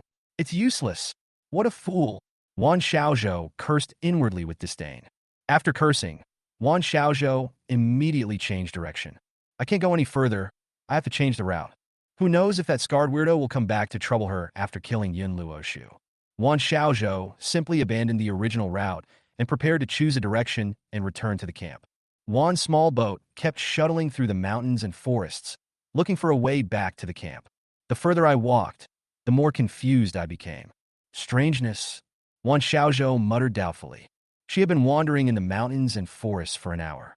According to her speed, she should have returned to the camp long ago, but now the road was becoming more and more unfamiliar, with no trace of them having passed by before. What are you looking for? At this moment, a man's hoarse voice suddenly came into Wan Xiaozhou's ears, and Xiaozhou was stunned, and then he was shocked. There was someone behind her. Wan Xiaozhou turned around quickly and shook her sleeves. A dagger flashing with cold light slipped out from the sleeves of her jacket and fell into her hands. Yun Luoshu. Wan Xiaozhou was shocked when he saw the person behind him. The person who suddenly appeared behind her was Yun Luoshu, who should have died long ago. Yun Luoshu stood behind her, leaning against a tree, and gave Wan Xiaozhou a strange smile. Didn't expect that I would be here? Yun Luoshu said with a smile. Only the voice was that of a man. Who are you? Wan Xiaozhou asked with a serious expression. Although this person's face is exactly the same as Yun Luoshu's, judging from his skeleton, he is clearly a man. She is not that silly girl Yun Luoshu at all. Who I am? I am Yun Luoshu, who was abandoned by you. Yun Luoshu said with a smile. I can still tell the difference between men and women. Wan Xiaozhou said with a sneer. Wan Xiaozhou tightly grasped the dagger and stared at the Yun Luoshu vigilantly, glancing around to observe the surrounding environment. After looking around, Wan Xiaozhou breathed a sigh of relief. Fortunately, there is only one enemy. Although the other party was weird, his aura was not dangerous. Compared with the scarred weirdo before, he was nothing. Wan Xiaozhou was confident that he could kill the other party at the lowest cost. Oh, you're quite an expert. Hearing this, Yun Luoshu laughed.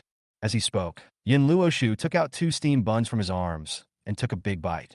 I didn't expect you to be such a master. I can actually tell disguises by looking at skeletons. Just tell me, if I put these 2 buns together, do they look alike? Yun Luoshu asked with a smile while chewing his steam bun. When it comes to disguise, you are a master. Wan Xiaozhou exclaimed in admiration. It's hard for ordinary people without special training to tell that you are a man dressed as a woman. Wan Xiaozhou glanced at the steam bun in Yun Luoshu's hand and added, Would you like one? Yun Luoshu smiled and handed the unbitten bun toward Wan Xiaozhou. Sorry, I can't afford it. Wan Xiaozhou laughed. Who are you? Did you arrange this place? Seeing that Yun Luoshu seemed to be a chatterbox, Wan Xiaozhou asked tentatively. Yes, it's the hunting ground we set up. Yun Luoshu said with a smile while chewing his steam bun. Hunting ground? Wan Xiaozhou was stunned and muttered to himself. Wan Xiaozhou frowned, feeling that something was familiar. While Wan Xiaozhou was thinking, Yun Luoshu ate another steam bun in 2 or 3 bites. Hick! As he took the last bite of steamed bun, Yun Luoshu burped. Hearing the noise, Wan Xiaozhou came to his senses. Look up at Yun Luoshu. Now that you're full, it's time to send you on your way. Yun Luoshu clapped his hands and said with a smile. Hearing Yun Luoshu's words, and Xiaozhou's heart tightened, knowing that the other party was about to take action. Wan Xiaozhou began to be secretly alert, tightening the dagger in his hand, ready to strike at any time. Wan Xiaozhou slowly leaned forward and took a defensive posture, with the dagger held across his body. Dagger killing technique. He is indeed a trained man. Seeing Wan Xiaozhou's posture, Yun Luoshu showed a weird smile and said with interest. As he spoke, Yun Luoshu took out a Nepalese machete from his arms and waved it vigorously. Come, I'll play with you. Yun Luoshu struck a pose and smiled slyly. Looking at the posture of Yun Luoshu, Wan Xiaozhou narrowed his eyes slightly. This is a master. Although his aura is not as good as that of the scar-faced monster, he is also a master who has received special training. If you don't do anything, then I'll come. Yun Luoshu said with a sly smile. The next second, Yun Luoshu moved. Although Yun Luoshu is tall and strong, his movements are very quick. Like a hunting tiger, it pounced straight towards Wan Xiaozhou. And Xiaozhou narrowed his eyes and jumped out as well. However, Wan Xiaozhou stopped suddenly after taking a few steps and dropped the dagger in his hand helplessly. All's fair in war, Yun Luoshu said with a smile. Following Wan Xiaozhou's gaze, he saw that Yun Luoshu was holding a homemade pistol in his hand. 7 steps away, the gun is fast. Within 7 steps, the gun was fast and accurate. Now the distance between Wan Xiaozhou and Yun Luoshu is about 5 steps. Wan Xiaozhou has been locked at gunpoint. If he were an ordinary person, Wan Xiaozhou could still struggle, but facing the specially trained Yun Luoshu, Wan Xiaozhou didn't even have the mind to struggle. Beauty, hold your head and squat down, Yun Luoshu said with a sly smile. Hearing this, Wan Xiaozhou did as he was told. Who are you anyway? Wan Xiaozhou asked in a deep voice. Blacklist. Yun Luoshu uttered 3 words with a sly smile. Chapter 70. The counterfeit is coming. What? Blacklist? Wan Xiaozhou exclaimed. Oh, I didn't expect you were also a gangster. Yun Luoshu said with a sly smile. Can you please let me go? Wan Xiaozhou asked tentatively. No. Yun Luoshu shrugged and smiled. Rustle, rustle. The sound of footsteps suddenly sounded. Wan Xiaozhou felt someone approaching from behind. And Xiaozhou turned around in horror and saw the scarred man grinning at her. The next second, Wan Xiaozhou's eyes went dark and he fell to the ground. I really envy your hypnotic skills, Yun Luoshu said with a smile.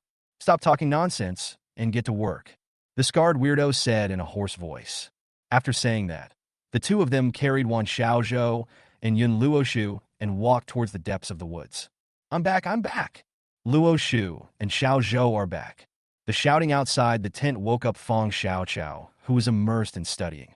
Feng Xiaoqiao opened her eyes crawled out of her sleeping bag, and checked the time on her phone. 22:18. Will you be gone for so long? Fong Xiaoqiao frowned and muttered. If I remember correctly, it was not even 21 o'clock when they left. Fong Xiaoqiao muttered to herself. Luo Shu, what took you so long? Su Wanqing's complaints reached his ears. Lost. Yun Luoshu's voice came. Fong Xiaoqiao put on her shoes, took out a switchblade from her jacket pocket, and held it in her palm. He slowly opened the tent and looked outside.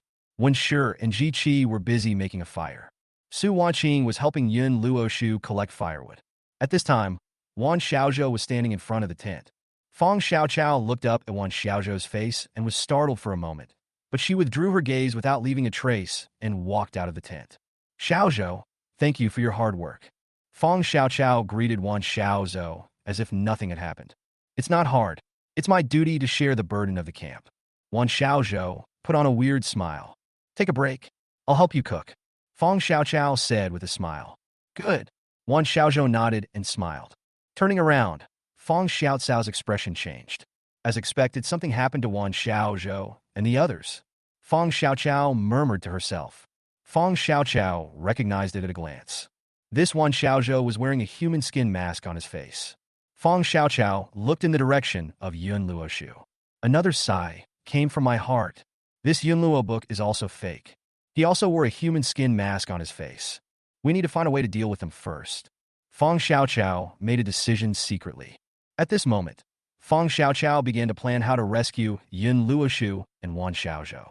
Now Fong Xiaoqiao can be sure that Xiaozhou is not in the same group with those people. You can use it as a helper temporarily. After thinking for a moment, Fong Xiaoqiao came up with a plan in mind. First get rid of Yun Luoshu and Xiaozhou in front of him, take the guns in their hands, and then find the camp according to the direction in his memory. Find a way to rescue the real Yun Luoshu and Wan Xiaozhou, and then cooperate with Wan Xiaozhou to get rid of those people. Xiaoqiao, what are you daydreaming about? Wen Shi asked doubtfully. Nothing, just a little distracted. Fong Xiaoqiao said with a smile. Come and help with the cooking. Wen Shi greeted with a smile. Good. Fong Xiaoqiao responded with a smile. Dinner was simple, just instant noodles with some vegetables and ham. There is no technical content at all. Girls have small appetites, so each of them got a bowl of rice, which was not enough, so they ate a piece of compressed biscuit and were full. Just tidied it up briefly. The time has come to 23:21. I'll keep watch tonight. After dinner, Wan Xiaozhou suggested. Can. Hearing this, Jiqi nodded and agreed. Isn't this a bad idea? The boat needs a rest too, Fong Xiaoqiao said in a deep voice. Fong Xiaoqiao was not at ease leaving the night watch job to this fake Xiaozhou. Fong Xiaoqiao didn't want to see a scarred monster squatting in front of her when she opened her eyes in the middle of the night. How about this 2 hours each? The boat will be on first duty. I'll come after that. Luo Shu is here for the third shift, and the last shift will be handed over to Wen Shi and Su Wanqing. Xiaoqiao just fainted, so she won't be on duty tonight. Jiqi thought about it and suggested. I have no objection. And Xiaozhou was the first to express his opinion. Neither do I. Yun Luoshu said the second one. Jiqi's assignment was exactly what they wanted. We can do it too. Wen Shi and Su Wanqing looked at each other and spoke in unison. No, I have objections. Fong Xiaoqiao said with a smile. Jiqi, you can't be so partial to me. I can stand guard. You guys were busy just now, but I secretly took a nap. Seeing everyone looking at her, Fong Xiaoqiao said with a smile. How about this? Luo Shu will be on the first shift, Wen Shi and Wanqing will be on the second shift, I will be on the third shift, and Jiqi will be on the fourth shift. Fong Xiaoqiao suggested with a smile. Hearing this, and Xiaozhou and Yun Luoshu looked at Fong Xiaoqiao at the same time, with a hint of scrutiny in their eyes. Fong Xiaocao's proposal disrupted their plans. Among the two of them, only Yun Luoshu was assigned a post, and it was the first shift. This means that when they were preparing for a night attack, there would be no one to support them, and there was a high probability that they would be discovered. Even these people are weak in combat. But even a lion needs all its strength to fight a rabbit, let alone a group of living people. If anything unexpected happens, the punishment on the blacklist will be so severe that even the toughest gangsters can't withstand it. Okay, that's it. Jiqi Dian agreed. Seeing Jiqi make the final decision, a layer of gloom appeared in the eyes of Yun Luoshu and in Xiaozhou at the same time. Luo Shu, I'll leave the first shift to you. Others take this time to rest. Wen Shi and Su Wanqing Set the alarm for 2 hours and take over on time. Jiqi said with a smile. Okay. Wen Shi and Su Wanqing responded in unison. I'll live in the same tent with Wen Shi and Wanqing. It's just right for me to take over their shift. Feng Xiaoqiao said with a smile. Feng Xiaoqiao was afraid that she would be robbed in the middle of the night because she was asked to live in the same tent with 2 counterfeits. Can. Jiqi thought about it and agreed. This allocation is reasonable. It will not disturb the last shift, the first shift, and in Xiaozhou who does not need to stand guard at night. Seeing that Jiqi agreed, Feng Xiaoqiao stood up and walked towards the tent. Wen Shi and Su Wanqing also hurriedly followed. Luo Shu, be smart and be careful of wild animals. If there is any movement, call for help immediately. Jiqi gave some instructions and walked towards the tent. Yes, understand. Yan Luoshu replied, and Xiaozhou and Yin Luoshu looked at each other and nodded. And Xiaozhou followed Jiqi and walked towards the tent. Back in the tent, Feng Xiaoqiao chose a seat near the door and got into her sleeping bag. When closing the tent, she left a gap so that she could observe the situation outside the tent. Chapter 71. First Hypnosis. Half an hour later, the sound of slight snoring reached my ears. Feng Xiaoqiao turned her head and looked. I saw Wen Shi and Su Wanqing were already asleep. Seeing this scene, Feng Xiaoqiao smiled. I tiptoed out of the sleeping bag. Feng Xiaoqiao is about to take action. While Yin Luoshu was alone, Feng Xiaoqiao decided to get rid of Yin Luoshu first. Feng Xiaoqiao touched the switchblade in his pocket and felt the slight coolness coming from the handle, and he felt slightly relieved. Taking a deep breath, Feng Xiaoqiao opened the tent door and walked out. When he saw Feng Xiaoqiao, Yun Luoshu was stunned. Why did you come out? Yun Luoshu asked curiously. I just slept too much and can't sleep anymore. Feng Xiaoqiao answered casually, came to the campfire, and sat down face to face with Yun Luoshu. How about you take the first shift? Upon hearing this, Yun Luoshu suggested. No, they have already been allocated. Changing it will cause dissatisfaction among others. Feng Xiaoqiao picked up a piece of firewood, put it into the campfire, and said with a smile. Yun Luoshu narrowed his eyes slightly and looked at Feng Xiaoqiao. Feng Xiaoqiao also looked up at the same time and looked at him. Luoshu, are my eyes beautiful? Feng Xiaoqiao smiled and asked softly. Pretty beautiful. Yun Luoshu was in a trance and answered subconsciously. If it's beautiful, look at it more. Feng Xiaoqiao said in an extremely charming voice. Good. Yun Luoshu responded with a struggling expression.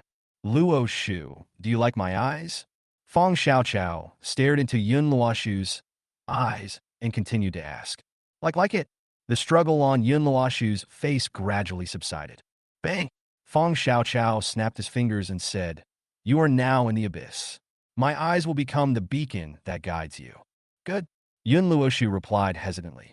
Now, hand over your gun. Feng Xiaoqiao said in a low voice. Okay. Yun Luoshu responded expressionlessly. As he spoke, he took out a homemade pistol from his arms and handed it to Feng Xiaoqiao. Feng Xiaoqiao took the gun and examined it. The bullet was loaded, but the safety was not on. Feng Xiaoqiao put the homemade pistol close to her body and asked with a smile, Tell me, where did the gun come from? The guns were issued by the organization. Yun Luoshu answered obediently. What is the organization? Feng Xiaoqiao's heart moved, and she asked. As expected, there is an organization behind them. Feng Xiaoqiao murmured to herself. Organize? Yun Luoshu showed a struggling expression. Don't be afraid. I will protect you. Seeing this scene, Feng Xiaoqiao said in a deep voice. Okay. Yun Luoshu responded with a relaxed expression. What's the name of the organization? Feng Xiaoqiao continued to ask.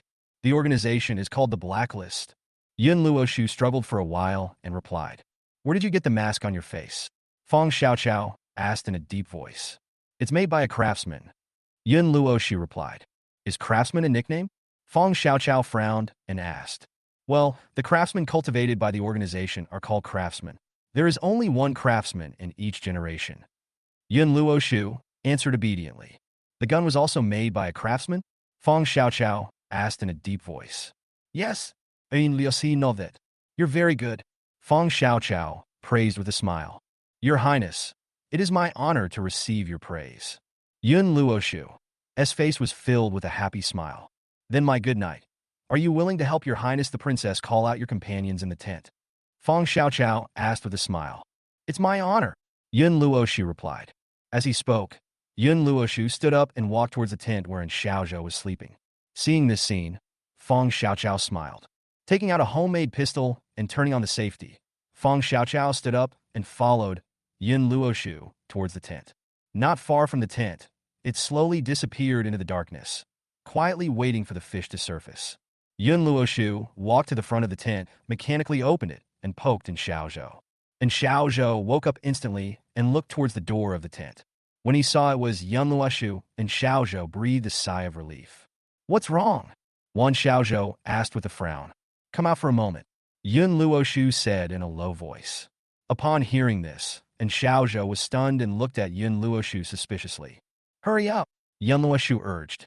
And Xiaozhou glanced at Jiqi and saw that Jiqi's breathing was steady and obviously still asleep. He heaved a sigh of relief and tiptoed out of the sleeping bag. Yun Luoshu turned and left. Seeing this, and Xiaozhou could only follow with full of doubts. What happened? And Xiaozhou caught up with Yun Luoshu and asked, Her Royal Highness the Princess is looking for you. Yun Luoshu turned and looked at Xiaozhou and said in a deep voice, Your Highness? Upon hearing this, and Xiaozhou was stunned. Cancer, are you crazy? Why did you say Athena was looking for me? And Xiaozhou said with a frown, Oh, so there is an Athena in your organization?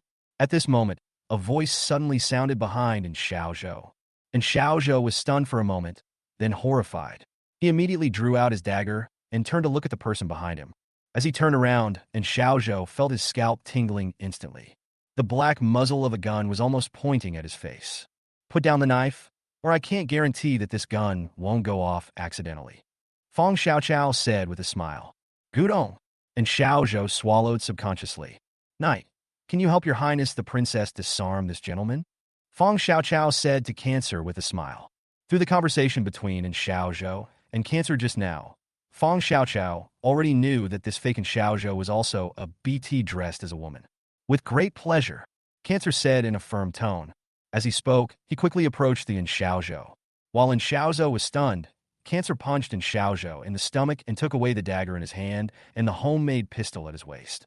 Cancer, Xiaozhou bent his body like a shrimp and said in a trembling voice, Don't move, stand up straight, and talk to Her Royal Highness the Princess. Cancer raised his homemade pistol, pointed it at Xiaozhou, and gave the order. Xiaozhou's heart trembled, and he straightened up while enduring the severe pain in his abdomen. If Fong Xiaoqiao was holding a gun, Xiaozhou would still have the strength to fight, but facing a Cancer holding a gun, Xiaozhou would not dare to act rashly. Cancer is a very beautiful person, a member of the famous Special Forces, the Navy SEALs, with extremely accurate shooting skills. He can hit whatever he points at. I've seen Xiaozhou a long time ago. Hey, look at me, Fong Xiaoqiao said with a smile. Hearing this, Xiaozhou subconsciously looked at Fong Xiaoqiao. For a moment, he was stunned. The direction where Fong Xiaoqiao was originally standing was a dark void. In the void, there was only a pair of bright eyes, staring at him without blinking. Chapter 72, Understanding the Blacklist. In those eyes that contained vast stars, Xiaozhou began to fall gradually, and the expression under the mask began to become obsessed. At this time, Fong Xiaoqiao felt a little dizzy. She knew that this was the after effect of hypnosis. With her current abilities, it is easy to hypnotize ordinary people, but it is a bit difficult to deal with desperate criminals like Cancer. All desperados have blood on their hands. Mental strength is naturally different from that of ordinary people. Fong Xiaoqiao bit her lip to make herself more awake. Now is not the time to faint. Who I am? Fong Xiaoqiao asked with a weak smile. Your Highness. Xiaozhou blinked and replied. Hearing the answer from Xiaozhou, Fong Xiaoqiao nodded with satisfaction and smiled. I don't feel so dizzy anymore. The really difficult part is the hypnosis process. Once hypnosis is successful, it will be much easier. At the same time, Fong Xiaoqiao had a new plan in mind. This plan is called driving the tiger to devour the wolf. It can also be called killing with a borrowed knife. Use the hypnotized Cancer and Wan Xiaozhou to cooperate with yourself. Go to that camp and rescue Yun Luoshu and Wan Xiaozhou. Let Cancer and Xiaozhou and the scarred monster fight each other, and Fong Xiaoqiao will reap the benefits. What's your code name? Fong Xiaoqiao sat back by the campfire and asked. Pisces. And Xiaozhou answered obediently. Hearing this, Feng Xiaoqiao was stunned. Then he smiled and asked, "Are all the members of the blacklist named after their zodiac signs?" "We are the only group that is," Pisces replied in a deep voice. Hearing this, Feng Xiaoqiao frowned. "How many people are on the blacklist? How many groups like yours are there?" Feng Xiaoqiao asked two questions in a row. At this time, Feng Xiaoqiao realized the seriousness of the problem. Before, Feng Xiaoqiao thought that the blacklist only included people like the Scarface monster. But I didn't expect that this organization would be so large. The one who has always been treated as the big boss is just an insignificant group of others. There are so many people that I can't answer. There are many groups with code names. There are 2 groups on this mountain. Pisces replied in a deep voice. Feng Xiaoqiao bit her lip and asked again, "Where's the other group?" "They're on the other side of the mountain." Pisces replied in a deep voice. "What's the code name and how many people are there?" Feng Xiaoqiao continued to ask. "Code name, Zodiac, 12 people." Pisces answered truthfully. 24 in all? "It's really tricky," Feng Xiaoqiao muttered to herself. Suddenly, Feng Xiaoqiao's mind moved, and she thought of a question and asked tentatively, "Besides the group with code names on the mountain, are there other members on the blacklist?" "Yes, there are also 50 peripheral members who are responsible for sealing the mountain and doing odd jobs for us." Pisces answered truthfully. Feng Xiaoqiao 6? "Fortunately, I asked." Feng Xiaoqiao muttered helplessly. It was just a little bit short, so she didn't ask. Missed such important news. Feng Xiaoqiao pondered for a moment and decided to rescue Yun Luoshu and Wan Xiaozhou first. And by the way, get rid of the Scarface Weirdos, a group named after the constellation. Feng Xiaoqiao estimated that if they took the Scarface monster and his men by surprise, they should be able to wipe them out. "Take me to your camp," Feng Xiaoqiao instructed Cancer and Pisces. The two nodded and said in unison, "Yes, Your Highness." Feng Xiaoqiao stood up and handed the gun in his hand to Xuanyu. Obviously, Pisces and Cancer have both received special training, and their marksmanship must be pretty good. In her hands, this gun can only be considered a murder weapon. But in the hands of Pisces, it becomes a killing weapon. Under the leadership of Pisces and Cancer, Feng Xiaoqiao came to the outskirts of the familiar camp. This is the camp where she died tragically in the future timeline. Feng Xiaoqiao squatted in the grass, looking at the camp not far away. The campfire was still burning. In front of the campfire sat a slender figure. Feng Xiaoqiao looked closely and saw that it was Su Wanqing, the first person killed by her in the future timeline. Looking at the other tents, the lights inside were all off, probably because everyone had fallen asleep. However, Feng Xiaoqiao did not dare to act rashly. The scar-faced monster is very alert.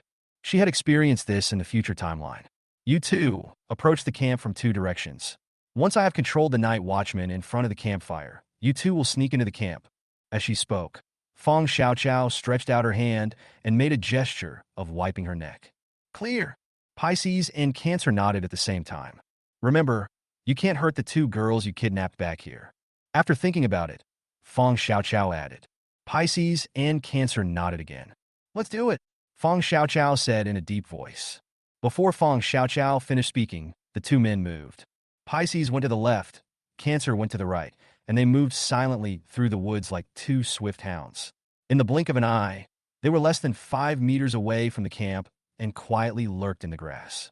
Seeing this scene, Feng Xiaoqiao also started to act. Feng Xiaoqiao moved closer to the camp, leaned against a big tree, and gently kicked a small tree beside her feet. The leaves of the small tree made a rustling sound. After kicking twice, Feng Xiaoqiao stopped. He looked in the direction of the camp and saw that, as expected, Su Wanqing, sitting by the campfire, was attracted by the movement here. Su Wanqing pulled out the homemade pistol from his waist and walked towards Feng Xiaoqiao cautiously. Seeing this scene, Feng Xiaoqiao narrowed her eyes. "Closer, closer," Feng Xiaoqiao murmured to herself. Hypnosis requires distance. It will only be effective at a certain distance. When Su Wanqing was less than 5 meters away from Feng Xiaoqiao moved. Feng Xiaoqiao flashed out from behind the tree. When Su Wanqing was stunned, Feng Xiaoqiao started hypnosis. The moment the hypnosis was initiated, Feng Xiaoqiao felt a tingling sensation in her brain. This is a side effect of forced hypnosis. Feng Xiaoqiao bit her lips tightly, trying to stay awake and hypnotize Su Wanqing. Under the influence of Feng Xiaoqiao's hypnosis, Su Wanqing slowly put down the gun he had raised, and his ferocious eyes began to become blurred. "Am I your princess?" Feng Xiaoqiao spoke to Su Wanqing in an extremely charming voice. "Yes." Su Wanqing struggled for a while and replied. "Why don't you meet your highness the princess?" Feng Xiaoqiao stared and said in a deep voice. Upon hearing this, Su Wanqing struggled for a moment, then slowly knelt down in front of Feng Xiaoqiao. As Su Wanqing knelt down, Feng Xiaoqiao felt her mind became much clearer. Feng Xiaoqiao was delighted, knowing that she had succeeded. Chapter 73 Cancer is Dead. Greetings to Her Royal Highness the Princess. Su Wanqing knelt on one knee and said respectfully. "Get up," Feng Xiaoqiao said with a smile.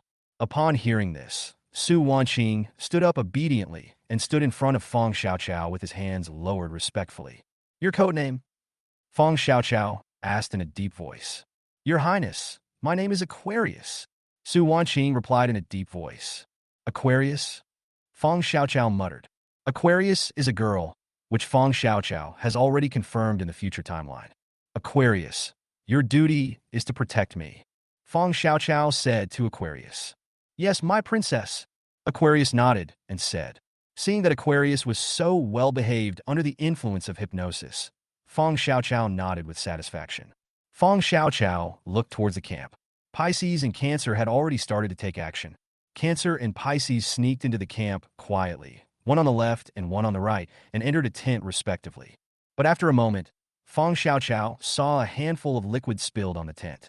Seeing this scene, Feng Xiaoqiao smiled. Her plan of driving the tiger to devour the wolf was successful. "Aquarius, take me to find the two girls you kidnapped," Feng Xiaoqiao said to the water bottle beside her. "Princess, please follow me." Hearing Feng Xiaoqiao's words, Aquarius nodded and spoke to Feng Xiaoqiao respectfully. "Lead the way." Feng Xiaoqiao smiled slightly and said. Aquarius walked towards the camp, and Feng Xiaoqiao followed behind him. In the direction of the camp, Pisces and Cancer have already walked out of the tent. At this time, both of them were covered in blood. In the future timeline, Feng Xiaoqiao has already killed someone. Now when I see the blood, although I feel a little uncomfortable, I don't feel scared. Some things, once you experience them, you develop resistance to them. In the camp, Pisces and Cancer look at each other. They separated again and walked towards a tent respectively. There are 6 tents in the camp, one for each person. Before, Pisces and Cancer had already taken care of 2 people. Among the remaining 4 tents, one belonged to Aquarius beside Feng Xiaoqiao, one belonged to the scarred weirdo, and the remaining 2 contained the imprisoned Yun Luoshu and Wan Xiaozhou. This time, Pisces entered the tent and turned around and came out again. Obviously, the tent that Pisces entered was the one that belonged to Aquarius. Pisces held the dagger in his hand and turned to walk towards another tent. At this time, Cancer also walked out of the tent. There is a person on Cancer's shoulders. Seeing this scene, Feng Xiaoqiao looked closely. What Cancer is carrying on his shoulders isn't Xiaozhou. "Aquarius, let's go." Feng Xiaoqiao greeted Shuiping. After saying that, he quickened his pace and walked towards the camp. Cancer carried Wan Xiaozhou and placed it next to the campfire. He held the dagger again and walked towards another tent. Bang, bang, bang. At this moment, 3 gunshots were heard. Hearing the gunshots, Feng Xiaoqiao was startled and quickly lay on the ground. Shuiping, who was standing beside him, quickly drew his gun and took alert actions. "Aquarius, go help," Feng Xiaoqiao ordered Shuiping. "Yes, princess." The water bottle responded and ran quickly towards the camp. Feng Xiaoqiao lay on the ground and looked towards the camp. At this point, Cancer has been shot. He was lying in a pool of blood, his body still shaking, but because of the gunshot wound, he could no longer get up. Is it the scar-faced weirdo? Seeing this scene, Feng Xiaoqiao murmured to herself. Feng Xiaoqiao's eyes quickly scanned the camp, looking for the scarred man. Bang, bang, bang. At this moment, 3 more gunshots were heard. Feng Xiaoqiao immediately looked in the direction of the sound. It turned out that the one who fired the shot was Pisces, and the muzzle of Pisces' gun is pointed at Aquarius. What's going on? Seeing this scene, Feng Xiaoqiao was stunned. Pisces was clearly hypnotized by her, so why would he suddenly turn against her? Etc. It's the scar-faced weirdo. Suddenly, the eerie and terrifying face of the scarred man flashed through Feng Xiaoqiao's mind. The tent that Pisces just entered must be the one with the scarred face. The scar-faced weirdo also knows hypnosis, and he's a master at it. Pisces suddenly broke into the tent, awakened the scar-faced weirdo, and was instantly hypnotized by the scar-faced weirdo, which is why Pisces suddenly turned against us. Thinking of this, Feng Xiaocao's heart was lifted again, and her eyes swept towards the tent behind Shuangyu. Really? The side of the tent was cut open by a sharp knife. A familiar figure squeezed out of the tent through the gap and ran into the woods. "It's the scar-faced weirdo!" Feng Xiaocao exclaimed. Feng Xiaocao was just about to get up and chase the scarred monster. Just as she stood up, 2 more gunshots were heard from the direction of the camp. Feng Xiaocao immediately lay down and looked towards the camp. It was Pisces who fired the shot. The gun was still pointed at the water bottle. At this time, the magazine of the homemade pistol in Pisces' hand was empty. Pisces dropped the gun in his hand and pounced towards Cancer, who was lying in a pool of blood. No! To be precise, he pounced towards Cancer's gun. Feng Xiaocao moved her gaze and looked towards the water bottle. Fortunately, Aquarius was far away from the camp, and Pisces' first 5 shots missed her. Aquarius took advantage of Pisces stopping shooting and immediately rushed towards the camp. Seeing this scene, Feng Xiaocao breathed a sigh of relief. Aquarius is fine, she is still safe. Looking in the direction where the scarred-faced monster escaped, there was no trace of him there. Let him run away. Feng Xiaocao frowned and muttered. Pisces got Cancer's gun and looked at Cancer with cold eyes as he saw blood gushing from his mouth and nose.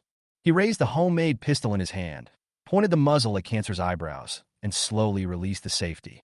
Bang! A gunshot was heard. In an instant, blood splattered everywhere. Cancer's body twitched, and his eyes lost their luster in an instant. At the same time, Feng Xiaocao's mind became clearer. Cancer is dead, Feng Xiaocao exclaimed. At that moment, Feng Xiaocao used hypnosis to break the connection with Cancer.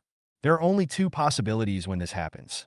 One is, the person receiving the treatment has died. Second, the hypnosis of the patient was broken. The reason why Feng Xiaocao was so sure that Cancer was dead was because if the hypnosis was broken, the caster would suffer backlash. Bang, bang, bang. Bang, bang, bang. Just as Feng Xiaocao was surprised that Cancer Crab died just like that, a fierce gun battle broke out in the camp. The sound of gunfire was like frying beans. Bang, bang, bang. Bang. 5 more gunshots were heard in the camp. Then the gunfire stopped abruptly. At this moment, Feng Xiaocao's heart ached. He looked towards the camp with concern. There were a total of 11 gunshots in the gunfight just now. There are still bullets in both sides' guns. However, now the gunfire stopped.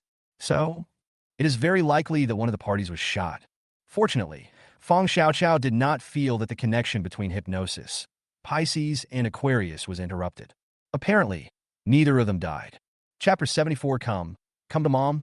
Feng Xiaocao wanted to turn around and leave. Whether it is Aquarius or Pisces, they are all tools she finds.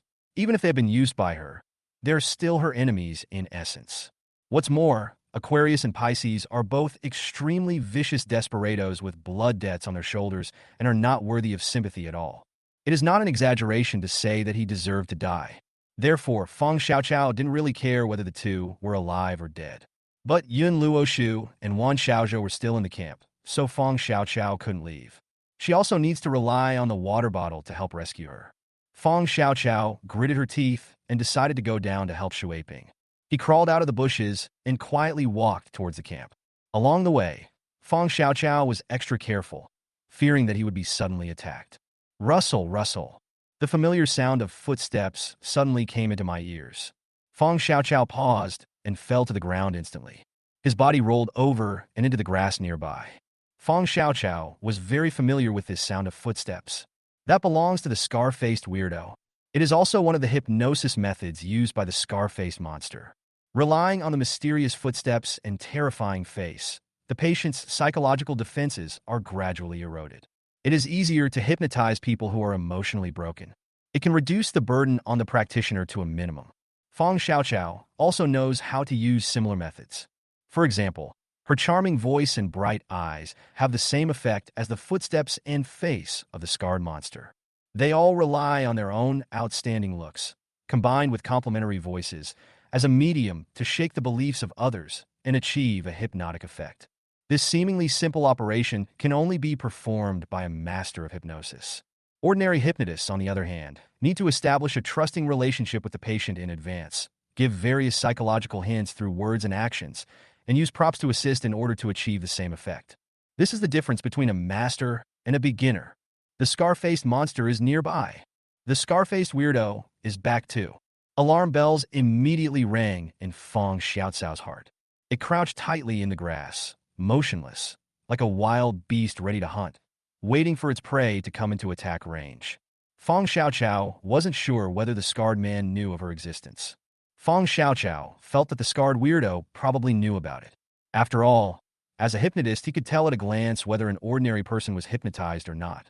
The scarred weirdo was not sure whether she was around the camp, so he ran out of the camp, walked around in the woods, and lurked back again. Rustle, rustle. The footsteps are getting closer. Feng Xiaocao could even smell the dangerous aura coming from the scarred monster. Come on, I'm not afraid of you. Feng Xiaocao murmured to herself in her heart. The footsteps stopped abruptly. The sound of slightly panting breathing reached my ears. Feng Xiaocao held her breath, lay tightly in the grass, and waited quietly for the scarred man to show up. The scar-faced monster is nearby. Maybe it's behind Feng Xiaocao. Feng Xiaocao calmed her mind and began to hypnotize herself. Subconsciously, build a shield. Bang! Bang! At this moment, gunshots were heard again from the direction of the camp. There were 3 gunshots in total. Pisces and Aquarius. One fired 2 shots, and the other fired 1 shot. After the gunshots, the camp fell silent again. Rustle, rustle. Huff, huff, huff. The sounds of footsteps and breathing were heard at the same time. The sound comes from the left. Feng Xiaocao made a judgment instantly. I glanced to the left and saw a figure sneaking towards the camp. It's the scar-faced monster. Just by looking at the back, Feng Xiaocao knew it was him. Looking at the scarred monster so close to him, Feng Xiaocao began to get nervous and his heart beat faster. Feng Xiaocao took out a switchblade and slowly pushed out the blade. As a hypnotist, the scarred man is her rival and her priority target for elimination. The hypnotist is a rather buggy entity.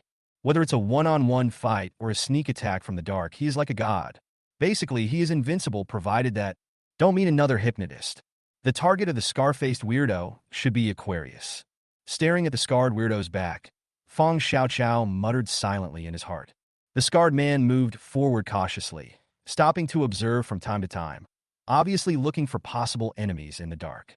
Seeing this scene, Feng Xiaocao smiled in her heart and said, "Go find me. I'm right behind you."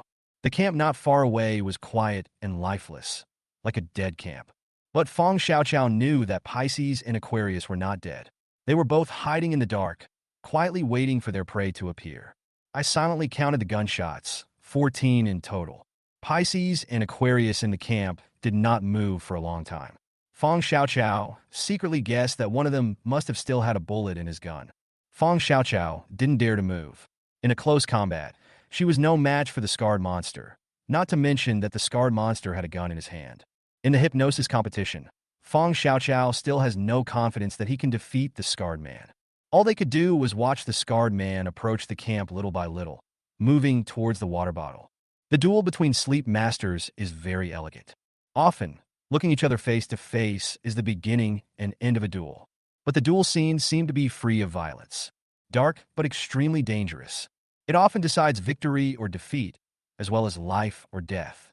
In the hypnosis duel, the loser, a mental hospital, may be his best destination. Direct brain death. Become a vegetable. This is the best treatment for the losing team MVP. Feng Xiaocao is waiting for an opportunity, a chance to win with one strike. The moment when the scar-faced monster is distracted is the best time to defeat him. Crack! There was a sound of branches breaking. It was the scar-faced weirdo who accidentally broke it. Feng Xiaocao was delighted and instantly concentrated his mind, ready to attack at any time. This sound is enough to alert Aquarius. If there are still bullets in the water bottle's gun, she will definitely shoot the scar-faced monster before he finds her. The moment the scar-faced monster dodged the bullet was the best time for Feng Xiaocao to take action. The next second, the gun went off. Bang! Feng Xiaocao instantly jumped up from the bushes and rushed towards the scarred monster. The moment the gun went off, the scarred man froze. Then he turned around and pounced behind him. "Ugly, look me in the eyes!" Feng Xiaocao shouted. The scarred man who had just landed was stunned. He subconsciously raised his head and looked at Feng Xiaoqiao. There were twinkling stars in Feng Xiaocao's eyes. "Bauer, do you still remember me?" Feng Xiaoqiao said in a gentle tone. Every note of each word carries a wonderful resonance, impacting the scar-faced man's rock-solid psychological defenses. Upon hearing this, the scarred man was stunned for a moment. His eyes became dazed for a moment. Come to mommy." Feng Xiaoqiao opened her arms and said with a smile. The light that had just gathered in the scarred man's eyes faded again. He stood up mechanically and walked towards Feng Xiaoqiao step by step. Chapter 75 Black Smile. The scarred man had a dazed look in his eyes. He walked towards Feng Xiaoqiao step by step, muttering to himself, "Mom." Hearing this, Feng Xiaoqiao raised the corners of her mouth and revealed a smug smile. "He's indeed a guy that no one loves," Feng Xiaoqiao said proudly in her heart. If you want to hypnotize a person better, you need to understand the psychological weaknesses of the person. Feng Xiaoqiao just had an idea and took a gamble. The gambling scar-faced weirdo is a child who lacked love in his childhood. Feng Xiaoqiao secretly observed that the wound on the scarred monster's face showed signs of healing and growth, which should be an old wound left a long time ago. It should have been more than 10 years. By observing the intact skin, Feng Xiaoqiao estimated that the scarred man was no more than 30 years old. The scarred weirdo from more than 10 years ago should have been a child or an adolescence. His face was suddenly injured like this. He must have been looked down upon many times and suffered severe psychological and physical trauma. Generally, people who go astray have a tragic childhood and psychological trauma left by unqualified parents, and Scarface should be no exception. So Feng Xiaoqiao took the gamble. "Don't be afraid, child. Come to your mother." Seeing some struggle in the scarred weirdo's eyes, Feng Xiaoqiao spoke softly. Hearing Feng Xiaocao's extremely bewitching voice, the scarred man's eyes became blurred again, and he even slowly shed 2 lines of turbid tears. Feng Xiaoqiao gripped the switchblade tightly and walked cautiously towards the scarred man. While walking, he continued to use words to maintain the hypnotic effect on the scarred monster. The scar-faced monster's psychological defenses and willpower are surprisingly high. Feng Xiaoqiao estimates that they are 2 or 3 times higher than those of Cancer and other bloodstained desperados. The energy and backlash required to hypnotize a scarred monster is equivalent to that of hypnotizing 3 cancers. At this moment, Feng Xiaocao's brain began to be overwhelmed. Needle-like stabbing pains bombarded her consciousness again and again, and her vision went black. Feng Xiaoqiao bit her lip. The severe pain from her flesh mixed with the smell of blood refreshed her and made her much more sober. The scar-faced monster is still alive. He can't faint. Feng Xiaoqiao kept reminding herself in her heart. "Mother!" The scarred weirdo muttered to himself. "Be good, Mom is here." Feng Xiaoqiao replied softly. "Mother, why did you abandon me and my father?" The scarred man asked unconsciously. "Why? Woo-woo. Long Long has always been very well behaved."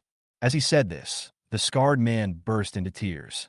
Tears burst out, running down his bumpy cheeks and soaking his clothes. At the same time, Feng Xiaoqiao felt the violent struggle, sadness and violence from the scar-faced monster spirit, like a tornado, sweeping through the scar-faced monster's consciousness. Feng Xiaocao's pretty face turned pale, her brain felt dizzy, and her consciousness was in a trance. "Can't." Feng Xiaoqiao bit her lips hard with her silver teeth, using the severe pain from the wound and the strong smell of blood to resist the dizzy feeling. "Long Long, be good, Mommy is back," Feng Xiaoqiao said in a trembling voice as she endured the severe backlash. After hearing Feng Xiaocao's words, the scarred man calmed down a little. But he was no longer willing to get closer to Feng Xiaoqiao. He stood there, holding his head and crying. "Mom, stop rumbling. Woo-woo. Dad is gone too. Woo-woo." The scarred man cried sadly. "No, Mommy loves rumbling." Feng Xiaoqiao tries hard to control the scar-faced monster and weaves a dream reunion for him with his family. "Let you die in your dream," Feng Xiaoqiao murmured to herself. Feng Xiaocao's kindness and the experience of being abandoned since childhood made her sympathize with the scarred monster and his unfortunate childhood experiences, and she even had a vague resonance with him. But Feng Xiaoqiao knew that she had to kill him. Since the scar-faced monster is not dead this time, it will be extremely difficult to hypnotize him again. The scarred monster's existence is a nightmare to her, to Jiqi and the others, and even to everyone. Fong Xiaoqiao continued to overdraw his mental strength to weave dreams for the scar-faced monster that he could not resist. Thanks to Fong Xiaoqiao's efforts, the scarred monster fell into a deep dream and stopped struggling. A black smile with a slightly terrifying taste appeared on his face. Call. Feeling the resistance from the scarred monster quickly subside, Fong Xiaoqiao breathed a sigh of relief. She succeeded. Although he couldn't control the scarred monster to do things for him like he did with cancer and the others, Fong Xiaoqiao could, as expected, make the scarred monster linger in his dreams forever. However, to do so would require Fong Xiaoqiao to continue to overdraw her mental energy to maintain that beautiful dream. This is a huge burden for Fong Xiaoqiao, both physically and mentally. She knew she couldn't hold on for much longer. It could be a day, or it could be a month, maybe even a few minutes. The day she can no longer hold on is the day when the devil returns. The scarred monster who wakes up from a beautiful dream will get rid of the obsession in his heart. He will no longer have any psychological weaknesses. With hatred for his miserable childhood, he will transform into a real devil and slap the world hard in the face. Revenge for every child who had a happy childhood. Therefore, Fong Xiaoqiao decided, kill the scar-faced monster. She couldn't bear to see herself creating a demon with her own hands that would take revenge on the world. He slowly raised the switchblade and aimed it at the scar-faced man's carotid artery. In the dream, "Mom, Dad, I have to go?" A cute little boy named Long Long looked up at his parents, who were a little blurry in his memory, blinked his big eyes filled with tears, and smiled. The cute little boy began to grow up quickly and became a handsome young man. "Dad, Mom, goodbye," the young man muttered to himself. The next second, a bloody hole appeared on the young man's chest. The body fell slowly to the ground. In reality, the bloodstained Aquarius threw away the gun with an empty magazine and said weakly, "The twins are very dangerous." The scarred man's eyes regained clarity. He looked at Fong Xiaoqiao with a smile and slowly uttered 3 words, "Thank you." Plop! The scarred monster slowly fell to the ground with his dark smile, expectation in his eyes, and opened his arms to the sky. "When did you wake up?" Looking at the scarred weirdo, Fong Xiaoqiao asked. Ahem. The scarred man opened his mouth and coughed up blood. "Before entering the dream," the scar-faced weirdo said with a smile. Hearing this, Fong Xiaoqiao was stunned. Scar-faced monster. He took the initiative to enter the dream she had woven. No wonder. The hypnosis that follows will be so easy. In my pocket. There is a notebook. I'm giving it to you." After uttering the last word, the scarred man closed his eyes with his dark smile. Chapter 76 Fong Xiaoqiao. I made money. I made money. When a man is about to die, his words are kind. Perhaps this is referring to people like the scarred monster. He could have killed himself and continued to sink, but he chose to jump into a dream to seek relief. The great demon and the great Buddha are all within one thought. Ordinary people cannot fathom the thoughts of a madman. Fong Xiaoqiao guessed that perhaps at some point, the scarred man had fallen into what the Buddhists called enlightenment. Only then will you choose to escape from the sea of suffering. Fong Xiaoqiao looked at Xue Ping, and seeing Xue Ping covered in blood, she asked in a deep voice, "Are you injured?" "Yeah, I got shot in the shoulder." Aquarius nodded and replied. Fong Xiaoqiao looked at Xue Ping's shoulder. There was indeed a bloody hole on his left shoulder, with bright red blood still trickling out. I sensed it slightly and found that the spiritual bond between Pisces and me had disappeared without me noticing. Fong Xiaoqiao thought that it might be when she was hypnotizing the scarred monster. Only at that time was she highly concentrated and had no time to perceive any unnecessary mental fluctuations. Obviously, Pisces has been killed by Aquarius. "Bandage it yourself," Fong Xiaoqiao said to Aquarius. Fong Xiaoqiao didn't care too much about Aquarius's injury. Aquarius and the scarred monster were both desperados with blood on their hands. There was no essential difference between them, and they were not worthy of her sympathy or pity. Fong Xiaoqiao felt that everything Aquarius was doing now was just her using her hypnosis to give Aquarius a chance to atone for his sins. Fong Xiaoqiao herself didn't realize that her way of thinking had quietly changed since she didn't know when. The originally somewhat saintly Fong Xiaoqiao had quietly disappeared without anyone noticing. "Yes, princess." Aquarius nodded in response, tore off his clothes, and began to bandage himself. Fong Xiaoqiao squatted in front of the scar-faced monster's corpse and began to loot and pick up equipment. A homemade pistol. Fong Xiaoqiao put the gun into his pocket. A dagger. Fong Xiaoqiao put it into her pocket again. A notebook. It should be the book that the scarred weirdo said he would give to himself before he died. Open your notebook. The title page reads, Blacklist, Constellation Leader, Gemini. There is also a website address and 2 strings of numbers written below. When Fong Xiaoqiao saw this familiar format, her pupils dilated and she instantly understood what it was. Open the title page. I'm the leader of the Blacklist, Gemini. My real name is Jiao Long. The first half of the notebook is all about the scarred weirdo and his somewhat sad life, and the purpose of the URL and numbers on the title page. Just as Fong Xiaoqiao guessed, it's Bitcoin. That was the scar-faced weirdo's life savings. A total of 8 million Bitcoins. Bitcoin accounts are anonymous. Anyone can use it as long as they have the password. This money belongs to Fong Xiaoqiao. The second half of the notebook records the scar-faced man's hypnosis experience. Every word was like a gem, which benefited Fong Xiaoqiao greatly. He is the real hypnotist. Fong Xiaoqiao sighed, closed the notebook, and put it close to her body. Fong Xiaoqiao was in a good mood after gaining 8 million and the hypnosis skills that could be regarded as a martial arts secret. Even Aquarius looks much better to me. Can you still move? Fong Xiaoqiao stood up and asked Shuiping. Your Highness, I'm fine. Aquarius assured firmly. Is it a penetrating wound? Fong Xiaoqiao asked doubtfully. Yes, the bullet is not lodged in the body. Aquarius nodded and said, Take off your mask. Let's go save people. Fong Xiaoqiao nodded and spoke. Hearing Fong Xiaoqiao's order, Aquarius obediently took off the human skin mask on his face, revealing an ordinary face. Fong Xiaoqiao took a closer look at Aquarius's true appearance and couldn't help but be secretly shocked. A very standard, ordinary face, the kind that if thrown into a crowd, no one would even take a second look at it. This is a natural killer face. Let's go into the camp. Fong Xiaoqiao said this and walked into the camp first. Aquarius followed Fong Xiaoqiao silently. A pair of eyes scanned the surroundings vigilantly. Luoshu, wake up. Fong Xiaoqiao chose to wake up Yun Luoshu first. The reason why he didn't wake up in Xiaozhou, who had fighting ability, first was because he didn't trust the other party. Yun Luoshu slowly woke up after hearing Fong Xiaoqiao's call and looked at her in confusion. Little grass? After a long time, Yun Luoshu tentatively called out Fong Xiaoqiao's name. It's me.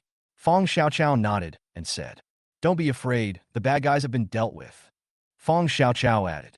Hearing this, Yun Luoshu was stunned.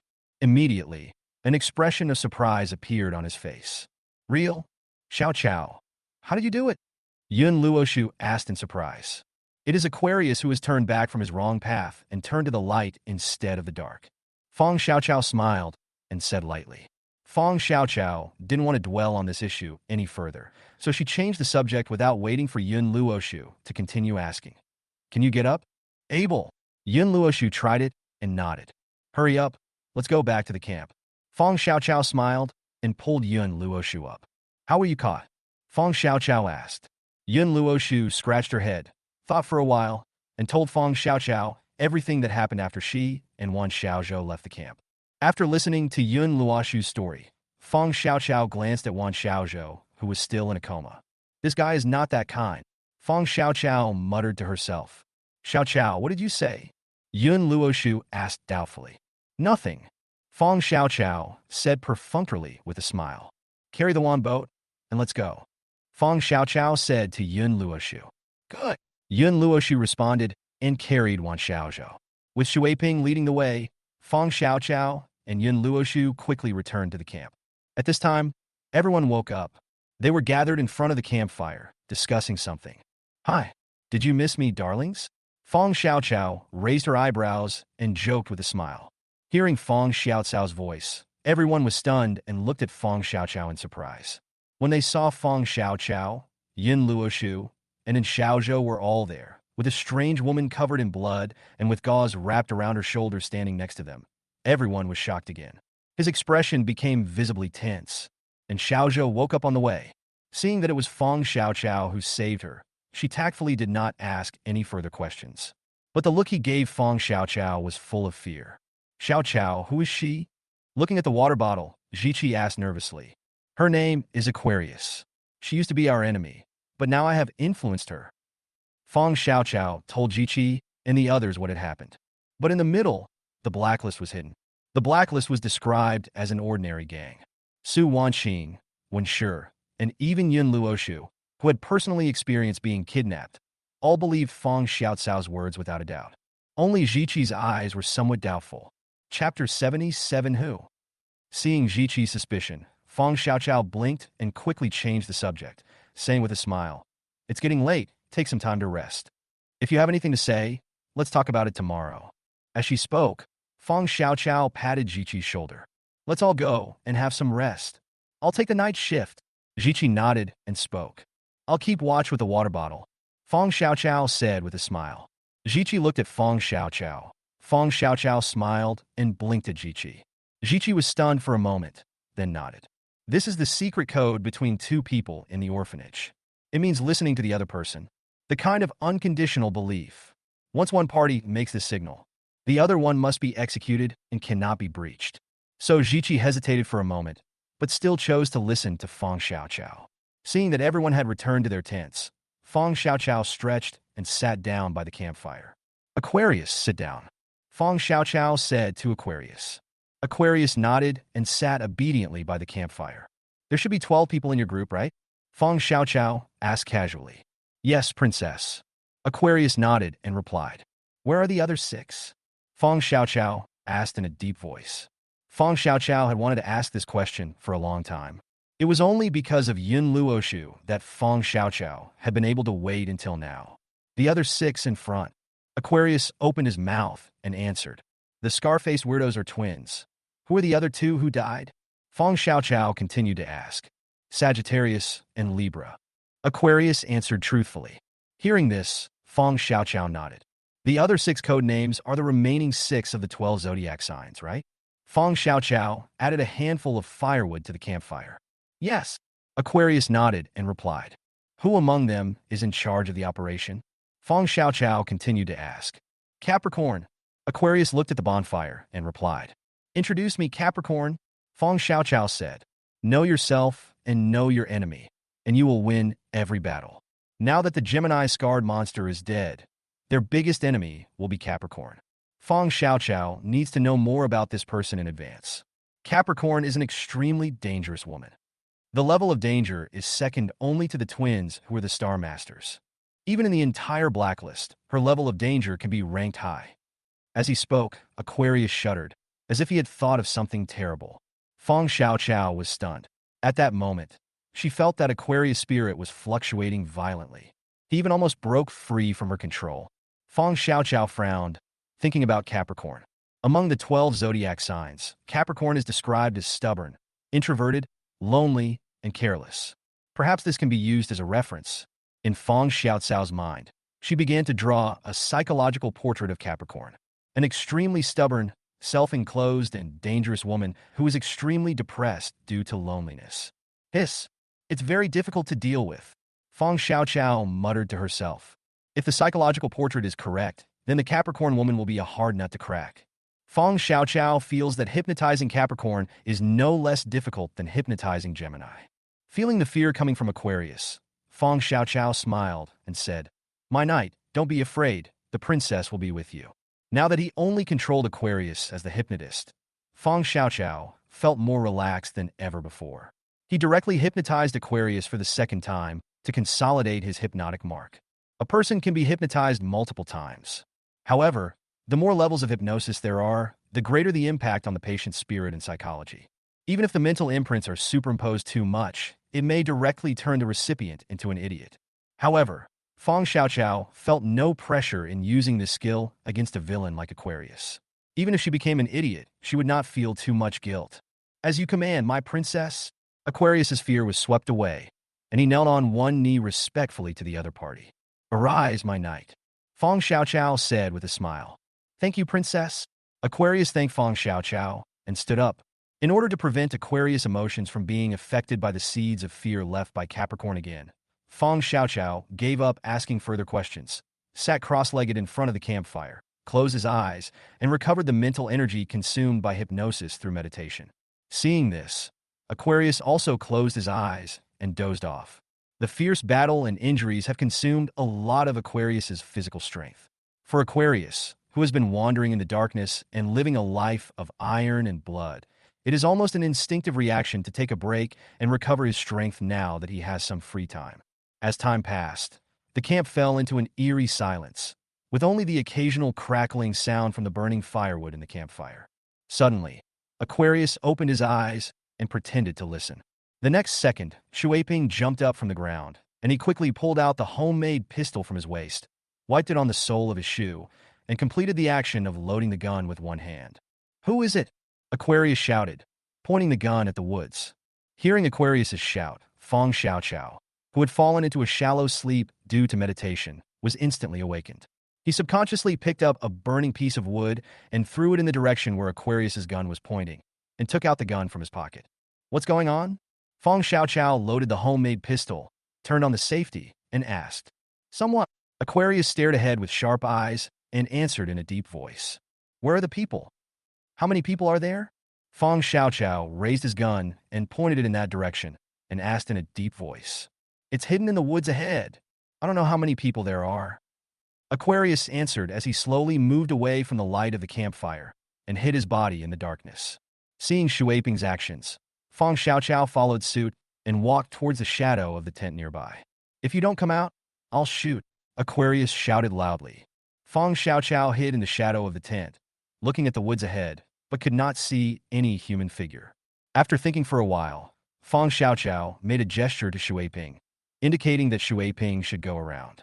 Aquarius nodded, slowly backed away, and moved towards the woods behind him. "Xiaoqiao, what's wrong?" Shuiping's shout woke up Ziqi and others who were sleeping in the tent. "Don't come out, someone is approaching." Seeing someone about to come out of the tent, Fong Xiaoqiao whispered to stop him. After hearing Fong Xiaoqiao's words, the people in the tent stopped what they were doing. "One Xiaozhou, come out to help, and the others should hide," Fong Xiaoqiao said in a low voice. Crash! The tent was opened, and an agile figure rushed out of the tent, did a tactical roll, and hid in the shadows. Fong Xiaoqiao looked closely and saw that it was in Xiaozhou. "Where are the people?" One Xiaozhou asked in a low voice. Fong Xiaoqiao pointed in the direction of the water bottles warning.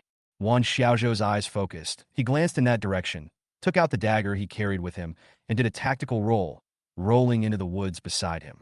Then, Fong Xiaoqiao heard hurried footsteps. The footsteps came from near and then faded away quickly. Chapter 78. Fong Xiaoqiao. "Hit me." After Xiaozhou left, Fong Xiaoqiao stared at the dark woods ahead. She didn't know if the person was still there. But that was the only direction. She could only hope that one Xiaozhou and Shuiping could defeat each other. The drawbacks of hypnosis were fully exposed at this moment. Once he is unable to face the enemy head-on, Fong Xiaoqiao will still be a useless fighter. Bang, bang, bang. Soon, fire snakes spewed out of the forest, and the sound of gunfire was deafening. Hearing the gunshots, Fong Xiaoqiao knew that Shuiping was exchanging fire with those people. After the gunshots, there were sounds of scolding and fighting. Fong Xiaoqiao's heart moved, and she crouched down and quietly moved towards the direction where the sound came from. With the guidance of a voice, she was no longer blind. As long as he can get close and see the enemy, Fong Xiaoqiao will have the opportunity to use hypnosis. "Don't move. Wait until I come back." Fong Xiaoqiao gave some instructions to Ziqi and the others in the tent, then rushed into the woods without looking back. The fight continued, but there was no more gunfire. There are still 5 bullets in Shuiping's gun, but the water bottle did not continue to shoot. It should be in Xiaozhou, who was in close combat with the enemy. Aquarius was afraid of accidentally injuring in Xiaozhou, so he did not continue shooting. While Fong Xiaoqiao was groping forward, he was quickly analyzing the current situation in his mind. The sounds of fighting were getting closer and closer. Fong Xiaoqiao slowed down and carefully hid his body. Quietly pulling aside the bushes, the figures of Xiaozhou, Shuiping, and the enemy appeared in front of Fong Xiaoqiao. The other party consisted of 2 men and 1 woman, one of whom was fighting with one Xiaozhou and Shuiping. The other man stood aside, waving his arms, and watched the fight between Xiaozhou and his 4 companions coldly. Seeing this scene, Fong Xiaoqiao blinked. Obviously, this man should be the leader of the other party.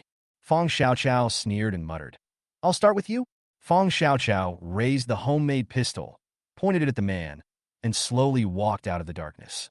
"Hey, look at me." Fong Xiaoqiao whistled at the man. The man was stunned when he heard Fong Xiaoqiao's voice. He turned his head and looked at Fong Xiaoqiao. Seeing the black muzzle of the gun, the man was stunned for a moment. Then he shook his body, trying to dodge. Seeing the man's actions, Fong Xiaoqiao raised her eyebrows and pulled the trigger without hesitation. Bang! A gunshot rang out like thunder. The man froze in place for a moment. The four people, including in Xiaozhou, who were fighting, were also stunned. They stopped and looked at Fong Xiaoqiao. Looking at the bullet hole at his feet, the man swallowed. He didn't dare move for fear that Fong Xiaoqiao would shoot again. Don't move! Otherwise, the next shot will be in your head. Looking at the man's reaction, Fong Xiaoqiao sneered. Okay, I won't move. The man raised his hands and said helplessly, Put your hands on your head and squat down, Fong Xiaoqiao said with a sneer. The man nodded and squatted down obediently. You two are not allowed to move. If you do, I will beat him to death. Fong Xiaoqiao shouted to the man and woman. Did you hear me? Don't move. The man squatting on the ground echoed.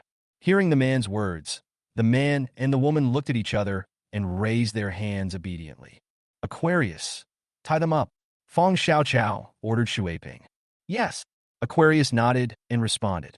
Aquarius kicked the man to the ground, stepped on his chest, and looked down at him. The man looked at Aquarius angrily, but considering their boss's safety, he did not dare to resist. Aquarius sneered, took out a few custom-made cable ties from his arms, and tied the man's hands together with them. Then he did the same thing again, tying the man's feet together with a disposable cable tie. Aquarius didn't release his foot on the man's chest until he had control of the man's hands and feet. Throw 2 cable ties to Wan Xiaozhou. Shuiping pointed at the man who was being pointed at by Fong Xiaoqiao with a gun. Wan Xiaozhou understood and took the ribbon and walked over. Aquarius did the same thing and tied the woman's hands and feet tightly with a cable tie. So, there's no need to tie it up, right? This thing hurts? The man blinked and said with a grin. Be honest. Wan Xiaozhou scolded. Sister, I'm very honest. Can you not tie it up? The man said with a grin. Looking at the grinning man, Wan Xiaozhou's eyes flashed coldly, and he kicked the man in the face. Ah! The man screamed and fell to the ground. There was an extra shoe print on my face, a size 38 shoe. And Xiaozhou locked the man's hands and feet with cable ties with 2 clicks. Only after the 2 men and 1 woman were tied up did Fong Xiaoqiao breathe a sigh of relief and put away the gun in his hand. The whole process seems easy, but it is very dangerous. With Aquarius's marksmanship, how could the person who could make her miss 3 consecutive shots be an ordinary person? Tell me, who are you? Fong Xiaoqiao looked at the man and asked in a deep voice. We are just passers-by. The man replied with a grin. Fong Xiaoqiao smiled when she heard the man's answer. Seeing Fong Xiaoqiao smile, the man also laughed. Beat! Looking at the grinning man, Fong Xiaoqiao uttered a word lightly. Hearing this, the man's smile froze. The next second, a size 38 shoe sole was infinitely magnified in front of his eyes. Don't! Oops! The man exclaimed, but before he could finish his words, the sole of the shoe hit his face again. Wan Xiaozhou raised the corner of his mouth and revealed a wicked smile. The little feet stepped on the man's face again and again like raindrops. Poof! Seeing this scene, Fong Xiaoqiao burst out laughing. This in Xiaozhou is really interesting. People say that you shouldn't hit someone in the face, but she is different. She only hits people in the face. Asshole, stop hitting me. If you want to hit me, don't touch our young master. Seeing this scene, the man and woman shouted excitedly. Their hands and feet were tied with cable ties. They kept struggling and even tried to crawl over to protect the man who was kicked hard by Wan Xiaozhou. However, they had only climbed 2 meters when Aquarius sneered, grabbed their feet, and pulled them back to their original position. Stop it, you bastard. Stop hitting me. The 2 men glared at each other and shouted. Fong Xiaoqiao rolled her eyes, pointed at the man and woman, and said 3 words indifferently. Hit me. Yes. Hearing this, Aquarius responded with a smile. The next second, Aquarius took action. With 1 kick, he gave the man a hard kick in the stomach. Snort! The man groaned. His body instantly bent like a shrimp in pain. Aquarius, however, has undergone special training. The force of 1 kick is enough to break ribs. This powerful kick was like a sledgehammer, hitting the man hard. Ahem! The man's face turned red, and he coughed up blood. Etc. Seeing that Aquarius was about to attack the woman, Fong Xiaoqiao called out to her. Aquarius stopped immediately and looked at Fong Xiaoqiao. Fong Xiaoqiao looked at the young master they were talking about and asked with a smile, I'll give you a chance. Will you tell me? Chapter 79. Beaten into a pig's head. Small boat. Stopped for a moment. Seeing that the young master's face had been stepped on like a pig's head by Xiaozhou, Feng Xiaoqiao waved her hand and said. Hearing Feng Xiaocao's words, Wan Xiaozhou stopped immediately and stood aside obediently, but his little legs were still restless, as if he was still a little unsatisfied. Seeing Wan Xiaozhou's unsatisfied smile, the young master shuddered, tried to open his eyes, which were swollen into a slit, looked at Feng Xiaoqiao, and said in a trembling voice, "Oh, I can't help it." Hearing the young master's slurred answer, Feng Xiaoqiao subconsciously frowned. "Stop talking." Feng Xiaoqiao blinked and said, "Hold it, I'm talking." When the young master heard Feng Xiaocao's words, he burst into tears. "I don't understand what you were saying." Feng Xiaoqiao shrugged and said helplessly, Oh. The young master said incoherently, I don't understand at all." Feng Xiaoqiao said with a smile. Whoa. The young master cried. Forehead. Looking at the crying young master, Feng Xiaocao's face was filled with black lines. "Are you crying already? Still not a man?" Feng Xiaoqiao rolled her eyes and complained. Whoa. After hearing Feng Xiaocao's words, the young master cried even more sadly. "Stop crying." Feng Xiaoqiao frowned and scolded. "Cry again, and I'll beat you up," Feng Xiaoqiao said in a deep voice. Gah! The young master's crying suddenly stopped. 6. Feng Xiaoqiao was shocked by the sudden breaking. "Be honest and let her talk." Feng Xiaoqiao pointed at the woman and said. How? The young master nodded his head like a chick pecking at rice. "Tell me, who are you? If he doesn't tell the truth, I'll beat him up." Feng Xiaoqiao pointed at the young master and said in a deep voice. "Shuas."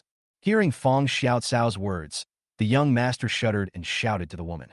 The woman took one look at the young master, who looked so miserable and whose face was swollen like a big pig's head, and nodded. Whoa! The young master breathed a sigh of relief. "What do you want to know?" The woman asked in a deep voice. "Who is he? Who are you? And who is he?" Feng Xiaoqiao pointed at the young master, then at the big shrimp, and asked. "He is my young master. His name is Yi Lingchen. My name is Lin Ming, and his name is Qianxia." Lin Ming answered honestly. "Night. It's a very rare last name." Feng Xiaoqiao said thoughtfully. "Is he the young master? So where are you from?" Feng Xiaoqiao asked. "Yes, he is the young master of the Yi family." Lin Ming nodded and replied. "We are from the Yi family, the managers behind the Yi group." Lin Ming added. "Who is the head of the Yi family?" Feng Xiaoqiao blinked and asked. Feng Xiaoqiao had heard from Jiqi that the Yi family and the Yi group were big families in the capital, even bigger than the Ji family. The person in charge of the Yi family now is young Master Lingchen's father, Yi Weiliang. Lin Ming answered truthfully. "Your Yi family is not from the capital, so why are you here?" Feng Xiaoqiao asked in a deep voice. "The young master came here because he received an invitation from the young master of the Yu family, Yu Tianqi. I just didn't expect that this place was actually a trap. We were attacked as soon as we arrived. There were 4 people originally protecting Master Lingchen. During the attack, one of them died on the spot. The other one was Captain Jianchen.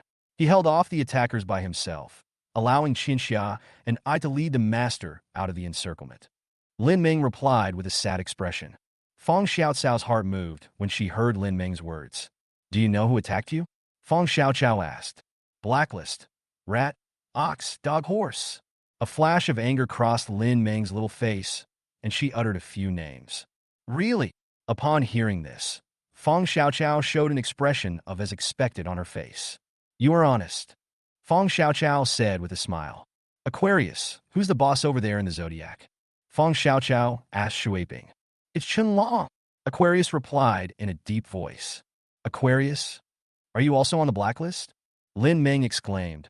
Hearing Lin Ming shout, Yi Lingchen and Qianxia both trembled and showed worried expressions. "She is." Feng Xiaoqiao pointed at the water bottle and smiled. "We're not." He pointed at himself and Wan Xiaozhou and said, "Who are you? Why would Aquarius listen to you?" Lin Ming looked at Feng Xiaoqiao suspiciously and questioned. "Me, just like you, a victim who was invited here." Feng Xiaoqiao shrugged and smiled. "Don't worry, Aquarius has been turned against me. Now, Aquarius is mine and will not continue to work for the blacklist." Feng Xiaoqiao added. Lin Ming obviously didn't believe what Feng Xiaoqiao said, still looking at Feng Xiaoqiao with suspicion. "Believe it or not, Fong Xiaoqiao rolled her eyes and said, Aquarius, let them go. Fong Xiaoqiao instructed Shuiping. Yes. Shuiping responded respectfully, took out a dagger, and walked towards Lin Ming. What are you going to do? Lin Ming looked at the water bottle nervously. Let me untie you, Aquarius said unhappily. As he said that, he grabbed Lin Ming and used a dagger to cut off the ties on Lin Ming's hands and feet. After regaining his freedom, Lin Ming immediately jumped up and stared at the water bottle vigilantly. Don't look at me like that. I want to kill someone, Aquarius said coldly. As he spoke, the gun in his right hand was faintly aimed at Yi Lingchen. Lin Ming instantly became nervous and didn't dare to glare at Shuiping anymore. Seeing this, Aquarius grinned and sneered, then walked towards Qianxia. He raised his knife and cut the ties on Qianxia's hands and feet with 2 swishes. And Xiaozhou, who was standing by, also took out a dagger and cut the cable tie for Yi Lingchen. Master! Lin Ming hurriedly ran towards Yi Lingchen. Seeing this, Fong Xiaoqiao did not stop it. Are you really going to let us go? Lin Ming helped Yi Lingchen up and asked suspiciously. Nature, Fong Xiaoqiao said as a matter of course. I've already said it before. I'm a victim just like you all. I have nothing to do with the blacklist. Fong Xiaoqiao said helplessly. Oxine Tower, Yi Lingchen said incoherently. Master? Hearing this, Lin Ming looked at Yi Lingchen. Yi Lingchen waved his hand, signaling Lin Ming not to say anything more. Yi Lingchen took out his mobile phone and edited a paragraph. It's so hard to talk, my mouth hurts. I believe what she said. If she was on the blacklist, you would have died a long time ago, and I would have been taken away too. How could she let us go? Miss, can we move with you? The first 2 sentences that Yi Lingchen said were for Lin Ming and Qianxia, and the last sentence was for Fong Xiaoqiao. If they want to come with us, that's not impossible, but they both have to listen to me. Fong Xiaoqiao thought for a moment and spoke. As he spoke, he pointed at Lin Ming and Qianxia. Can. Yi Lingchen quickly typed 2 words and showed them to Fong Xiaoqiao. Chapter 80, I hope you will cooperate a little. For your own safety, please hand over all the weapons you have. I will take inventory and return the weapons that I think pose no threat to our camp to you. Fong Xiaoqiao crossed her arms and said to Yi Lingchen, Oh, I still have no experience. Fong Xiaoqiao muttered to herself. You should have searched them when you tied them up just now. You were too busy asking questions. Now it's so embarrassing. Fong Xiaoqiao summed up her experience in her mind. After hearing Fong Xiaoqiao's words, Yi Lingchen and the other 2 looked at each other, feeling that something was wrong with their steps. But since Fong Xiaoqiao had brought it up, they couldn't say much and could only cooperate. Not cooperating, the water bottle guns are out. You can't bet that there are no bullets in the water bottle gun, right? 7 steps away, the gun is fast. Within 7 steps, the gun was fast and accurate. Because of the distance, Lin Ming and Qianxia can still hide. Such a close distance. Even gods have to eat 2 peanuts. Yi Lingchen took out a pistol from his waist. Lin Ming and Qianxia each took out 2 daggers, together with the machete on the ground. These are all the weapons the 3 of them have. You actually have a gun? Looking at the silver pistol over there, Fong Xiaoqiao asked in surprise. It was prepared at home. Yi Lingchen used his mobile phone to edit. Why don't they have 2? Fong Xiaoqiao raised her eyebrows and asked. They're not good at shooting. Yi Lingchen edited the text and showed it to Fong Xiaoqiao. I don't believe it, Fong Xiaoqiao said with a smile. Xiaozhou, search it. Fong Xiaoqiao instructed Wan Xiaozhou. Good. Wan Xiaozhou nodded in response. Turn around, Wan Xiaozhou said to Yi Lingchen. Yi Lingchen had no choice but to turn around and hold his head in his hands. Now, Yi Lingchen is extremely afraid of Wan Xiaozhou. This little girl always hits people in the face. Wan Xiaozhou searched Yi Lingchen's body, then turned around and spread his hands to indicate that he had no hidden weapons. Fong Xiaoqiao nodded and pointed at Lin Ming. Wan Xiaozhou nodded and walked towards Lin Ming. Are you hiding any weapons? If you're hiding it, hand it over. I found it, but it's not good. Wan Xiaozhou asked Lin Ming in a deep voice. Lin Ming glanced at Yi Lingchen, bit her lip, and took out another dagger from her pocket. There's just a dagger hidden, Lin Ming said in a low voice. Wan Xiaozhou took the dagger and turned to look at Fong Xiaoqiao. Search, Fong Xiaoqiao said expressionlessly. I did it on a whim, but I didn't expect it to be so rewarding. They actually hid their weapons. Since they have ulterior motives and don't trust her, there is no need for Fong Xiaoqiao to trust them. Taking them in was a risky act in the first place. If they hadn't known, Capricorn and the other 6 would have ambushed them on the road leading to the gathering place ahead. It just so happened that Feng Xiaoqiao was short of manpower, and he was impressed by the abilities of Lin Ming and Qian Xia, and wanted to use the two of them to deal with Capricorn together. Under normal circumstances, Feng Xiaoqiao would never take in Yi Lingxin and the other 2. After all, in this situation, sheltering people of unknown origin is a very dangerous behavior. Wan Xiaozhou nodded and began to search Lin Ming's pockets. Lin Ming was a little annoyed. As soon as she opened her mouth, she was glared at by Xu Weiping. Lin Ming glanced at the water bottle angrily and shut her mouth. When you live under someone's roof, you have to bow your head. As a bodyguard trained by the Yi family, Lin Ming does have some foresight. Wan Xiaozhou searched Lin Ming's body and took out a folding claw knife as thin as a card from the interlayer of the upper of Lin Ming's training boots. Wan Xiaozhou glared at Lin Ming and said coldly, "Are you dishonest?" As he said that, he kicked Lin Ming in the stomach. Seeing this scene, Qian Xia became furious and was about to take action. But just as he opened his mouth, Xu Weiping put the gun in front of him. Looking at the black muzzle of the gun, Qian Xia swallowed and froze in place. "Be honest," Aquarius said coldly. "I understand." Yi Lingqin was very anxious and shouted incoherently. The occasional earthquake repaired the Dota, and it was shaking like crazy. Yi Lingqin hurriedly explained to Feng Xiaoqiao. Listening to Yi Lingqin's words, Feng Xiaoqiao frowned. He said, "I can't understand typing." Hearing this, Yi Lingqin nodded and typed hurriedly. "Don't be impulsive. I really don't know what weapons they brought. I asked them to cooperate." After editing, Yi Lingqin showed it to Feng Xiaoqiao. Feng Xiaoqiao nodded and said, "I'll give you one more chance. You'd better not play tricks again." Yi Lingqin nodded hurriedly, edited a message on his mobile phone, and showed it to Lin Ming and Qian Xia. "Don't be impulsive, cooperate, and don't mess around." Looking at Yi Lingqin's words, Lin Ming and Qian Xia nodded at the same time. "We will cooperate and not mess around." Lin Ming covered her stomach, got up from the ground, and spoke. "It will be better this way," Feng Xiaoqiao said in a deep voice. "Aquarius!" Feng Xiaoqiao called out to Xu Weiping. Aquarius understood and moved the gun away. "Take it out." Aquarius looked at Qian Xia and said in a deep voice. Qian Xia glanced at Yi Lingqin and asked for his opinion.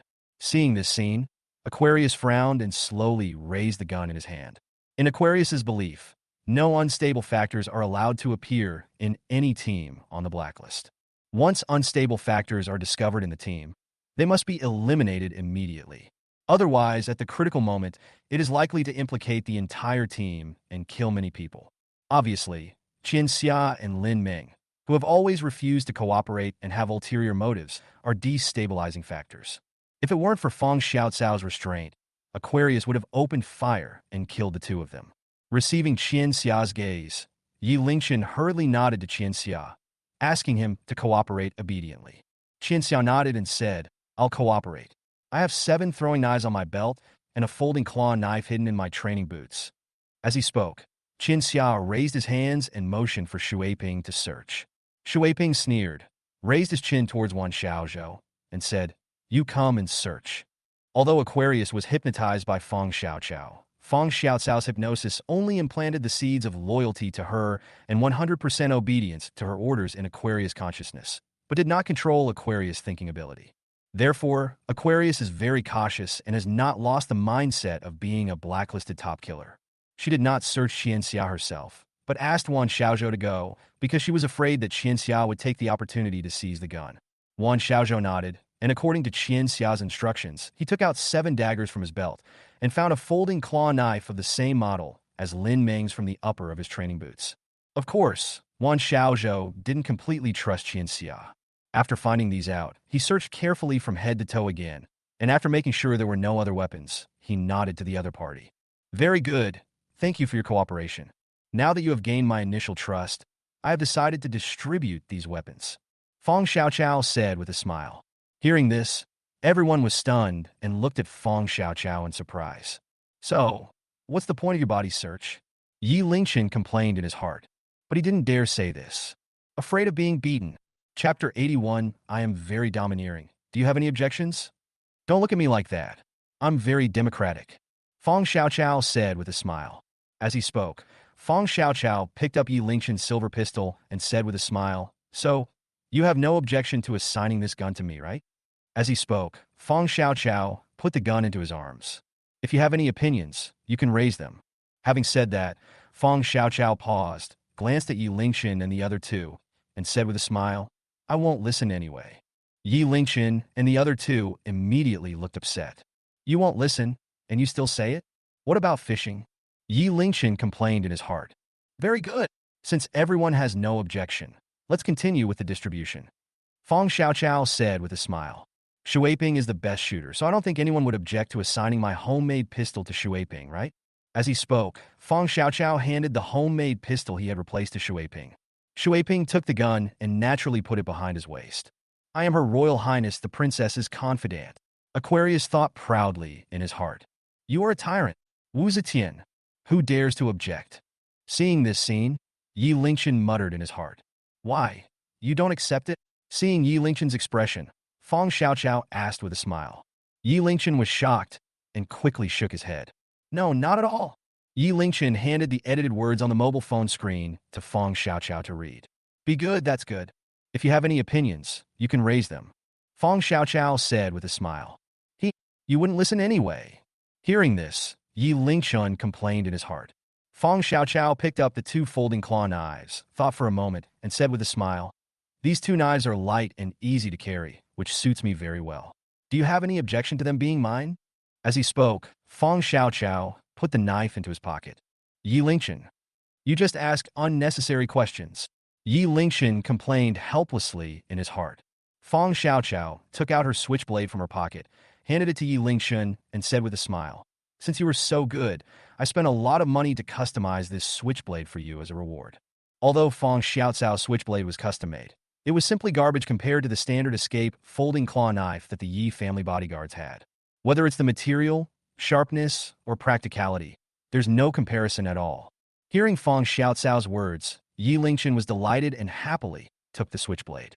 In Yi Lingxin's eyes, the switchblade was a crudely made piece of street stall merchandise, but in such a dangerous environment, for him, who was almost a prisoner, to be able to get a weapon for self-defense was like a dream. Thank you, sister. Yi Lingxin edited a line of text and showed it to Fong Xiaoqiao. Good brother. You're welcome. Fong Xiaoqiao raised the corners of her mouth, revealing a sweet smile, and spoke. Don't forget to pay your sister for the switchblade later. Sister is poor, not like you, Master Yi, who is so rich. This switchblade costs sister 100,000 yuan. Sister won't make money from you. Just give me 100,000. Fong Xiaoqiao said with a smile. Yi Lingxin was stunned. The switchblade in my hand suddenly lost its appeal. Lin Ming and Qian Xia, who were standing by, looked at the switchblade over there, and the corners of their mouths twitched violently. Too cruel? This is just treating their young master as a scapegoat. Brother, sister treats you well. Fong Xiaoqiao asked with a smile. Yi Lingxin had a constipated expression on his face. Nodded reluctantly. Pay it. Fong Xiaoqiao stretched out her fair little hand and smiled. Yi Lingxin was completely numb. It's deep in the mountains and forests. There's not even any signal. Is he going to risk his life? But looking at Fong Xiaoqiao's sincere eyes, Yi Lingxin really couldn't say that he had no money. God knows how badly he would be beaten if he said it. Brother Lingxin, you don't have no money, do you? Fong Xiaoqiao narrowed her eyes and asked quietly. Yi Lingxin swallowed hard and began to float around. Yi Lingxin has a lot of valuable things on him. Whether it's accessories or supplies, it's not easy to collect 100,000 yuan. But it's useless for him to know the price. It needs Fong Xiaoqiao's approval. And Yi Lingxin felt that Fong Xiaoqiao would calculate the depreciation expenses. Even in Yi Lingxin's mind, Fong Xiaoqiao had already said to him with a foxy smile, a depreciation of 950,000 for something worth 1 million is not too much, right? Brother Lingxin, you really don't have any money, right? Fong Xiaoqiao narrowed her eyes and asked with a smile. Although Fong Xiaoqiao was smiling, Yi Lingxin had already smelled danger from her. I really don't have any money. This beautiful sister can eat people. Duh. Yi Lingxin swallowed and spoke. Good. This time sister understood. Fong Xiaoqiao said with a smile. Since you have it, take it out, brother. Fong Xiaoqiao stretched out her fair little hand in front of Yi Lingxin. Yi Lingxin blinked and looked at his limited edition Rolex Submariner. Yi Lingxin took off the Rolex Submariner from his wrist with trembling hands and handed it to Fong Xiaoqiao. Fong Xiaoqiao blinked and took the Rolex Submariner. Yi Lingchen took out his mobile phone and started editing. This limited edition Rolex Submariner, do you think it's good enough? After handing the phone to Feng Xiaoqiao, Yi Lingchen stared at Feng Xiaoqiao's face nervously.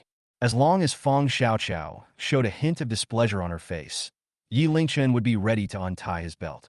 Don't get me wrong, Yi Lingchen doesn't want to die. But there was a gem on his belt buckle, a priceless heart of the ocean. Feng Xiaoqiao narrowed her eyes, looked at the Rolex Submariner in her hand, and wondered whether she should give Yi Lingchen change. Sister, is that enough? Seeing Feng Xiaoqiao remain silent for a long time, Yi Lingchen edited the text and asked. Looking at the words on the phone screen, Feng Xiaoqiao grinned and said, "That's enough. Even if you help them, pay for the weapons." Yi Lingchen. Lin Meng. Qianxia. We have to pay for our weapons if they are returned to us? Yi Lingchen and the other two exclaimed in their hearts at the same time. But they dared not say this out loud. The reason is simple. He is afraid that Yi Lingchen will get beaten. Thank you, sister. Yi Lingchen's heart was bleeding as he edited the text. You're welcome. My sister is very democratic. Feng Xiaoqiao grinned and spoke. I don't trust you. Yi Lingchen complained in his heart. Feng Xiaoqiao picked up a dagger, threw it to Wan Xiaozhou, and said with a smile, Xiaozhou is very good at fighting, so it's not too much for him to take a dagger, right? Yi Lingchen nodded frantically. Lin Meng and Qianxia looked at the sky, which was turning pale as a fish belly, and didn't want to talk. Just don't overdo it, Feng Xiaoqiao said with a smile. Feng Xiaoqiao wanted to instill the impression that she was very domineering in Yi Lingchen and the other two. In order to make the three people obedient, Feng Xiaoqiao also used some psychological hints from hypnosis. Chapter 82, If You Can't Teach Me. Beat him up? Can you use a throwing knife? Feng Xiaoqiao looked at Qianxia and asked. Meaning? Qianxia nodded and answered truthfully. Is it true? Feng Xiaoqiao raised her eyebrows and asked curiously. Hit wherever you point, Qianxia said in a deep voice. Then knock the monkey down from that tree. Feng Xiaoqiao pointed to a monkey squatting on a tree branch 20 meters away, looking at the monkey curiously, and said. Hearing this, Qianxia was speechless. This is a dart. After a long time, Qianxia said with a red face. Princess, the dart has a limited range and can't hit more than 20 meters away. Besides, even with a pistol, it's hard to hit a target 20 meters away. Aquarius, who was standing beside him, whispered something. Oh, I see. Feng Xiaoqiao showed an expression of sudden enlightenment. How far can your throwing knife reach? Feng Xiaoqiao asked. Within 10 meters, Qianxia said in a deep voice. Hearing this, Feng Xiaoqiao smiled. As he spoke, Feng Xiaoqiao's eyes began to scan the surroundings, looking for someone who could serve as a target. Target, the tree 8 meters away. Is everything all right? Feng Xiaoqiao blinked and asked. No problem, Qianxia answered confidently. Please start your performance. Feng Xiaoqiao snapped her fingers and said with a smile. Qianxia nodded and picked up a throwing knife. He took a deep breath and his eyes became sharp.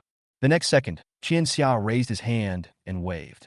With a swoosh sound, the flying knife in his hand shot out. Aquarius, go check and see if you hit the target. Feng Xiaoqiao shouted. Yes. Aquarius responded and rushed out instantly. A minute later, Aquarius came back with a throwing knife. There was a tit stuck on the flying knife. Princess, exactly 8 meters. Aquarius held the flying knife in both hands and showed it to Feng Xiaoqiao. Didn't it hit the tree trunk? Feng Xiaoqiao looked at the tit and asked curiously. This titmouse was nailed to the tree. Aquarius replied.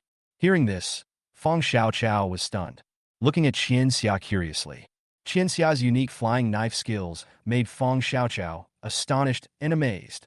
Qianxia had a calm expression and greeted Feng Xiaoqiao's curious gaze calmly. Little guy, are you ready to worship me? Qianxia thought proudly in his heart. Oh, that's good, Feng Xiaoqiao said with a smile. Hearing Feng Xiaoqiao's praise, Qianxia's eyes flashed with pride. Since you were so good at throwing knives, I will reward you by making you my teacher. Feng Xiaoqiao said with a smile. Qianxia's eyes widened instantly. If you can't teach me. Having said that, Feng Xiaoqiao paused and looked at Yi Lingchen with a smile. Noticing Feng Xiaoqiao's gaze, a bad premonition arose in Yi Lingchen's heart.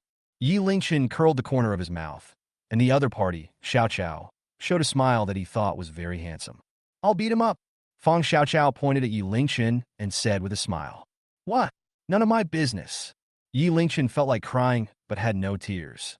Hearing this, Qinxia felt like eating a lump of milk and showed a constipated expression. "You have no objection?" Fang Xiaoqiao blinked and asked with a smile. "No, no." Qinxia replied with a gloomy face. "Very good." Fang Xiaoqiao nodded with satisfaction. "I'll return the flying knife to you and give you another dagger." Fang Xiaoqiao threw the flying knife and a dagger to Qinxia. "Thanks." Qinxia thanked him with a depressed look on his face. Took back the equipment that originally belonged to him. "These 2 daggers are yours." Fang Xiaoqiao threw 2 daggers to Lin Ming. "Thanks." Lin Ming thanked him expressionlessly and put the dagger away. "Okay, let's go back to camp. Take a break, it's time to get going." Fang Xiaoqiao looked up at the sky, which was gradually turning white, and said with a smile. Fang Xiaoqiao and his group returned to the camp. At this time, Ziqi and a few others had already come out of the tent and were gathering around the campfire, waiting for Fang Xiaoqiao. "I'm back," Fang Xiaoqiao said with a smile. Hearing Fang Xiaoqiao's voice, Ziqi and others instantly showed surprised expressions. "Xiaoqiao, you are finally back," Ziqi exclaimed. "Hey, I'm back," Fang Xiaoqiao said with a smile. "Let me introduce this pighead. He is the young master of the Yi family in Beijing, Yi Lingchen.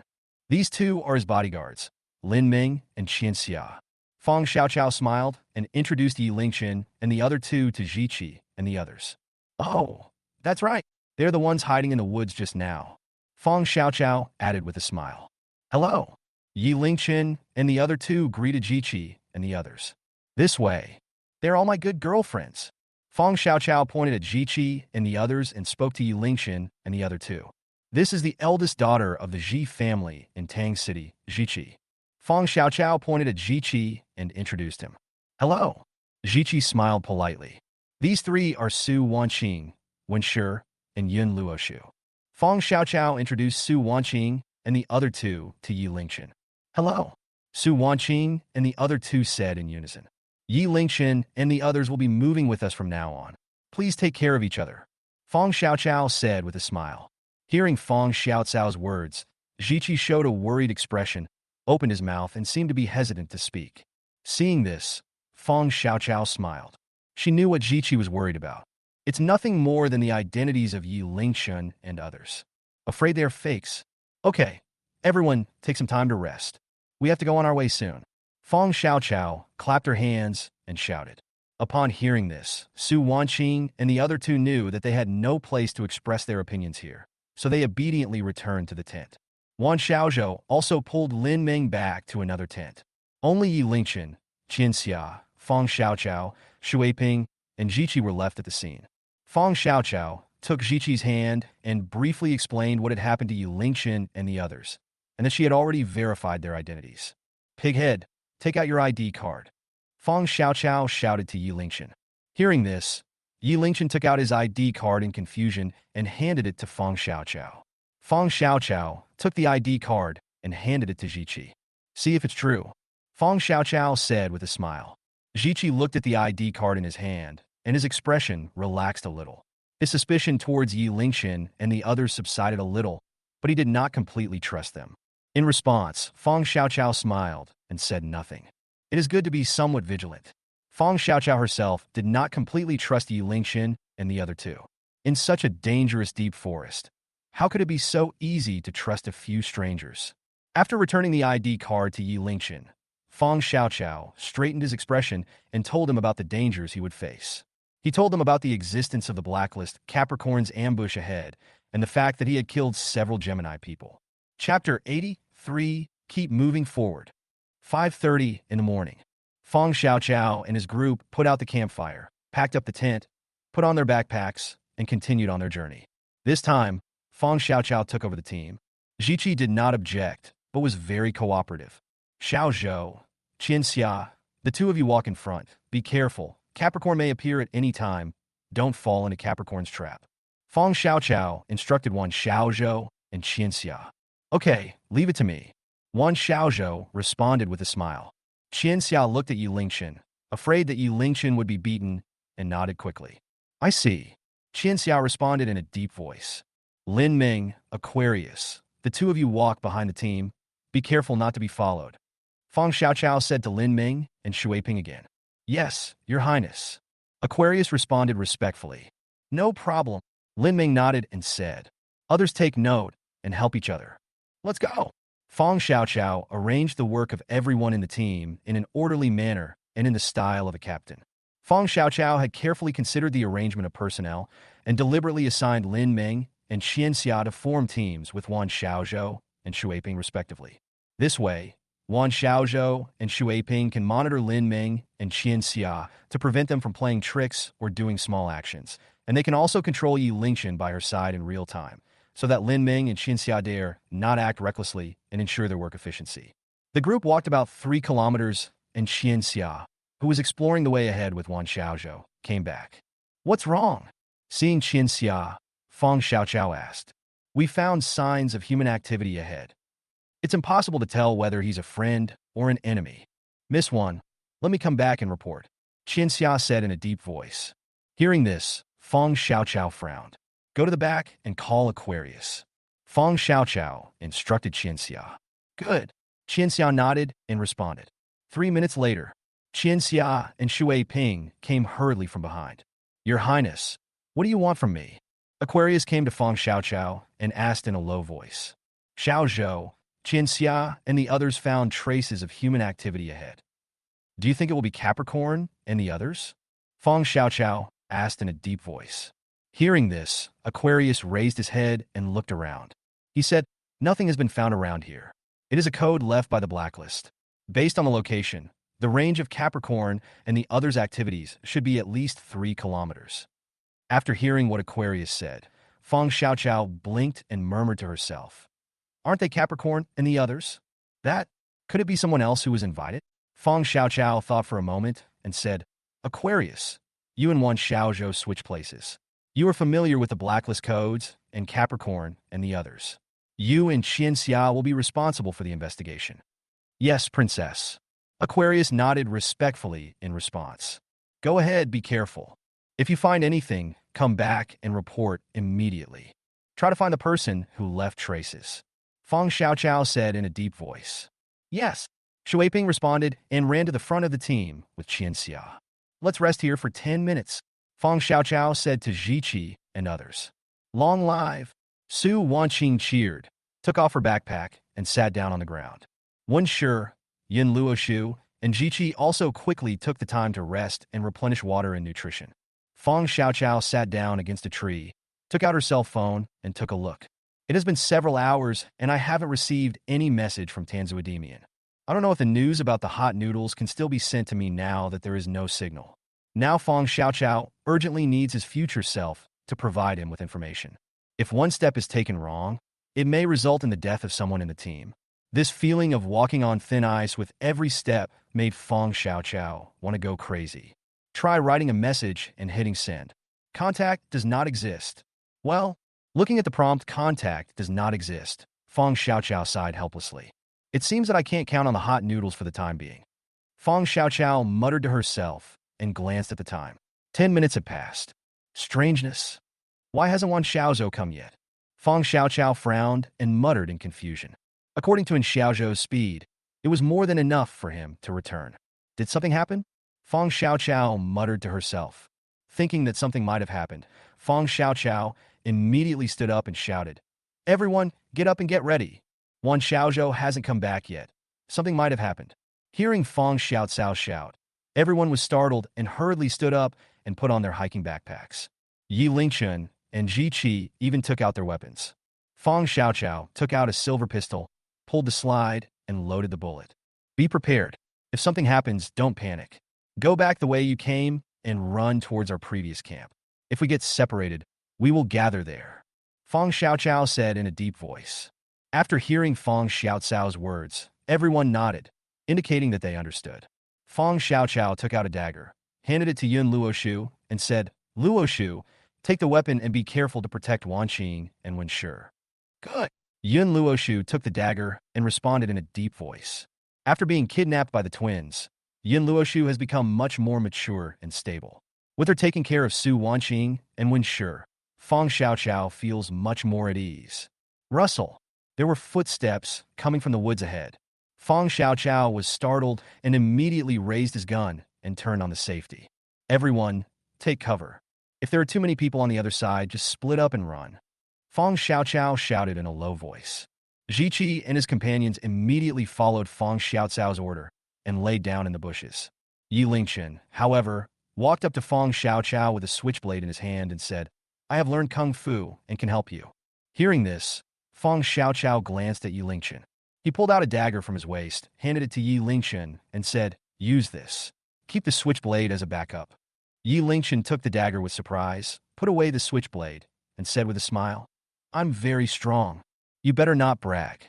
Fong Xiaoqiao rolled her eyes at Yi Lingchen and said unhappily. Yi Lingchen shrank his neck, held the dagger, walked forward for a distance, and laid down in the grass.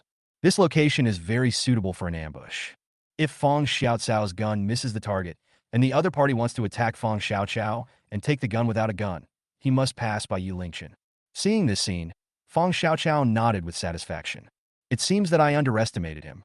It's not as stupid as you think. Fong Xiaoqiao muttered. When Yi Lingchen heard Fong Xiaoqiao's words, his face instantly turned black. You are stupid. Your whole family is stupid. This young master is very smart. Yi Lingchen complained in his heart. Rustle. As the footsteps got closer, Fong Xiaoqiao put her finger on the trigger. Such chaotic footsteps could not possibly be from one person. It won't be Aquarius, Wan Xiaozhou, or the other three. All three of them have been trained, so their steps would not be so messy. Chapter 84. Horror in the Forest. Fong Xiaoqiao pointed the muzzle of the gun in the direction of the footsteps, her beautiful eyes staring straight ahead without blinking. As the footsteps approached, 4 wild boars came into Fong Xiaoqiao's sight. What?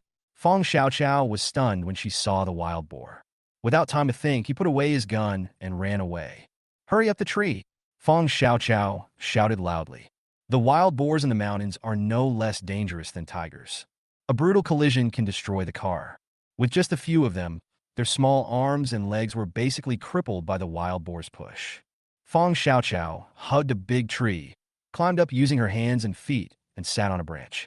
However, Fong Xiaoqiao can climb trees. She learned this skill from digging out bird nests with Ziqi when she was a child in an orphanage.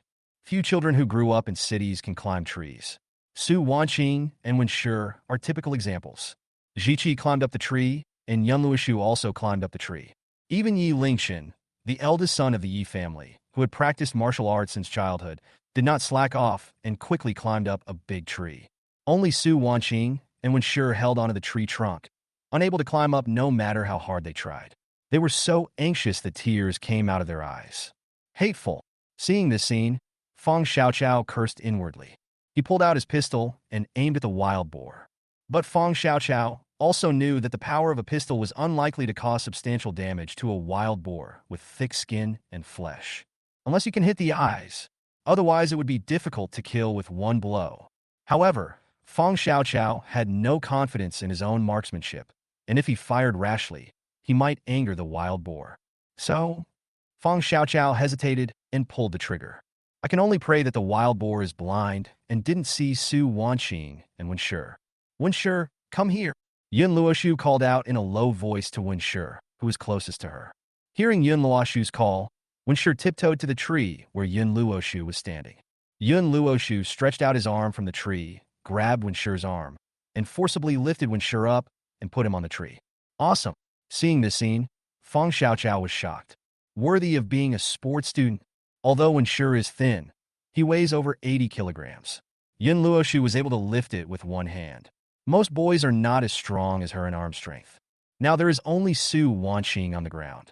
Su Wanqing was so anxious that she cried. The more anxious you are, the weaker your hands and feet become. Everyone was worried about Su Wanqing. But at this moment, there was nothing we could do. Su Wanqing has a pretty good figure. If you weigh less than 100 pounds, you are either flat or short. Su Wanqing just didn't take it. She weighs over 100 pounds, is 1.65 meters tall, and has a curvy figure. Not to mention that Yun Luoshu couldn't lift it. Even Yi Lingchen could only look on with envy. The rampaging wild boar was getting closer and closer. Su Wanqing's crying soon attracted the attention of the wild boar running in front. The wild boar stopped and looked in the direction of Su Wanqing with its round eyes. White smoke was coming out of his nose. Anyone can see, this wild boar is not in a good mood. Even a little manic. Not good. Seeing this scene, Fong Xiaoqiao exclaimed in her heart. The muzzle of the gun was pointed at the wild boar. If the wild boar showed any intention of attacking Su Wanqing, she would shoot decisively. I hope the sound of the gunshots can attract the wild boars here. Fong Xiaoqiao muttered to herself. Fong Xiaoqiao had no hope of hurting the wild boar. He just wanted to attract it. Call out! Just as Fong Xiaoqiao was about to pull the trigger, a sound of breaking air was heard. A flash of cold light passed by. The wild boar screamed. Its body instantly stiffened, and it fell straight to the ground. Seeing this scene, Fong Xiaoqiao was confused. Looking closely, one could see a stream of bright red blood flowing from the wild boar's eye sockets. Dead. Fong Xiaoqiao blinked and muttered to herself. Ah!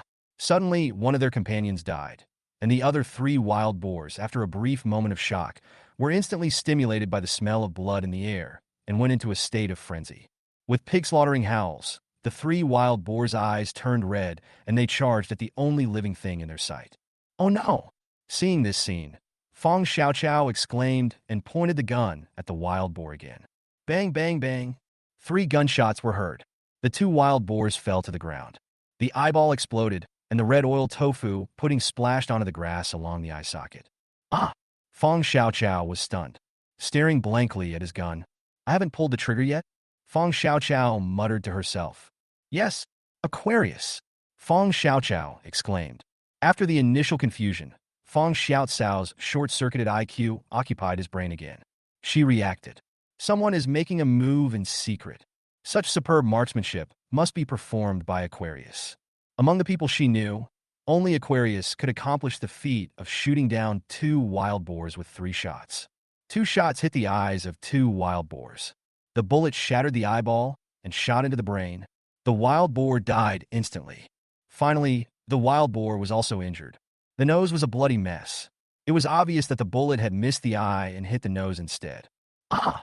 The wounded wild boar howled madly. A pair of eyes, scarlet. Obviously, the wild boar's bloodthirsty instinct was completely aroused by the stimulation of blood and pain. The wild boar went into a frenzy.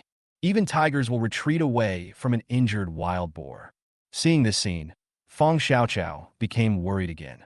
Swish! A figure flashed by, and a graceful figure appeared beside Su Wanqing. Fong Xiaoqiao looked closely and saw that it was Xiaozhou. Wan Xiaozhou held Su Wanqing with one hand and threw out a climbing rope with the other hand, wrapping it around the split splitter above his head. Seeing this scene, Fong Xiaoqiao breathed a sigh of relief. Ah! At this moment, the wild boar howled. He pointed his fangs at Wan Xiaozhou and Su Wanqing and lowered his head to launch a brutal charge. Not good! Fong Xiaoqiao exclaimed. Faced with the wild boar, Wan Xiaozhou was also frightened. Even with the strength of one arm, he was unable to climb up the tree branch with 2 people. The 2 people were suspended in midair, caught in a dilemma. Swish, swish, swish! Bang! At this moment, the sound of breaking air and gunshots rang out at the same time. A sturdy figure rushed out from the woods. While running, he waved his hands continuously. Rays of cold light shot out, making a whoosh sound as they broke through the air. Turn out to be, it's Qian Xia's flying knife. Now, Fong Xiaoqiao understood. The sounds of breaking through the air were actually flying knives. Ah! The wild boar howled and kept charging forward despite the flying knives and bullets, splashing blood all over its body. Qian Xia rushed to the tree, lifted up Wan Xiaozhou and Su Wanqing, and growled, Go up! Using both arms to push forward, and Xiaozhou kicked his legs and, relying on Qian Xia's strength, jumped onto the tree branch while holding Su Wanqing. At this time, the wild boar was less than 2 meters away from Qian Xia. With the speed of a wild boar charging, it would arrive in the blink of an eye. At this time, it was too late for Qian Xia to climb the tree. Chapter 85 Wild Boar Feast. Qian Xia. Seeing this scene, Yi Lingchen shouted anxiously. Not good! Fong Xiaoqiao exclaimed. Qian Xia was not afraid of danger. He raised his hand and shot a flying knife at the wild boar. At the same time, he did a tactical roll and flashed behind the big tree next to him. The wild boar's savage charge won't turn. That's why Qian Xia was so calm. Boom! The wild boar's head hit the tree. This melon is ripe. Such a thought popped up in Fong Xiaocao's mind. Ah! Before she could think more, two screams brought Fong Xiaoqiao back to reality. Fong Xiaoqiao looked carefully and was immediately shocked. The huge impact force of the wild boar hitting the tree caused the tree to shake, and even shook Su Wanqing and Wan Xiaozhou, who were sitting on the branch down. Su Wanqing and Wan Xiaozhou rolled on the ground and fell in front of the wild boar. The wild boar was stunned. Su Wanqing and Wan Xiaozhou were stunned. Wild boar? What's going on? Any unexpected surprises? The wild boar, with blood all over its face, opened its eyes wide and stared at Su Wanqing and Wan Xiaozhou. The next second, the wild boar let out a roar and turned its head to charge towards Su Wanqing and Wan Xiaozhou. Those orange-yellow fangs covered in blood. It was like the god of death scythe, emitting a dangerous aura that made Su Wanqing and Wan Xiaozhou feel cold all over. It's over. This thought arose in the minds of everyone present. At such a close distance, there is no way to save him. Even Qian Xia didn't have time to reach out. Bang! Just then a gunshot was heard. The charging wild boar's body shook. The body rushed forward a few steps due to inertia. The huge body fell to the ground with a loud bang. The fawn was less than 10 centimeters away from Su Wanqing. Great marksmanship, Qian Xia exclaimed. God save! Su Wanqing murmured to herself. Call! Seeing this scene, Fong Xiaoqiao breathed a sigh of relief. Technical work deserves a reward. Add chicken drumsticks to the water bottle. Fong Xiaoqiao muttered to herself. Qian Xia came out from behind the tree and helped Su Wanqing and Wan Xiaozhou up from the ground. Su Wanqing's legs were so weak from fright that she almost peed herself. Even though Wan Xiaozhou had a brush with death, he was still frightened and his hands and feet were weak. Are you all right? Qian Xia asked in a low voice. No, it's okay. Su Wanqing replied tremblingly. Wan Xiaozhou's pretty face turned pale and she shook her head. I'm glad you're okay. Fong Xiaoqiao slid down from the tree and spoke. Everyone came down from the trees, gathered together, and looked at Su Wanqing and Wan Xiaozhou with concern. Aquarius? Fong Xiaoqiao shouted. Princess, I'm here. Aquarius flashed out from behind a tree and answered. What just happened? Why are you back so late? Fong Xiaoqiao asked with a frown. We encountered a group of blacklist peripheral members. We rushed back after the three of us dealt with them. Aquarius lowered his head and answered truthfully. How many people? Hearing this, Fong Xiaoqiao was stunned and asked. The appearance of peripheral members of the blacklist here means that Capricorn and others are likely to be nearby. Aquarius said that the peripheral members of the blacklist are all vassals of the formal members and will not act alone. Once a peripheral member of the blacklist appears, it means that there is at least one official member nearby. A small team of 10 people, Aquarius replied in a deep voice. Who is the official member leading the team? Fong Xiaoqiao asked in a deep voice. No official member leading the team was found. Aquarius sighed. Could it be Capricorn? Hearing this, Fong Xiaoqiao asked with narrowed eyes. I'm not sure, Aquarius whispered. But if it's Capricorn, she won't let the three of us go. Aquarius hesitated for a moment and then spoke. Unless... Aquarius hesitated, as if he had thought of something. Unless what? Don't keep me in suspense. Fong Xiaoqiao frowned and asked. Unless Capricorn is held back by someone. Seeing Fong Xiaoqiao was unhappy, Aquarius quickly replied. Being held back? Maybe there are others nearby? Are they Capricorn's target? Fong Xiaoqiao asked as she was thinking deeply. That's right. It may be those people who left traces before. Aquarius nodded and analyzed. It's possible. Fong Xiaoqiao nodded in agreement. Xiaoqiao, what should we do? After hearing the conversation between Fong Xiaoqiao and Shuiping, Ziqi asked worriedly. Rest where you are? Deal with the wild boar and eat it first. Fong Xiaoqiao thought about it and spoke. They couldn't take the 4 wild boars away. But you can have a full meal first and then cut some of the good meat to take away. After hearing Fong Xiaoqiao's words, everyone immediately began to perform their duties. Some were cutting meat, some were collecting firewood, and some were making fire. Although Capricorn might be nearby, Fong Xiaoqiao did not move quickly. The battle with the wild boars just now made such a loud noise that they were exposed a long time ago. Even if they moved now, they would leave traces. If Capricorn wanted to find them, it would be very easy. Instead of running around, it is better to rest and wait for work. Seize the time and replenish your energy first. Wait until Capricorn comes and fight him. Aquarius, go and look around to see if there are any signs of fighting. See if we can follow the clues and find those people or the bodies. Feng Xiaoqiao whispered to Shuiping. Yes. Aquarius responded in a low voice, turned around, and disappeared into the woods.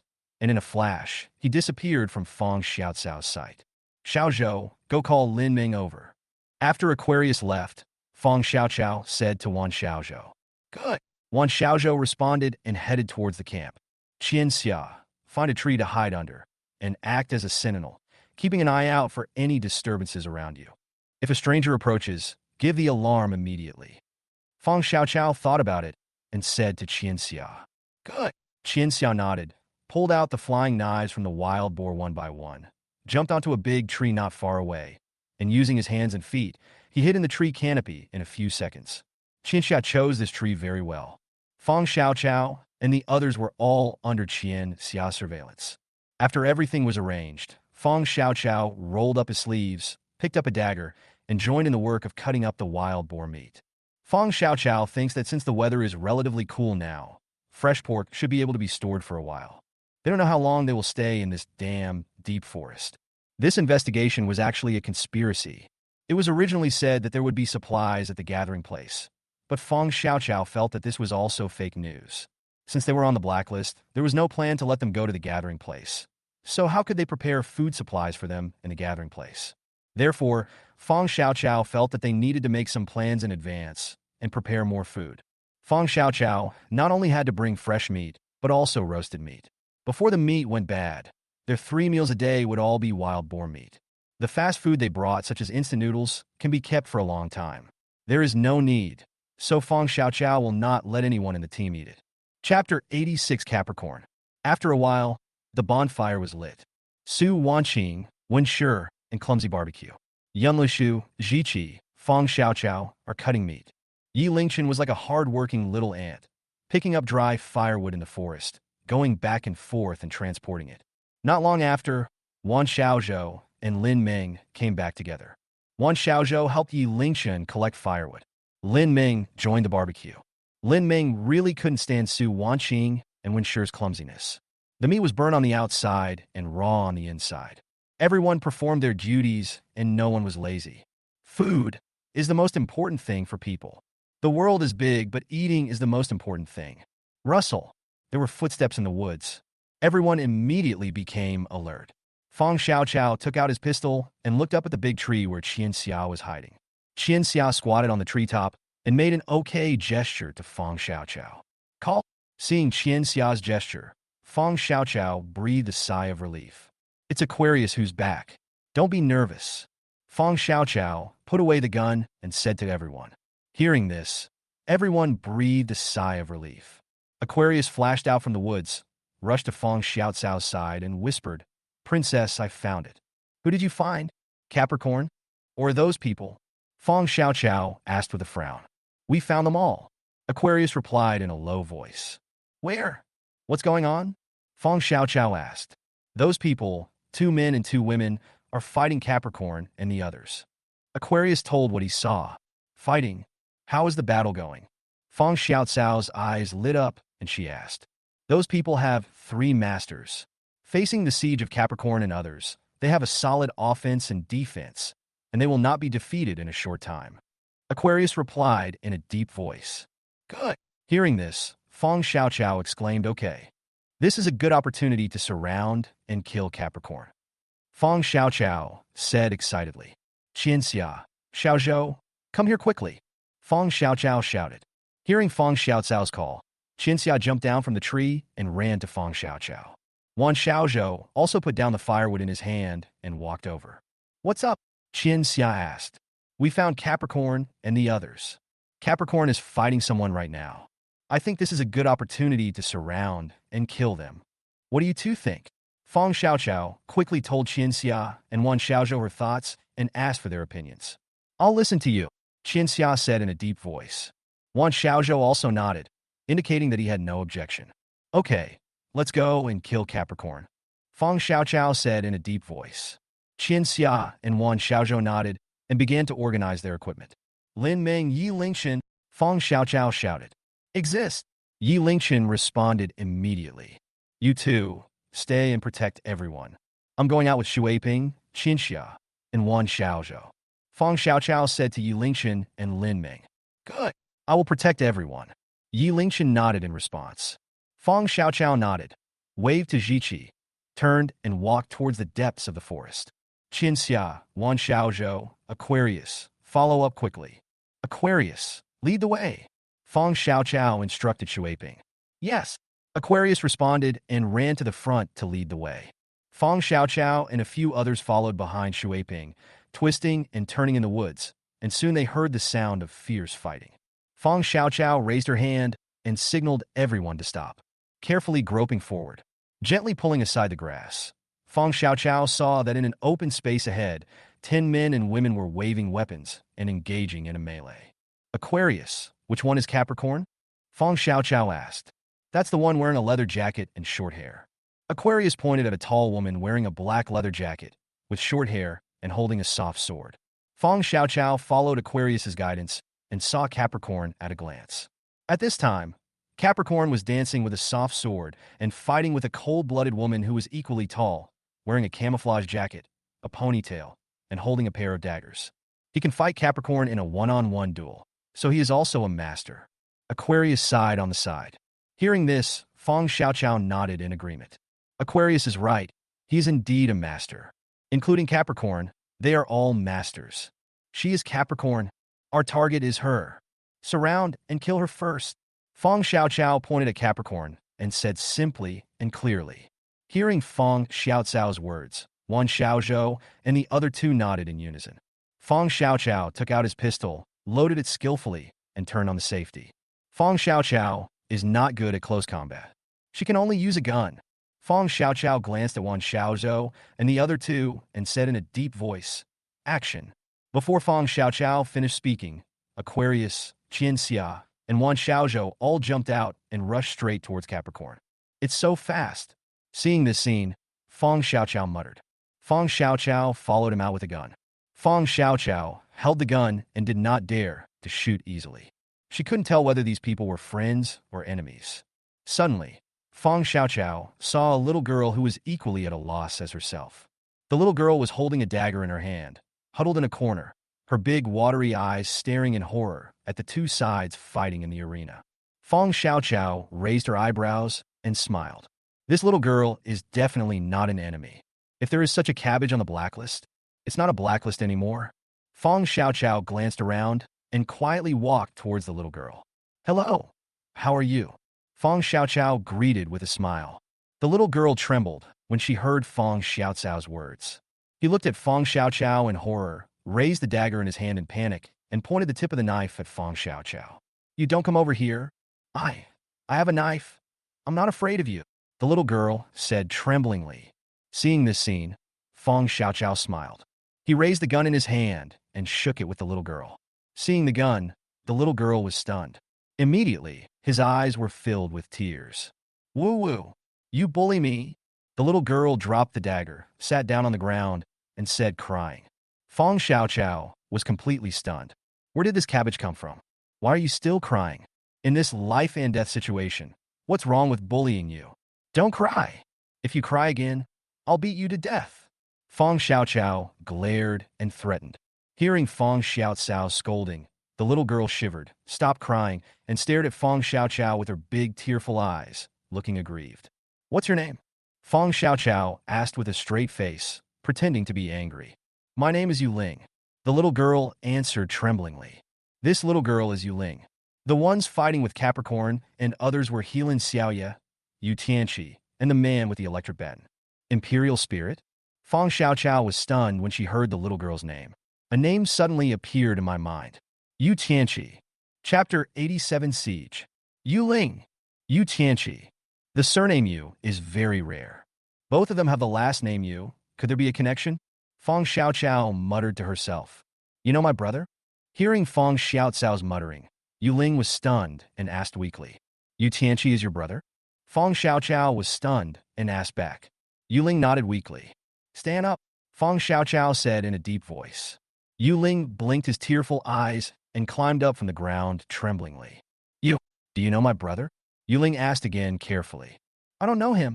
Fong Xiaoqiao replied in a deep voice. Yuling's mouth pouted, and she was about to cry again. It's over. I was happy for nothing. Yuling muttered in his heart, feeling aggrieved. But I've heard of it. Fong Xiaoqiao said with a smile. Yuling, don't worry, I'm not a good person. Fong Xiaoqiao raised the corners of her mouth and smiled. Yuling. Yuling took 2 steps back with fear on his face and looked at Fong Xiaoqiao in horror. I told you she's not a good person. Whoever is a good person would have a pistol. Yuling muttered to himself. Ahem. Wrong. I'm not a bad person. Seeing Yuling's frightened look, Fong Xiaoqiao smiled awkwardly, trying to clear herself from the blame. I don't believe it, Yuling said with a pout. You have to believe it even if you don't believe it. Fong Xiaoqiao glared and said. Yuling pouted and her big eyes started to shed tears. She was about to cry in front of Fong Xiaoqiao on the spot. Don't cry, Fong Xiaoqiao scolded. If you cry again, I'll beat you up, Fong Xiaoqiao said fiercely. Yuling sniffed and tried hard not to cry out. Did you see those 3 guys? Fong Xiaoqiao pointed at Aquarius and the other 2 and asked Yuling. Look, I see. Yuling replied weakly. That's my man. Fong Xiaoqiao raised her eyebrows and smiled proudly. Yuling blinked, looked at Fong Xiaoqiao, and then at Aquarius and the others. We are not your enemies. We are here to help you, Fong Xiaoqiao said in a deep voice. You have to believe it even if you don't believe it. Looking at Yuling's eyes, Fong Xiaoqiao said. Oh. Yuling responded with a pursed mouth. Who is that beautiful lady? Fong Xiaoqiao asked, pointing at the woman fighting Capricorn. That Heelan's sister. Yuling replied weakly. Heelan Xiaoya? Fong Xiaoqiao asked with narrowed eyes. Yuling nodded. Look, my people are helping her. Could we be the bad guys? Fong Xiaoqiao tried to clear herself with facts. Yuling blinked and said, Not necessarily. Fong Xiaoqiao. Not sure. Fong Xiaoqiao thought so in her heart. Which one is Yu Tianqi?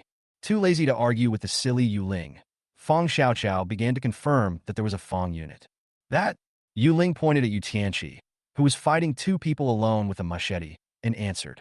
Fong Xiaoqiao followed Yuling's guidance and saw Yu Tianqi. In an instant, Fong Xiaoqiao's eyes lit up. So handsome, Fong Xiaoqiao admired in her heart. Yu Tianqi has been practicing martial arts since he was a child. He is tall, has a strong appearance, and is very handsome. He's a typical handsome guy. Who is your other companion? Fong Xiaoqiao shifted her gaze away from Yu Tianqi and continued to ask. That?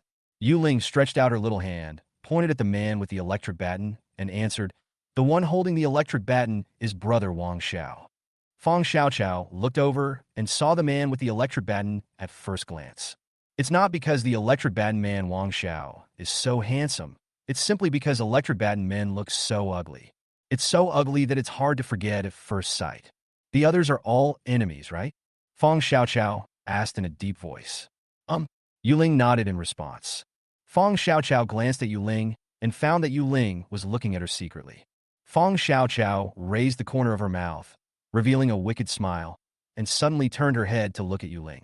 Yuling was instantly startled by Fong Xiaoqiao. Ha! The prank successfully scared Yuling, and Fong Xiaoqiao smiled triumphantly. Yuling mustered up his courage, glared at Fong Xiaoqiao angrily, and then hid aside like a frightened little rabbit. After being hunted for a day and a night, Yuling was no longer the unruly princess who had gone against Yu Tianqi when she first entered the mountain. In fact, the current Yuling is her true self. Being unruly and willful is the protective color of Yuling's disguise. Now he was so frightened and scared that he no longer cared about pretending. After getting the information he wanted, Fong Xiaoqiao stopped teasing Yuling and quickly scanned the entire battlefield with his bright eyes. Aquarius is not exaggerating. Capricorn is really strong, with a soft sword in hand, relying on the strangeness of the strange weapon. The soft sword is like a poisonous snake spitting out its tongue. Even when facing the siege of Aquarius, Qianxia, Wan Xiaozhou, and Heelan Xiaoya, he still has a good attack and defense. Then look at Yu Tianqi and the man with the electric baton. Yu Tianqi fought against 2 people alone, advancing and retreating in moderation, and did not fall behind. But the situation of Wang Xiao, the man with the electric baton, is a bit miserable. Wang Xiao, the man with the electric baton, was surrounded by 3 people. He looked dwarfed by the others and his body was covered in blood.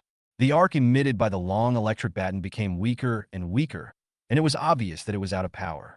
Relying on the power of the electric baton, Wang Xiao was able to barely cope with the siege of 3 people. But once the electric baton runs out of power, maybe this is the day of Wang Xiao's death. Once Wang Xiao dies, the entire battlefield will be rewritten. Fang Xiaoqiao quickly analyzed the situation in her mind and soon realized this. Fang Xiaoqiao frowned, raised his gun, and aimed it at an enemy who was besieging Wang Xiao. However, the fight between the two sides was too intense. Fang Xiaoqiao couldn't aim at all, and he didn't dare to shoot easily, for fear of hurting Wang Xiao by mistake. What to do? Fang Xiaoqiao asked herself. Now she had to do something. Otherwise, Wang Xiao will die sooner or later. If he dies, others will be in danger.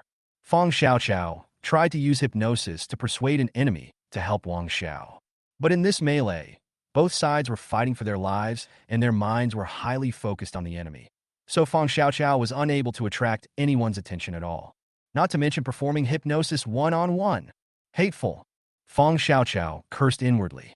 After scanning the battlefield again, Fang Xiaoqiao gritted his teeth and shouted, Qinxia, Wan Xiaozhou, don't worry about Capricorn. Help the others first and eliminate the enemy. For people besieged Capricorn, but none of them could take him down.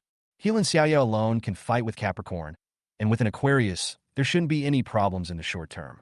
Fang Xiaoqiao decided to first dispatch Qinxia and Wan Xiaozhou to cooperate with Yu Tianqi and Wang Xiao to encircle and suppress the remaining 5 constellations.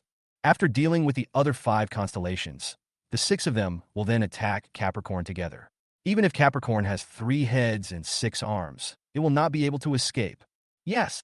Hearing Fang Xiaocao shout, Qinxia and Wan Xiaozhou responded in unison and simultaneously withdrew from Capricorn's attack range. Help that disgusting electric baton man. Fang Xiaoqiao pointed at Wang Xiao and shouted. Chapter 88 Capricorn ran away. Wang Xiao was stunned when he heard Fang Xiaocao shout. Dirty electric baton man? Who are you talking about? Me. Wang Xiao's head was full of question marks. Ah! The next second, Wang Xiao screamed. There was a bloody wound on his body. Hateful. Wang Xiao cursed inwardly and waved his electric baton to force the enemy back. After receiving Fang Xiaocao's order, Qinxia and Wan Xiaozhou looked at each other and quickly approached Wang Xiao. Qinxia took out the throwing knife and aimed several times, but he couldn't find a chance to fire. Wang Xiao and his 3 beloved enemies were too closely entangled. Qinxia was afraid of hurting Wang Xiao by mistake and could not find any chance to attack. Well, Qinxia sighed and put away the flying knife. He drew a dagger from his waist and charged forward following Wan Xiaozhou. Don't be afraid, scumbag. I'll help you. Wan Xiaozhou shouted, rushed forward, and slashed towards the throat of a constellation with the sharp dagger in his hand. The strength of the constellations is very strong. Facing Wan Xiaozhou's sudden attack, the constellation man dodged and avoided the vital points, then stabbed Wan Xiaozhou in the chest with a backhanded knife. And Xiaozhou was startled and quickly dodged. Seeing this scene, Qinxia immediately joined the battle and joined forces with Wan Xiaozhou to besiege this unknown zodiac man. The 2 constellations that were besieging Wang Xiao on the other side responded immediately. One constellation quickly withdrew and stopped Qinxia. Wang Xiao breathed a sigh of relief when 2 constellations were attracted away at once. One-on-one, much easier. No, I have to think of a way. Seeing this scene, Fang Xiaoqiao frowned. If these constellations cannot be dealt with quickly, once Capricorn defeats Helan Xiaoya and Aquarius, everything will be over. Aquarius, do you dare to betray the blacklist? Capricorn's cold voice reached Fang Xiaocao's ears. Obviously, Capricorn has recognized Aquarius. Capricorn, I have turned from darkness to light. You'd better surrender obediently. Aquarius said coldly while dodging Capricorn's attack. Where are the twins? Capricorn asked coldly. Dead. Aquarius replied calmly. What? Capricorn's tone of voice rose significantly. How did the twins die? Capricorn asked sharply. My princess hypnotized me to death. Aquarius sneered and spoke. Hearing this, Capricorn was shocked, and the moves in his hands became noticeably messy. Obviously, the psychological impact of Gemini's death on Capricorn is greater than expected. Good opportunity. Seeing this scene, Helan Xiaoya was delighted. He growled and used 2 daggers to block Capricorn's soft sword. He moved forward and stabbed Capricorn's ribs with the two daggers. Capricorn has been through many battles and will quickly recover. He spun his body to move out of the attack range of Heelin Xiaoya's dagger and shook the soft sword in his hand, using a move like a venomous snake spitting out its tongue, and the tip of the soft sword went straight to Heelin Xiaoya's pretty face. Not good! Heelin Xiaoya screamed and quickly stepped back to avoid the attack. I'll kill you first, you traitor! Capricorn forced Heelin Xiaoya back with one sword, sneered, shook the soft sword, and stabbed towards Aquarius. Aquarius knew that he couldn't beat Capricorn, so he turned around and ran away before Capricorn got close. Traitor, where are you running to? Capricorn snorted angrily and chased after him with his sword in hand. He seems to be ready to avenge the twins. Seeing this scene, Feng Xiaoqiao raised his gun and shot. Bang! A gunshot was heard, and the bullet hit Capricorn's feet. Capricorn was startled and immediately pulled back. No matter how good your martial arts skills are, you are still afraid of a kitchen knife. What about a gun? The sound of the gunshot was so loud that it shook the earth. Shocked everyone. Everyone present looked at Feng Xiaoqiao in shock. With Feng Xiaoqiao's firepower support, Aquarius immediately distanced himself from Capricorn, put away the dagger, took out the gun, and pulled the trigger at Capricorn. Bang, bang, bang. 3 shots in a row. Capricorn immediately pulled away and dodged. Aquarius fired 3 shots, all missing. Hateful. Capricorn cursed inwardly and glared at Aquarius. Looking at the black muzzle of the gun in Aquarius's hand, Capricorn showed a hint of fear in his eyes. Bang, bang, bang. Aquarius didn't give Capricorn a chance to get close and raised his hand to fire 3 more shots. Capricorn quickly dodged, avoiding the bullets shot at him, glared at Aquarius again, and shouted, "Withdraw!"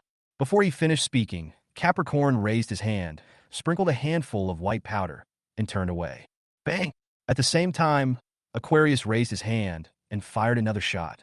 Capricorn's body shook in the powder, and after a few jumps, he rushed into the forest. A handful of bright red blood was left on the spot. In panic, Capricorn was hit by Aquarius. Seeing this scene, Feng Xiaoqiao was delighted. He raised his gun to fire again, but found that Capricorn had disappeared. At this time, all 5 constellations wanted to escape. Seeing this scene, Feng Xiaoqiao became very anxious. He shouted, "We can't let them get away!" Hearing Feng Xiaoqiao shout, Shuiping immediately responded and pulled out another gun from his waist. Bang, bang, bang. Swish, swish, swish.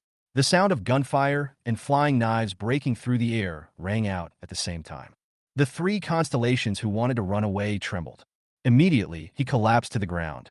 3 bright red flowers of the other shore exploded on the bodies of the 3 constellations.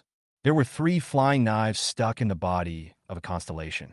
As for the other 2 constellations, one was shot in the head, and the other had 2 bloody holes on the back of his heart. The sudden change startled the other 2 zodiac signs. They wanted to escape, but they knew that they were not as fast as Capricorn and could not dodge the bullet. Keep fighting, they have too many people, and you won't be able to defeat them. 2 zodiac signs in a dilemma. It's a death sentence either way. Bang! Another gunshot was heard, and a zodiac man fell to the ground. At the same time, Heelin Xiaoya flashed, and the dagger in her hand cleanly cut the neck of the last constellation. Xingji covered his neck, knelt on the ground with a painful expression, opened his mouth, spurted out a mouthful of blood, and fell to the ground. Call! Seeing this scene, Feng Xiaoqiao breathed a sigh of relief. Although we failed to kill Capricorn, we killed 5 constellations and eliminated the potential threat for the team, which is also a cause for celebration. Who are you? Heelin Xiaoya, holding the dagger tightly, stared at Feng Xiaoqiao vigilantly. When she looked at the gun in Feng Xiaoqiao's hand, a hint of fear flashed in her eyes. Heelin Xiaoya could see that Feng Xiaoqiao was the leader of these people who suddenly appeared. Just like you, I was deceived. Feng Xiaoqiao put away the gun, indicated that he meant no harm, and spoke. Aquarius, put the gun away. Feng Xiaoqiao shouted to Shuiping. Yes. Shuiping responded and obediently put away the gun. We came here with the Ji family. In order to increase her persuasiveness, Feng Xiaoqiao directly used Jiqi as a shield. Hearing the word Ji family, Heelin Xiaoya and Yu Tianqi were obviously relieved. As the Ji family was also a wealthy, aristocratic family, they all knew something about it. Chapter 89, Hot Noodles, a reward for you. Where's Jiqi? Heelin Xiaoya put away the dagger and asked. Looking at Heelin Xiaoya's actions, Feng Xiaoqiao also breathed a sigh of relief. Healan Xiaoya's fighting ability is no worse than Capricorn's. It would be a lie to say Feng Xiaoqiao wasn't frightened when being stared at by such a terrifying person holding a sharp weapon. Ziqi and the others are behind. Feng Xiaoqiao answered truthfully. Do you know Ziqi? Feng Xiaoqiao asked tentatively. I've heard of it, Healan Xiaoya said in a deep voice. Would you like to come with us? Now the entire mountain is within the blockade of the blacklist. We don't know how long we have to stay in the mountains. Only by working together can we reduce the losses. Feng Xiaoqiao hesitated for a moment and then spoke. Can. Hearing Feng Xiaocao's words, Healan Xiaoya agreed without hesitation. But don't worry too much. We have already called the police using a satellite phone. I believe that by now, the local police should have already started contacting relevant departments and are preparing for a joint rescue. Healan Xiaoya said in a deep voice. Real? Hearing this, Feng Xiaoqiao exclaimed in surprise. Of course it's true. Healan Xiaoya nodded. Very good, Feng Xiaoqiao said with a smile.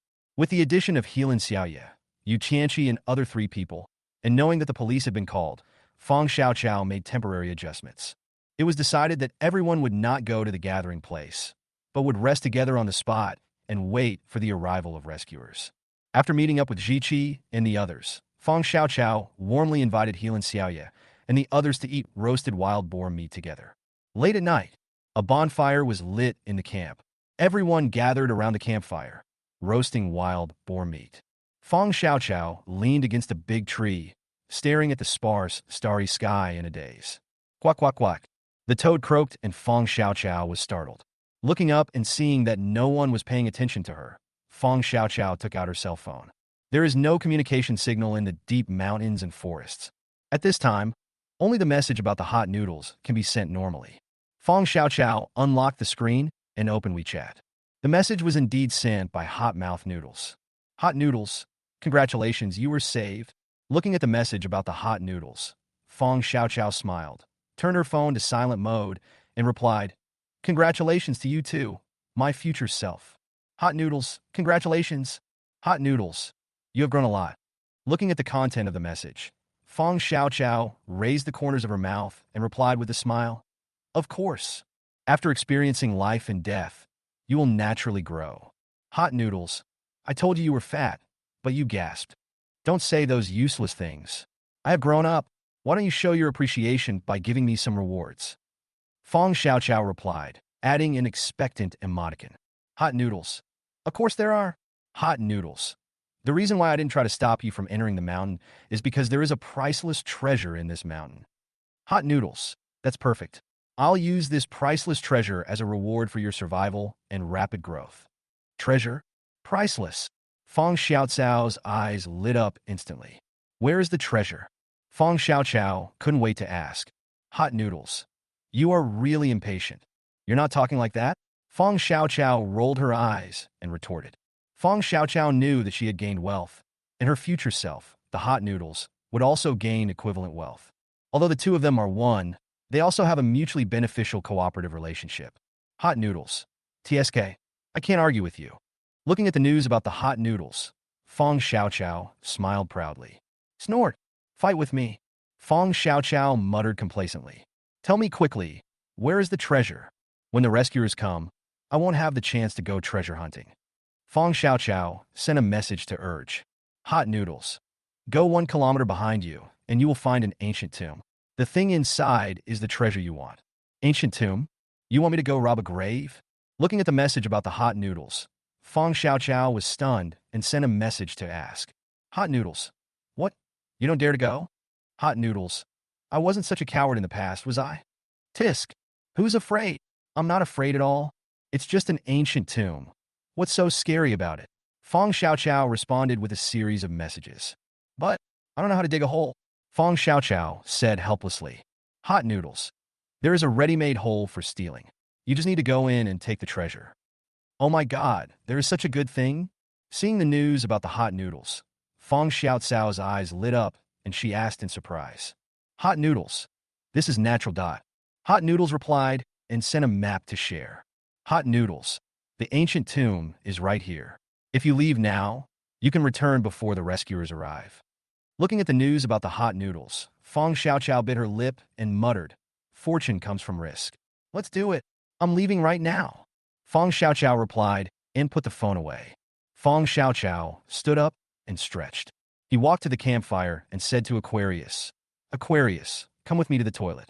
I don't dare to go myself. I'm afraid. Hearing Fong Xiaoqiao's words, everyone in Jiqi smiled, but no one made a joke.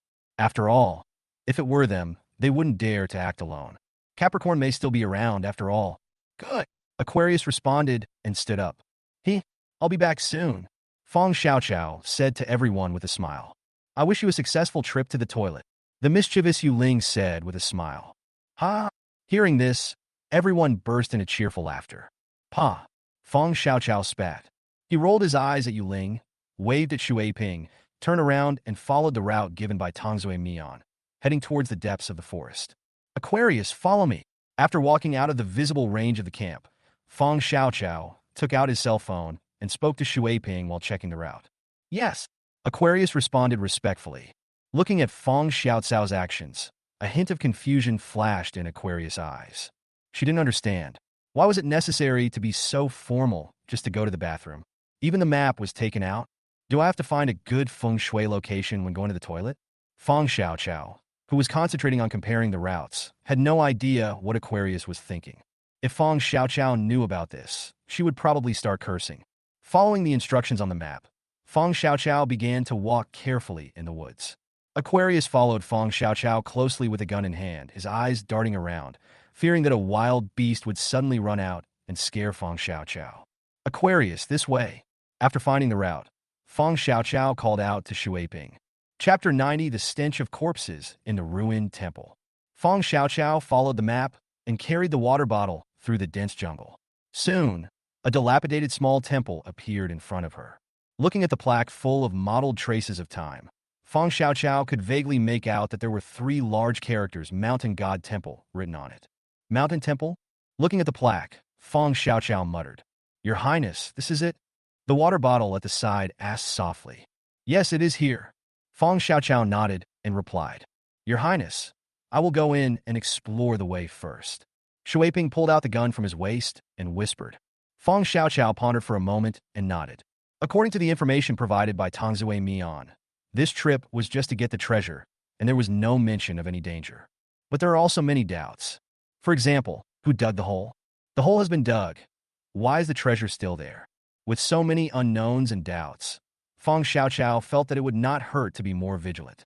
Seeing Shui Ping holding a gun and approaching the mountain temple cautiously, Fong Xiaoqiao also took out his weapon, was on guard, and was ready to support Shui Ping at any time. Aquarius walked to the entrance of the mountain temple, slowly squatted down, reached out and wiped the ground, sniffed it in front of his nose, and then continued to move forward. Carefully, he stepped through the doorway and entered the temple. Looking at Aquarius's disappearing back, Fong Xiaoqiao felt a little uneasy. They always feel that there is some danger in some corner, waiting for them to fall into the trap. Da-da-da! The sound of footsteps came from the mountain temple. Fong Xiaoqiao immediately became alert and stared at the half-open wooden door of the mountain temple. Aquarius was seen appearing inside the door. Fong Xiaoqiao exhaled a breath of foul air. The tense mood relaxed a little. What's the situation in there? Fong Xiaoqiao asked in a low voice. It's a bit strange. Aquarius came to Fong Xiaoqiao and answered in a low voice. Strange? What's so strange about it? Hearing this, Fong Xiaoqiao was stunned and asked. I can't tell. Aquarius replied with a frown. Fong Xiaoqiao was stunned when she heard what Aquarius said. The traces inside the temple were very messy, some left by humans, some left by wild animals, mixed with blood and the stench of corpses. Aquarius frowned and told Fong Xiaoqiao about the various traces she found in the temple. Listening to Aquarius's story, Fong Xiaoqiao also frowned. Indeed, my hunter's right. This temple is very strange. Fong Xiaoqiao muttered to herself. Your Highness, what should we do? Aquarius asked Fong Xiaoqiao for her opinion in a low voice.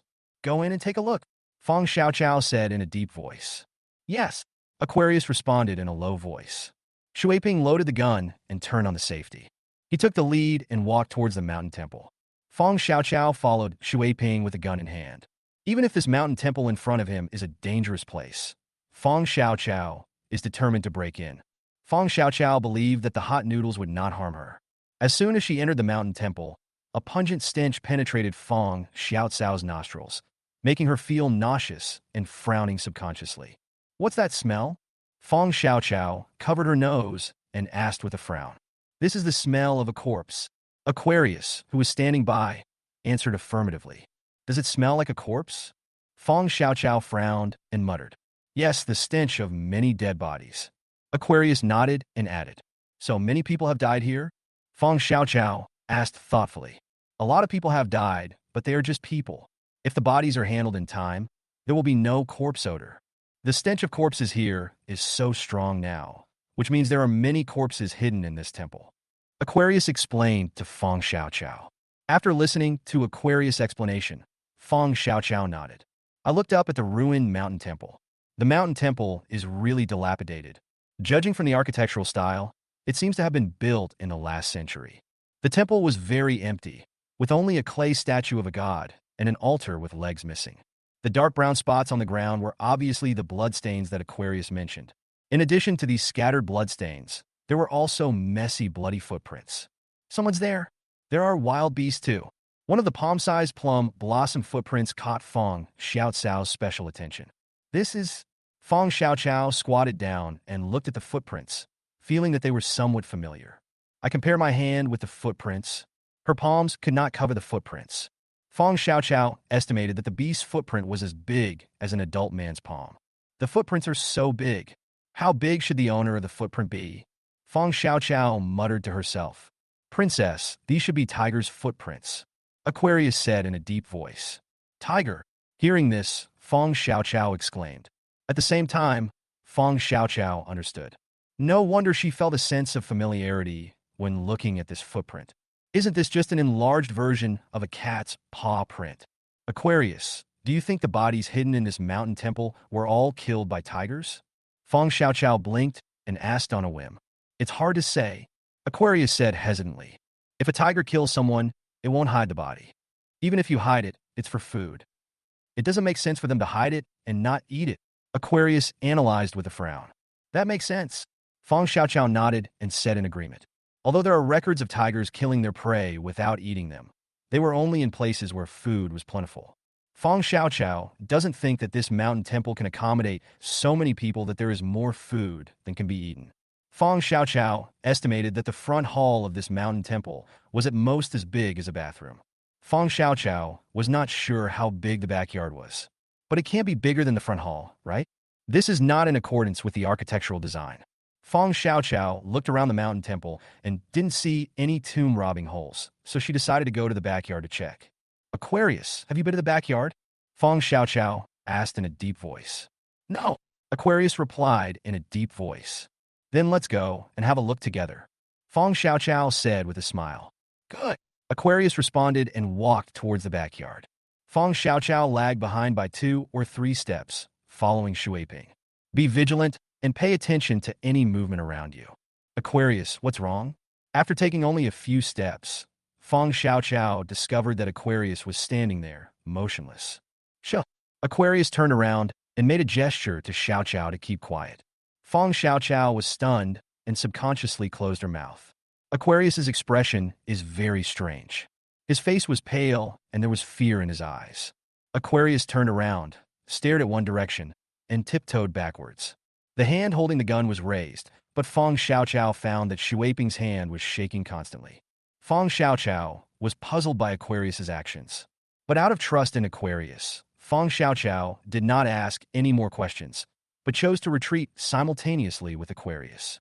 Her eyes, however, were curiously following Aquarius's line of sight and looking forward, wanting to see what Aquarius saw.